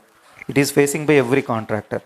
అయితే వాళ్ళు డిడక్ట్ చేసినటువంటి TDS ఫర్దర్ మన కాంట్రాక్ట్లో ఎక్కడైనా అడ్జస్ట్ చేసుకోవడమే తప్పిస్తే వాళ్ళు పేమెంట్ చేస్తారు అన్నంతసేపు మనం ఎదురు చూస్తూ రిటర్న్ ఫైల్ చేయడం అనేది చేయకూడదు. రేపు ఫర్దర్గా అది మనకి ఇప్పుడు ప్రజెంట్ డిపార్ట్మెంట్ CFMS డేటా తీసుకుని నోటీసులు ఇస్తున్నారు. ఆ డేట్ ఆఫ్ పేమెంట్ని బేస్ చేసుకొని వాళ్ళు రేపు ఉదయం మళ్ళీ మీకు ఇంట్రెస్ట్ లెవీ చేసే స్కోప్ ఉంది. అది జాగ్రత్తగా ఉండాలి. అయిపోయింది.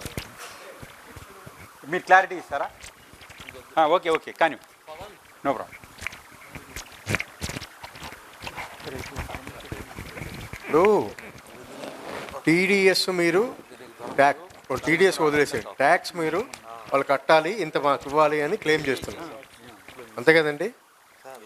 కానీ ట్యాక్స్ వాళ్ళు కట్టట్లేదు, అంతే కదా? దానికి హైకోర్టులో రిట్లు ఉన్నాయి. ఎందుకంటే మున్సిపల్ కార్పొరేషన్ కూడా లోకల్ అథారిటీ కూడా గవర్నమెంట్ ఎంటిటీ కాబట్టి, ఇప్పుడు లోకల్ అథారిటీ కాబట్టి ఏమని అంటున్నామంటే మేము వాళ్ళు గవర్నమెంటో లేకపోతే లోకల్ అథారిటీ ఎవరైతే ఉన్నారో వాళ్ళు మాకు ట్యాక్స్ ఇవ్వట్లేదు, ఆ ట్యాక్స్ మేము ఎట్లా కడతాము? ఇందాక ఆశీష్ చెప్పినట్టుగా ఇది ఇండైరెక్ట్ ట్యాక్స్. నా జేబులో నుంచి నేనేం కట్టను, వాడి దగ్గర కట్టుకోవాలి, వీడి కట్టాలి.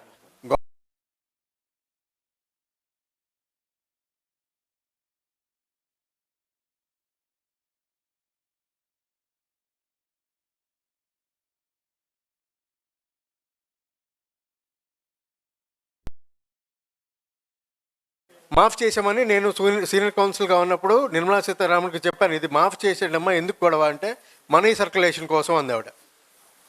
అండి వాళ్ళు చేసే పనులు, వాళ్ళు చేయాల్సిన పనులు వాళ్ళు చేయకపోగా ఎక్స్ట్రాగా ఇది డీలర్స్ మీద పడుతోంది ఈ భారం. అందుకని హైకోర్టుకి వెళ్ళాము మేము. High court has accepted our content. ఎందుకంటే వాళ్ళ కేసు అని సుప్రీంకోర్టుకు ఒక కేసు ఉంది. దాంట్లో ఏం చెప్పారంటే గవర్నమెంట్ డిపార్ట్మెంట్స్ అన్నీ ఒక వాయిస్లోనే మాత్రమే మాట్లాడాలి, అంతకని GST వింగ్ వచ్చేసేసి డిపార్ట్మెంటు అది కట్టాల్సింది మేం కాదండి, మాది కలెక్షన్ వరకే, లివీ అండ్ కలెక్షనే, కాబట్టి మేము కలెక్ట్ చేస్తాం. వాడు ఎక్కడి నుంచి వాళ్ళు చావమని నేను అన్నాను దానికి కోర్టులో ఆర్గ్యుమెంట్ అప్పుడు. ఓకే బాగానే ఉంది వాళ్ళ ఆర్గ్యుమెంటు. ప్రైవేటు కాంట్రాక్టర్ అయితే కనుక, ప్రైవేట్ పార్టీస్కి కాంట్రాక్టర్ కూడా ప్రైవేట్ పర్సన్ అయితే కనుక వీళ్ళు చెప్పింది కరెక్టే. కానీ గవర్నమెంట్ వేసింది, ఇక్కడ లోకల్ అథారిటీ వేసింది, గవర్నమెంట్ ఎంటిటీ వేసింది. మరి వాళ్ళు ఇవ్వకపోతే నేను ఎక్కడి నుంచి తెచ్చి కట్టేది? లేకపోతే గవర్నమెంట్నే చేసుకోమనండి వర్క్స్, వీళ్ళు హాయిగా కూర్చుంటారు డీలర్స్ వేరే పని చేసుకుంటూ అని చెప్పాను. సో ఇక్కడ ఈ పాయింట్ మీరు కావాలంటే మీకు ఏదైనా ఆర్డర్ కానీ షోకాస్ నోటీస్ కానీ వచ్చినప్పుడు డైరెక్ట్గా హైకోర్టుకు రండి, నేను ఉన్నాను. Thank you sir. ఇంతటితో రామరాజ్ సార్ ఒక్క సెకండ్ విత్ యువర్ పర్మిషన్. ఇందాక ఒక చిన్న కొసమెరుపు మన ఆశీష్ సార్ గారితో మాట్లాడుతున్నప్పుడు లంచ్ టైంలో వారు ఒక చిన్న విషయం చెప్పారు. నేను వారిని పర్మిషన్ అడిగిన ఆ విషయం నేనే మీ ముందర తీసుకొస్తానని. దెర్ ఈజ్ ఒక కేసులా ఉందండి. ఆ కేసులా ప్రకారం ఈవే బిల్ జనరేషన్లో సపోజ్ పార్ట్ B మనం జనరేట్ చేయడంలో మిస్టేక్ అయ్యి ఉంటే దాని మీద ఎవరు కూడా పీనల్ యాక్షన్ తీసుకునేటటువంటి అథారిటీకి ఎటువంటి ఇది చేయకూడదని చెప్పి దాని తాలూకు కావాల్సినటువంటి పేమెంట్ ఏదైతే కట్టారో దాన్ని రీఫండ్ కూడా చేయమని చెప్పి హైకోర్ట్ ఈజ్ డైరెక్టెడ్.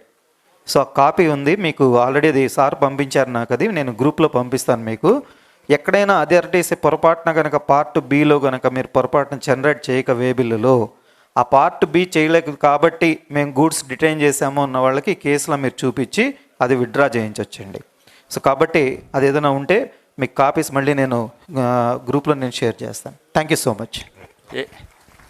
ఈ ప్రశ్నలు ఆన్సర్స్ సెషన్ ముగిసిందండి.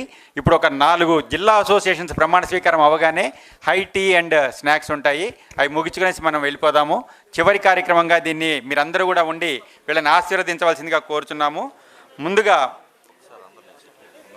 అందరూ కూర్చోండి సార్, ప్లీజ్ కూర్చోండి. ఇంకా ½ అన్ అవర్ లోపే ముగిద్దాం మనము. ఎన్టీఆర్ జిల్లా ట్యాక్స్ ప్రొఫెషనల్స్ అండ్ అసోసియేషన్ ప్రమాణ స్వీకార మహోత్సవానికి వీరందరినీ స్వాగతం పలుకుతూ వారితో ప్రమాణ స్వీకారం చేయించవలసిందిగా అందరిని కూడా క్లాప్స్ కొడుతూ మీరందరూ కూడా కొత్త టీంని ఎంకరేజ్ చేయవలసిందిగా కోరుచున్నాం. ప్రతి ఒక్కరు కూడా దయచేసి వాళ్ళకి ఎంకరేజ్ చేయండి. ఎవరు కూడా బయటికి వెళ్ళొద్దు దయచేసి. శ్రీ ఎంబీకే మూర్తి గారిని వారితో ప్రమాణ స్వీకారం చేయించవలసిందిగా కోరుచున్నాం. ముందుగా మూర్తి సార్, వంకాయలపాటి నరేష్ గారు.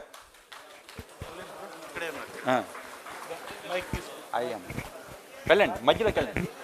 ఇంకో మైక్ అక్కడ ఉంది మైక్. అందరూ కూర్చోండి దయచేసి. Hello please.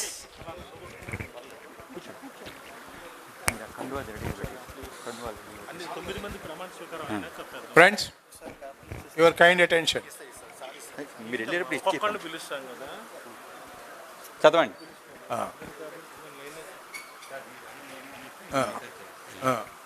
అను నేను వంకాయలపాటి నరేష్ అను నేను ఆంధ్రప్రదేశ్ సొసైటీ రిజిస్ట్రేషన్ చట్టం 2001 ప్రకారం రిజిస్టర్ కాబడిన NTR district tax professional association అను సంఘమునకు 2022-24 సంవత్సరాలకు డిస్ట్రిక్ట్ ప్రెసిడెంట్గా సంఘ నియమ నిబంధనలకు లోబడి నిస్వార్థంగా సంఘ సభ్యులకు సంఘ అభివృద్ధికి సేవ చేయుదునని భగవంతుని సాక్షిగా ప్రమాణం చేస్తున్నాను. Thank you. Thank you sir. Kondeti Nagaraju గారు.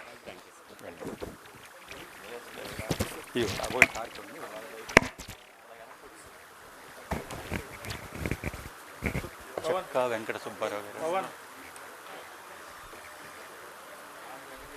ఫోటోగ్రాఫర్సు ఆ స్టిల్ అక్కడే తీసేసుకోండి, దానికోసం మళ్ళీ మీరు టైం వేస్ట్ చేయొద్దు దయచేసి. ఓకే, వెళ్ళండి. అని నేను కొండేటి నాగరాజు అని నేను ఆంధ్రప్రదేశ్ సొసైటీ రిజిస్ట్రేషన్ చట్టం 2001 ప్రకారం రిజిస్టర్ కాబడిన NTR district tax professionals association అను సంఘమునకు 2022-24 సంవత్సరములకు డిస్ట్రిక్ట్ సెక్రటరీగా సంఘ నియమ నిబంధనలకు లోబడి నిస్వార్థంగా సంఘ సభ్యులకు మరియు సంఘ అభివృద్ధికి సేవ చేయుదునని భగవంతుని సాక్షిగా ప్రమాణం చేయుచున్నాను. చక్కా వెంకట సుబ్బారావు గారు, ట్రెజరర్. తాళ్ళూరు సాంబశివరావు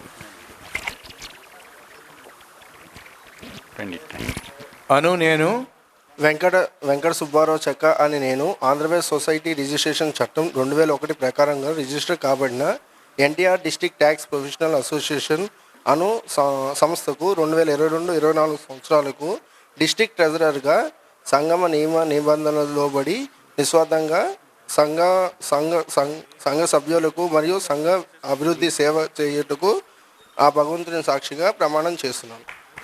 నెక్స్ట్ తాళ్ళూరి సాంబశివరావు గారు, వైస్ ప్రెసిడెంట్.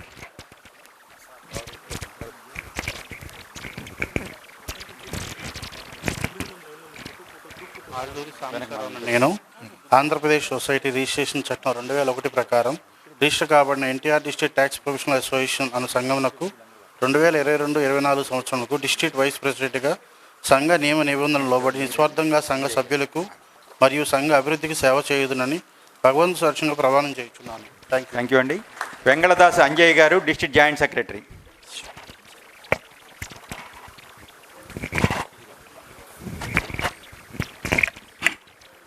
వి అంజయ్య అను నేను ఆంధ్రప్రదేశ్ సొసైటీ రిజిస్ట్రేషన్ చట్టం 2001 ప్రకారం రిజిస్ట్రేషన్ కాబడిన NTR district tax professional association అను సంఘమునకు 2022-24 సంవత్సరములకు డిస్ట్రిక్ట్ జాయింట్ సెక్రటరీగా సంఘ నియమ నిబంధనలకు లోబడి నిస్వార్థంగా సంఘ సభ్యులకు మరియు సంఘ అభివృద్ధికి సేవ చేయుదును అని భగవంతుని సాక్షిగా ప్రమాణం చేయుచున్నాను. నాగభూషణం యాదగిరి గారు.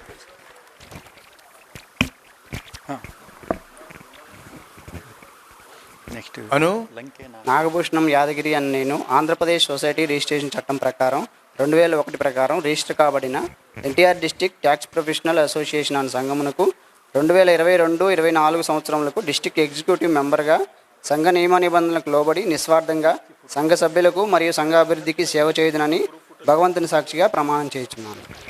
తర్వాత లంకే నాగరాజు గారు, ఎగ్జిక్యూటివ్ మెంబర్.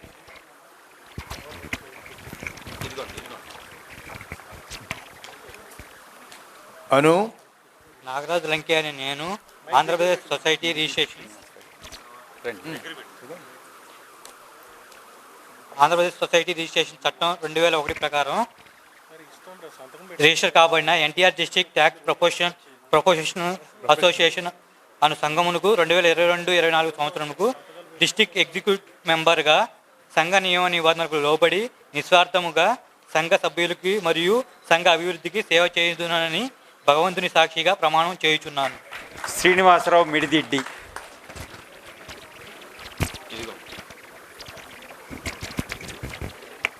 అను శ్రీనివాసరావు మిడిదిడ్డని నేను ఆంధ్రప్రదేశ్ సొసైటీ రిజిస్ట్రేషన్ చట్టం 2001 ప్రకారం రిజిస్టర్ కాబడిన ఎన్టీఆర్ డిస్ట్రిక్ట్ ట్యాక్స్ ప్రొఫెషనల్ అసోసియేషన్కు అనుసంఘమునకు 2022-24 సంవత్సరానికి డైరెక్టర్ ఎగ్జిక్యూటివ్ మెంబర్గా సంఘము నిబంధనలు లోబడి నిస్వార్థంగా సంఘ సభ్యులకు మరియు సంఘ అభివృద్ధికి సేవ చేయుదునని భగవంతుని సాక్షిగా ప్రమాణం చేయుచున్నాను.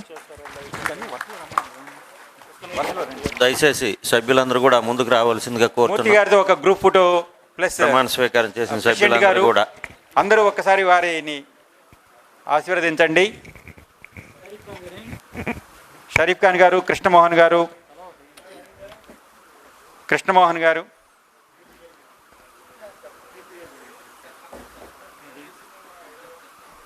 ఒక్కొక్కటి అసోసియేషన్కి 6 minutes పడుతుందండి. 4 అసోసియేషన్స్ ఉన్నాయి. 24 minutesలో కార్యక్రమం ముగిద్దాం మనం.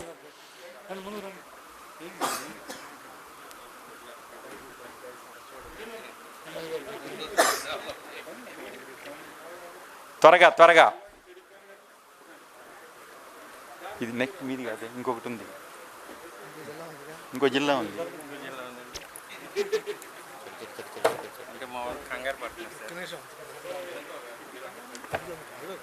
ట్రైన్ అండి. అది ఎట్లా మరి చేసుకునేటప్పుడు తెలియద్దా? నెక్స్ట్ మళ్ళీ ఊరుకోరు, అట్లా బాగోదు. నెక్స్ట్ మీద పెడదామా? సరే. ఎంతమంది ఉన్నారు? 12 మంది. ఏ జిల్లా ఇది?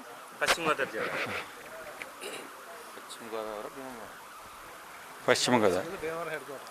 పశ్చిమ గోదావరి జిల్లా వాళ్ళందరూ త్వరగా పైకి రండి. భీమవరం వాళ్ళంతా దయచేసి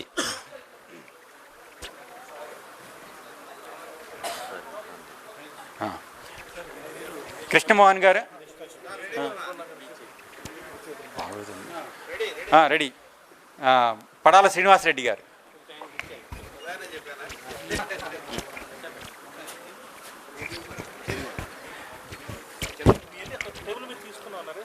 నేను పడాల శ్రీనివాసరెడ్డి నేను ఆంధ్రప్రదేశ్ సొసైటీ రిజిస్ట్రేషన్ చట్టం 2001 ప్రకారం రిజిస్టర్ కాబడిన district practitioners and consultant association of Paschima Godavari జిల్లా భీమవరం అను సంఘమునకు అధ్యక్షులుగా సంఘ నియమ నిబంధనలకు లోబడి నిస్వార్థంగా సంఘ సభ్యులకు మరియు అభివృద్ధికి సేవ చేయుదును అని భగవంతుని సాక్షిగా ప్రమాణం చేయుచున్నాను.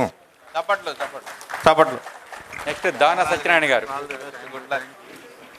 ప్లీజ్ అక్కడే ఉండండి. ఎవరు నెక్స్ట్? నమస్తే అండి అందరికీ. నేను ఒట్టుపల్లి దానం సత్యనారాయణ నేను ఆంధ్రప్రదేశ్ సొసైటీ రిజిస్ట్రేషన్ చట్టం 2001 ప్రకారము రిజిస్టర్ కాబడిన district practitioners and consultants association of Andhra Pradesh Paschima Godavari జిల్లా భీమవరం సంఘంకు ఉపాధ్యక్షులుగా సంఘ నియమములకు లోబడి నిస్వార్థంగా సంఘ సభ్యులకు మరియు అభివృద్ధికి సేవ చేయదని భగవంతు సాక్షిగా ప్రమాణం చేయుచున్నాను. బొర్రా వెంకట సూర్య సత్యనారాయణ మూర్తి దగ్గర సాయిరామ్ గారు. రెడీ. నేను బొర్రా వెంకట సూర్య సత్యనారాయణమూర్తి అని నేను ఆంధ్రప్రదేశ్ సొసైటీ రిజిస్ట్రేషన్ చట్టం 2001 ప్రకారం రిజిస్టర్ కాబడిన district practitioner and consultant association of Paschima Godavari జిల్లా భీమవరం అనే సంఘమునకు కార్యదర్శిగా సంఘం నియమ నిబంధనలకు లోబడి నిస్వార్థంగా సంఘ సభ్యులకు మరియు అభివృద్ధికి సేవ చేయుదునని భగవంతుని సాక్షిగా ప్రమాణం చేయుచున్నాను. Okay sir, congratulation. ప్లీజ్. ఆకుల సాయిరామ్ గారు. డయాస్ మీద గొడవ చేయొద్దండి. రెడీ. నేను ఆకుల సాయిరామ్ అని నేను ఆంధ్రప్రదేశ్ సొసైటీ రిజిస్ట్రేషన్ చట్టం 2001 ప్రకారం రిజిస్టర్ కాబడిన డిస్ట్రిక్ట్ ప్రాక్టీషనర్ అండ్ కన్సల్టేషన్ అసోసియేషన్కు పశ్చిమ గోదావరి జిల్లా భీమవరం సంఘమునకు ప్రధాన కార్యదర్శిగా సంఘ నియమమును లోబడి నిస్వార్థంగా సంఘ సభ్యులను మరియు అభివృద్ధికి సేవ సేవ చేయుదునని భగవంతుని సాక్షిగా ప్రమాణం చేస్తున్నాను. ద్రోణం రాజు రాంప్రసాద్ గారు.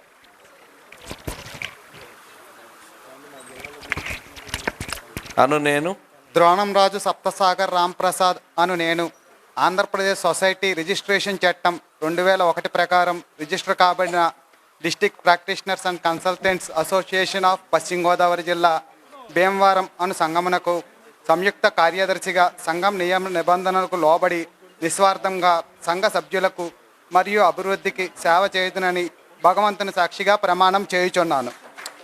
దుర్గా గణేష్ గారు.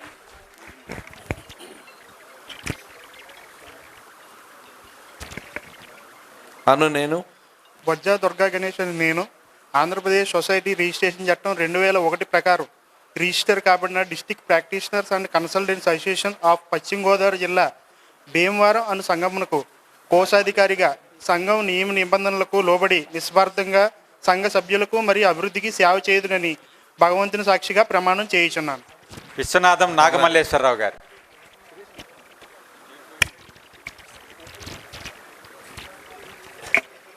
నేను విశ్వనాథం నాగమల్లేశ్వరరావు నేను ఆంధ్రప్రదేశ్ సొసైటీ రిజిస్ట్రేషన్ చట్టం 2001 ప్రకారం రిజిస్టర్ కాబడిన district practitioners and consultants association of Paschima Godavari జిల్లా భీమవరం సంఘం కార్యవర్గ సభ్యులుగా సంఘ నియమ నిబంధనలకు లోబడి నిస్వార్థంగా సంఘ సభ్యులకు మరియు అభివృద్ధికి సేవ చేయదనని భగవంతుని సాక్షిగా ప్రమాణం చేయించాను. కంతేటి వెంకటేశ్వరరావు గారు.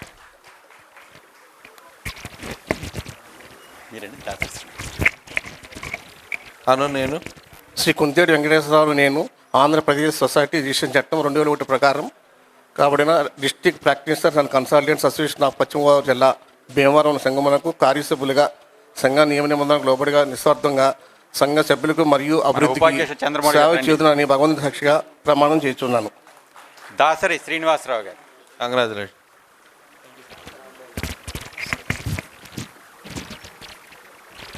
నేను దాసరి శ్రీనివాసరావును నేను ఆంధ్రప్రదేశ్ సొసైటీ రిజిస్ట్రేషన్ చట్టం 2001 ప్రకారం రిజిస్టర్ కాబడిన district practitioners and consultants association of Paschima Godavari జిల్లా భీమవరం సంఘంకు కార్యవర్గ సభ్యులుగా సంఘ నియమ నిబంధనలకు లోబడి నిస్వార్థంగా సంఘ సభ్యులకు మరియు అభివృద్ధికి సేవ చేయదని భగవంతుని సాక్షిగా ప్రమాణం చేయుచున్నాను. కట్ల గొల్లపల్లి రాంబాబు గారు.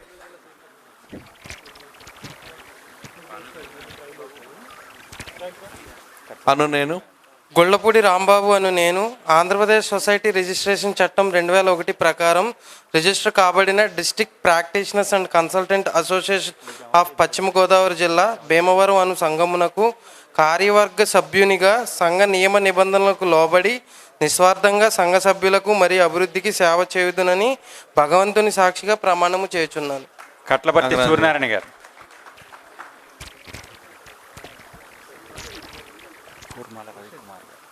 నేను కట్లపర్తి సూర్యనారాయణ అను నేను ఆంధ్రప్రదేశ్ సొసైటీ రిజిస్ట్రేషన్ చట్టం 2001 ప్రకారం రిజిస్టర్ కాబడిన district practitioner consultants association of Paschima Godavari జిల్లా భీమవరం సంఘమునకు కార్యవర్గ సభ్యులుగా సంఘ నియమ నిబంధనలకు లోబడి నిస్వార్థంగా సంఘ సభ్యులకు మళ్ళీ అభివృద్ధికి సేవ చేయదునని భగవంతుని సాక్షిగా ప్రమాణం చేయుచున్నాను. కూర్మాకల రవికుమార్ గారు. కూర్మాల. నేను కోర్మాల రవికుమార్ అని నేను ఆంధ్రప్రదేశ్ సొసైటీ రిజిస్ట్రేషన్ చట్టం 2001 ప్రకారం రిజిస్టర్ కాబడిన district practitioner and consultant association of Paschima Godavari జిల్లా భీమవరం అనుసంగమునకు కార్యవర్గ సభ్యునిగా సంఘం నియమ నిబంధనలకు లోబడి నిస్వార్థంగా సంఘ సభ్యులకు మరియు అభివృద్ధి సేవ చేయుటకు అని నేను భగవంతుని సాక్షిగా ప్రమాణం చేయుచున్నాను. థ్యాంక్ యూ అండి. అందరూ ఒకసారి ఒక గ్రూప్ ఫోటో. కృష్ణమోహన్ గారు మీరు కూడా కూర్చుంటే ఒక గ్రూప్ ఫోటో దిగుతారు. తర్వాత Krishna district tax practitioners tax professionals association affiliated to APTPCA వీరిని షరీఫ్ ఖాన్ గారు, మన అధ్యక్షులు షరీఫ్ ఖాన్ గారు వీరితో ప్రమాణ స్వీకారం చేయిస్తారు. ఒక్క నిమిషం అండి, ఫోటో అయిపోగానే కృష్ణమోహన్ గారు కూర్చోండి, త్వరగా కూర్చోండి, ఒక్క నిమిషం కూర్చోండి. షరీఫ్ ఖాన్ గారు ఒక్క నిమిషం కూర్చొని ఫోటో తీసుకుంటారు.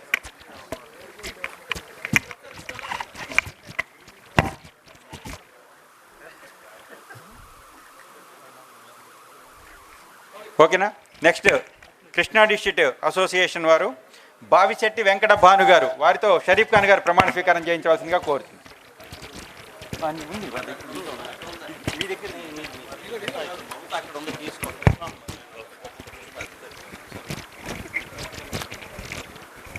హలో అను నేను బావిశెట్టి వెంకట భాను అను నేను ఆంధ్రప్రదేశ్ సొసైటీ రిజిస్ట్రేషన్ చట్టం 2001 ప్రకారం రిజిస్టర్ కాబడిన కృష్ణా జిల్లా ట్యాక్స్ ప్రొఫెషనల్స్ అసోసియేషన్ గుడివాడ సంఘమునకు 2022-24 సంవత్సరములకు జిల్లా అధ్యక్షునిగా సంఘం నియమ నిబంధనలకు లోబడి నిస్వార్థంగా సంఘ సభ్యులకు మరియు సంఘ అభివృద్ధికి సేవ చేయుదునని భగవంతుని సాక్షిగా ప్రమాణం చేస్తున్నాను.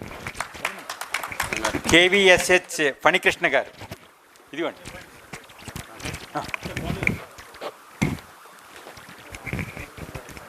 అను నేను కొంపెల్ల వెంకట సత్య సూయ హనుమత్ ఫణికృష్ణ అను నేను ఆంధ్రప్రదేశ్ సొసైటీ రిజిస్ట్రేషన్ చట్టం 2001 ప్రకారం రిజిస్టర్ కాబడిన కృష్ణా జిల్లా ట్యాక్స్ ప్రొఫెషనల్స్ అసోసియేషన్ గుడివాడ అను సంఘమునకు 2022-24 సంవత్సరములకు జిల్లా కార్యదర్శిగా సంఘ నియమ నిబంధనలకు లోబడి నిస్వార్థంగా సంఘ సభ్యులకు మరియు సంఘ అభివృద్ధికి సేవ చేయుదునని భగవన్ సాక్షిగా ప్రమాణం చేస్తున్నాను. మామిడాల వెంకట రమణ కుమార్ గారు కోశాధికారి.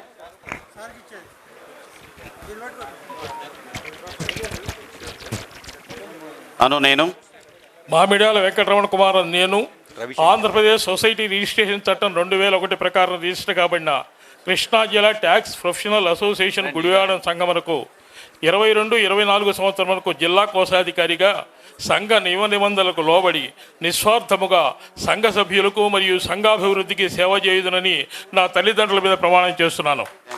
మోచర్ల రవిశంకర్ గారు. మోచర రవిశంకర్ అని నేను ఆంధ్రప్రదేశ్ సొసైటీస్ రిజిస్ట్రేషన్ చట్టం ప్రకారం రిజిస్టర్డ్ కాబడిన కృష్ణా జిల్లా ట్యాక్స్ ప్రమోషన్ అసోసియేషన్ గుడివాడ సంఘమునకు 22-24 సంవత్సరములకు ఉపాధ్యక్షులుగా సంఘం నియమాలకు లోబడి సంఘ సభ్యులకు మరియు అభివృద్ధికి సేవ చెందని భగవంతు సాక్షిగా ప్రమాణం చేయుచున్నాను. జేవివి కుమార్ బాబు గారు.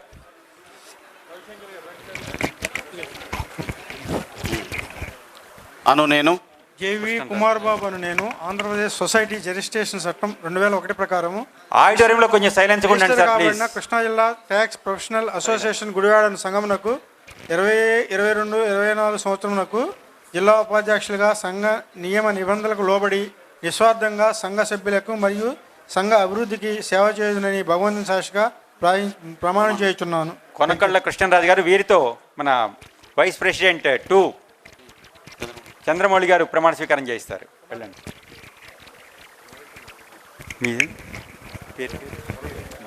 కొనకళ్ళ కృష్ణరాజు అని నేను ఆంధ్రప్రదేశ్ సొసైటీ రిజిస్ట్రేషన్ చట్టం 2001 ప్రకారం రిజిస్టర్ కాబడిన కృష్ణా జిల్లా ట్యాక్స్ ప్రొఫెషనల్స్ అసోసియేషన్ గుడివాడ అను సంఘమునకు 2022-24 సంవత్సరములకు జిల్లా ఉపాధ్యక్షులుగా సంఘ నియమ నిబంధనలకు లోబడి నిస్వార్థముగా సంఘ సభ్యులకు మరియు సంఘ అభివృద్ధికి సేవ చేయుదునని భగవంతుని సాక్షిగా ప్రమాణం చేయుచున్నాను. చింతా మురళి గారు. సార్ చింతా మురళి అని నేను ఆంధ్రప్రదేశ్ సొసైటీ రిజిస్ట్రేషన్ చట్టం 2001 ప్రకారం రిజిస్టర్డ్ కాబడిన కృష్ణా జిల్లా ట్యాక్స్ ప్రొఫెషనల్స్ అసోసియేషన్ గుడివాడ అను సంఘమునకు 2022-24 సంవత్సరములకు జిల్లా సహాయ కార్యదర్శిగా సంఘ నియమ నిబంధనలతో లోబడి నిస్వార్థముగా సంఘ సభ్యులు మరియు సంఘ అభివృద్ధికి సేవ చేయుదునని భగవంతుని సాక్షిగా ప్రమాణం చేయుచున్నాను. లంకా రాజశేఖర్ గారు. లంకా రాజశేఖర్ అని నేను ఆంధ్రప్రదేశ్ సొసైటీ రిజిస్ట్రేషన్ చట్టం 2001 ప్రకారం రిజిస్టర్ కాబడిన కృష్ణా జిల్లా ట్యాక్స్ ప్రొఫెషనల్స్ అసోసియేషన్ గుడివాడ అను సంఘమునకు 2022-24 సంవత్సరంనకు జిల్లా సహాయ కార్యదర్శిగా సంఘ నియమ నిబంధనలకు లోబడి నిస్వార్థముగా సంఘ సభ్యులకు మరియు సంఘ అభివృద్ధికి సేవ చేయుదునని భగవంతుని సాక్షిగా ప్రమాణం చేయుచున్నాను. థ్యాంక్ యూ అండి. ఒక గ్రూప్ ఫోటో అయిపోగానే చివరి కార్యక్రమంగా ఏలూరు జిల్లా వాళ్ళ ప్రమాణ స్వీకారం ఉంటుంది.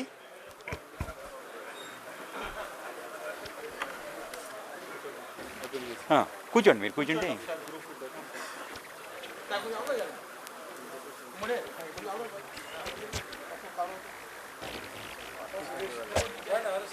లేదు కానివ్వండి కానివ్వండి సార్. అందరూ అటు చూడండి.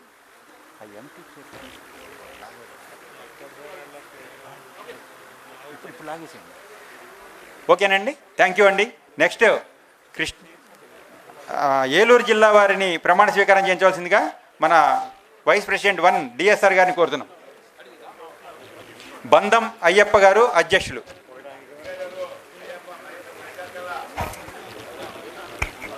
వంగపండు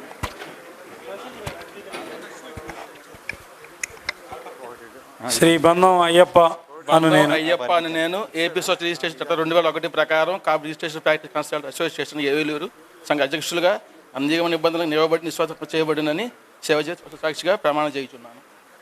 వంగపండు కృష్ణారావు గారు ఉపాధ్యక్షులు.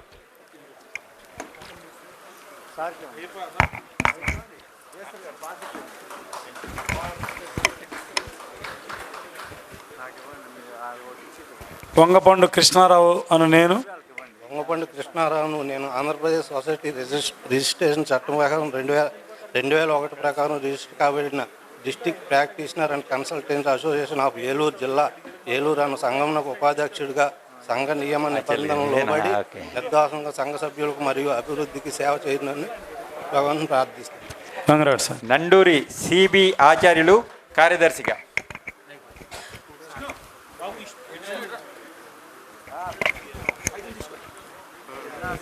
శ్రీ నండూరి సిబి ఆచార్యులు భాను అని నేను నండూరి చిన్నభావనాచార్యులను నేను ఆంధ్రప్రదేశ్ సొసైటీ చట్టం 2001 ప్రకారం రిజిస్టర్ కాబడిన district practitioners and consultants association of Eluru జిల్లా ఏలూరు అనే సంఘముకు కార్యదర్శిగా సంఘ నియమ నిబంధనలు లోబడి నిస్వార్థంగా సంఘ సభ్యులకు మరియు అభివృద్ధికి సేవ చేయుదునని భగవంతుని సాక్షిగా ప్రమాణం చేయించున్నాను. లోకం వెంకటేశ్వరరావు గారు. మీరు లోకం వెంకటేశ్వరరావు గారు సహాయ కార్యదర్శి.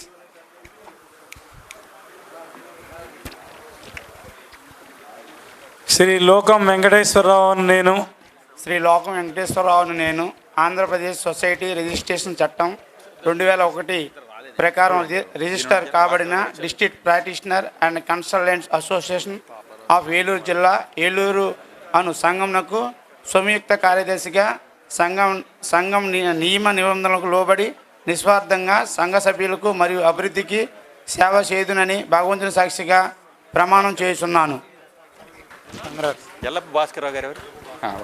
భాస్కర్, థ్యాంక్ యూ డిఎస్ఆర్ గారు. ఇప్పుడు మన బుడమూరు శ్రీనివాస్ గారు కార్యదర్శి ఏపీటీపీసీ అని వీరితో ప్రమాణ స్వీకారం చేయించాలని కోరుతున్నాం. ఎల్లప్ప భాస్కర్రావు గారు సంయుక్త కార్యదర్శి, వారికి ఇచ్చేయండి ఒకటి.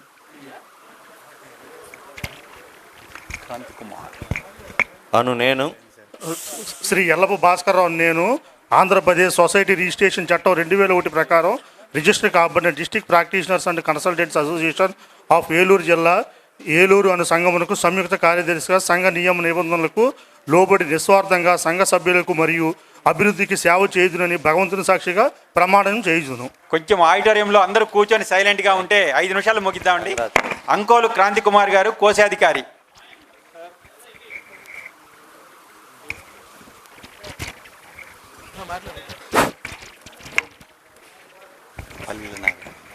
అను నేను అంకోలు క్రాంతి కుమారు నేను ఆంధ్రప్రదేశ్ సొసైటీ రిజిస్ట్రేషన్ చట్టం 2001 ప్రకారం రిజిస్టర్ కాబడిన district practitioner consultants association of Eluru జిల్లా ఏలూరు అను సంఘమునకు కోశాధికారిగా సంఘ నియమ నిబంధనలకు లోబడి నిస్వార్థ సంఘ సభ్యులకు మరియు అభివృద్ధికి సేవ చేయుదునని భగవంతుని సాక్షిగా ప్రమాణం చేస్తున్నాను. థ్యాంక్ యూ శ్రీనివాస్ గారు. కంగ్రాచులేషన్. మిగతా వారితో మన కోటేశ్వరరావు గారు జాయింట్ సెక్రటరీ ఏపీటీపీసీఏ ప్రమాణ స్వీకారం చేయిస్తారు. పల్లెల నాగరాజు గారు గ్రంథి చాణిక్య గారు.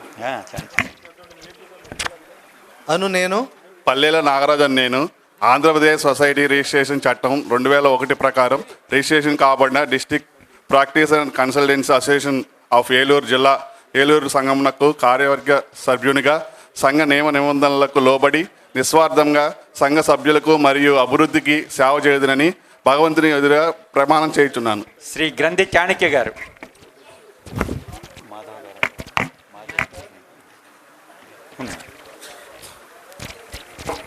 అను నేను గ్రంథి చాణిక్య అని నేను ఆంధ్రప్రదేశ్ సొసైటీ రిజిస్ట్రేషన్ చట్టం 2001 ప్రకారం రిజిస్టర్ కాబడిన district practitioner consultants association of Eluru జిల్లా ఏలూరు అను సంఘమునకు కార్యవర్గ సభ్యునిగా సంఘ నియమ నిబంధనలకు లోబడి నిస్వార్థంగా సంఘ సభ్యులకు మరియు అభివృద్ధికి సేవ చేయుదునని భగవంతుని సాక్షిగా ప్రమాణం చేయుచున్నాను.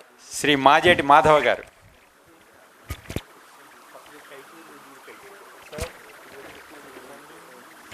అను నేను మాజేటి మాధవ అను నేను ఆంధ్రప్రదేశ్ సొసైటీ రిజిస్ట్రేషన్ చట్టం 2001 ప్రకారం రిజిస్టర్ కాబడిన district practitioners and consultants association of Eluru జిల్లా ఏలూరు అను సంఘమునకు కార్యవర్గ సభ్యునిగా సంఘం నియమ నిబంధనలకు లోబడి నిస్వార్థంగా సంఘ సభ్యులకు మరియు అభివృద్ధికి సేవ చేయబడును అని భగవంతుని సాక్షిగా ప్రమాణం చేయుచున్నాను. థ్యాంక్ యూ అండి. థ్యాంక్ యూ కోటేశ్వరరావు గారు. ఇప్పుడు ఏపీటీపీసీఏ ట్రెజరర్ గారు మిగతా వారితో ప్రమాణ స్వీకారం చేయిస్తారు. జేఎల్ సురేష్ కుమార్ గారు, సమయమంతుల శ్రీనివాసరావు గారు, ఇంకొక ఈడుపల్లి శ్రీనివాసరావు, నండూరి ప్రభాకర్ గారు. అను నేను సమయమంతుల శ్రీనివాస్ అని నేను ఆంధ్రప్రదేశ్ సొసైటీ రిజిస్ట్రేషన్ చట్టం 2001 ప్రకారం రిజిస్టర్ కాబడిన district practitioners and consultants association of Eluru జిల్లా ఏలూరు అను సంఘమునకు కార్యవర్గ సభ్యునిగా సంఘ నియమ నిబంధనలకు లోబడి నిస్వార్థంగాను సంఘ సభ్యులకు మరియు అభివృద్ధికి సేవ చేయుదునని భగవంతుని సాక్షిగా ప్రమాణం చేయుచున్నాను. శ్రీ నండూరి ప్రభాకర్ గారు.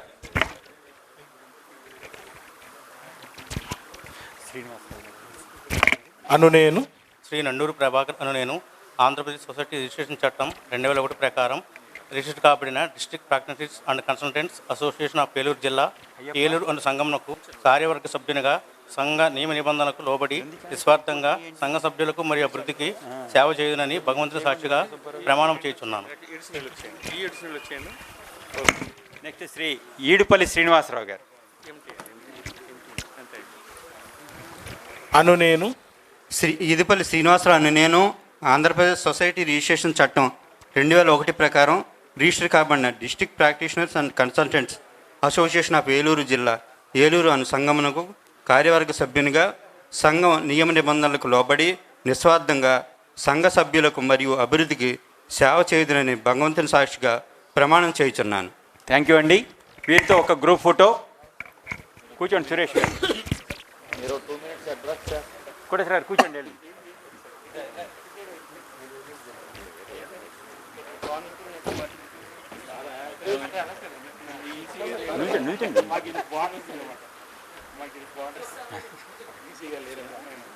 అదే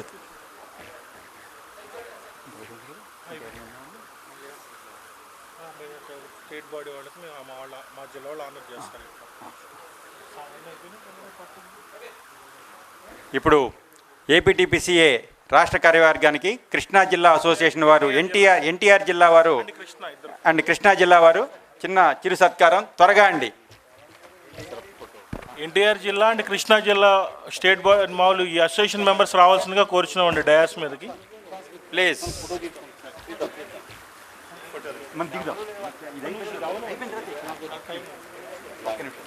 ఆర్ఎస్ఆర్ గారికి ఒకటి కావాలి.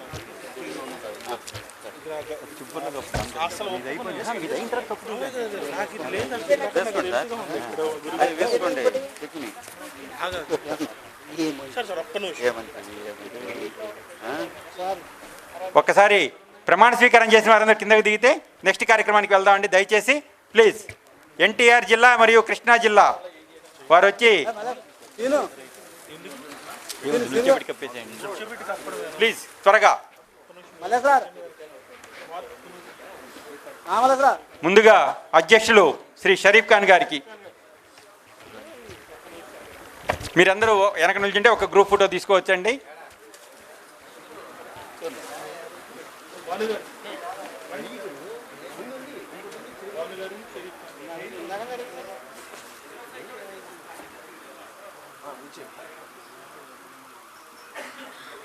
నెక్స్ట్ కార్యదర్శి బుడమూరు శ్రీనివాస్ గారికి.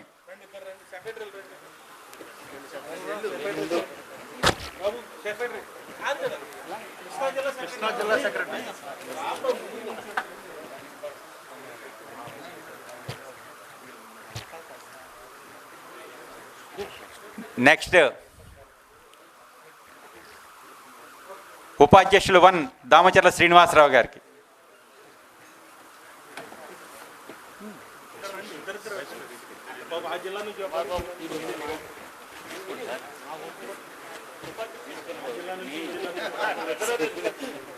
మధ్యలో ఇతర జిల్లా ఆయన వచ్చి నిల్చున్నాడు. ఆయన కొంచెం పక్కకు తప్పుకుంటే వాళ్ళు ఫోటో దిగుతారు.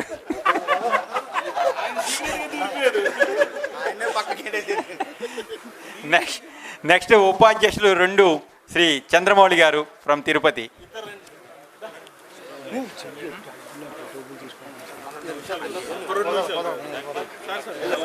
ఏంటి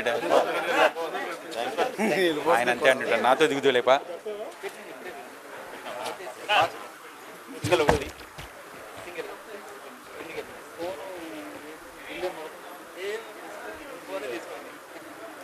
నెక్స్ట్ జాయింట్ సెక్రటరీ కోటేశ్వరరావు గారికి.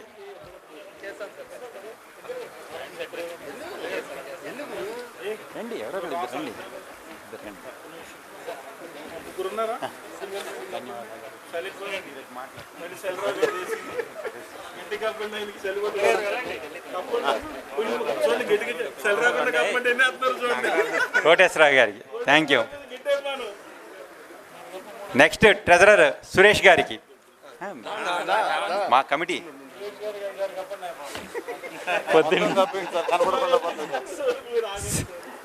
మన కోశాధికారి సురేష్ గారికి.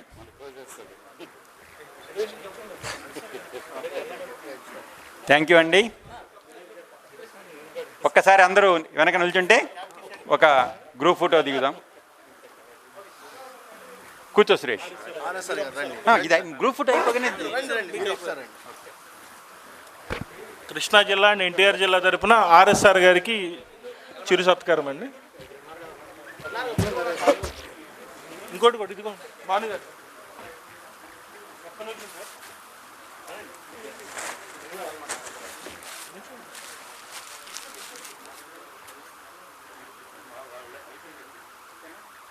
సార్ స్టేట్ కమిటీ వాళ్ళందరూ ఒక్కసారి కూర్చుంటే 2 అసోసియేషన్ వాళ్ళు ఒకసారి బ్యాక్గ్రౌండ్లో ఒక ఫోటో అండి. మాది అయిపోతుంది. ఒకసారి పండుగారు అలా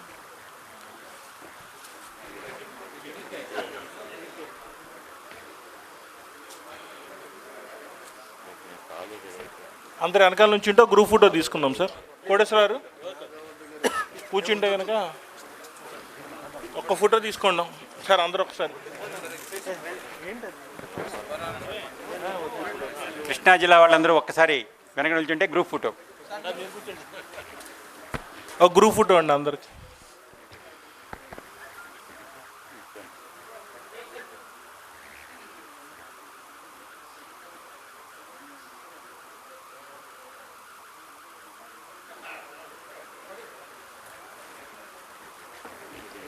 కార్యక్రమం అంతా కంప్లీట్ చేసుకున్నాము.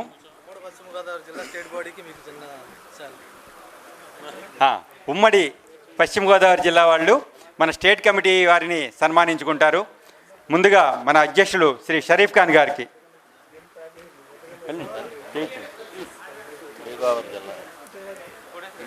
ఇదొక మంచి అవకాశం అందరం కలవటము. పశ్చిమ గోదావరి జిల్లా, ఉమ్మడి పశ్చిమ గోదావరి జిల్లా, సుబ్రహ్మణ్యం గారు ఆ జిల్లానే అనుకుంటా నాకు తెలిసి. ఇంకా ఎవరైనా ఉంటే ఉమ్మడి పశ్చిమ గోదావరి జిల్లా వాళ్ళందరూ డయాస్ మీదకి రండి. ఫోటో ఎవరో ఒకరు తీస్తారు, మీరు రండి.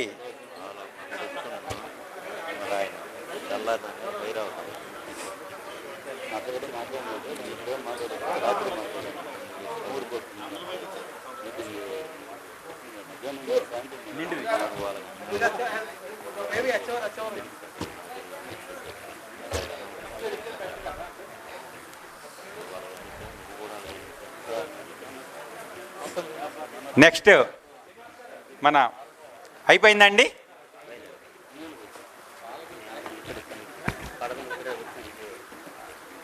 నెక్స్ట్ మన కార్యదర్శి బుడమూరు శ్రీనివాసరావు గారికి. కాదు, నీకు సన్మానం అబ్బా.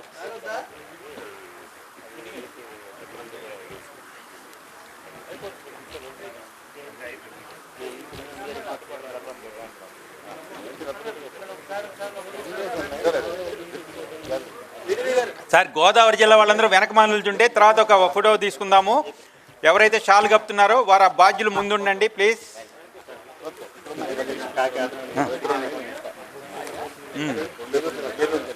ప్లీజ్ త్వరగా కాని వాళ్ళ కార్యక్రమాన్ని. రెడ్డి గారు, సత్యనారాయణ గారు. నెక్స్ట్ ఉపాధ్యక్షులు 1 శ్రీ దామచర్ల శ్రీనివాస్ గారికి.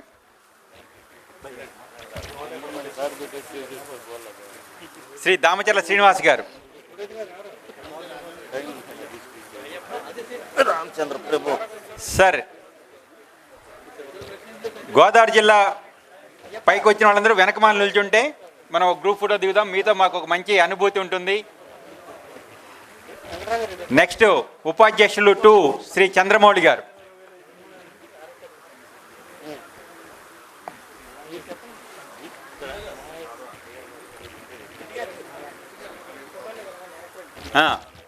ప్లీజ్ అందరూ వెనక ఉండండి, అందరం ఒక ఫోటో దిగుదాం. నెక్స్ట్ సార్ షాల్ కోటేశ్వర గారు వెళ్ళండి, షాల్ కప్పండి.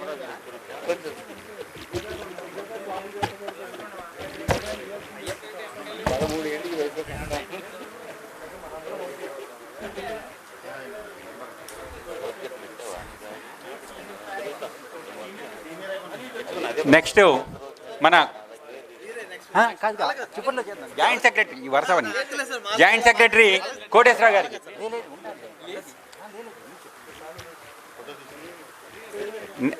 నెక్స్ట్ ట్రెజరర్ రెడీగా ఉండాలి సురేష్ గారు.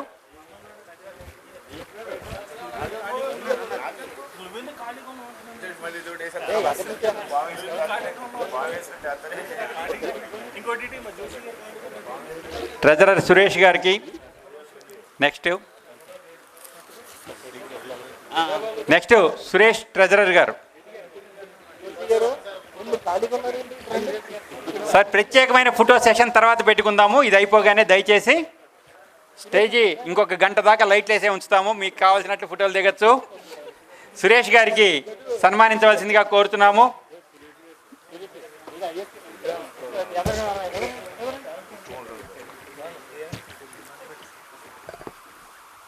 Thank you.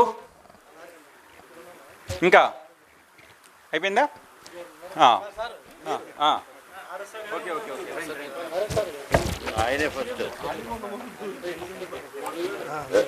చేయాలిగా మీ సన్మానం మీకు చేస్తే కంగారు పడతారండి. కేవీఆర్ చాలా ఉందా ఉందా ఇక్కడ నుంచి వచ్చిండే టీ స్నాక్స్ సుబ్రహ్మణ్యం గారు ఎవరున్నారు?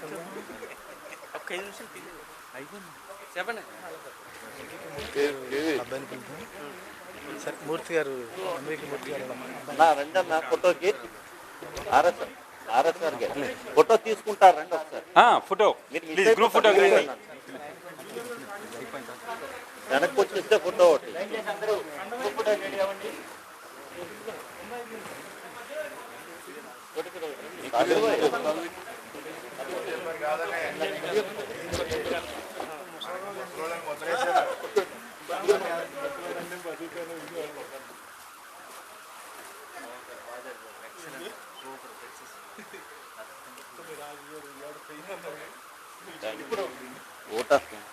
ఒక్క నిమిషం అండి. అది ఈ కార్యక్రమంలో సహకరించినటువంటి మన సోదర association tax bar association president గారైనటువంటి ఎంవిజే కుమార్ గారిని ఒక్కసారి వేదిక మీదకి రావాల్సిందిగా కోరుతున్నాం.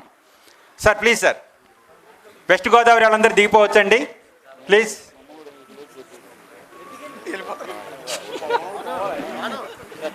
మన ఏపీటీపీసీ అధ్యక్షుల వారు వారిని శాలువాతో సత్కరిస్తారు.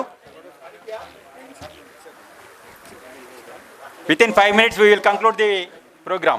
నెక్స్ట్ ట్యాక్స్ బార్ అసోసియేషన్ కార్యదర్శి సునీల్ కుమార్ గారు రండి సార్ ప్లీజ్.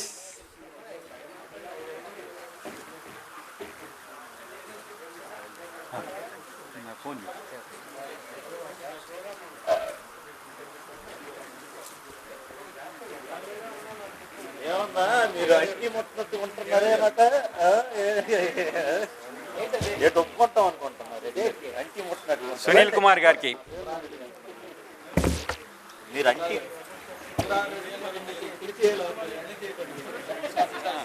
ముట్టినట్టు ఓకే ఇవ్వండి. నెక్స్ట్ ఈ కార్యక్రమంలో అధిక భాగం కష్టపడినటువంటి ఫణికుమార్ గారు ట్యాక్స్ బార్ ట్రెజరర్ వారిని వేదిక మీదకి రావాల్సిందిగా కోరుతున్నాం. రండి సార్, కలర్ఫుల్ షర్ట్ వేసుకొని వచ్చారు ఆయన ఫోటో కోసం.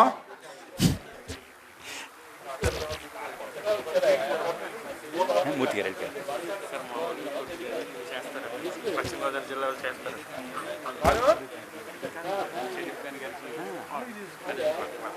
ఒక్క నిమిషం ఇది అయిపోయింది. నెక్స్ట్ ఈ కార్యక్రమంలో మాతో పాటు పూర్తి సహకారం అందిస్తూ 10 రోజులు బట్టి కష్టపడుతున్నటువంటి చక్ర రమణ గారు, ట్యాక్స్ బార్ జాయింట్ సెక్రటరీ గారు, వారిని ఒకసారి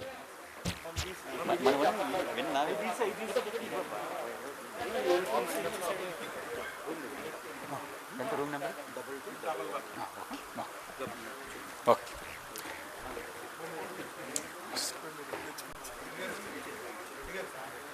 చక్ర రమణ గారికి ప్లీజ్.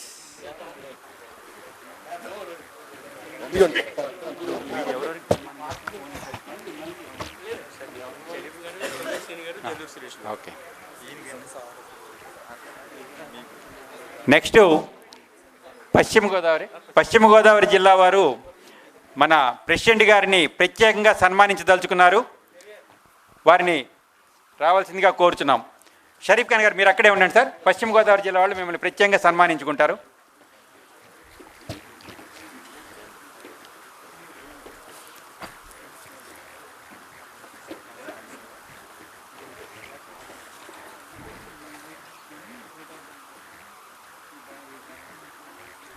పశ్చిమ గోదావరి జిల్లా వారు మన అధ్యక్షుల వారిని సన్మానించుకుంటున్నారు. నెక్స్ట్ ఎవరికి లేదు మీకు చేస్తారంటున్నా. ఒక 2 నిమిషాలు నేను థ్యాంక్స్ చెప్పేసి మళ్ళీ చేస్తున్నా మీ దాంట్లో అందరూ జరిగింది. నెక్స్ట్ మన కార్యదర్శి బుడమూరు శ్రీనివాస్ గారిని కూడా వారు సత్కరించదలిచారు. వారిని కూడా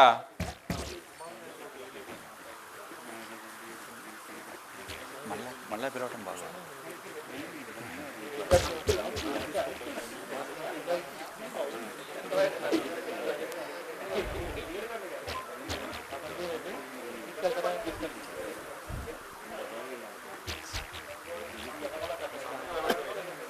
ఓకే, థ్యాంక్ యూ అండి.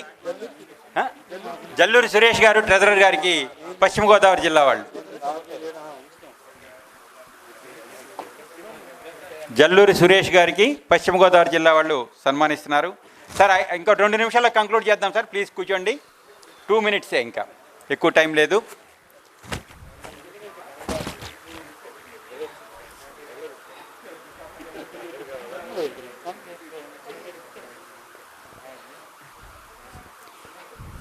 థ్యాంక్ యూ అండి. కోటేశ్వరరావు గారికి పశ్చిమ గోదావరి జిల్లా వాళ్ళ సన్మానం.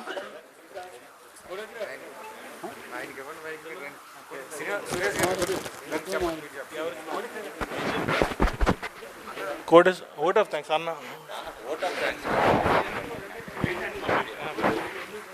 పశ్చిమ గోదావరి జిల్లా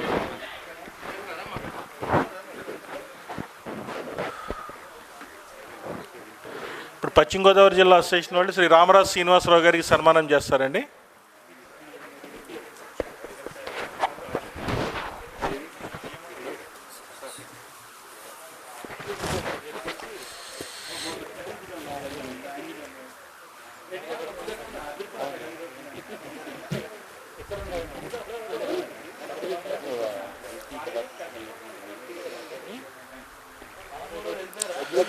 ఈరోజు ఇంత ఘనమైన సెమినారు నిర్వహించుకోవడానికి కర్మ, కర్త, క్రియ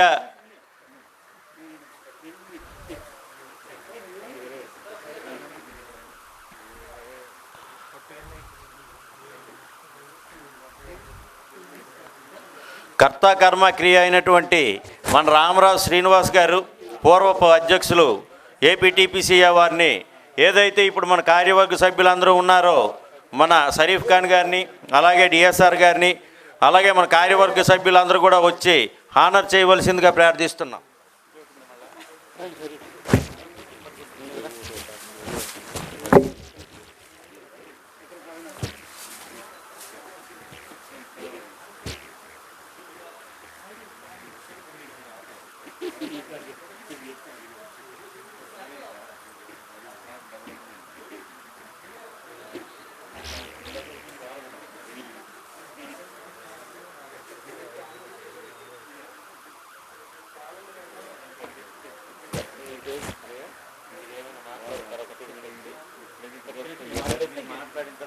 మీరందరూ స్టేజ్ దిగితే ఇంకా కంప్లీట్ చేసేద్దాం ప్లీజ్.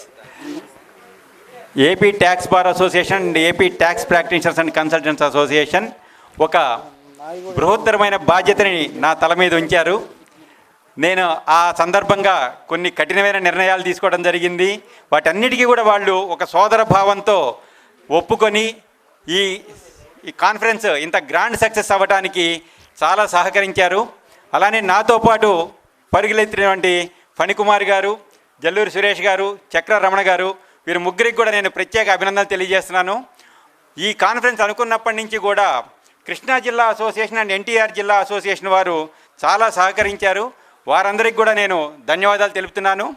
ఇంకొకటి, కార్యవర్గ సభ్యుల్లో ఎవరైనా సరే ఏదైనా సహకరించకపోతే ఏం జరుగుతుందో మనం బ్యానర్ మీద బయట చూసాము. అది అందరూ గుర్తుపెట్టుకోండి. ఈసారి నుంచి అందరం కలిసికట్టుగా చేద్దాము, కలిసికట్టుగా నిర్ణయాలు తీసుకుందాము, కలిసికట్టుగా సహకారంతో ముందుకెళ్ళాలి. ఇక్కడ అలకలు ఎవరిళ్ళలో పెళ్ళిళ్ళు కాదు అని చెప్పి తెలియజేసుకుంటూ, అటువంటి వారిని ఇక్కడి నుంచైనా సరే మన అధ్యక్షుల వారు అవాయిడ్ చేయమని కూడా నేను కోరుతున్నాను. అది అవసరం కూడాను. వాళ్ళని చూసి ఇంకొకళ్ళు ఇలా గనక చేస్తూ ఉంటే ఆర్గనైజేషన్స్ పాడైపోతాయి. కాబట్టి ఇంత చేసిన ఒక మచ్చ అక్కడ ఎట్లా మిగిలిందో అలాంటి మచ్చలు ఇక ముందు ఉండకూడదని చెప్పి, ఉండరాదని చెప్పి ప్రత్యేకంగా తెలియజేస్తున్నాను ప్రెసిడెంట్ గారికి. సార్, మీరు ఈ నిర్ణయం కఠినంగా తీసుకోండి. మీ వెనక ఇక్కడ ఉన్న వాళ్ళ ఏపీటీపీసీ అందరూ ఉంటారు. ఉండకపోతే నేను వాళ్ళ గడప గడపకి వెళ్ళి నేను కోరుకుంటాను. ఇవి మటుకు మనం ఎంకరేజ్ చేయొద్దు. ఇది ఒక హెచ్చరికగా మనం భావిద్దాము. Thank you very much. Thank you very much. ఎంతో శ్రమ కూర్చి ఎడంకాలు నొప్పున్నా కూడా బాను వచ్చాడు. ఒకసారి అభినందనలు తెలియజేయండి. పాపం అంత దూరం నుంచి, ఎందుకంటే దాదాపుగా 750 కిలోమీటర్లు ప్రయాణం చేశాడు కాబట్టి థ్యాంక్ యూ. పైకి రాగలిగితే మంచిదే. Okay, thank you. మనం అక్కడే ఉండి వస్తున్నారు. కిందకు వచ్చి షాలు కప్పుతారు మా ట్రెజరర్ గారును జాయింట్ సెక్రటరీ గారు కోటేశ్వరరావు గారు.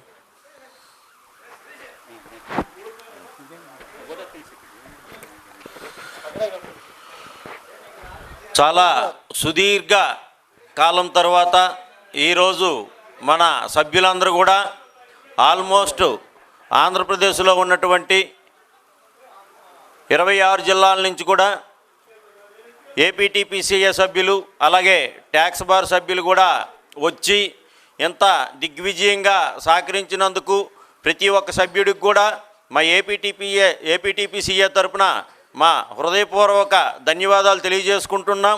అలాగే పిలిచిన వెంటనే మా ఈ కార్యక్రమానికి విచ్చేసినటువంటి గౌరవనీయులు ప్రెసిడెంట్ గారు అయినటువంటి ట్యాక్స్ బార్ ఎంబీజే కుమార్ గారికి, అలాగే ట్యాక్స్ బార్ సెక్రటరీ అయినటువంటి మన కోట సునీల్ కుమార్ గారికి, అలాగే మన ట్యాక్స్ ఫెటర్నిటీ, ట్యాక్స్ అనేసరికి ఫెటర్నిటీ అనేసరికి గుర్తొచ్చే ఏకైక వ్యక్తి గౌరవనీయులు మన ఎంవిఎస్ మూర్తి గారికి, అలాగే ఈరోజు పిలిచిన వెంటనే ఇక్కడికి విచ్చేసినటువంటి మన గౌరవ మాజీ అధ్యక్షులైనటువంటి ఏవిఎస్ కృష్ణమోహన్ గారికి, అలాగే మనం పిలిచిన వెంటనే ఇక్కడికి విచ్చేసినటువంటి గౌరవనీయులు మన చీఫ్ కమిషనర్ గారికి,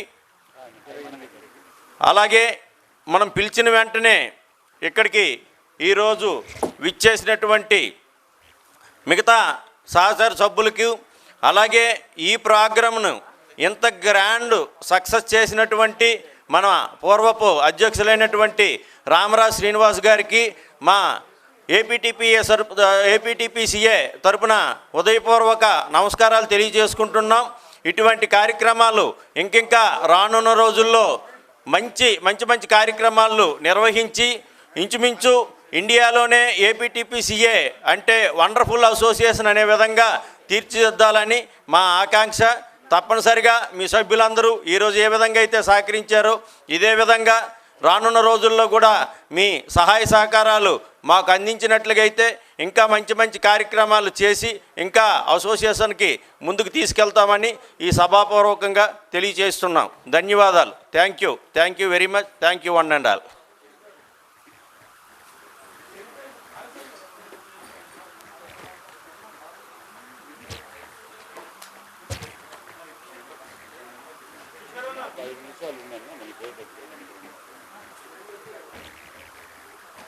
నేను ఉంటాను.